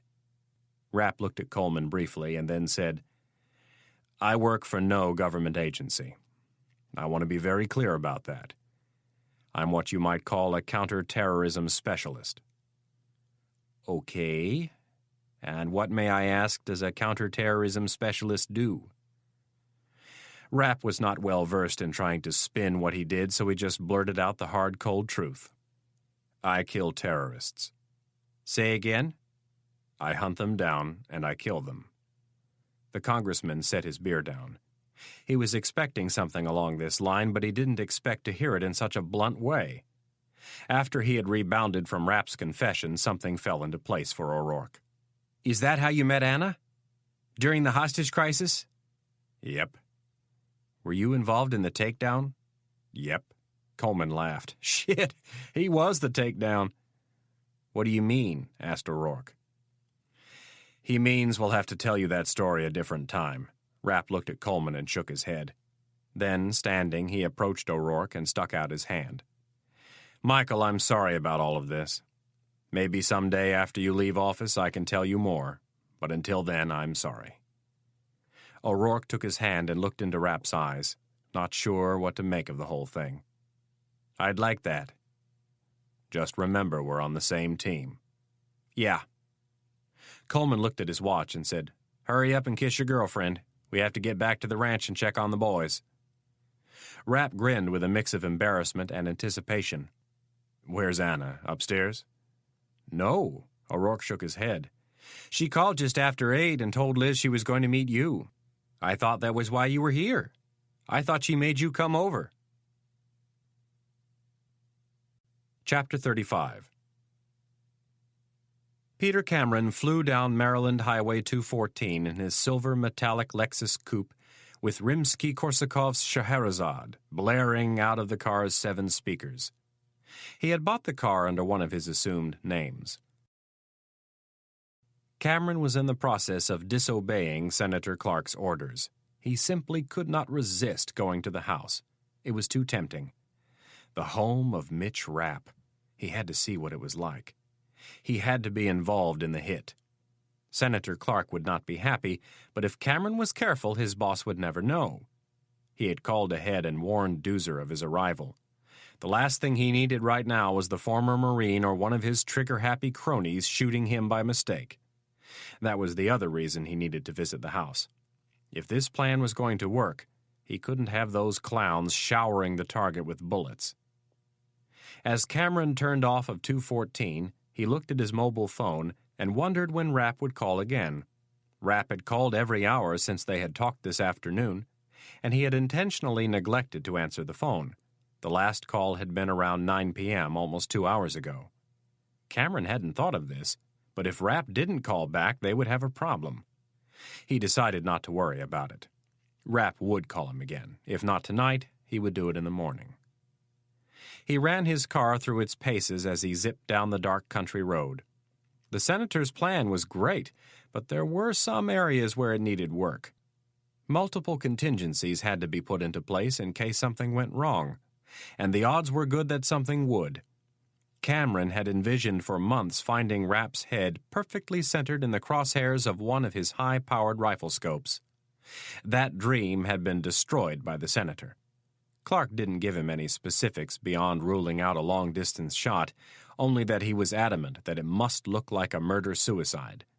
The girl would be easy, but Rapp might pose a problem. He was not a man to be underestimated, and the trick here would be to get close enough to shoot him in the head. With the way forensic science was today, they would have to be very careful how they left the crime scene. They would have to keep the girl alive and take Rapp first. Cameron had decided on the weapon. He would use a .22 caliber pistol. That way there would be no exit wound and no blood splatter. They would get Rapp to enter the house alone, hold the girl at gunpoint, and shoot him in the side of the head before he had a chance to do anything. Then they would shoot the girl with the same gun and leave. An anonymous call would be made to the local sheriff, and then several more to the TV stations just to make sure the CIA didn't try to cover it up. Cameron knew there was one weakness in his plan. It was not going to be easy to get close enough to Rapp to kill him, and do it with only one shot. That would have to be his responsibility. He would have to stay cool right up until the last moment. Cameron pulled into Rapp's driveway and parked in front of a sedan, One of Doozer's men was standing at the small front porch. Cameron approached the man and told him to go get his boss. The sky was still overcast, the moon nowhere in sight. Doozer came outside a minute later and offered Cameron a cigarette. He declined and watched Doozer light up. "How is she?" Doozer pulled the cigarette from his mouth. "She's all right. A little nervous, but nothing I wouldn't expect." "What's she doing?" "Watching the nightly news." "Did you disable her cell phone?" "Yep." Doozer took another drag from his cigarette. "What's the skinny on her boyfriend?" "What do you mean?" "What's his story? Is there anything I should know about him?" Cameron looked out across the lawn. The neighbors were about 50 feet away on both sides, and there was a lot of vegetation dividing the property lines. "There's a chance he might be armed, but I wouldn't worry. He won't do anything as long as we have the girl." "You sure?" "How many men do you have?" "6, counting me." Cameron smiled. "He's no match for you and your boys." Doozer was cocky and more than willing to believe the shit Cameron was shoveling at him. After checking his watch, Cameron said, "It's getting late. I doubt it's going to happen tonight. I want to talk to her, and then I should head back into town and grab a few things." "Why don't we just tie her up and wait for him to show?" "I don't want to leave any marks on her unless we have to." Cameron opened the door and walked into the house. 2 of Doozer's bruisers were sitting at the kitchen table playing cards. Their suit coats were off and their weapons were clearly visible in their shoulder holsters. Cameron nodded to the 2 men and continued into the living area. "Hello, Miss Reilly. My name is Barry Lenzer." Cameron stuck out his hand. Reilly was sitting in the oversized chair with her legs crossed. She grabbed the stranger's hand and said, "Hello." Cameron sat on the couch. The first thing he noticed about Reilly was her stunning green eyes. "I work for the agency." He gestured to the men in the kitchen. "I hope none of this has alarmed you." "No, not too much." Reilly brushed some of her hair back behind her ears. "Good, because I don't want you to get upset over nothing. There is a small chance Mitch might make it by tonight, but I doubt it." Cameron saw the look of despair on Reilly's face. "Don't worry, nothing bad has happened. It's just that a few things came up." "What?" With a grin, Cameron said, "You know I can't get into that, Miss Reilly. I know what Mitch does for a living. I know that you know certain things, probably far more than you should, but it's not my place to discuss these issues with you. Mitch is in the middle of something very important, something with huge national security implications." "Is he safe?" "Yes, he's safe," Cameron smiled. "It's the other guys I'd worry about." "What other guys?" "The bad guys." "Oh. Listen, I don't want you to worry. I'm pretty sure Mitch will be here in the morning. If you want, we can take you back into the city and then bring you back out here bright and early, or you can spend the night here. We will, of course, stay out of your way." "Is there a chance he might still come tonight?" "Yeah, but I don't want to get your hopes up." "Then I'll stay here." "Okay." One of Cameron's phones started to ring. He looked to see which one it was and said, "If you'll excuse me, I need to get this." Within seconds of the words leaving Michael O'Rourke's lips, Rapp knew Anna was in trouble. He asked O'Rourke if he was sure Anna had told Liz she was going to meet him. O'Rourke said he was sitting right next to his wife when she took the call. Rapp was tempted to go upstairs and wake Liz, but after weighing what could be learned, he thought better of it. The last thing he needed right now was an emotional, pregnant reporter on his hands. Rapp tried Reilly's apartment first.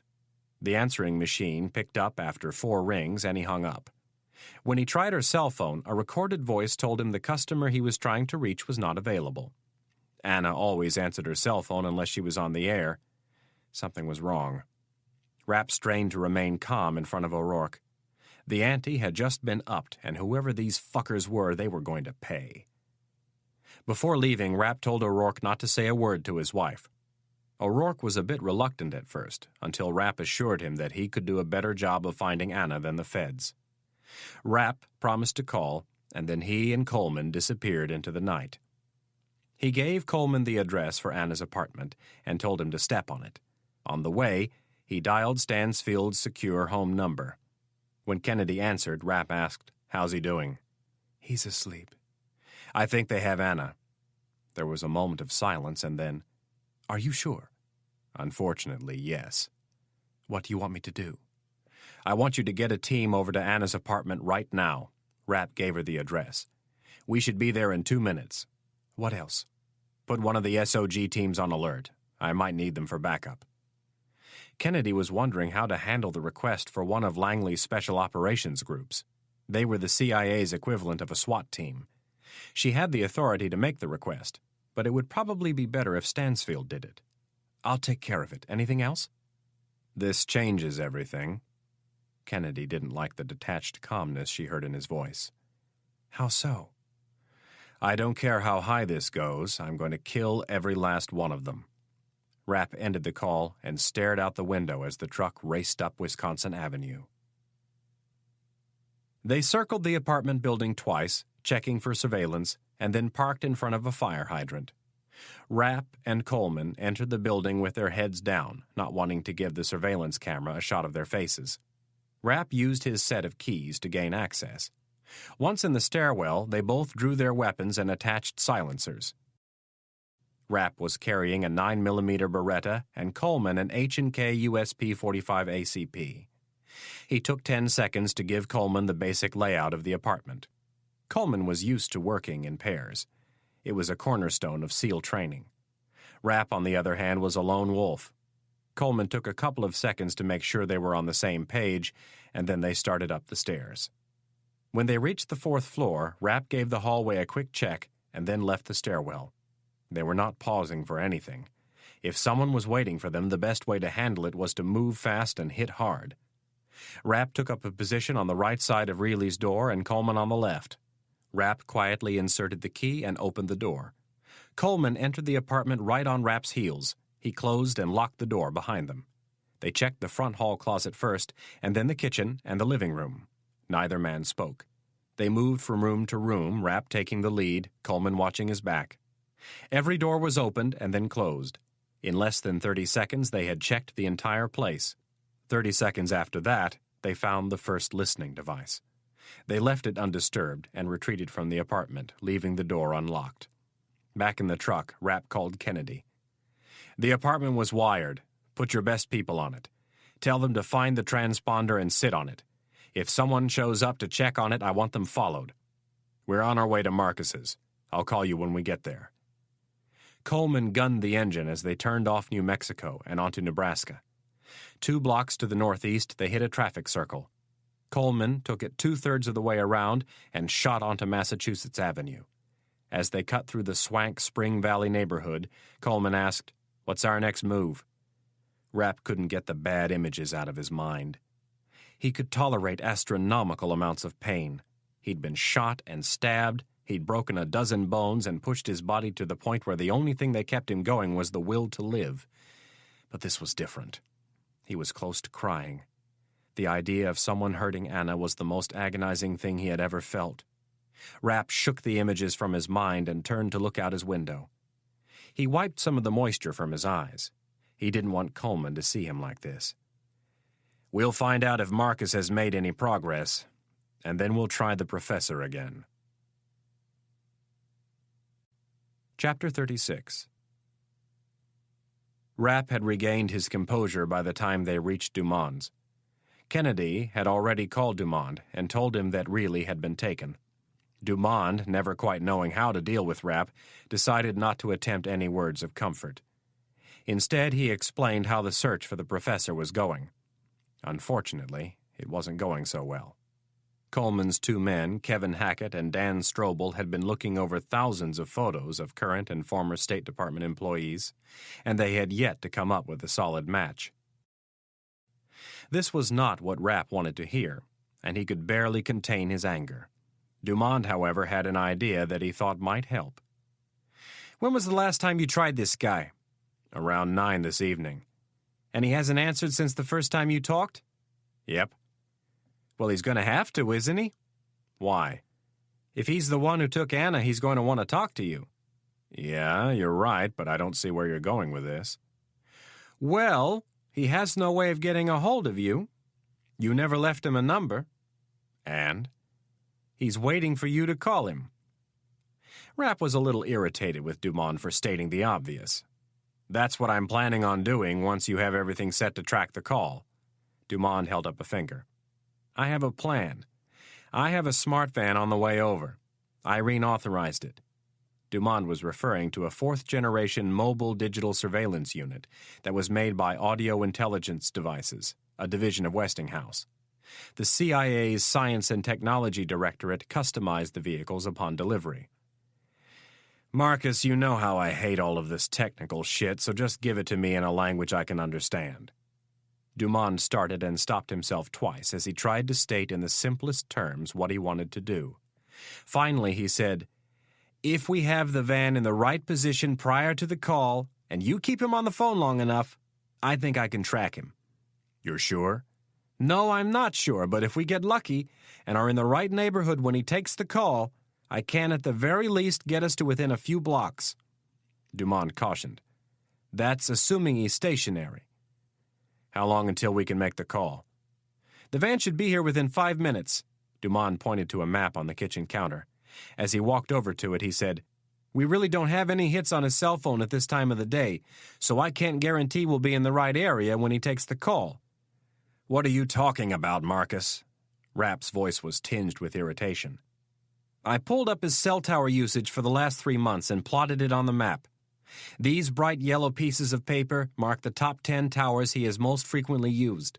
Dumond grabbed a piece of paper lying on the map. This lists the calls, what time of day they were made, for how long, and what tower they were routed through. Get to the point, Marcus.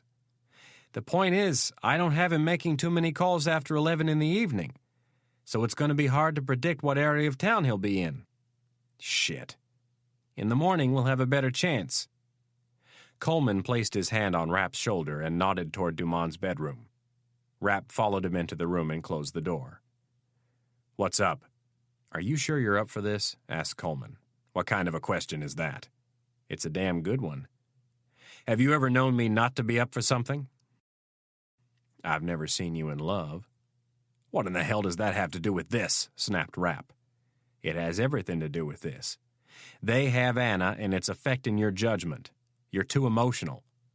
Don't worry about me, Scott. I am going to worry about you. You're out there snapping at Marcus like he's your little brother. He is like a little brother to me. Coleman took a step back. This isn't good, man. What isn't good? I'm telling you, you're too emotional. I think you should turn this over to someone else. Who, the fucking feds? Yeah, let's get the HRT in there. That would go over really well, right up to the point where Anna gets killed and they start asking who I am. I'm not talking about the feds, bitch. Just calm down for a second. You need to know when to let go. This thing is going to get worse before it gets better, and you can't let your emotions get in the way of making the right call. Rapp was going to argue, but thought better of it. If at any time you think I'm blowing this thing, you let me know. I respect your judgment, and I'll listen. He paused for a second and added, with one exception.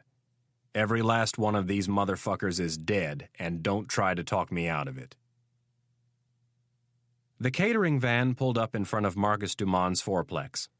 It was white, with a large black chef's hat on both sides and the back cargo doors.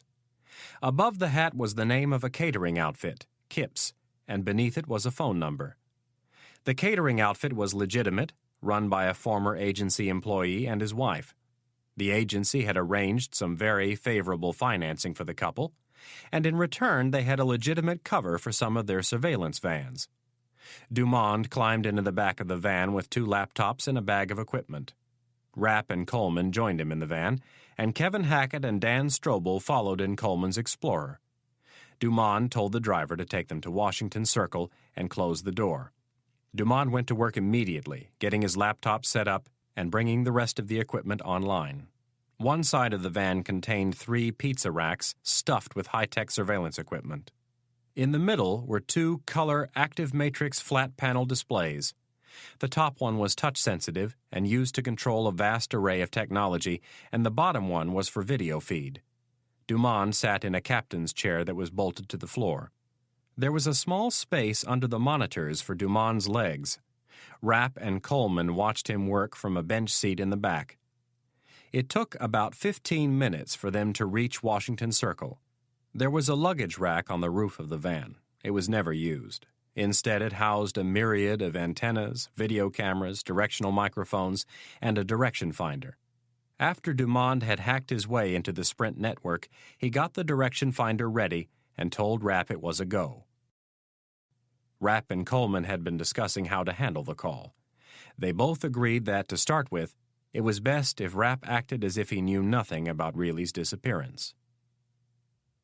Dumond had rigged the cell phone so both he and Coleman could listen in on the call. He was also recording the conversation on a DAT.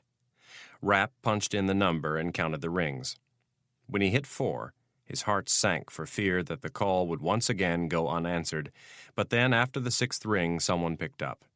Rapp said, "Professor, how are you doing?"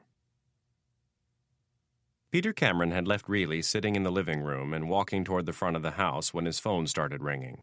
When he reached the foyer, he answered it and heard the familiar voice of Mitch Rapp. Cameron left the house and went to stand in the driveway next to his car. He didn't want Doozer or his men to hear him talking. "I'm sorry I haven't taken your calls, but a few things came up." "Like what?" "I'd rather not talk about it over the phone." "Does that mean you'd like to meet in person?" "Maybe." Cameron hesitated. "If you can guarantee my safety." "That all depends on what you have to tell me." "Listen, when I was hired to do this, I had no idea who you were. And if I had, I would never have taken the job." "That makes me feel much better," Rapp responded with sarcasm. "Who hired you?" "I don't want to talk about it over the phone." "Then let's meet." Cameron leaned against his passenger door. "I would, but something tells me I might not leave that meeting alive." "That depends on what you have for me and how honest you are." "What I have for you is big, really big, but you need to give me some assurances." "Like what?" "That I'll live and you'll leave me alone. That no one from the agency ever knows who I am." "That might be a tough one." "Then you can forget it. I'll just disappear and take my chances that you'll never be able to track me down." "If I were you, I wouldn't feel so confident about that." Cameron looked up at the night sky and grinned. If only this fool knew who he was dealing with.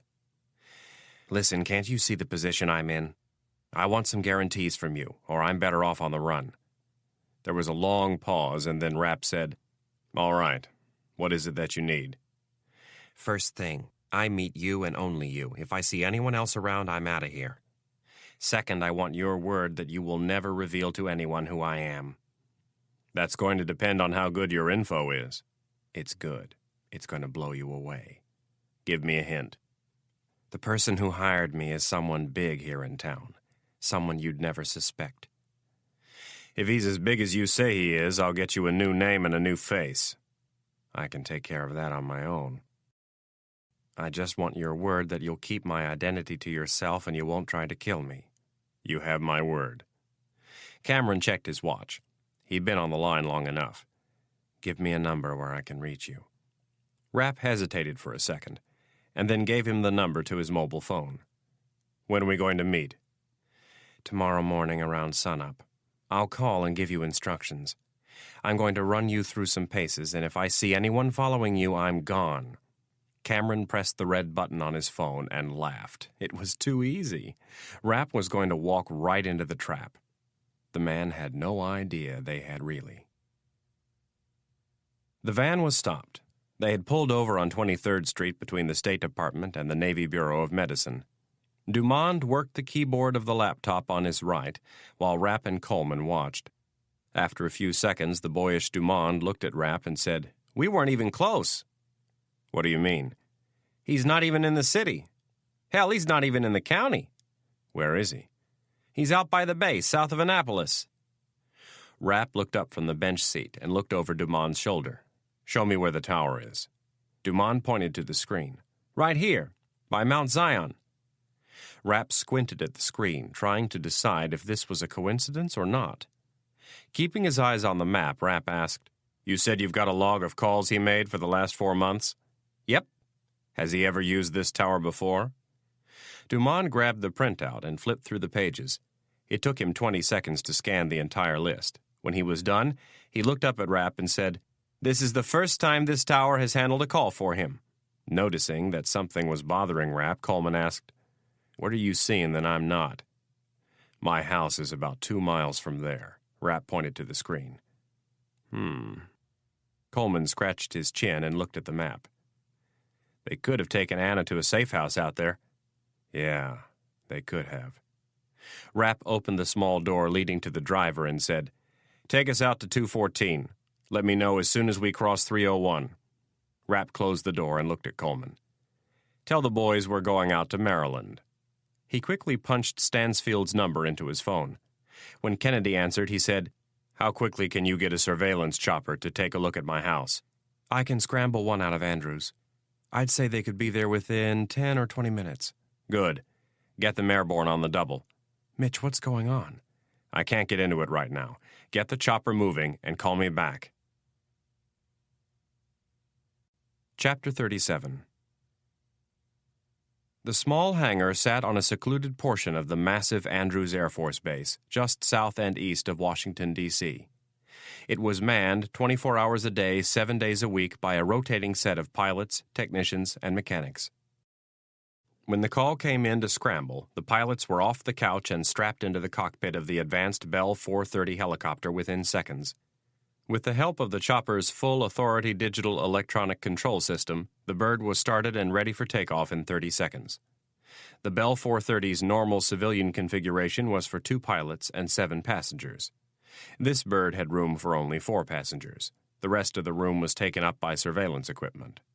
A lone technician sat in back to monitor it. As the 4-bladed chopper began to roll away from the hangar, the co-pilot asked the control tower for permission to take off and gave them his desired heading. The request was granted almost immediately. No flight plan would be filed. No record would be kept of the helicopter's departure. The pilots were both alumni of the Army's famous 160th Special Operations Aviation Regiment, based out of Fort Campbell, Kentucky. The group was known as the Night Stalkers. Both men had flown together in the dangerous skies over Somalia back in 1993. They considered themselves lucky to be alive. Several of their closest friends didn't make it back from that deployment. The power was increased to the twin-turbine Allison 250 C-40B engines. The helicopter lifted gracefully from the tarmac, its 3 landing wheels instantly retracting into the smooth underbelly of the machine. Heading due east, to avoid the main north-south runways of the base, the helicopter reached an altitude of 300 feet and leveled off. They quickly reached a cruising speed of 140 miles an hour on a loose easterly heading. 1 minute into the flight, the technician in back gave the co-pilot the exact location of their target. The co-pilot punched the numbers into his navigational computer, and a second later, the computer gave him an ETA of 9 minutes and 34 seconds. The fast and quiet helicopter sliced through the cool fall air. Most pilots would be nervous flying at 300 feet during the day, let alone a dark, overcast evening, but these pilots were different. They had been trained by the U.S. Army to fly in the worst weather conditions possible, and in helicopters that were far less responsive than the Bell 430. To them, going from the noisy drab-green choppers of the Army to the sleek, shiny, and quiet Bell 430 was like going from a Ford Taurus to a Jaguar. As they neared the bay, and the bright lights of the city faded behind, the pilots donned their night vision goggles in staggered intervals, making sure to give each other time to adjust. They looped in south of the target, turned off their navigation lights, and swung out over the bay to a distance of 3 miles. Less than 12 minutes had elapsed from the time they had received the phone call to the time they were on station. The pilots put the bird into a hover 50 feet above the dark water of the Chesapeake, and the technician in back went to work. Using an array of high-resolution and IR thermal imaging cameras, he began to survey the target. Peter Cameron walked back into the house and sat down on the couch near Reilly. With phone in hand and a genuine grin on his bearded face, he said, "I've got some good news and some bad news. Which do you want first?" "The bad. Mitch isn't going to make it tonight, but he will be here bright and early in the morning." "What time?" "Around 7. Reilly seemed a little dejected. She picked up the remote control and turned off the TV. It was approaching midnight, and she was tired. I'm going to bed then. Reilly stood. I assume none of your men is upstairs. No, they're all down here. You will have complete privacy. Thank you. Reilly left the room, and Cameron followed her to the foot of the stairs. I'm going to have to leave for a little bit, but I'll be back before you get up. All right. Reilly said good night and went upstairs. Cameron watched her ascend the staircase and admired her figure. Doozer approached and did the same. When Reilly closed the door to the bedroom, Doozer said, "She's got a nice ass." Cameron frowned and jerked his head for Doozer to follow him. The two men stepped out onto the front porch. In a hushed voice, Cameron said, "Keep your head in the game and don't even think about touching her." "Relax. She's going to be dead in the morning. What do you care?" "Just keep your fucking hands off her, all right? Her boyfriend is going to be out here early, and I need you to concentrate on matters at hand." Pointing to the vehicles in the driveway, he said, "The cars have to be moved." "Where?" "I don't know, but they can't be here when he arrives." Doozer nodded. "I'll figure something out. I need to send someone on a coffee and food run." Cameron wasn't sure what coffee and food had to do with moving the cars, so he ignored the comment and said, "I have to go back into the city to grab a few things. It should only take me a couple hours." He checked his watch. "I'll be back around 2, 3 at the latest, all right?" "Yeah." "If anything unusual happens, call me." "Will do." I have one individual. He looks to be standing post at the rear of the house on the bay side. Rapp, Coleman, and Dumond had all donned headsets equipped with lip mics. Using the van's secure communications equipment, Dumond had uplinked to a satellite so they could communicate with the chopper and see what they were viewing in real time. Rapp listened intently as the faceless voice described the situation at his house, the van rocking slightly as they drove east on Highway 214. The lower screen in front of Dumond showed a picture that looked like a film negative, black and white with varying shades of gray in between. The shots were being taken by an IR thermal imaging camera. The picture on the screen changed to one filled with mostly black and areas of red, yellow, white, and blue. Rapp stared at an area he knew to be his kitchen and listened to the technician say, The curtains are drawn, but I'm getting 2, maybe 3 more heat signatures on the inside. That's on the first floor of the house, and possibly 1 more upstairs on the second floor. Rapp lifted his eyes to the area above the kitchen. He eagerly asked, "Can you tell if any of them are female?" The guy in the back is definitely male. The people inside are sitting down, so I can't tell. What about the one upstairs? There was about 5 seconds of silence, and then, It could be male or female. It could be a dog. I can't tell. I'm only getting a small heat signature. "Are you getting any audio?" asked Rapp. A little background noise, but that's it. I think they might have the TV on. Can you get me an idea of what's happening on the other side of the house? Affirmative. Give us a minute to relocate. Rapp pushed the lip mic on his headset up and said to Dumond, "Get Irene on the horn and tell her to get the Special Operations Group airborne and en route to my house immediately." While Dumond was making the call, Rapp looked at Coleman and asked, "What in the hell is going on?" "It looks like someone is having a party at your house." Rapp actually smiled. This was good news. He finally had an enemy he could engage. "What do you think the chances are that the professor is in there?" "Based on his cell tower usage, I'd say it's a pretty good bet that he's sitting at your kitchen table as we speak." Rapp looked at his cell phone. "We could confirm that pretty easily." "How?" "Call him right now. The bird should be able to pick up the noise of his phone ringing." Coleman thought about it for a second and said, "Wait until the time is right. Let's get out there and get the SOG in place. We don't want to spook him." "All right. Do you think that's Anna upstairs?" "I hope so."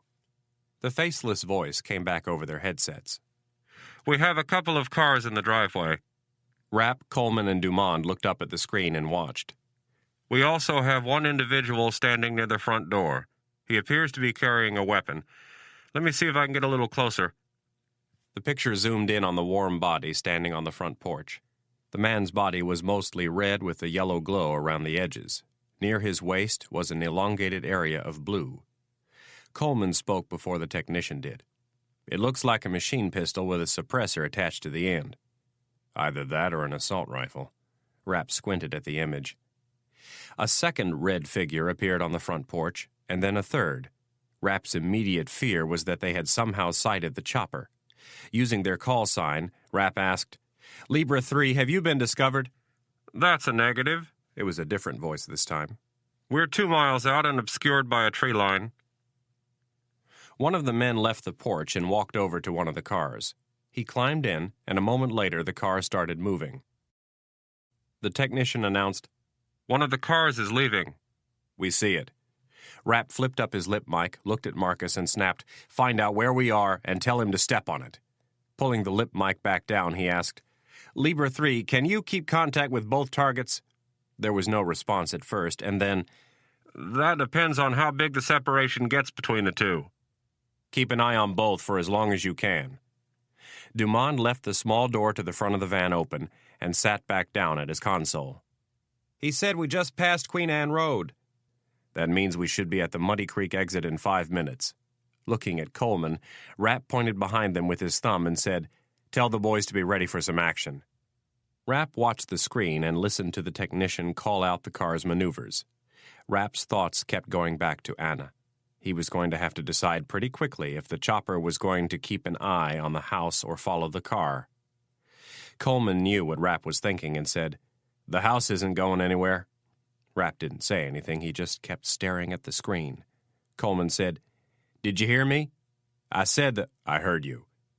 The secure phone on Dumond's console started ringing. Dumond grabbed it and then turned to Rapp. "It's Irene. She wants to know what's going on." Coleman persisted. "Mitch, the professor could be in that car." I know.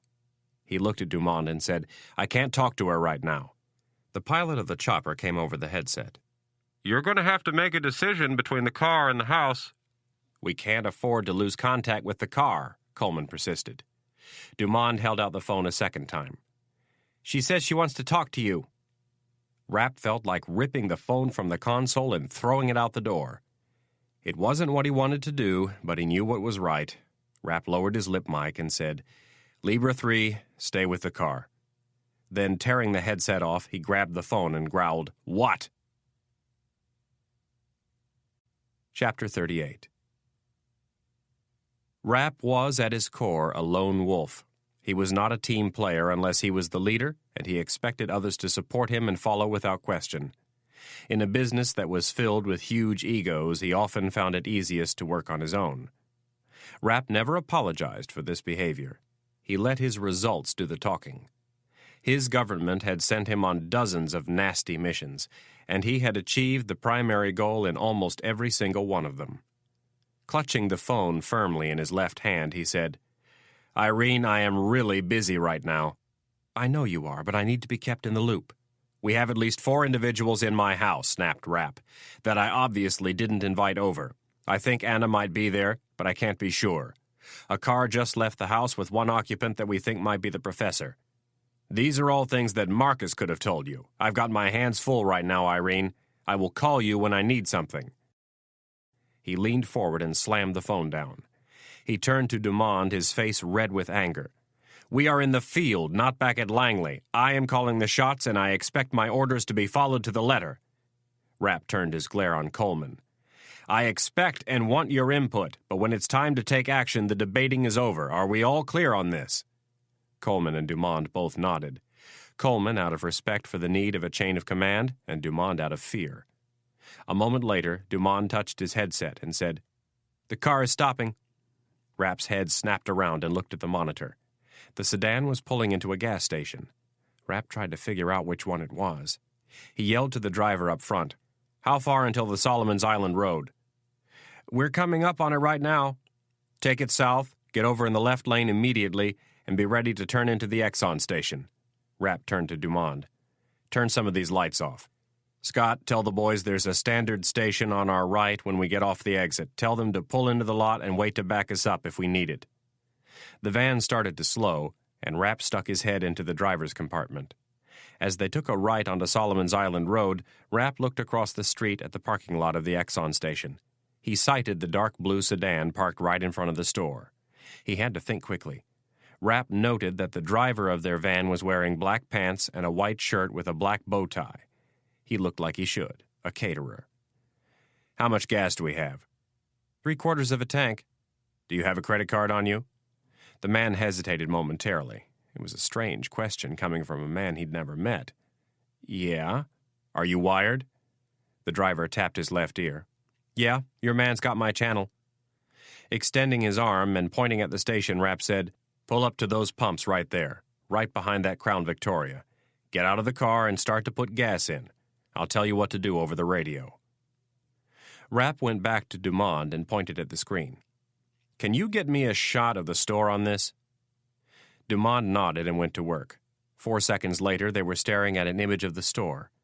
Rapp patted him on the shoulder and put his headset back on.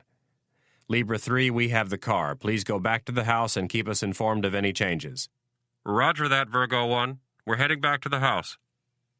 Rapp closed the door to the driver's compartment, and the three of them huddled around the screen. Marcus, you're recording all of this, right? Yeah. The driver of the car was not visible inside the store, so Rapp said, Get us a quick shot of the car and run the plate. When the camera focused in on the rear plate of the sedan, Coleman let out a groan and said, Shit. Rapp added a second expletive, and Dumond asked, What's wrong? The car's got government plates. Run them anyway, Rapp said. Mitch, this complicates things. Maybe, maybe not. What do you mean, maybe? There's no maybe about it. If this guy's a Fed, we've got problems. We'll see. Marcus, get us a shot of the store again. A man in a suit with sandy blonde hair was at the counter checking out. Coleman said, That's not the professor. Is there anyone else in the store? Dumond moved the joystick around in an attempt to peer into the far corners of the store. After a second, he brought the focus back to the man on the counter. It looks like he's the only one in there. Rapp watched him pull out his wallet and hand the cashier some money.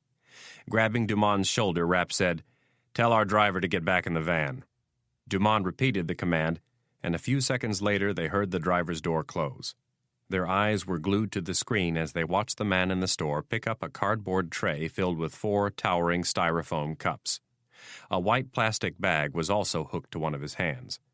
Rapp spoke quietly, Tell the driver to pull into the spot on the left of the sedan and park. While Dumond was repeating the order, Rapp took his headset off and pulled out his silenced Beretta. Coleman did the same. As they moved forward, Dumond manipulated the camera atop the van to keep the target in view. They came to a stop just as the man was setting the tray of drinks on top of the roof of his sedan. Rapp opened the door quickly and stepped to the asphalt. The man had his back turned to him. Just as he was starting to look over his shoulder, Rapp raised his left hand and brought the butt end of his pistol grip crashing down. The hard, blunt steel of the Beretta smacked the back of the man's head and immediately buckled his knees. Rapp grabbed him under one arm while Coleman grabbed the other. They dragged him the few feet to the van and dropped him onto the floor. While Rapp swung the man's legs into the vehicle, he checked an ankle holster and a potential backup weapon. Coleman snatched the man's automatic from his shoulder holster and grabbed his car keys. He held the car keys in front of Rapp. What do you want me to do with the car? Follow us in it. There's an industrial park just down the road. The industrial park was a mix of 2-story office buildings and warehouse space. The van and the sedan pulled around to the back of the building. Across the street was a strip mall with a bar at one end. Hackett and Strobel parked near the bar and kept an eye on the street. When Coleman opened the side cargo door of the van, he was greeted by the sight of Mitch Rapp sitting on top of the man they had just grabbed. Rapp's knees were on the man's arms, and the tip of his silenced Beretta was pressed firmly into the man's right eye socket. With a clenched jaw, Rapp asked, Give me one good reason why I shouldn't kill you. Coleman stepped into the van and closed the door. What does his ID say? I haven't had a chance to check it yet. We've been too busy talking, right? Rapp stuck the tip of his silencer a little further into the man's eye. Coleman reached down and pulled open the man's suit coat. He snatched a leather case out of the breast pocket and opened it.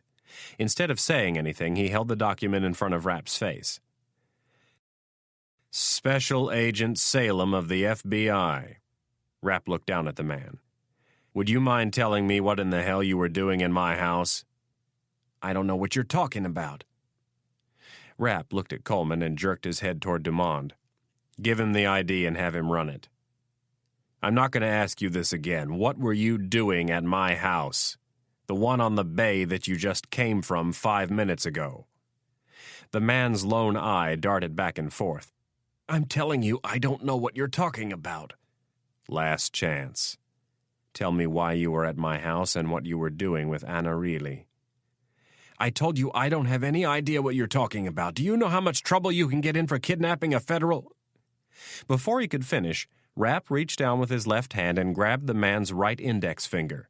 At the same time, he increased the pressure on the man's eye socket and slid his knee down to his forearm. With a quick yank, Rapp snapped the man's finger. He let out an agonizing scream. Rapp took the opportunity to move the silencer from the man's eye and stick it deep into his mouth. When the tip of the silencer reached his throat, he started to gag. Looking for recognition in the man's eyes, Rapp asked, "Do you know my friend Mario Lucas? The big fellow you gunned down in College Park the other day?" Rapp saw the sign, a flicker of fear. Over his shoulder, Rapp asked, "Anything on that plate?" "Nothing. It came up blank. I'm checking the name now." Looking over at Coleman, Rapp said, "This guy isn't a fucking Fed. If he was, he'd tell us something." "Yeah, I think you're right." Coleman looked down at the man and said, "Don't make us torture you." Rapp withdrew his gun, and the man spat, "You two can go fuck yourselves. You are in deep trouble." Coleman smiled. That was very original. Reaching down, he grabbed the finger that Rapp had already broken and gave it a yank. The man started screaming again. Rapp took the opportunity to shove the silencer back in his mouth. Dumond announced, "This guy is no Fed. He's nowhere in the database." Rapp removed the gun and asked, "What do you have to say for yourself now?" The man gasped for air and said, "I'm undercover." "Yeah, right, dumb shit. You're an undercover FBI agent posing as an FBI agent." Rapp switched the Beretta from his right hand to his left and grabbed the man's good index finger. Rapp didn't even bother to ask a question this time. He just took the finger and snapped it like a twig. The man screamed, all right. What do you want to know?" "Is Anna Reilly in that house?" "Yes." "Where?" "She's upstairs." "Is she all right?" "Yeah." "Don't fucking lie to me. Have you guys laid a hand on her?" "No, I swear we haven't." "Why is she there?" "I don't know." Rapp didn't like the answer, so he started for the finger. Before he got to it, he yelled, "We told her we were bringing her there to meet you." "Whose idea was that?" "I don't know. I'm just a foot soldier. They tell me what to do, and I do it." Coleman leaned in. "Did the professor give the order?" "Yeah, I think so." "Is he at the house?" The man shook his head with a pained face. "He was earlier, but he left." "How many people are in there?" Rapp asked. I don't know." Rapp grabbed a finger and twisted for 5 full seconds. He screamed and tried to buck Rapp off, but Rapp was too strong. When the man stopped gasping, Rapp repeated the question. "How many people are with you, both inside and outside the house?" "2 more." "I know that's a lie, and I'm getting really sick of this game." Rapp looked up at Coleman. "Let's waste him. We don't need him anymore." "There's 4 more." "You'd better not be lying to me, or I'll put you out of your misery right now." "I swear I'm telling you the truth. Just don't kill me." Rapp studied the man for a long moment. He thought he was telling the truth, but one could never be sure with something like this. Looking at Coleman, Rapp said, "Get the boys over here. I have an idea." Chapter 39. "I don't know, Mitch. I think the smart play might be to let the SOG handle it." They were standing outside the van. Their prisoner was tied up on the floor, with Dumond keeping an eye on him. Dan Strobel and Kevin Hackett were listening to their former SEAL team commander and Rapp talk. "No," Rapp shook his head. "They are expecting this guy back any minute. We can't wait." "I think you're too close to this, Mitch. Let's get an ETA on the SOG and then decide." "Forget it." Rapp threw his arms up in disgust. "I'll handle it myself." Rapp started toward the van, both sincere about what he'd said and completely aware of what made Scott Coleman tick. Coleman reached out and said, "Hey, wait a minute." "We don't have a minute, Scott." Rapp yanked his arm away. "Have you gotten soft? You think a special operations group from Langley can do a better job than us? They're good, but there isn't a single one of them that's a better shooter than you guys. I'm going with or without you guys." Rapp understood the SEAL's psyche as well as anyone. He possessed the same attributes: stubborn, supremely confident, driven to win at almost any cost, and never afraid to take a challenge. "What's your plan?" asked Coleman. I'm going to wire numbnuts with a camera and a mic and send him in first. How do you know he's not going to give you up once he's inside? I've got a plan for that. Rapp pointed to Hackett. You take the guy on the back deck, and the three of us come through the front door. Are you guys in or out? Hackett nodded, and Strobel and Coleman followed suit. Good. Grab your demolition gear from the back of your truck. The man was standing next to the van with his pants down around his ankles. Dumond had his suit coat in the van and was rigging it with a microphone and fiber-optic camera. Strobel had a hold of one arm and Hackett had the other. Rapp stood in front of him and asked, What's your first name? Dave. All right, Dave, here's the deal. I don't like you. You took my girlfriend and you and your pals are in my house. Do you think you'd like it if I took someone you loved and then invited myself into your house? Dave shook his head. I didn't think so. My friends here would prefer it if I put a bullet in your head and threw your ass in that dumpster over there, but I'm not going to do that. At least not yet. I'm going to give you one chance to live, but if you fuck up even just a little bit, you're gone. Are we clear on that? Yes. Good. Here's the deal. We're going to send you back to the house like nothing happened, with one exception. You're going to have a sheet of C4 strapped to your groin, and I'm going to have the detonator. If at any moment I think you're giving us up, I'll blow your balls off and leave you there on the floor to bleed to death. Any questions? The man swallowed hard and shook his head. Good. Rapp turned to Coleman. Put the sheet in his underwear and secure it. Marcus, is the jacket ready? In a second. Rapp looked Dave in the eye and said, You have my word. If you cooperate, I'll let you live. It took Coleman a little more than a minute to rig the plastic explosives. Rapp took a second to go over the layout of his house and then told the men in detail how they would proceed. After a quick communications check, they piled into the Crown Victoria and were off. Rapp, Coleman, and Strobel were in the back seat, and Hackett was in the front. The van followed behind at a discreet distance. Coleman and his men all carried suppressed MP5 submachine guns. Rapp had only his trusted Beretta 92F with 3 extra 15-round clips. On the way to the house, they received status reports from the helicopter. Everything was as expected. 1 man standing post on the front porch, a second on the back deck, and 2 more inside, presumably at the kitchen table. As they turned off the county road and onto the street that would take them to the house, Rapp told the driver to douse the lights and stop. Next, he yanked the plastic cover off the dome light and pulled the bulb. Turning to Strobel, he said, Once he turns into the driveway, stay low in the back seat. I'll tell you when to move. Rapp tapped the driver on the shoulder with the tip of his silencer. If they ask what took so long, tell them they had to make a fresh pot of coffee for you, and then ask them immediately where the girl is. Rapp nodded for Coleman to get out of the car. As the door opened, the driver asked, Are you going in shooting? If they reach for their weapons, they're as good as dead. It's up to them.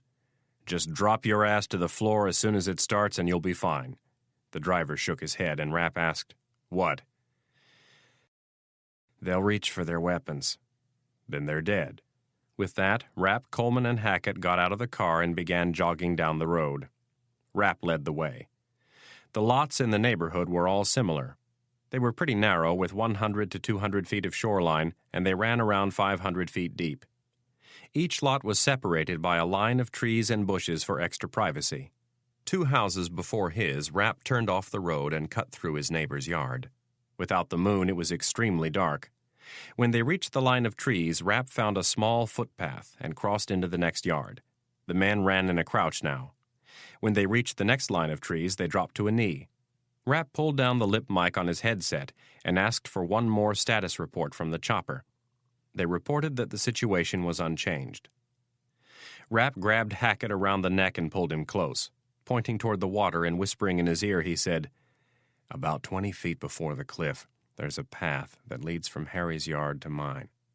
Who's Harry? He's my neighbor. Don't worry about him. He's 81 and deaf as a door. Now listen. These 2 guys standing post are dead. We don't have time to dick around with them. We don't have cuffs, and we don't have enough people to cover our asses. When I give the word, I want you to pop your man in the head. You got any problems with that? Hackett was unfazed by the question. It would not be the first time he had taken a man's life. He didn't blink or show the slightest sign of tension. He uttered his simple one-word reply. No. Good. Rapp slapped his arm. Get moving. Hackett moved silently into the darkness. Rapp spoke to Strobel over the radio. Dan, get him moving. He waited a second and said, Marcus, I want continuous updates once he's inside the house. Conan O'Brien was on the tube. Jeff Doozer stretched his arms above his head and let out a long yawn. He hadn't had enough sleep as of late. Too much work and no play. When he brought his hands down, he said, Where the fuck is Polk? The other man sitting at Rapp's kitchen table didn't bother to answer his boss's question. Doozer stood and looked out the window onto the back deck. One of his men was pacing back and forth, trying to stay warm. Looking around the kitchen, he said, I can't believe this guy doesn't even have a bag of chips around here. The man at the table looked up from his game of solitaire. Maybe he's healthy. What in the fuck is that supposed to mean? Snarled Doozer. The man shrugged his shoulders. Chips are full of bad stuff. Pedro, I've been eating chips my whole life. I'm 35 years old and I've got a washboard stomach. Yeah, but what do your arteries look like? My arteries are fine. Doozer wasn't in the mood for one of Pedro's health lectures. He walked to the front of the house and checked the porch. His man was out there, but there was no sign of Polk.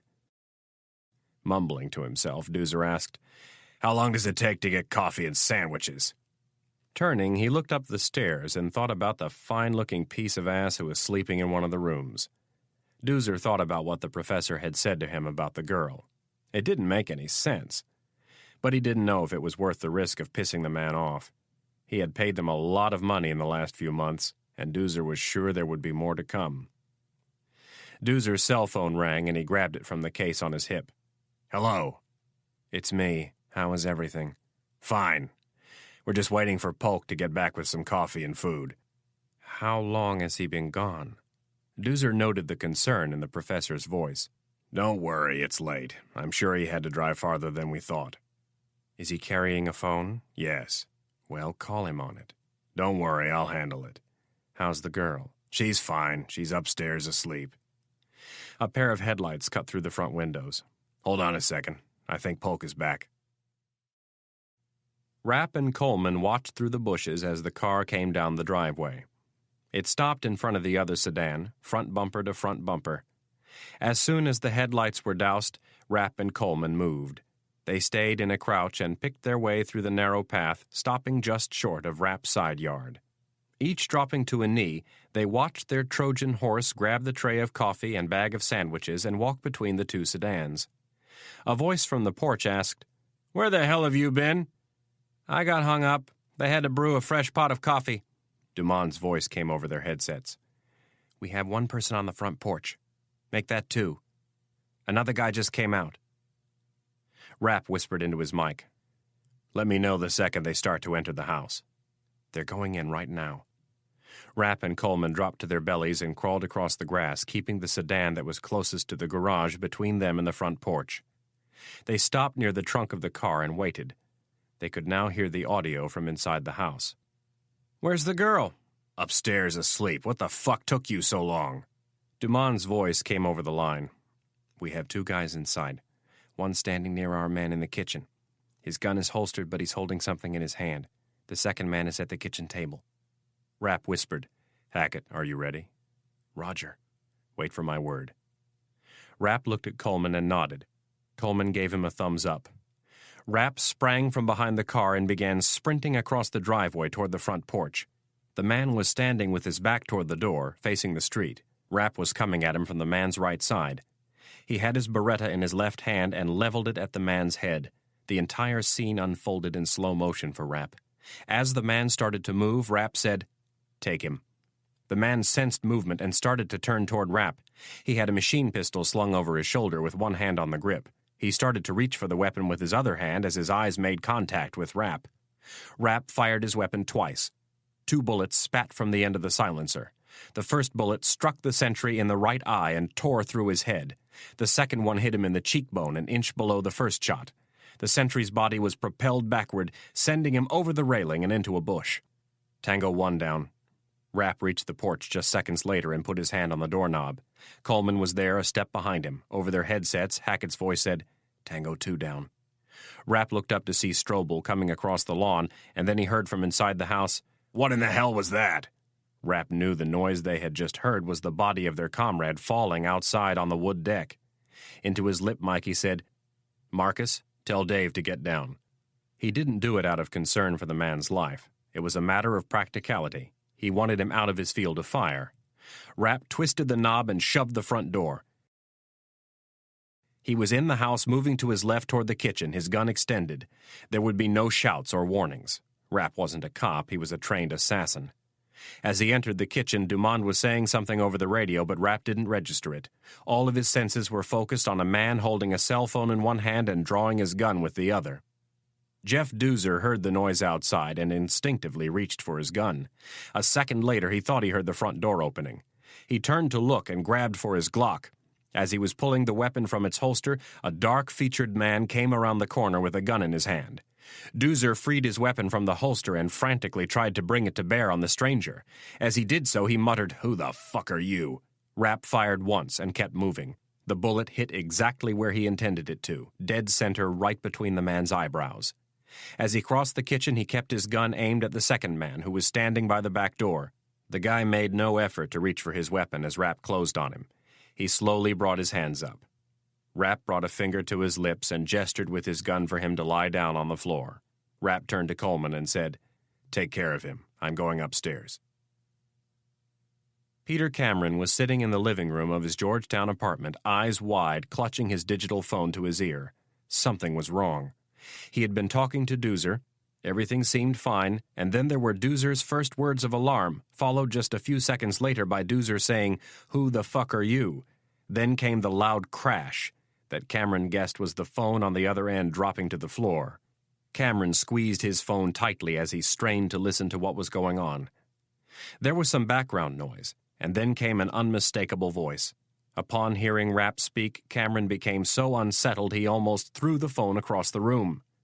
In a hushed and panicked voice, Cameron asked, "Jeff, are you there? For Christ's sake, answer me." Cameron listened for a while. He heard some other voices now, voices he didn't recognize, and then some breathing. "Jeff, is that you? Answer me, damn it." A moment after that, the line went dead. Cameron stood and began frantically pacing his apartment. He scrambled to piece together what had just happened. How had it happened? How in the hell had Rapp figured out what was going on? Was it just luck? Did he just happen to go by his house to fetch something, or was he on to him? He couldn't begin to think of what he would tell Clark. Was there any way Rapp could learn his real identity from Doozer? Cameron felt confident there wasn't, but then again, he had felt he had the upper hand against Rapp every step of the way, and the man kept proving him wrong. Cameron remembered the feeling of true fear he had had in the woods in Germany when he had attempted to follow Rapp. Cameron suddenly felt very unsafe in his apartment. It might be time to lie low for a while, he thought. Cameron had a prearranged plan for this. He went into his bedroom and grabbed a suitcase from his closet. He tossed it onto the bed and started to fill it with essentials. His heart almost leaped from his chest when he heard his phone ring. Cameron raced for the bedroom and grabbed his mobile phone from the coffee table. He checked the readout before answering. It was Doozer. Cameron pushed the send button and said, "What in the hell happened?" There was no reply for several seconds, and then, "I'm going to give you one more chance to live. Tell me who you work for right now, or I will hunt your fat, bearded ass down, and I will make sure you suffer a very slow and painful death. And don't think for a minute that you can run from me. Wherever you go, I will find you." Cameron's free hand touched his beard while he looked in the mirror above his fireplace. Rapp knew what he looked like. Not knowing what to say, Cameron did the only thing he could think of. He ended the call and stood staring at himself in the mirror. With a chill creeping over every inch of his skin, he went into the bathroom and began to shave. Chapter 40. The sun was up, but not out. Thick gray clouds once again blanketed the skies above Washington like a dirty circus tent. Rapp was tired, but nowhere near exhaustion. Knowing that Anna was safe had given him back the sense that he could maneuver without fear, that his rear and flanks were secure. He had just left her with some people he could trust, the United States Secret Service. They owed Rapp in the biggest possible way and were more than willing to help. She was safely tucked away at Blair House with the President, the First Lady, and several dozen Secret Service agents. She would go to work today like any other day, and then Rapp would have to decide what to do. His worst fears had been borne out the night before when they had taken her, and no matter how many favors he had to call in, he wasn't going to let it happen again. Rapp had considered arranging protection through Kennedy and the agency, but until they knew who in the hell they were dealing with, he decided the best thing was to keep her near the President while he sorted things out. For having been awakened in the middle of the night, Reilly took the news fairly well that the men who had picked her up just blocks from the White House were in fact not FBI agents. When she asked who they were, Rapp didn't quite know how to answer the question. When she found out that some of them had been killed downstairs while she slept in the kitchen of a home that she was beginning to think of as her own, she was less than enthused. When she asked who killed them and Mitch refused to answer, she got very upset. Rapp eventually told her. That was usually the case with Anna. She possessed a challenging combination of temper and determination. Reilly had seen him kill before. He had done so to save her life and the lives of others. It helped that, in the most basic terms, her boyfriend was a good guy, and the people he killed were not. And it also helped that she had grown up in a house filled with cops. But like ice on a broken wrist, though knowing these things made the pain better, it didn't solve the problem. What Rapp did for a living bothered her. It bothered her in a very real way, and Rapp knew if he didn't put his killing behind him, he would lose her. She was too special to let that happen. This would be the end of his days with the CIA. It was time to get out. As he pulled off the Georgetown Pike, he checked the clock on the dash of his car. It was approaching 7 in the morning. A short while later, he pulled up to the gate at the end of Director Stansfield's driveway. The ninja-clad machine-gun-toting security officers let him through without checking his ID. Rapp had called ahead and told Kennedy he was coming. Rapp parked and walked up to the house. Normally, Rapp didn't obsess about his appearance, but there were a few people he felt deserved the respect of a clean-shaven face and some decent clothes, preferably a suit. Director Stansfield was one of those people. And Rapp felt slightly embarrassed that he had a day's growth of thick black stubble on his face and was wearing jeans and a baseball cap. He knocked on the front door, and a second later it was opened by a man with a large bruise on his jaw. The CIA security officer looked less than enthused to see his midnight assailant. Rapp eyed the man and asked, "How's your jaw?" "Sore." "Good." Rapp walked past him. "Maybe it'll teach you to be a little more careful next time." He continued down the hall and into the study. He didn't care if the man liked him. This business wasn't about popularity. Rapp only hoped he would learn from his mistake. Kennedy was standing next to her boss, reading him something from a piece of paper. When she saw Rapp, she held up the sheets of fax paper and said, "We have some info on one of the men from last night." "From Hornig?" Rapp was referring to Dr. Jane Hornig. The woman specialized in getting information out of people who didn't want to talk.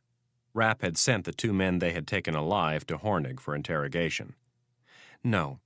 We ID'd one of the men you shot.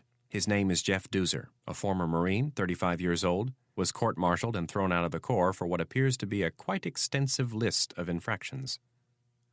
"Who does he work for?" "We don't have that yet, but I've got some people looking into it." Rapp looked at Stansfield. "I'm sorry for my appearance, sir. I didn't have time to get cleaned up." No apology needed. Stansfield was speaking with a slight slur. "Where is Commander Coleman?" Kennedy answered for Rapp. "He's at Langley with Marcus and several of his men reviewing files." State Department? "No," answered Rapp.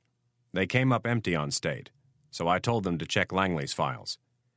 "How is Ms. Reilly?" Rapp was a little surprised by Stansfield's question. Neither man had ever acknowledged the relationship before. "She's doing all right." "Do you need me to ask the President to have a talk with her?" "No, I don't think so."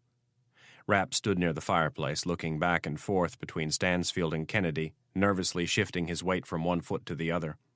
He wanted to get this over with. It was the reason he was here during this short respite in the action. With some awkwardness, he said, "As long as I have the two of you alone, I'd like to discuss something." True to form, Stansfield and Kennedy returned his look with stoic, expressionless faces. "When this is over, as soon as we find out who this professor is, I'm done." Neither of them spoke. They recognized his comment in no observable way. No head-shaking, nodding, shrugging, raising of an eyebrow, nothing. They just stared back at him with their all-knowing eyes. "I'm serious," said Rapp, "and there's nothing you can do to talk me out of it. I'll take care of the professor, and then I'm done." Finally, Stansfield said, "I'm sorry to hear that, Mitchell. Your talents will be irreplaceable." "There were talented people before me, and there will be people after me." "The ones who came before you were not your equals, and I fear the ones who come after you will fall far short of filling your shoes." "Langley will be fine." "No. The truth is, Langley will not be fine. If the president can pull it off, Irene will succeed me, and if we are that fortunate, she will need you." "Well, I'm not available." Rapp folded his arms stubbornly across his chest. "I've given enough." "Yes, you have, but I'd like you to consider giving more." "No." Rapp couldn't look at them anymore. He just wanted them to accept his wishes and move on without him. "Mitchell, I can understand why you want out. Irene has told me that you plan to ask Ms. Reilly to marry you. I could not have stayed in the field and been a good husband and father. The two do not mix. But we could bring you inside. There is plenty of work for someone with your skills." "Oh, God," Rapp thought to himself, "they're doing it to me." "Sir, you possess many skills that I do not." "I don't believe that." "Well, it's true. I could never last at headquarters. I don't have the patience to put up with all the crap." "It's not as bad as you think. And besides, you'll adapt. You always have." "I don't want to learn. I'm a field man, sir." Stansfield held his hands up in a temporary show of surrender. "We don't need to discuss this right now. All I ask is that before you make a final decision, you give me a chance to talk to you about a few things." Rapp wanted to be firm. He wanted to say no. He desperately wanted to tell them there was no way in hell he would go to work at Langley, but looking at the old man, a man he had idolized for a decade, he couldn't do it. He couldn't tell the old spy master no. "Will you please promise me that you will give me one last audience? There are things we need to discuss before you make your final decision." Slowly, Rapp let out a deep, pained breath and gave in. Stansfield returned Rapp's acceptance with a rare smile just as Rapp's phone started to ring. He checked the caller ID and then answered the phone. "What's up?" "I think we have him." It was Scott Coleman. Rapp looked up, his eyes wide. "Talk to me." "His name is Peter Cameron. I'm not positive, but I think it's him. When we saw him in Colorado, he had a beard, and he didn't have one in any of the photos we've seen." "Who is he?" "He worked for the agency from 74 to 98 in the Office of Security. He did it all. He administered polygraphs, personal protection, debugging offices, you name it. His last couple of years, he ran the show." "He watched the Watchers." "Yep." Rapp cringed at the thought of how much information someone in that position had access to. "Where can we find him?" "He has an apartment in Georgetown." "Where?" Coleman gave Rapp the address, and Rapp asked, "How quickly can you guys be there?" 20 minutes? All right. Fax me a photo, and then meet me at the Safeway on Wisconsin.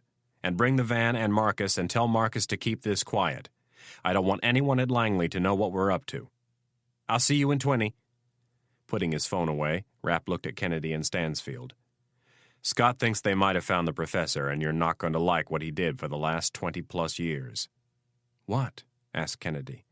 "He worked in Langley's Office of Security." "What's his name?" asked Stansfield. "Peter Cameron." Stansfield shook his head. This was not good news. The director knew exactly who Peter Cameron was. The man had been in charge of the CIA's Office of Security from 1996 to 1998. During his tenure as the head of Langley's Gestapo, his access to sensitive information would have been almost limitless. Senator Clark got out of bed at 7 a.m. It made no difference if he was in Washington or Arizona. Clark was a bit of a night owl, usually staying up until 1 in the morning. On this particular Thursday morning, the senator was sitting in the sunroom just off the kitchen of his Washington, D.C. estate. Clark was in his white robe and a pair of slippers. He was alone. Wife number 3 was already off to the club for a morning aerobics class of some sort. It wasn't stepping or spinning, he knew that. She'd moved on to the newest fad and swore it was the best yet. Clark didn't care what it was called, just so long as it worked. He munched on a piece of toast and perused the front page of the Wall Street Journal.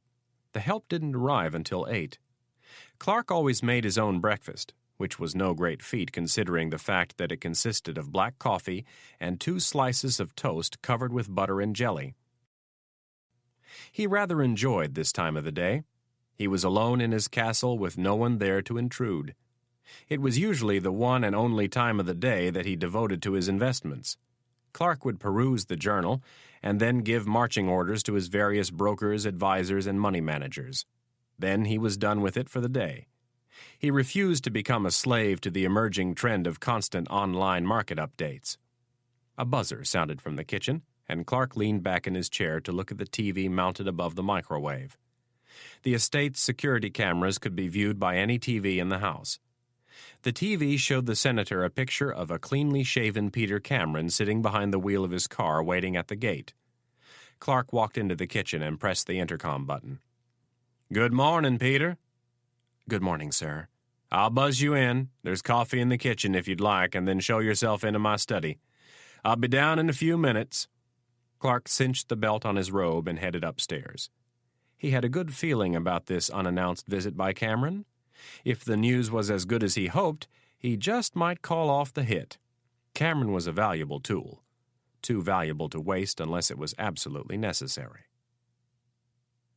Peter Cameron parked his car and headed straight into the study. He didn't need any coffee. He was already edgy enough without it.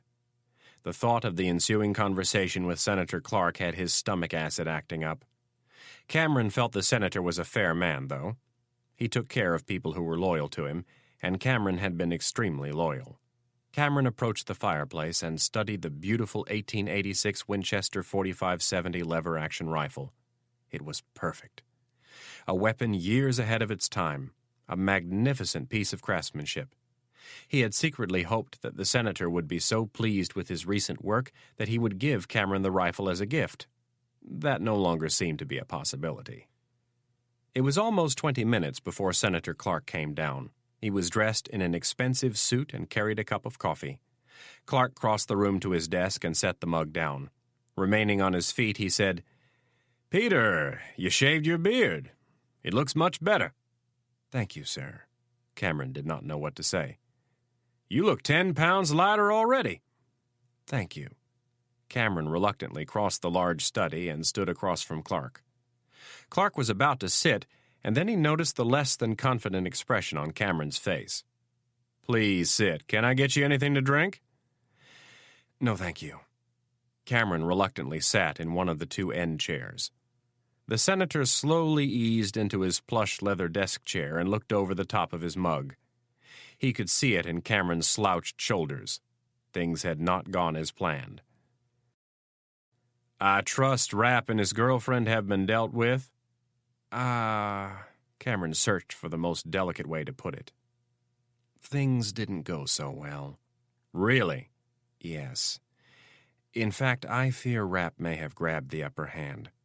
Clark did not like what he was hearing. Setting his mug down, he said, "Tell me what happened." "I left Rapp's house after midnight to head back into the city. I needed to get a few things set up for the rendezvous this morning. When I left, everything was fine." Cameron desperately wanted to stress this point. "Really was convinced that we were legit. Before leaving my place to head back out to Rapp's, I called Doozer to see how things were going, and—" Cameron started to fidget. "That's when things started to go bad." "How so?" "I'm not exactly sure. While I was talking to Doozer, there was a bit of commotion, and then the line went dead." With a pained look on his face, Cameron said, "And then a few minutes later I received a phone call from Doozer." "And?" "It wasn't Doozer. The call was from his phone, but it wasn't him." "Who was it?" "It was, Rapp. Clark set his mug down, his mind rapidly filling in the blanks of what must have happened. And what did he have to say? Same stuff as last time, that he's going to kill me. Clark didn't buy Cameron's story. Rapp was too smart for that. He'd want to know who was the real power behind Cameron, but now wasn't the time to push him. Is Doozer dead? I assume he is. Or he's being interrogated. Cameron was ready for this one. There's nothing he can tell them. He doesn't know anything about me. Clark wished he shared his minion's confidence, but the fact was he didn't.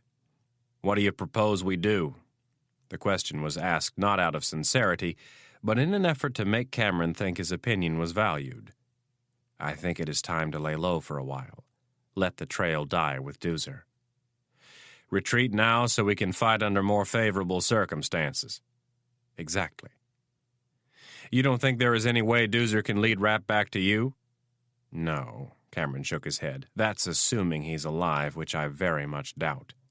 I was very careful in dealing with him. Good. Again, Clark did not share Cameron's confidence, but he didn't let on. Are you sure you don't want to take one more shot at Rapp? Cameron thought about it for a moment. I would. I really would. But I think things are a little too hot right now. If we just let things cool down a bit, it will be considerably easier to deal with him. I think you're right, my friend. Clark thought to himself, it's too bad you won't be around to see it. How would you like to proceed? I think I should leave the country for a few weeks. Clark nodded. I agree. Do you have any place in mind? A few. How about my island? Cameron was hoping the senator would offer his private retreat in the Bahamas, but after the recent debacle he didn't dare ask for it. The island would be perfect. I could avoid customs. Good. I will leave it up to you to handle the details.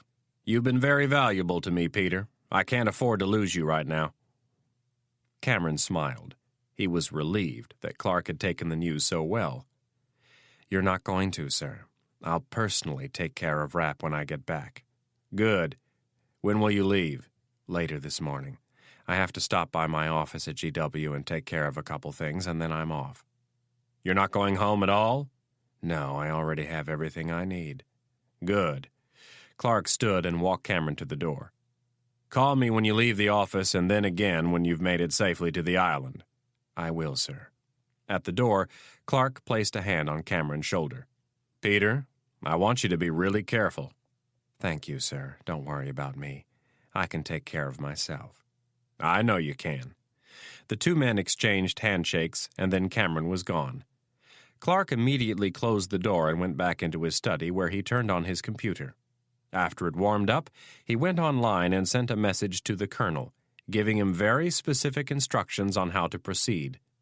At the end, he decided to throw in one more sentence of incentive. When Clark was done, he sent the message and logged off. With any luck, he would be rid of Cameron before the morning was over. Chapter 41. Donatella Ron was sitting on the floor of her hotel room in the lotus position. Her breathing was rhythmic and effortless, like gentle waves rolling onto a quiet beach. She had slept well. For years, the simple act of sleeping had been her own personal holy grail. No matter what she tried or how hard she tried, the quest remained elusive. It was either the killing or the demons of her drug addictions, or probably both. The faces of her victims haunted her during the lonely dark hours from midnight to sunrise. At first she tried drugs, and with predictable results. She became addicted and strung out. After a month of treatment at a private facility in the hills north of Milan, she was off the sleeping pills. After that it was men. But not just any man. With Donatella's beauty, she could afford to be picky.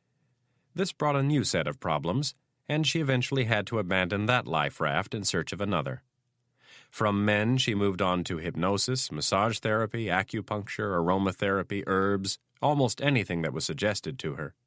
None of it worked for longer than a month or two. After years of struggling, she had finally discovered yoga. That had been 6 years ago, and ever since then, sleep had ceased to be a worry. She was at peace with herself for maybe the first time in her life. Yoga had taken her to levels of relaxation that she didn't know existed. It had allowed her to stop running from her past and start hoping for the future. Ron sat on a towel. She was naked. Her legs crossed, her hands resting gently on her knees, open and facing up. Her posture was straight but not rigid, and her chin was tilted up just slightly. Her eyes were closed, her breathing was even, and her heart was pumping in a slow, restful beat. Donatella imagined herself sitting on the terrace of a beautiful villa overlooking the breathtaking waters of Lake Como. This was often where she went, both in her mind and in reality. The long, smooth water of Lake Como was tucked in the Alps of northern Italy, just south of Switzerland. It was, in her mind and the minds of most of her countrymen, one of the most beautiful places in the world, a place of sheer relaxation, where no one was in a rush and wristwatches were frowned on. Ron had a small place there with a meager 50 feet of lakeshore. For now it was good enough, but she had hopes for an even more serene setting. She was saving, putting away the money, so she could buy the place of her dreams, one of the old stone villas with several 100 feet of lakeshore and at least 10 wooded acres to waste away the lazy afternoons. It was a dream that would one day come true. The sun was bathing her smooth, naked body in warmth when her phone started to beep. The beauty of Lake Como vanished as Ron opened her eyes. Slowly, she unfolded her long legs and stood. Her Motorola StarTAC phone was sitting on the desk. Donatella flipped it open, and the screen told her she had a text message. Ron pressed the envelope button on the bottom row, and the phone automatically retrieved her email. She concentrated on the tiny letters as the message scrolled across the screen. Your subject will be at his office in Funger Hall at GW from approximately 8:15 to 8:30, and then he will be leaving the country for a while. If you can meet him at or near his office, it would be preferred. His destination is the Caribbean. If you can't meet him this morning, you will have to make arrangements to meet him there. It is preferred that you take care of this morning. Our client is offering another $25K if you can conclude the deal before he leaves. Ron glanced over at the clock next to the bed. It would take her 15 minutes to get ready and approximately 9 minutes to leave her hotel and walk to Cameron's office. She had timed it last night when she had been out scouting the neighborhood. It took Ron only seconds to decide. She could get there with just enough time to check things out and then abort or proceed. Moving with speed, she went into the bathroom and pinned her luscious auburn hair up on her head. She applied a base to her face and hands, changing her natural olive skin to a lighter shade. Next, she put on some underwear, a pair of black leggings that went down just below the knee, and a long-sleeved white T-shirt. Over that, she put on a shapeless, beige, full-length linen tank dress. To top off the disguise, she carefully pinned a sandy blonde shoulder-length wig to her head. All of the makeup and toiletries were swept off the vanity into one of the hotel's plastic bags, and the whole thing was thrown in her suitcase. Donatella slipped into a pair of white J.Crew tennis shoes and stood in front of the full-length mirror. The outfit could not have complimented her figure less, but that was the point. It was standard East Coast yuppie. Donatella liked to think of it as suburban housewife camouflage. She could go to virtually any city in America and blend in perfectly. She closed her suitcase, locked it, and left it by the door. On her way to the school, she would call the front desk and ask them to have a bellhop bring it down. She left the room with only her oversized shoulder bag and took the elevator to the lobby. Rapp made it to the Safeway a few minutes before the others. He studied the black and white photo and brief dossier that had been faxed to the director's house. He was 99% sure he had never laid eyes on Peter Cameron. That probably ruled out any personal grudges. Cameron had to be working for someone else. The drive in from McLean had given Rapp time to think of the larger ramifications. He had been focused on himself and how the events of the last week had affected him personally. Now he was beginning to see the big picture. He had never seen Stansfield or Kennedy as worried as this, and the more he thought about it, the more he understood why. If Cameron worked for a foreign intelligence agency, the real question would be how long had he been doing so and how much information had he passed along. To make matters worse, the man was a consultant with the intelligence committees, and that meant he still had access to sensitive information. The damage would make the Aldrich Ames scandal look like child's play. Before leaving the director's house, Stansfield had impressed upon Rapp the magnitude of the situation. Cameron was to be taken alive, and it was to be done as quietly as possible.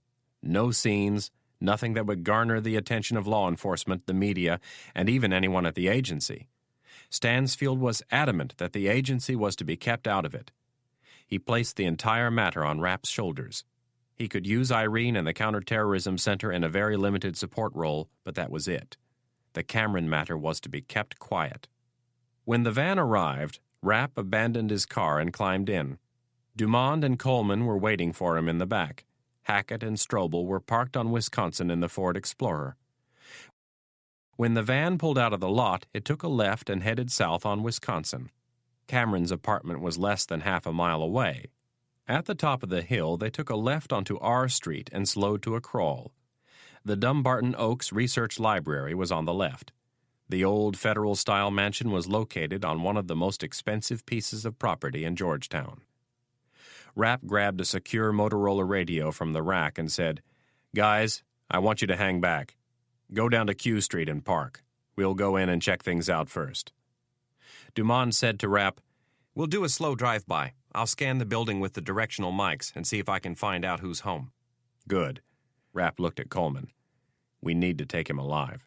"I can't make any promises." "I know you can't, but we have to try." "All right."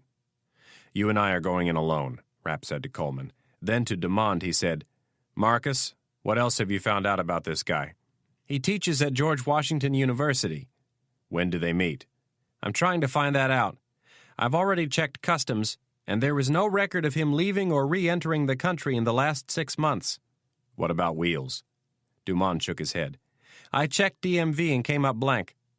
"Finances?" "I haven't gotten around to that yet." "All right. Get me that class schedule first." Dumond held up one hand to silence Rapp and pulled the arm of his lip mic down with the other. "Stop at the next corner and give me a second to get things ready." Looking over at Rapp, he said, "We're 1 block away. Are you guys ready?" "Yes." They cruised by once very slowly and then turned around for another pass. There were no alleys in this neighborhood, so trying to get a look at the house from behind would not work. Both times, Dumond manipulated the tiny directional microphones atop the van to try and pick up noises within the 3-story brownstone. On the second pass, Dumond told the driver to stop briefly in front of the house. Using a joystick on his control panel, he zoomed the camera in on the mailboxes to the right of the front door. When he got the image he wanted, he told the driver to go to the end of the block and park. Dumond showed Rapp and Coleman the shot of the mailboxes. It appeared there were 4 units, one on the 1st, 2nd, and 3rd floors, and another one in the basement. "It looks like Cameron has the 3rd floor." "Yeah." Rapp looked over Dumond's shoulder at the screen and then checked his watch. It wasn't yet 8. "What did you pick up on the mic?" "Nothing on the 3rd floor, but I got TV on the 2nd and some water running on the 1st. "Nothing on the garden level?" "No." Rapp looked to Coleman. "What do you think?" "I don't think he's there." "Would you be if you were in his shoes?" "Probably not. Let's go take a look." Rapp grabbed the radio. "Guys, we're going in. Bring it over to 29th and sit tight." "What's our cover?" asked Coleman. They were woefully unprepared for this. Both were wearing jeans, jackets, and baseball hats. And both needed a shave. If the neighbors saw them snooping around, they were apt to call the cops. Rapp looked around the van and said, "Marcus, hand me that clipboard." Rapp took it and asked, "Can you find out who owns this place?" "Yep. All I have to do is access the city's tax records." "Do it." "What do you have in mind?" asked Coleman. "We work for Metropolitan Roofing. The owner asked us to come out and get him a bid for some work he wants done." "What if the owner lives here?" "That's why I've got Marcus running the check." On cue, Dumond announced, "You're clear. The guy listed on the title doesn't show up on any of the mailboxes." "Good." To Coleman, Rapp said, "You got your tools?" Coleman nodded and patted the breast pocket of his jacket. "Marcus, give us a 30-second head start, and then move the van in closer and give us audio surveillance. And while we're in there, keep digging. We need to know as much about this guy as possible, and we need it quick." Rapp and Coleman left the van and started down the heaved cobblestone sidewalk. There was a small wrought iron gate, between the sidewalk and the tiny front yard. Rapp paused at the gate, as if not quite certain where he was. He looked at the clipboard, and then the address on the house. He and Coleman continued through the gate and walked up onto the porch. Rapp stood between the bay window of the first-floor unit and the door while Coleman went to work on the lock. Rapp had his radio hooked to the top of the clipboard. He brought it up to his mouth and said, "Marcus, bring the van around and let me know what you can pick up from the third floor." Coleman twisted the lock gun, and the old heavy door swung in. They stepped into the small foyer and looked up the staircase. They waited there, listening, for almost 30 seconds. When Dumont told them he was on station, they continued slowly up the stairs. They kept their weapons holstered, but had their hands under their jackets ready to draw at the first sign of trouble. They made it to the second landing without incident and continued to the third. Once past the other tenants' doorways, they pulled headsets from their jackets and plugged them into their radios so they could communicate with their hands free. The door to Cameron's apartment had 3 separate locks on it.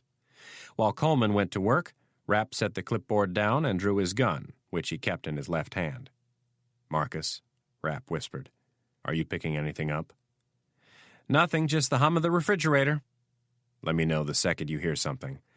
Guys, how does the street look?" It was Strobel who answered. "Everything's quiet." Coleman was working on the third and final lock. It was giving him the most trouble. After several frustrating minutes, he finally got it. Standing up, he put the lockpick away and grabbed his gun. He pointed to himself and then Rapp. Rapp shook his head stubbornly. This was his problem more than it was Coleman's. He would go through the door first. "Marcus, we're going in." Rapp was slightly crouched with his silenced Beretta extended. He nodded to Coleman, who had a hand on the doorknob. Coleman twisted the knob, opened the door, and stepped out of Rapp's way. Rapp charged through the door, his heart beating a little faster than normal, but not much. He heard the beep of an alarm, but ignored it. It would have to wait. He moved quickly, sweeping his weapon from left to right and back again, searching for motion. Reminding himself with every step that he had to take Cameron alive, that he had to fight his training and aim for the shoulder and not the head. Coleman entered the apartment right behind Rapp and closed the door. He also heard the alarm, but ignored it. He looked to the far corners. When Rapp moved to the right, he moved to the left. The living room and kitchen were secure within seconds, and they continued down the hallway to what they assumed were the bedroom, a den, and a bathroom. They moved quietly. Rapp checked the bathroom quickly, and then went straight for the bedroom. Coleman followed behind, closing the bathroom door and moving on to cover Rapp. The bedroom door was open. Rapp paused for just a second to allow Coleman to catch up, and then he came into the room in a low crouch. There was movement to his right, and he spun quickly to bring his Beretta to bear. Rapp had started to depress the trigger and then held off when he realized it was a cat leaping from the dresser to the floor. He looked around the room quickly. The bed was made and had several stacks of clothes lying on top of it. On the floor next to the bed was a suitcase. Rapp noted the suitcase and then moved on to the last room. The study was also empty. It was not unexpected that Cameron was gone, but it was still disappointing. Rapp had just started to look at the desk when Dumont started chirping in his ear. "Is that beeping noise coming from a security system?" "Yes," replied Rapp. "You'd better hurry up and tell me which service it is, or we're going to have some unwanted company." Rapp walked quickly back to the living room and approached the keypad next to the door. Rapp flipped open the panel and read the tiny writing. "It's Omega Security. Can you stop it?" "No problem. Give me 2 minutes." Rapp turned around and grabbed his phone. Coleman, always thorough, was busy checking the closets. A second later, Rapp had Kennedy on the line. "He's not here. We set off his security alarm, but Marcus is going into the firm's system to deal with it." "Do you want me to send a team over?" "Yeah, but be careful who you pick." "I will. Anything else?" Rapp thought about the suitcase in the bedroom. "We might want to think about alerting the airports. I think he's getting ready to run." "That could be tricky." "I know, but it's better than letting him get away." Chapter 42. The George Washington University garage was located on the corner of H and 22nd. Like most parking garages, it was a large, blocky, nondescript mass of concrete. As Cameron pulled into the structure, he was busy thinking about how he would make it to the island. The easiest way would be to catch a flight to Miami and then, under an assumed name, fly into Nassau or Grand Bahama. From either place, he would have to catch a puddle jumper to the island. The last leg was a part of the journey he did not look forward to. He could also take a day and drive down to Florida. The time alone in the car might do him some good. It would help him to sort things out. Cameron found a spot on the 6th floor and parked. As he got out of the car, he decided against driving to Florida. Too many things could go wrong. It was best to get out of the country. He had pushed it far enough. He could take all the time he wanted on the island to decide upon a course of action. Rapp would have to be dealt with sooner or later, and although he didn't know everything about Senator Clark, he doubted the man had the connections to do it himself. That was Cameron's job.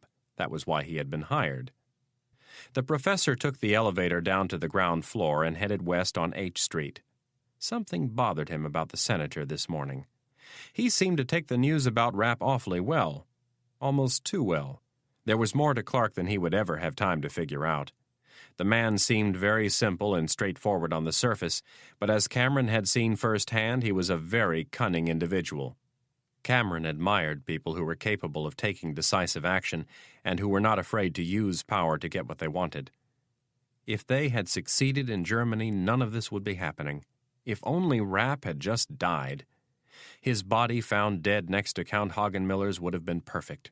The outrage would have torn the CIA asunder and allowed Clark to take the high road. Hearings would have been launched by both the House and the Senate. Rudden would have come off looking like a rabid dog, and in the Senate, Clark would have played the perfect role of wise statesman. His stature would have increased tenfold. Rapp had refused to cooperate, however. Cameron didn't like to admit it, but the man was a worthy adversary. He had misjudged him, and now he would have to retreat to fight another day. Next time there would be no elaborate plans. Nothing but a simple, well-aimed shot from his stoner. Rapp would never know what hit him. Rapp and Coleman were back down in the van. Dumont had accessed the George Washington University website and was showing Rapp and Coleman a map of the campus. He had tracked down Cameron's office. It was on the 5th floor of Funger Hall on the corner of G and 23rd. Rapp keyed his radio and said, "Guys, bring the Explorer around." Looking at Coleman, Rapp said, "You and I will go check out the office, while Kevin and Dan keep an eye on the apartment." Hackett and Strobel were there in seconds. They got out of the Explorer and climbed into the van. Coleman got behind the wheel of his SUV, and he and Rapp were off. They took a right on 28th and headed down the steep hill toward M Street and the Potomac. Rapp called Kennedy and told her they were on their way over to the university. When they reached M, Coleman cut all the way across and turned left onto Pennsylvania. Rapp checked the face of every pedestrian. 3 blocks later, they hit Washington Circle and shot to the right. At the southern end of the traffic circle, they turned onto 23rd and entered the beginning of the George Washington campus. Coleman slowed. The sidewalks were crowded with students walking to class and workers heading into the GW Medical Center. Funger Hall was up on the left across the street from St. Mary's Episcopal Church, a Washington landmark. There were no spots on the street, so they took a right down a narrow alley next to the church and found a spot in back. Before getting out of the car, Rapp looked at Coleman and said, "I want this guy alive, but if things get tight, I don't want you to hesitate." Rapp tapped himself on the forehead, put a bullet right in the center of his head. Donatella circled the building once, looking for any signs of surveillance, and then entered the lobby of Funger Hall. She was slightly surprised to see the lobby teeming with students, most standing in groups talking and others heading off in earnest. Then Donatella remembered that there was a class due to start in 5 minutes. She approached the bulletin board and acted as if she were searching for something. It was a good excuse to stop and see if anyone was watching her. The night before, after she had scouted out Cameron's apartment, she had walked to the university. She timed everything, checked out every alley and walkway. She had thoroughly checked Funger Hall, noting all of the exits and memorizing where the security cameras were. On her way back to the hotel, she picked up a schedule at the Foggy Bottom metro stop. The underground station was only 2 blocks from Cameron's office. If something went wrong, that would be her best bet. As the crowd of students started to thin, she walked to the south staircase. Funger Hall had 6 stories above ground. Cameron's office was on the 5th floor. Donatella went up to the 2nd floor and exited the staircase. She walked casually down the hall, passing 2 students who paid her no attention.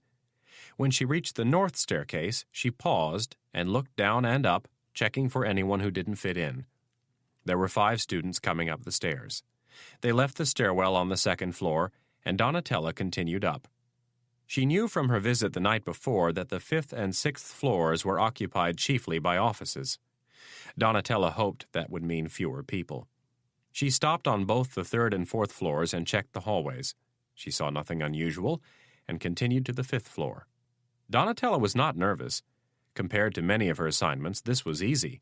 Whether or not it remained that way would be learned in the next few minutes. Rapp and Coleman ran across 23rd Street, drawing the finger and a horn from an irate cab driver. They ignored the man and continued into Funger Hall, where they walked right past a security guard who was more concerned with his cup of coffee and newspaper than he was with the 2 highly trained killers who had just passed within feet of his post. "Stairs or elevator?" Coleman asked. "Elevator. Cameron doesn't look like he uses the stairs." They continued across the lobby to the elevators and waited. Coleman looked around and said, "It would have been nice if we could have brought Kevin and Dan to keep an eye on the exits." Rapp was also taking in the surroundings. "Yeah, I know, but I'm not comfortable leaving Marcus alone to watch the apartment." "Yeah, you're right. We need more people." A moment later, the elevator arrived, and they stepped in with 6 backpack-toting students. Before leaving the stairwell, Donatella checked the items in her purse to make sure they were exactly where she wanted them.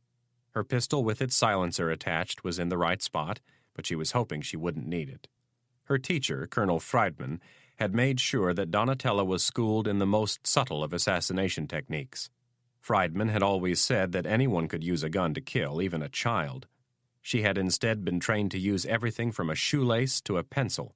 Donatella knew all of the vulnerable points of the human body. Given the right tools, she could kill someone and barely leave a mark. And more important, she could do it quietly and quickly. She checked the position of 2 other weapons in her bag and then entered the long hallway. Donatella immediately noticed 2 people at the far end. Her right hand slid into her purse to touch the cold steel of her pistol. She watched the man and woman carefully. Both fit the profile of an academic type. The man had a beard and was wearing jeans and a plaid shirt and loosely knotted tie. The woman was in a dress and a pair of Birkenstock sandals. She relaxed a touch and continued down the hall. Cameron's door was closed. Donatella approached and listened for a second. She heard the squeaking of a chair and decided to knock. There was no answer at first, so she knocked again and said, "Professor Cameron, my name is Amy Vertine. Dean Malovich sent me over to get a signature so I can register for one of your grad school classes next semester." "I'm in the middle of something right now. Could you come back later?" "Actually, I can't." Donatella placed a hand on the knob while she continued to talk. "I'm on my way to work. I really want to take this class." The door was locked. "I've heard you're a great teacher. It'll only take a second, I promise."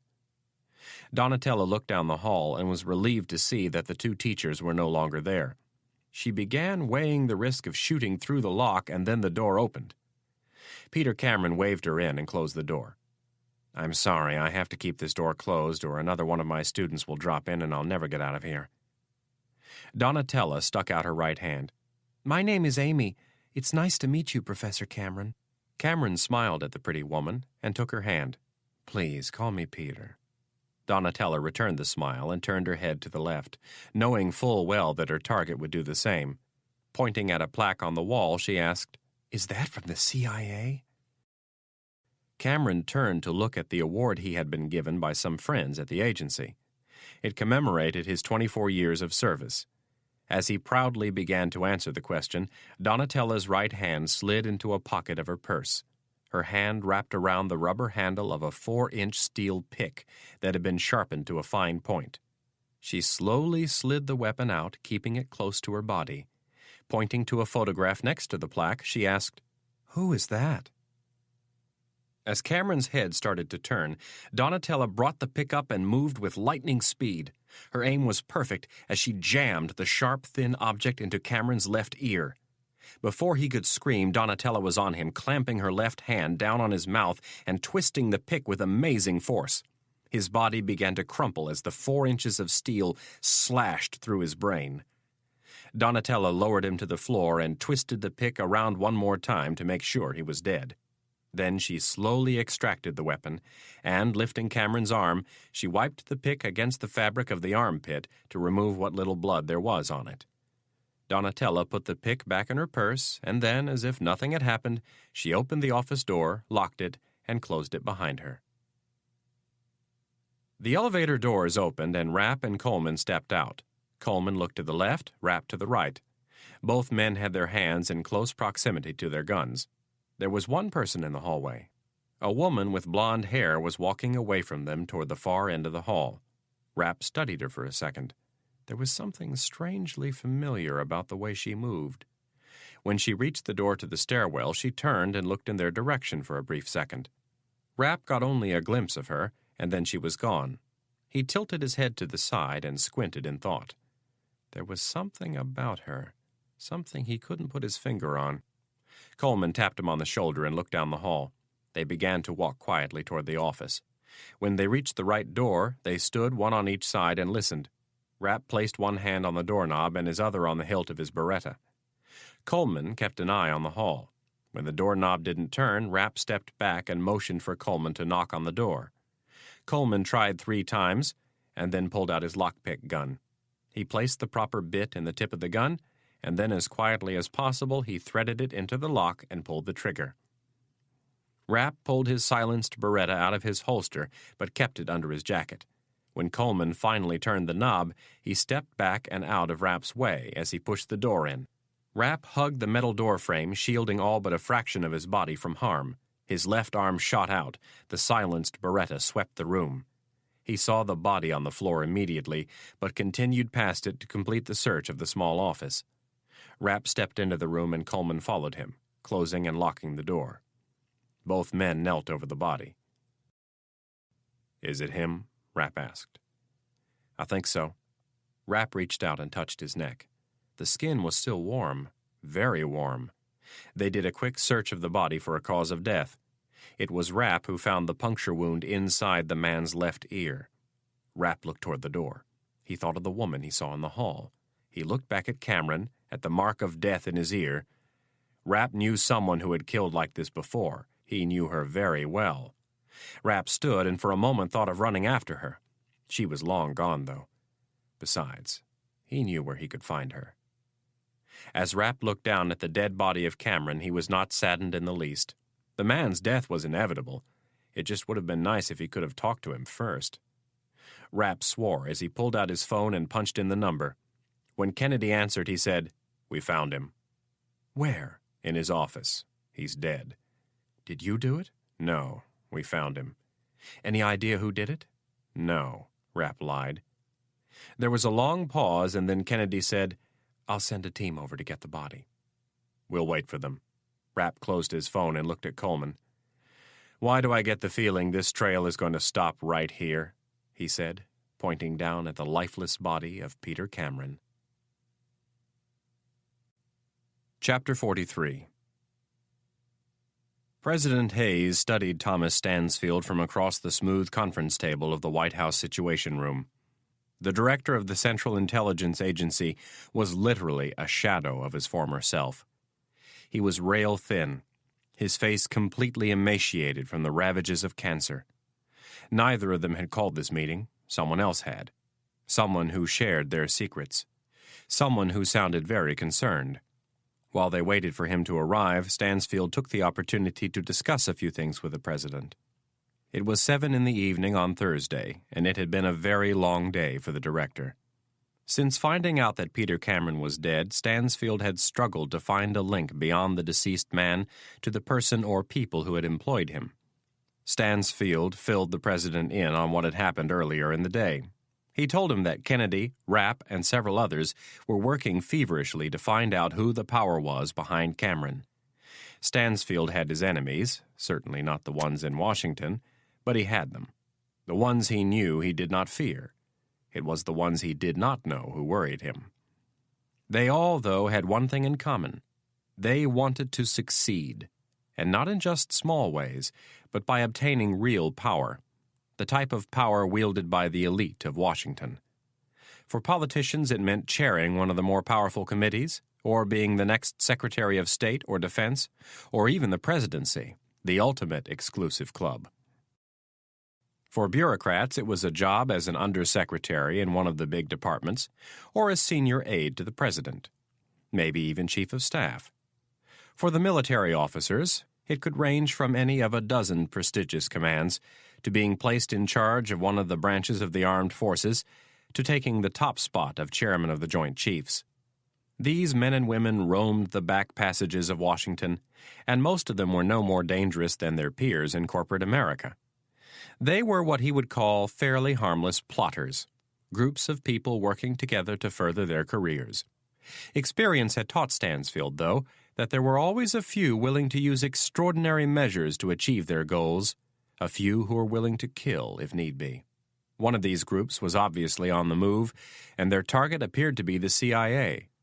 Stansfield had yet to share these thoughts with anyone. He would wait to hear what their visitor had to say before he would draw any further conclusions.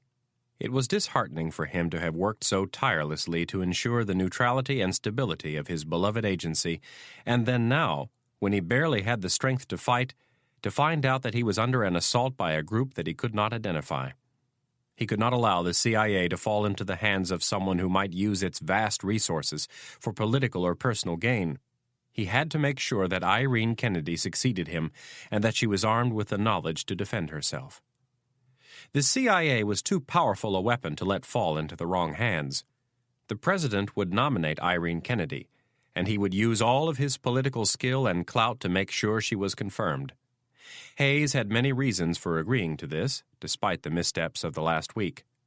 First off, Kennedy was more than qualified, and secondly, he trusted her. This led to the third and maybe most important reason as far as the president was concerned. He needed his flank protected.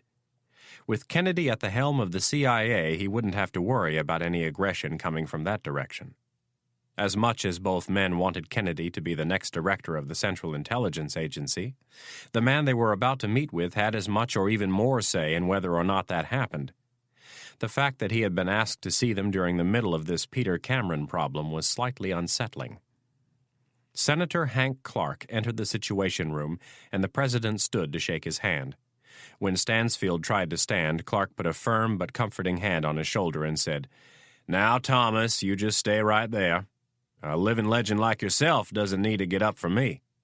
The president smiled and winked at Clark, approving of his gesture. "Would you like anything to drink, Hank?"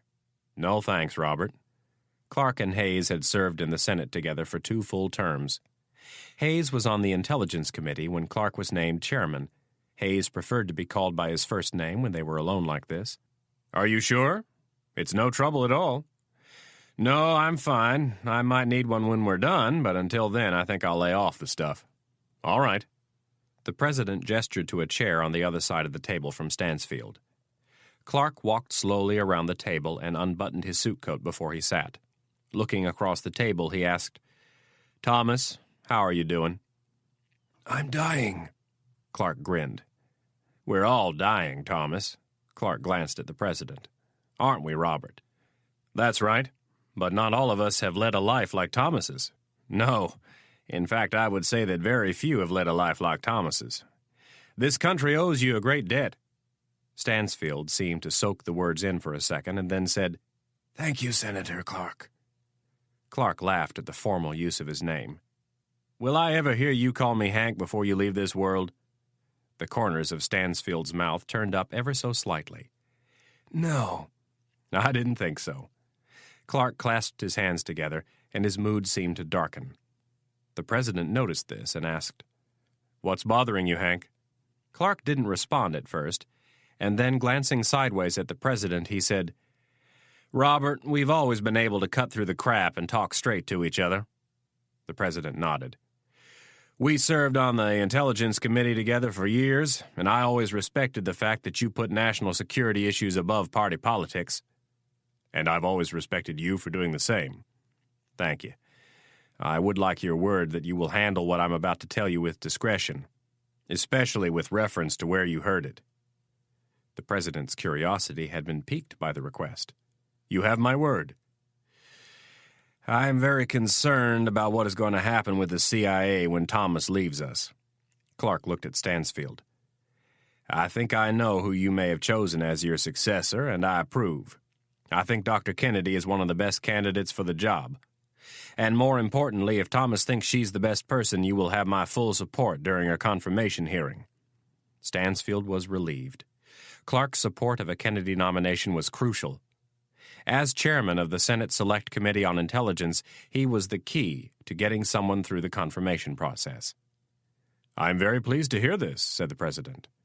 No amateur in the art of politics, Hayes was waiting for the standard tit-for-tat request. "What is it that you seek for this cooperation?" Clark acted slightly offended. "Robert, I took the chairmanship of the Intelligence Committee because I didn't want someone politicizing the oversight process for their own gains. I'm offering my cooperation because I think Dr. Kennedy will do a good job. But even more importantly, I want her to succeed Thomas because I don't think she's corruptible." "Fair enough. I'm sorry if I offended you." Clark waved his hands as if he were shooing a fly from in front of his face. "You know it takes a lot more than something like this to offend me." "Yes," the president smiled, "it does. My real concern in coming here tonight is twofold.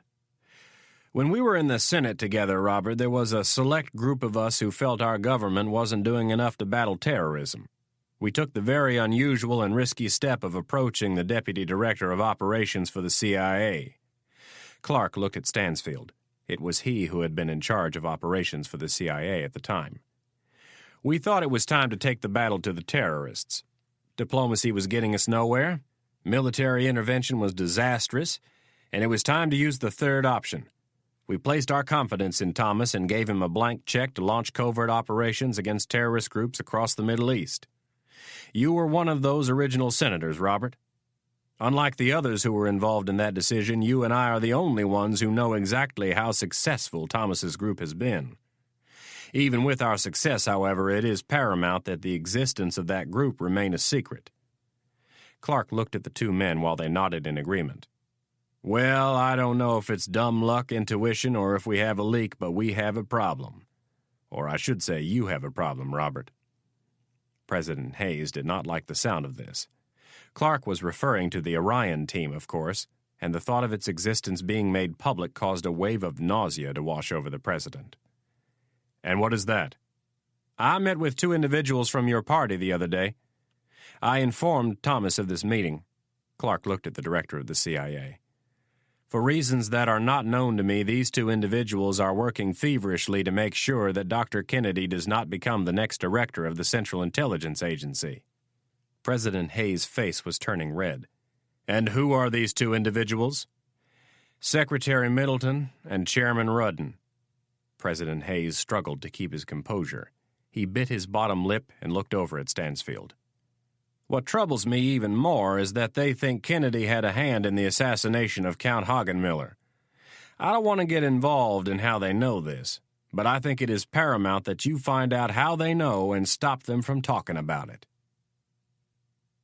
It was approaching midnight on Thursday. It had been an incredibly long day. None of them had slept. Rapp, Coleman, Dumond, and Kennedy all had heavy eyelids as they sat around Stansfield's kitchen table. The director was asleep. After returning from the White House, he'd met with Kennedy in private. He filled her in on what he'd learned from Senator Clark, and she in turn explained what Rapp, Coleman, and Dumond had learned from picking through Peter Cameron's life. Stansfield gave Kennedy her marching orders, and then he was out. He had to return to the White House in the morning for some very important meetings. As they sat around the table, it was Dumond who did most of the talking. He had recovered mounds of information from the PC in Cameron's apartment and the laptop they'd found in his office at George Washington University. As for Cameron's body, it was currently en route to an incinerator outside Baltimore. It had been taken from his office in a large cardboard box on a two-wheeler by a man in a brown UPS uniform. No one batted an eye. As an extra precaution, a man roughly fitting Cameron's description would board a flight in the morning to Bogota, Colombia. He would use Cameron's passport for the journey. "A lot of this information doesn't mean a thing to me," said Dumond. "If he has any classified material on these hard drives, I wouldn't know it." "Is there any mention of Middleton or Rudden?" Kennedy asked. "Yeah, but his database reads like a who's who of Washington. He advised both intelligence committees and an unknown number of other politicians on national security issues. I mean, you could look through this thing, Irene, but you'd better plan on blocking out a week. Either that or you're going to have to let me get some help from the CTC. There's just too much information. Kennedy had already thought about bringing in some of her people from the Counterterrorism Center, but she didn't like the downside. They had to find out if there were any leaks first. We can't ask for any help from the CTC, at least not yet. Well, I don't know how you expect me to handle this. It's going to take me a long time, and to be honest, this isn't my specialty. I'm not an analyst. I don't know these names like you do. I don't see the issues or understand the agendas. I don't have the foggiest idea who's important and who isn't. I've got the financial stuff nailed, but the rest of it is a mystery to me. For now, concentrate on anything that might link him to the Secretary of State or Congressman Rudden. What about the money? Asked Rapp. Dumond had discovered 2 offshore accounts in the Bahamas totaling almost $500,000. I spent more than an hour today trying to track where those payments came from, and I came up with zip. Should we let someone else take a crack at it? Dumond was offended by Rapp's question. Listen, if I can't find out where that money came from, no one is going to. I'm just asking. His body was still warm when you arrived. Kennedy looked at Rapp and Coleman. Did you see anyone leaving the building? Coleman thought about it and said, There was one woman entering the staircase when we got off the elevator. He shrugged. Didn't get much of a look at her. Mitch? Rapp thought of the woman he'd seen. The more he replayed the scene, the more he believed it was Donatella Ron. The way she moved and the way Peter Cameron had been killed both pointed to the Italian beauty. Rapp knew he couldn't tell Kennedy of his suspicions, at least not in front of the others. He owed too much to Donatella. He would have to arrange a trip to Italy and talk to her alone. No bosses, no official intelligence business, just 2 old lovers who owed each other their lives. Rapp shook his head and looked at Kennedy. I didn't see anything unusual. Well, I've sent someone over to grab the security tapes. We'll have to sit down tomorrow and go over them. Good thinking. One of the reasons Rapp liked working for Kennedy was that she was so thorough. Cameron's sudden disappearance would eventually garner the attention of the police, and through some very simple detective work, they would discover that he had entered Funger Hall on the last day anyone had ever seen him, but had never left. Not only was the killer probably on that tape, but so were Rapp and Coleman. They had been wearing hats and knew how to tilt their heads in such a way as to prevent the camera from getting a good shot of their faces. But still, they would prefer it if the authorities never had the chance to get that far. So, where do we go from here? Asked Coleman. We all go home and get some sleep, and then we plow ahead in the morning. Kennedy looked at Dumond, remembering there was one more thing she was supposed to take care of. Marcus, Director Stansfield was wondering if you could create an offshore account in the name of Congressman Rudden and transfer the money from Cameron's account into it? Dumond rolled his eyes at the request. Yeah, I can do it, no problem. It was obvious that Dumond was less than enthused about the idea. What's wrong? We've put in a lot of hours on this. Dumond waved his arm around the table to include everyone. I was hoping we could get a little bonus out of the deal. Kennedy thought about it for a second. I'll check with the director and see what he thinks. But you don't think it will be a problem to create the account and move the money? No, I can have it done within an hour. Kennedy had aroused Rapp's curiosity. How does Congressman Rudden fit into this? We're not sure. The director and the president are going to have a chat with him in the morning, but it never hurts to overdetermine your outcome. Chapter 44. It was Friday morning, and the West Wing of the White House was bustling with activity. Word had quickly swept through the halls that the president was on the warpath. This didn't happen often with President Hayes, but when it did, the members of his administration usually knew enough to stay away. Today, things had been complicated by 2 additional pieces of information. The first was that upon entering the Oval Office at 7:54, the President had called his Chief of Staff, Valerie Jones, and demanded that Secretary of State Middleton be tracked down and told, not asked, to get to the White House immediately. The second was that a very frail-looking Thomas Stansfield had arrived and was now in the Oval Office with the President. The President's surly mood, his rather forceful request for the Secretary of State, and the appearance of the director of the CIA had created an uneasy mood in the West Wing. White House staffers prided themselves on being in the know, but on this particular Friday morning they found themselves in the unnerving position of not knowing a thing about what was afoot. As the word spread that something big was going down, the phones began to buzz. Valerie Jones, the president's chief of staff, was being bombarded with questions from other important members of the administration. She also received a call from an old friend at the State Department who wanted to know what was up. Jones answered honestly that she was out of the loop on this one, but she suggested to her friend that he make sure Secretary Middleton didn't keep the president waiting. Jones received her first call from a reporter before Middleton had even arrived. The word was out. Inside the Oval Office, the president had calmed a touch.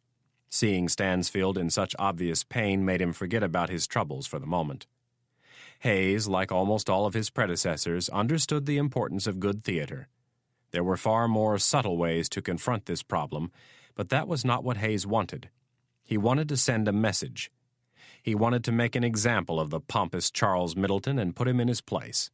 Hayes knew full well that by the end of the day, anyone who mattered in Washington would know that the President of the United States had handed the Secretary of State his ass, and it would be done without a single word being printed. Stansfield hadn't been so sure about the President's plan. There were many ways to handle such a meeting without anyone being the wiser.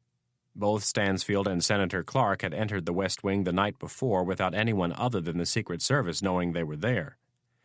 President Hayes explained to Stansfield that Middleton had already been warned to mind his own shop. His unusual cooperation with the German ambassador after the Hagenmiller assassination was bad enough, but his meddling in the nomination of the next DCI was indefensible. There was also a second meeting planned for this morning. The wheels for that gathering had been set in motion the night before. The president had called on two old and very close friends to make it happen. It would be held in private with far less fanfare than the first. The attendees were already downstairs, waiting in the Situation Room. Secretary of State Middleton was not a stupid man. He had tried to make several calls to find out what was going on, but since everyone else was in the dark, he got nowhere. He had managed to learn one thing from Michael Hake, the president's national security advisor, and that was that the president was in as bad a mood as he'd seen him in for some time. Armed with this limited amount of information, Middleton decided to make the trip to the White House without the accompaniment of any of his aides. Middleton entered the Oval Office by himself, his chin held high, trying to exude an air of confidence. President Hayes wasn't about to stand to greet his guest, and Director Stansfield didn't have the strength or desire to do so. "Mr. President, I came as soon as I could. What is wrong?" "Sit," was the single biting word that left the president's mouth. The president and Stansfield were sitting in separate chairs in front of the fireplace. Middleton crossed the room and sat on a couch that was closer to Stansfield. "What's wrong, Robert?" Hayes let the tension grow for a moment before speaking. Staring at Middleton with a look that would be impossible to mistake for anything other than disdain, Hayes said, "I think I should be the one asking you what's wrong." Middleton had racked his brain on the way over trying to figure out what he could have done to so anger the president, and he had only come up with one answer. It must have been his meeting with Congressman Rudden and Senator Clark. Until he knew for sure, though, he would keep his mouth shut. There was no sense in taking the heat for two wrongs. Using a more formal tone, Middleton said, "Sir, I honestly don't know what you are talking about." "Charles, I worked with you in the Senate for more than a decade. I know when you're lying." Hayes stared at him. "What did I tell you before you left the White House earlier this week?" Middleton didn't want to answer the question and gave his standard evasive answer, "I don't recall." "You don't recall." The president's fists were clenched as he mimicked Middleton. "Let's cut through the bullshit, Chuck. I told you to mind your own damn shop and keep your nose out of the CIA's business. Does that ring a bell?" Middleton swallowed hard and said, "Yes." "Then would you like to tell me what in the hell you were doing the very next morning when you met Hank Clark and Al Rudden at the Congressional Country Club for breakfast?" "They wanted to talk to me about some recent security breaches at the State Department." "Bullshit!" Middleton looked away from the president and shook his head. "This is really no way to be running an administration. Oh, I suppose you think it would be better if I scheduled secret breakfast meetings and plotted to stab you in the back. You know, I really don't think I—" Before Middleton could finish, Hayes cut him off sharply. "Shut your damn mouth, Chuck. You never got it through that pompous head of yours that I won the presidency, not you. When you quit after New Hampshire and agreed to throw your support behind me in exchange for a spot in the administration, that's when you lost, Chuck. The people didn't want you. And then in exchange for your support, I made what is starting to look like the worst decision of my political career. But I can live with that because I can be rid of you by this afternoon, and do so with a clear conscience." Middleton's eyes grew large in disbelief. "Oh, I'm not kidding. Have you seen my approval numbers lately? They're over 70%. I can demand your resignation, and a week from now you'll be history." Middleton sniffed disdainfully. This couldn't be happening to him. He wouldn't dare. "You don't think I'm serious? You don't think there aren't 100 guys on the Hill who wouldn't jump at the chance to take over at State? I could even get the Republicans on board. You're not exactly their favorite character." Middleton straightened himself and said, "Are you done threatening me?" "No, I haven't even started. You have about 1 minute," Hayes held up his index finger, "to explain to me what you were doing the other morning at Congressional, and you'd better do so with some sincere remorse." Middleton's mind scrambled to find some cover. "As Secretary of State, I need to be concerned about the national security issues that affect this country." President Hayes stood abruptly. "As Secretary of State," he shouted, "you need to be concerned with what I tell you to be concerned with. I specifically told you earlier this week that if you had any questions regarding the CIA, you were to go through my national security advisor. Whom I choose to succeed Thomas," Hayes pointed to the silent Stansfield, "is none of your damn business, and believe me, you will get no sympathy from the party when they find out you were conspiring with a Republican to thwart my nominee. I would hardly use the word conspire to describe a harmless breakfast meeting, and I don't think the party will be all that thrilled when they find out you've been spying on a senator, a congressman, and your Secretary of State." Middleton had taken it one step too far. Hayes yelled, "I didn't have to spy, you idiot. People came to us with the information." The president didn't want it to come to this. He honestly thought Middleton would see the error of his ways and admit fault, but the man was apparently incapable of such an act. The president marched across the room to his desk and grabbed a leather folder. He came back and tossed it onto Middleton's lap. "Open it and read. It's your resignation. I typed it myself, Chuck. I didn't want to use it, but since you have proven beyond a shadow of a doubt that I can't trust you, I see no other choice." Middleton tried to speak, but Hayes didn't allow it. "I'm done listening. You had your chance to fess up and you blew it. Just consider yourself lucky that I'm not firing you. If you sign that resignation, we can do this the easy way. I will let you announce that you are resigning for health issues. You go ahead and pick the ailment. If you don't sign it, I'll walk out of here and go down to the press room and fire your ass on national television." Middleton was in shock. His face was ashen as he stared at a very angry and serious president. In his wildest imagination, he never thought it would come to this. He was Charles Middleton. He was one of the most loved politicians in Washington. Middleton imagined Hayes marching down the hall to the press room to tell the world that he was firing his Secretary of State.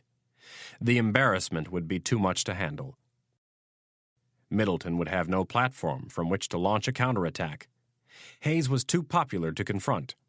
He had once again misjudged Robert Hayes. There was no way out. With great reluctance, Charles Middleton began to sign his name. He knew at that moment he would never recover from the embarrassment. His whole life, everything he had worked for in politics, was over. Congressman Rudden was not amused by the skullduggery that had been used to get him to this meeting. He had received a call from the Speaker of the House the previous evening requesting that he meet him in his office the next morning. Rudden had arrived on time and was forced to wait 15 minutes. When Speaker Kaiser emerged from his spacious office in the Capitol, he told the chairman of the House Intelligence Committee that they were going for a ride. Rudden, never one to shy away from confrontation, demanded to know where they were going. Kaiser told him in very clear terms that if he had any hopes of keeping his chairmanship of the Intelligence Committee, he'd better change his attitude and keep his mouth shut. Kaiser was a former offensive lineman from the University of Alabama and still looked as if he could rumble through the cloakroom, knocking fellow representatives from their feet. His stern rebuke left Rudden scrambling to try to figure out what he'd done wrong. When the Speaker's limousine pulled through the Secret Service checkpoint at the south end of West Executive Avenue, Rudden was still unsure of what he'd done to offend the gods of politics. The two congressmen were escorted to the White House Situation Room, a further sign that things were serious. In Rudden's 34 years in Washington, he'd never seen the inside of the Situation Room. Matt Rohrig, the chairman of the Democratic National Committee, was waiting for them in the room. This was another bad sign. Rohrig was the party's money man. When Rudden attempted to ask Rohrig what was wrong, Kaiser took the opportunity to tell Rudden one last time to sit quietly until the president arrived. Rudden racked his brain trying to figure out what he'd done wrong. At one point, he thought of the breakfast he'd had with Secretary Middleton and his friend Senator Clark earlier in the week, but he ruled it out as the source of the problem. It was no secret what Rudden thought of the CIA, and the president had yet to nominate anyone as Stansfield's successor. All he was trying to do was head the president off from making a horrible mistake. Finally, the president entered the room with Thomas Stansfield. Albert Rudden literally recoiled with revulsion at the sight of the CIA's director. There was no one the congressman hated more, no one in the history of the Republic who had so brutally abused and ignored the authority of Congress. The only thing that pleased Rudden about the appearance of Stansfield was that the man looked as if he might drop dead at any moment. President Hayes helped Stansfield into his chair and then sat in his spot at the head of the table. He placed a leather folder in front of him and leaned back. With his hands folded, he looked around the table. Kaiser and Rudden were sitting to the president's right, and Stansfield and Rohrig were on his left. The president was more than willing to play the heavy again, but Kaiser had asked for the honor. The Speaker of the House believed that the president should stay above the fray. Hayes opened the leather-bound folder and pulled out a sheet of paper. "I have some unfortunate news." Hayes held the sheet between his thumb and index finger and let it hang. "The Secretary of State has just resigned." The president looked to Rudden for a reaction. With a sour, confused look on his face, Rudden asked, "Why?" "There's a long version which I don't have the patience to give you, so I'll give you the short version. Secretary Middleton is a pompous, arrogant man who doesn't know how to follow a simple order from his boss." Hayes pointed to himself. "That would be me, Al, in case you're wondering. I am the President of the United States. I run the executive branch of the government." Rudden was thrown by the remedial lesson in civics. Looking to Kaiser, he shook his head and said, "What do I have to do with this?" Kaiser didn't hesitate for a second. "Did you have breakfast the other day with Charles Middleton and Hank Clark?" Rudden shrugged his shoulders. "Yeah, it is not unusual for me to have breakfast with colleagues." "Who requested that meeting?" "I don't know." "Don't bullshit me, Albert. You're on very thin ice right now." Kaiser stared at the rail-thin Rudden. "I think it was Hank Clark's idea." The president scoffed at the accusation, and Kaiser rumbled, "You don't honestly expect us to believe that, do you?" "What is this all about? I don't know where you're getting your information, but I wouldn't be surprised to find out it came from a lying, senile, corrupt old man." Rudden pointed his beak-like nose at Stansfield. The president beat the speaker to the punch this time. Hayes slammed his clenched fists down on the table, creating a dull thud that caused Rudden to blink. "Albert, if you so much as utter one more offensive word toward Director Stansfield, I will crush you." Kaiser jumped in. "What in the hell were you doing meeting with Middleton and Clark?" "Nothing. We were talking about intelligence issues." Kaiser looked to Rohrig. "What's the name of that young hotshot who wants to challenge Albert for his seat?" "Sam Bellucci. He's going to make a very good congressman someday." "Mr. President, would you be willing to raise some money to help Sam Bellucci win the party's nomination?" "How does $20 million sound? And I'll throw in half a dozen appearances with the young man. Maybe I could even speak to the delegates at the state convention." "I think that would be a good idea," answered Rohrig. Rudden's crinkled face had taken on an angry red sheen. "I can't believe you are doing this to me. After all I've done for this party." "All you've done for this party," challenged Kaiser. "In my opinion, you've been nothing other than a major pain in the ass. Would you mind telling me what in the hell you were doing when you called Dr. Kennedy before your committee this week?" "I would say I was doing my job." "You now consider throwing wild, unfounded accusations at the director of the CIA's Counterterrorism Center your job? Accusations that do nothing more than harm our president, a fellow Democrat?" "I take the oversight of the intelligence community very seriously," snapped Rudden.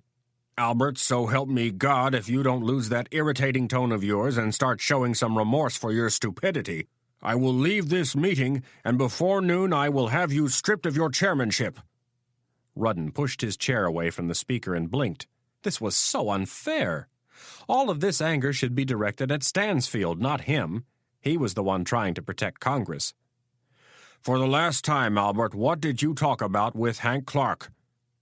Rudden licked his dry lips and looked down at the shiny table. "We discussed the need to find a suitable candidate to run the CIA after Director Stansfield leaves." "Did Dr. Kennedy's name come up?" Rudden reluctantly answered, "Yes." "How so?" "We didn't feel that she was the right person for the job." Kaiser shook his head in disgust. "There are two things about this, Albert, that really chafe my ass. The first is that it is not your job to find a suitable appointee to head the CIA. That's the president's job. The second thing that really, and I mean really, chafes my ass is that you and that windbag, Charles Middleton, decided to recruit a Republican to help conspire against the president's nominee. Do you know what that makes you, Albert?" Kaiser didn't give him a chance to answer. "It makes you a goddamned Judas, that's what it makes you." Chapter 45.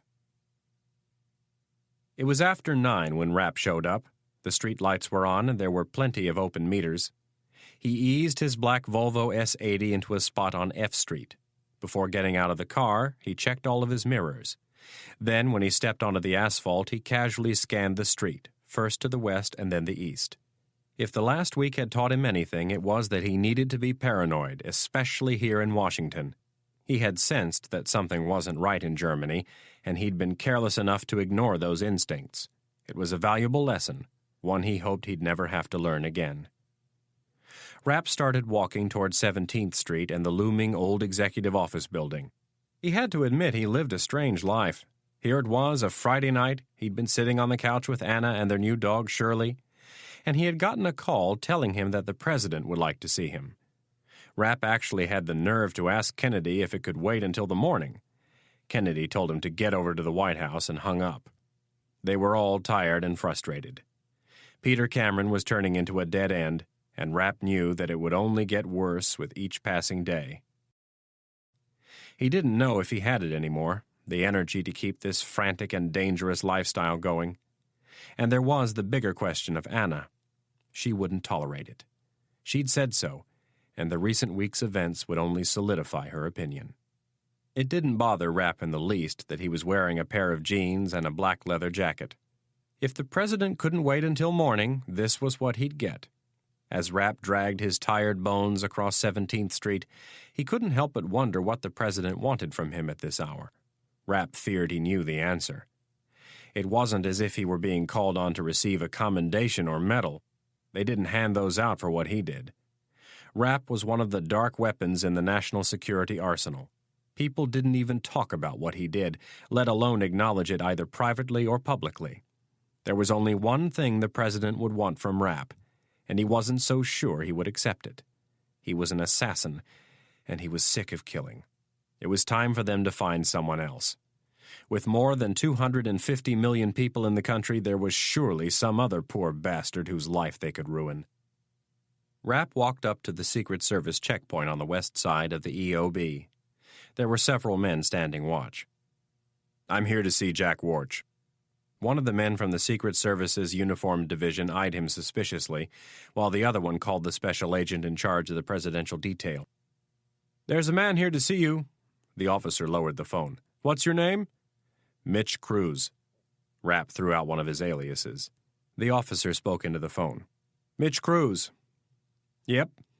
"Okay." The officer hung up the phone and opened the gate. He pointed up a drive that led to a courtyard in the center of the building. "Head through there. Special Agent Warch will meet you in the courtyard." Rapp said nothing and walked up the narrow drive. When he reached the courtyard, he saw Warch approaching from the other side. Warch had a big grin on his face as he saw Rapp. Warch owed his life to the man. "Good to see you, Mitch." The agent stuck out his hand. "You look like shit." "Thank you. I feel like shit." Rapp grabbed his hand and gave it a firm squeeze. "How's Anna doing?" "Good. Thank you for your help, by the way." "Don't worry. I figure we owe you a lot more than that." Warch started walking and Rapp followed. "How have you been?" "You want the long version or the short one?" "I don't think I'm cleared for the long one. Hell, I'm probably not even cleared for the short one." Rapp laughed as they entered the EOB. "Come on, Jack. You guys are the eunuchs of the 21st century." Warch placed a hand over his groin. "Tell me about it. Sometimes I feel like one." The two continued to talk as they left the EOB and crossed over to the White House.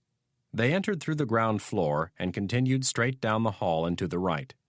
This was Rapp's first trip back to the White House since the terrorist attack had partially destroyed the building the previous spring. He was amazed at how quickly they had got the West Wing back up and running. It looked exactly as it had before the bombs had ripped her apart.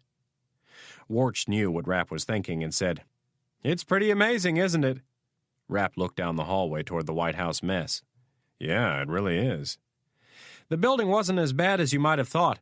The fire department was here so fast they got the flames put out before they did too much damage." "Yeah, but still, this is amazing." The two men stopped in front of the door that led to the Situation Room. Warch asked, "Mitch, are you carrying?" "What do you think?" "I know you are, but I'm trying to be polite." Rapp was tempted to make a smart-ass comment, but he knew this was a subject that the Secret Service found little humor in. "Would you like to hold on to my gun for me?" "Very much so." Rapp took his Beretta out of its shoulder holster and checked to make sure the manual safety catch was in the up position. Warch took the weapon and then punched a code into the cipher lock. The door clicked and the Secret Service agent opened it. Immediately to the left was the door to the conference room. Warch knocked twice and then opened the door. Staying in the hallway, he ushered Rapp into the room and closed the door. Rapp stood awkwardly for a moment, slightly surprised to see Kennedy and Director Stansfield. For some reason, Kennedy had given him the impression that he would be meeting alone with the president. President Hayes spun around in his large leather chair. "Thank you for coming, Mitch. Could you please take a seat?" Rapp said nothing as he took the first available chair, which was next to Stansfield. He sat and looked briefly at Kennedy, who was on the other side of the table. "How is Anna?" asked the president. Rapp didn't answer at first. He looked at Hayes and wondered where to start. Anna was doing well in the sense that she was alive and apparently out of harm's way, but other than that, he wasn't sure she was doing all that well. Rapp decided it was best not to open up that can of worms in front of the president. "She's fine, sir. A little concerned, but essentially she's all right. She's a tough woman. I'm sorry she got caught up in this mess. It's not your fault, sir." Hayes wasn't so sure. The president leaned forward, placing his elbows on the table. "Mitch, it's been a very bad week." "Yes, it has." "Irene tells me you want out." Rapp was completely caught off guard. "I'm ready to move on with my life, sir." The president looked at Rapp with an unwavering stare. "What if I told you your country couldn't afford to lose you?" "I'd tell you I'd already given enough to my country." The president grinned. There was no intimidating Mitch Rapp. "Yes, you have. No one would argue that, especially me. But I'd like you to consider staying on for a while longer." Rapp felt he was getting sucked into a bad dream. "I'm sorry, sir, but I've already made up my mind. I want a normal life. I found the right woman, and I'm not going to lose her over a career that I don't even want anymore." "Are you sure about that?" "About what?" Rapp wasn't sure whether the president was referring to the woman he'd found or the career he no longer wanted. The president folded his hands. "Mitch, a man of your talents can't just turn it off and walk away." "Maybe, maybe not, but I'm going to try." "Well," the president had a big smile on his lips, "I think we may have found a nice middle ground." Hayes turned to the director of the CIA. "Thomas?" "Mitchell," Stanfield's voice was tired and slightly slurred. I'd like to start by saying that I've been in this business for more than 50 years. And I don't know if I've seen anyone as talented and courageous as yourself. Rapp looked at Stansfield and replied with a silent nod. The words from the dying legend were worth more than any medal his government could ever give him. I have known for some time that I'm dying, and I wanted to put certain things in order before that came to pass. One of those things, Mitchell, was that I wanted to give you your life back. Stansfield slid a large folder over to Rapp. This is your official personnel file. Rapp didn't like what he'd just heard.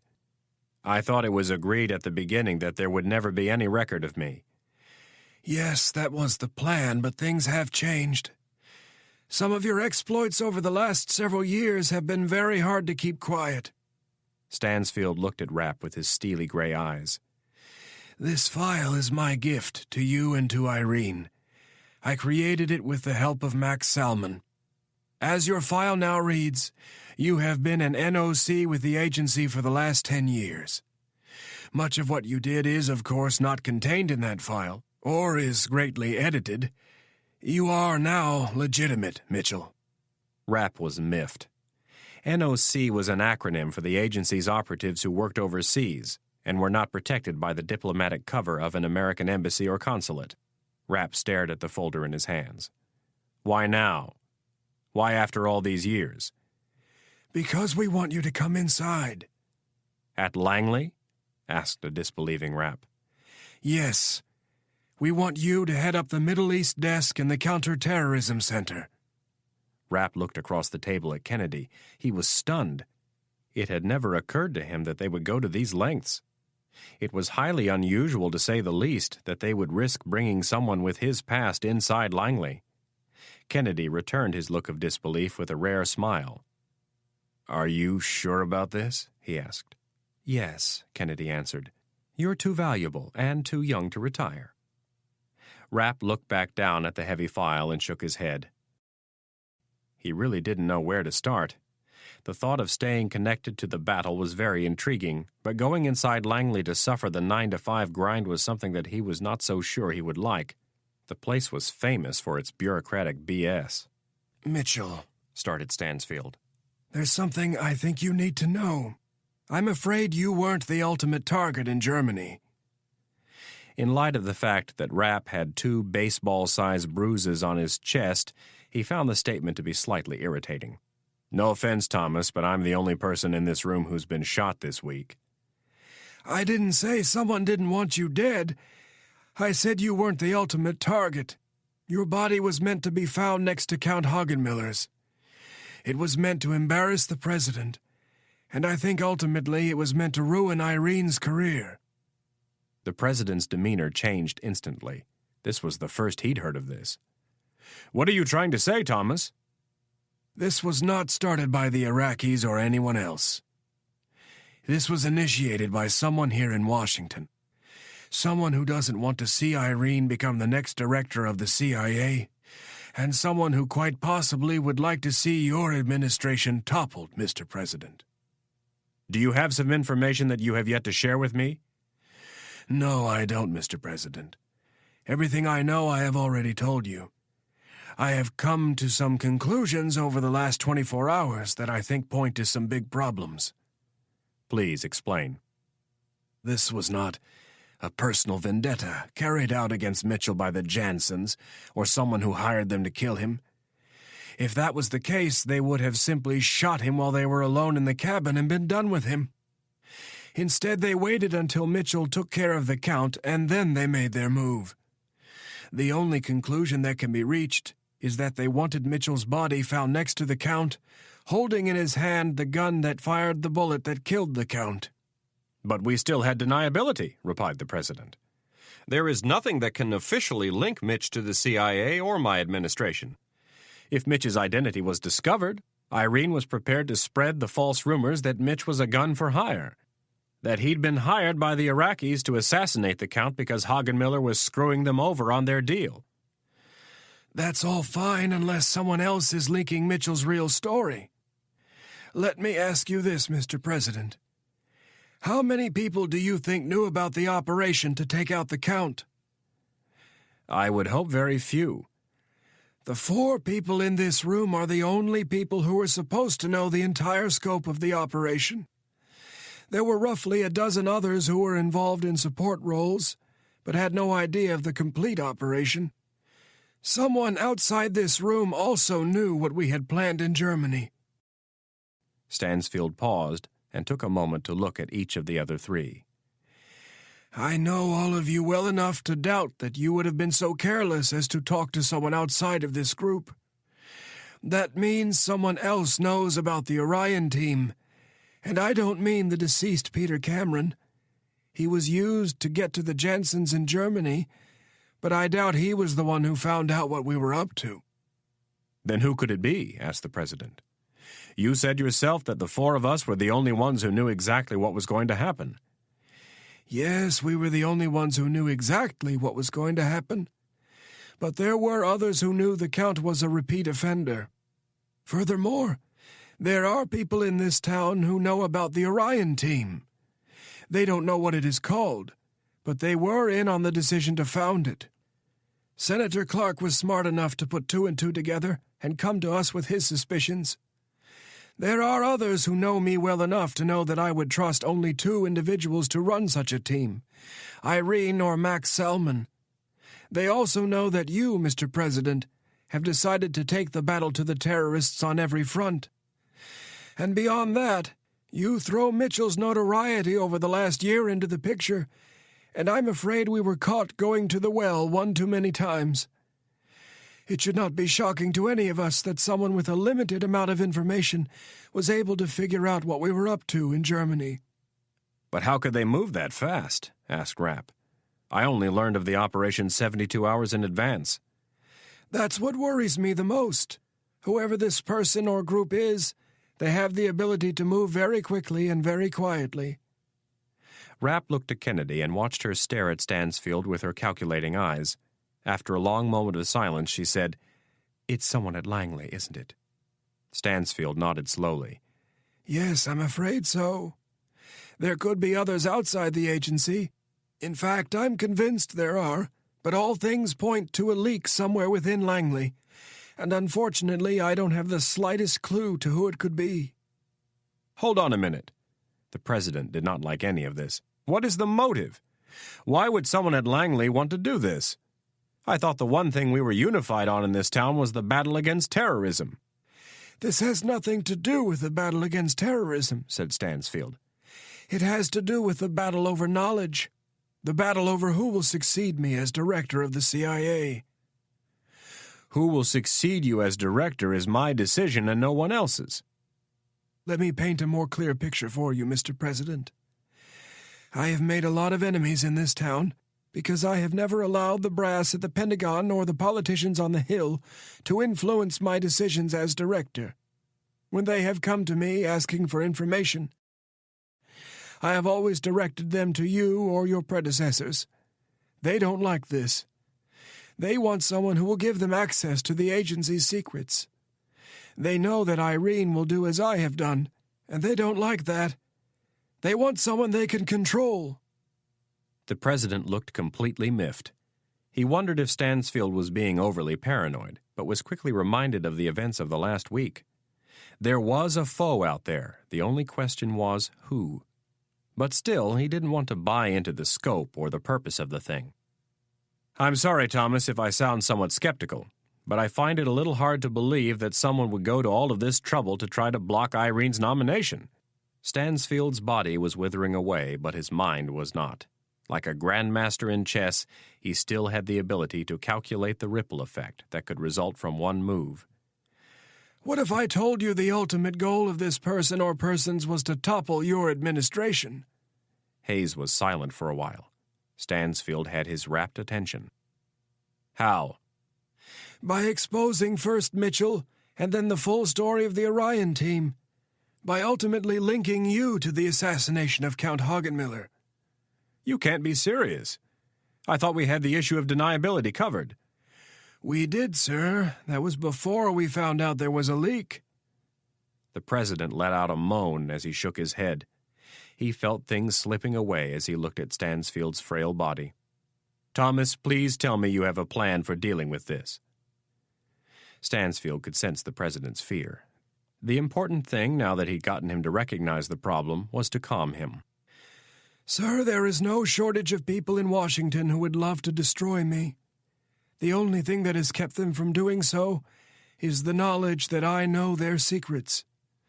Those secrets will be passed on to Irene, and I will instruct her and Mitchell how to use them if the need should arise."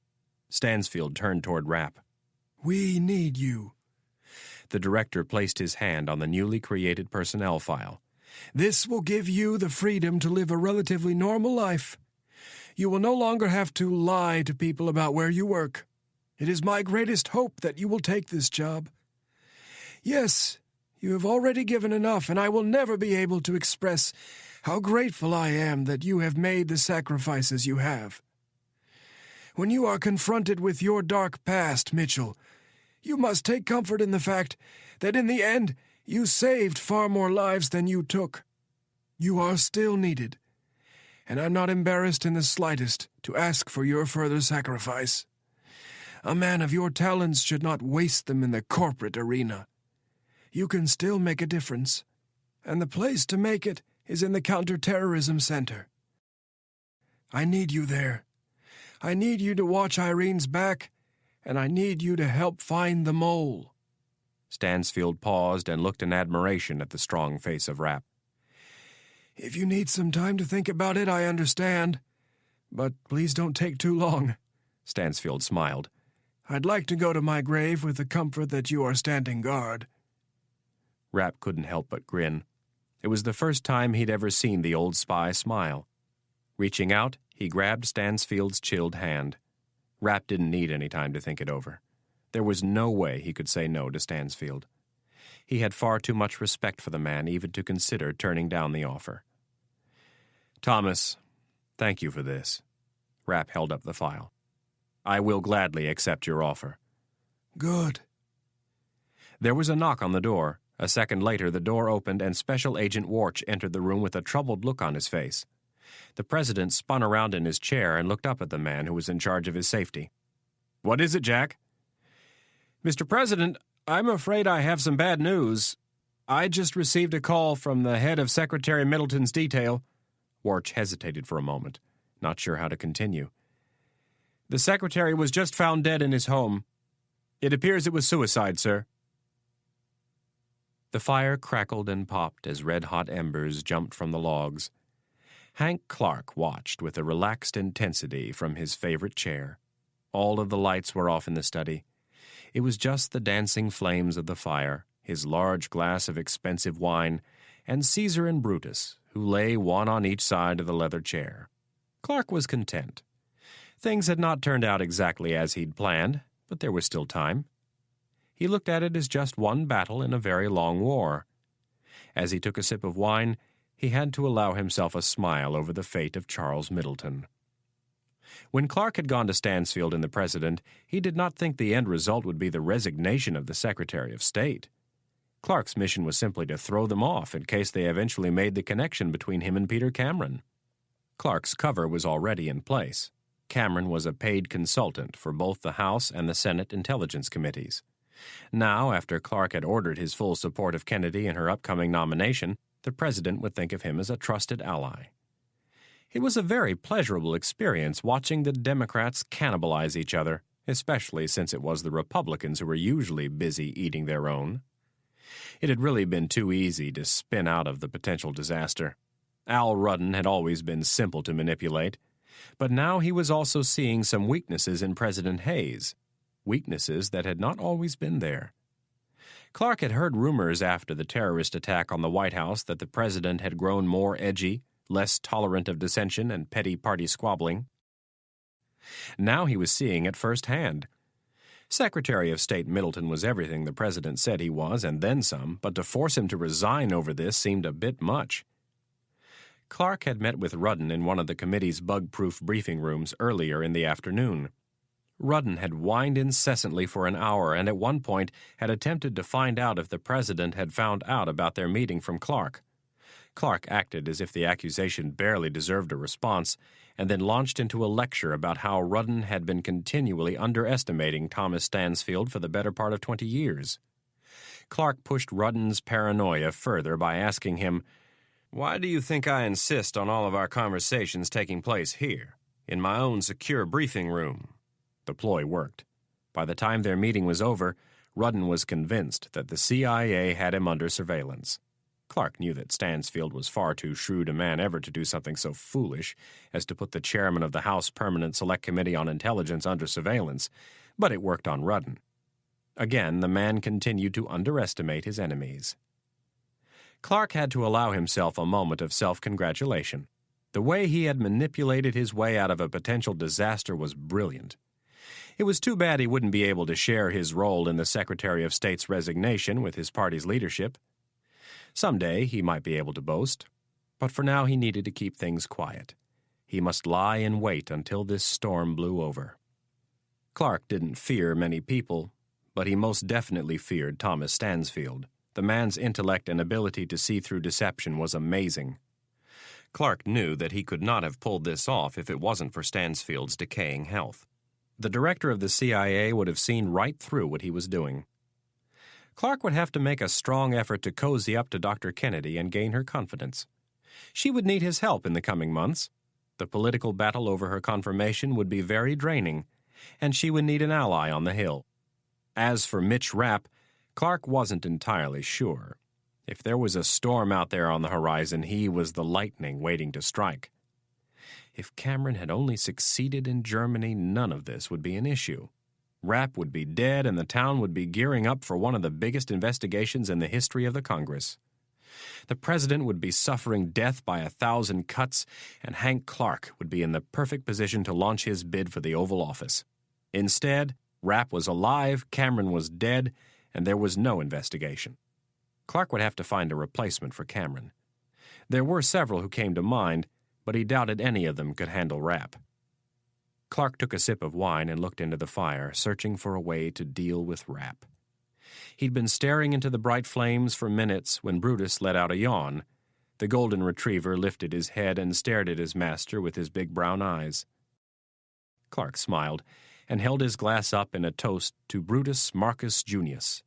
"Keep your enemies close," the senator told himself. Clark finished his glass of wine and decided he would have to make arrangements to meet this Mitch Rapp. The dogs grumbled at first, and then, when the doorbell rang, they let loose with the barks. Clark had them calm down by the time his very important visitor was shown into the study. Jonathan Brown, the deputy director of the CIA, walked stiffly across the room. Clark deduced by the sour expression on the former judge's face that something was bothering him. Brown, still in a suit and tie, sat on the couch across from Clark. Wringing his hands as if he were Macbeth himself, Brown studied Clark's face for a sign of guilt. He saw nothing, but that meant little. During his years as a federal prosecutor and judge, Brown had seen the guiltiest of people sit like angels through their trials, all the time maintaining their innocence. Brown doubted that Clark would have much difficulty in masking his emotions. Clark looked at this man and wondered what was wrong. It was Clark who had called this meeting. He did so in order to explain to Brown why he had agreed with the president to back Kennedy's nomination. If Brown had already learned of the deal, it might explain his sour mood. "What's bothering you, Jonathan?" Brown was tempted to lay down a withering line of questions in search of the truth, but he knew Clark wouldn't tolerate more than 2 or 3. After that, the senator was likely to remind him that if he'd like to leave with his balls still attached to his body, he'd better mind his manners. That had happened once before, and Brown was still smarting from it. "Have you talked to Secretary Middleton this evening?" Brown looked for the slightest sign of guilt. There was nothing.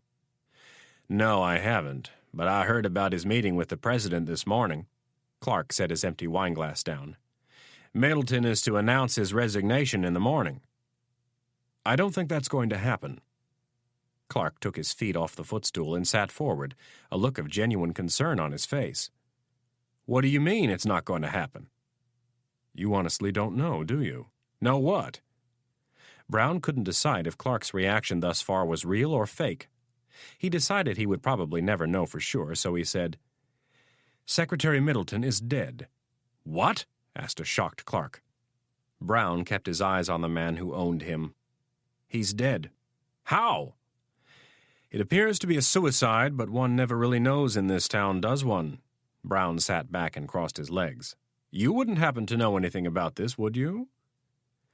The tone in Brown's voice was not lost on the senator. Clark studied Brown for a long moment and then said, "Charles Middleton was an inherently weak man.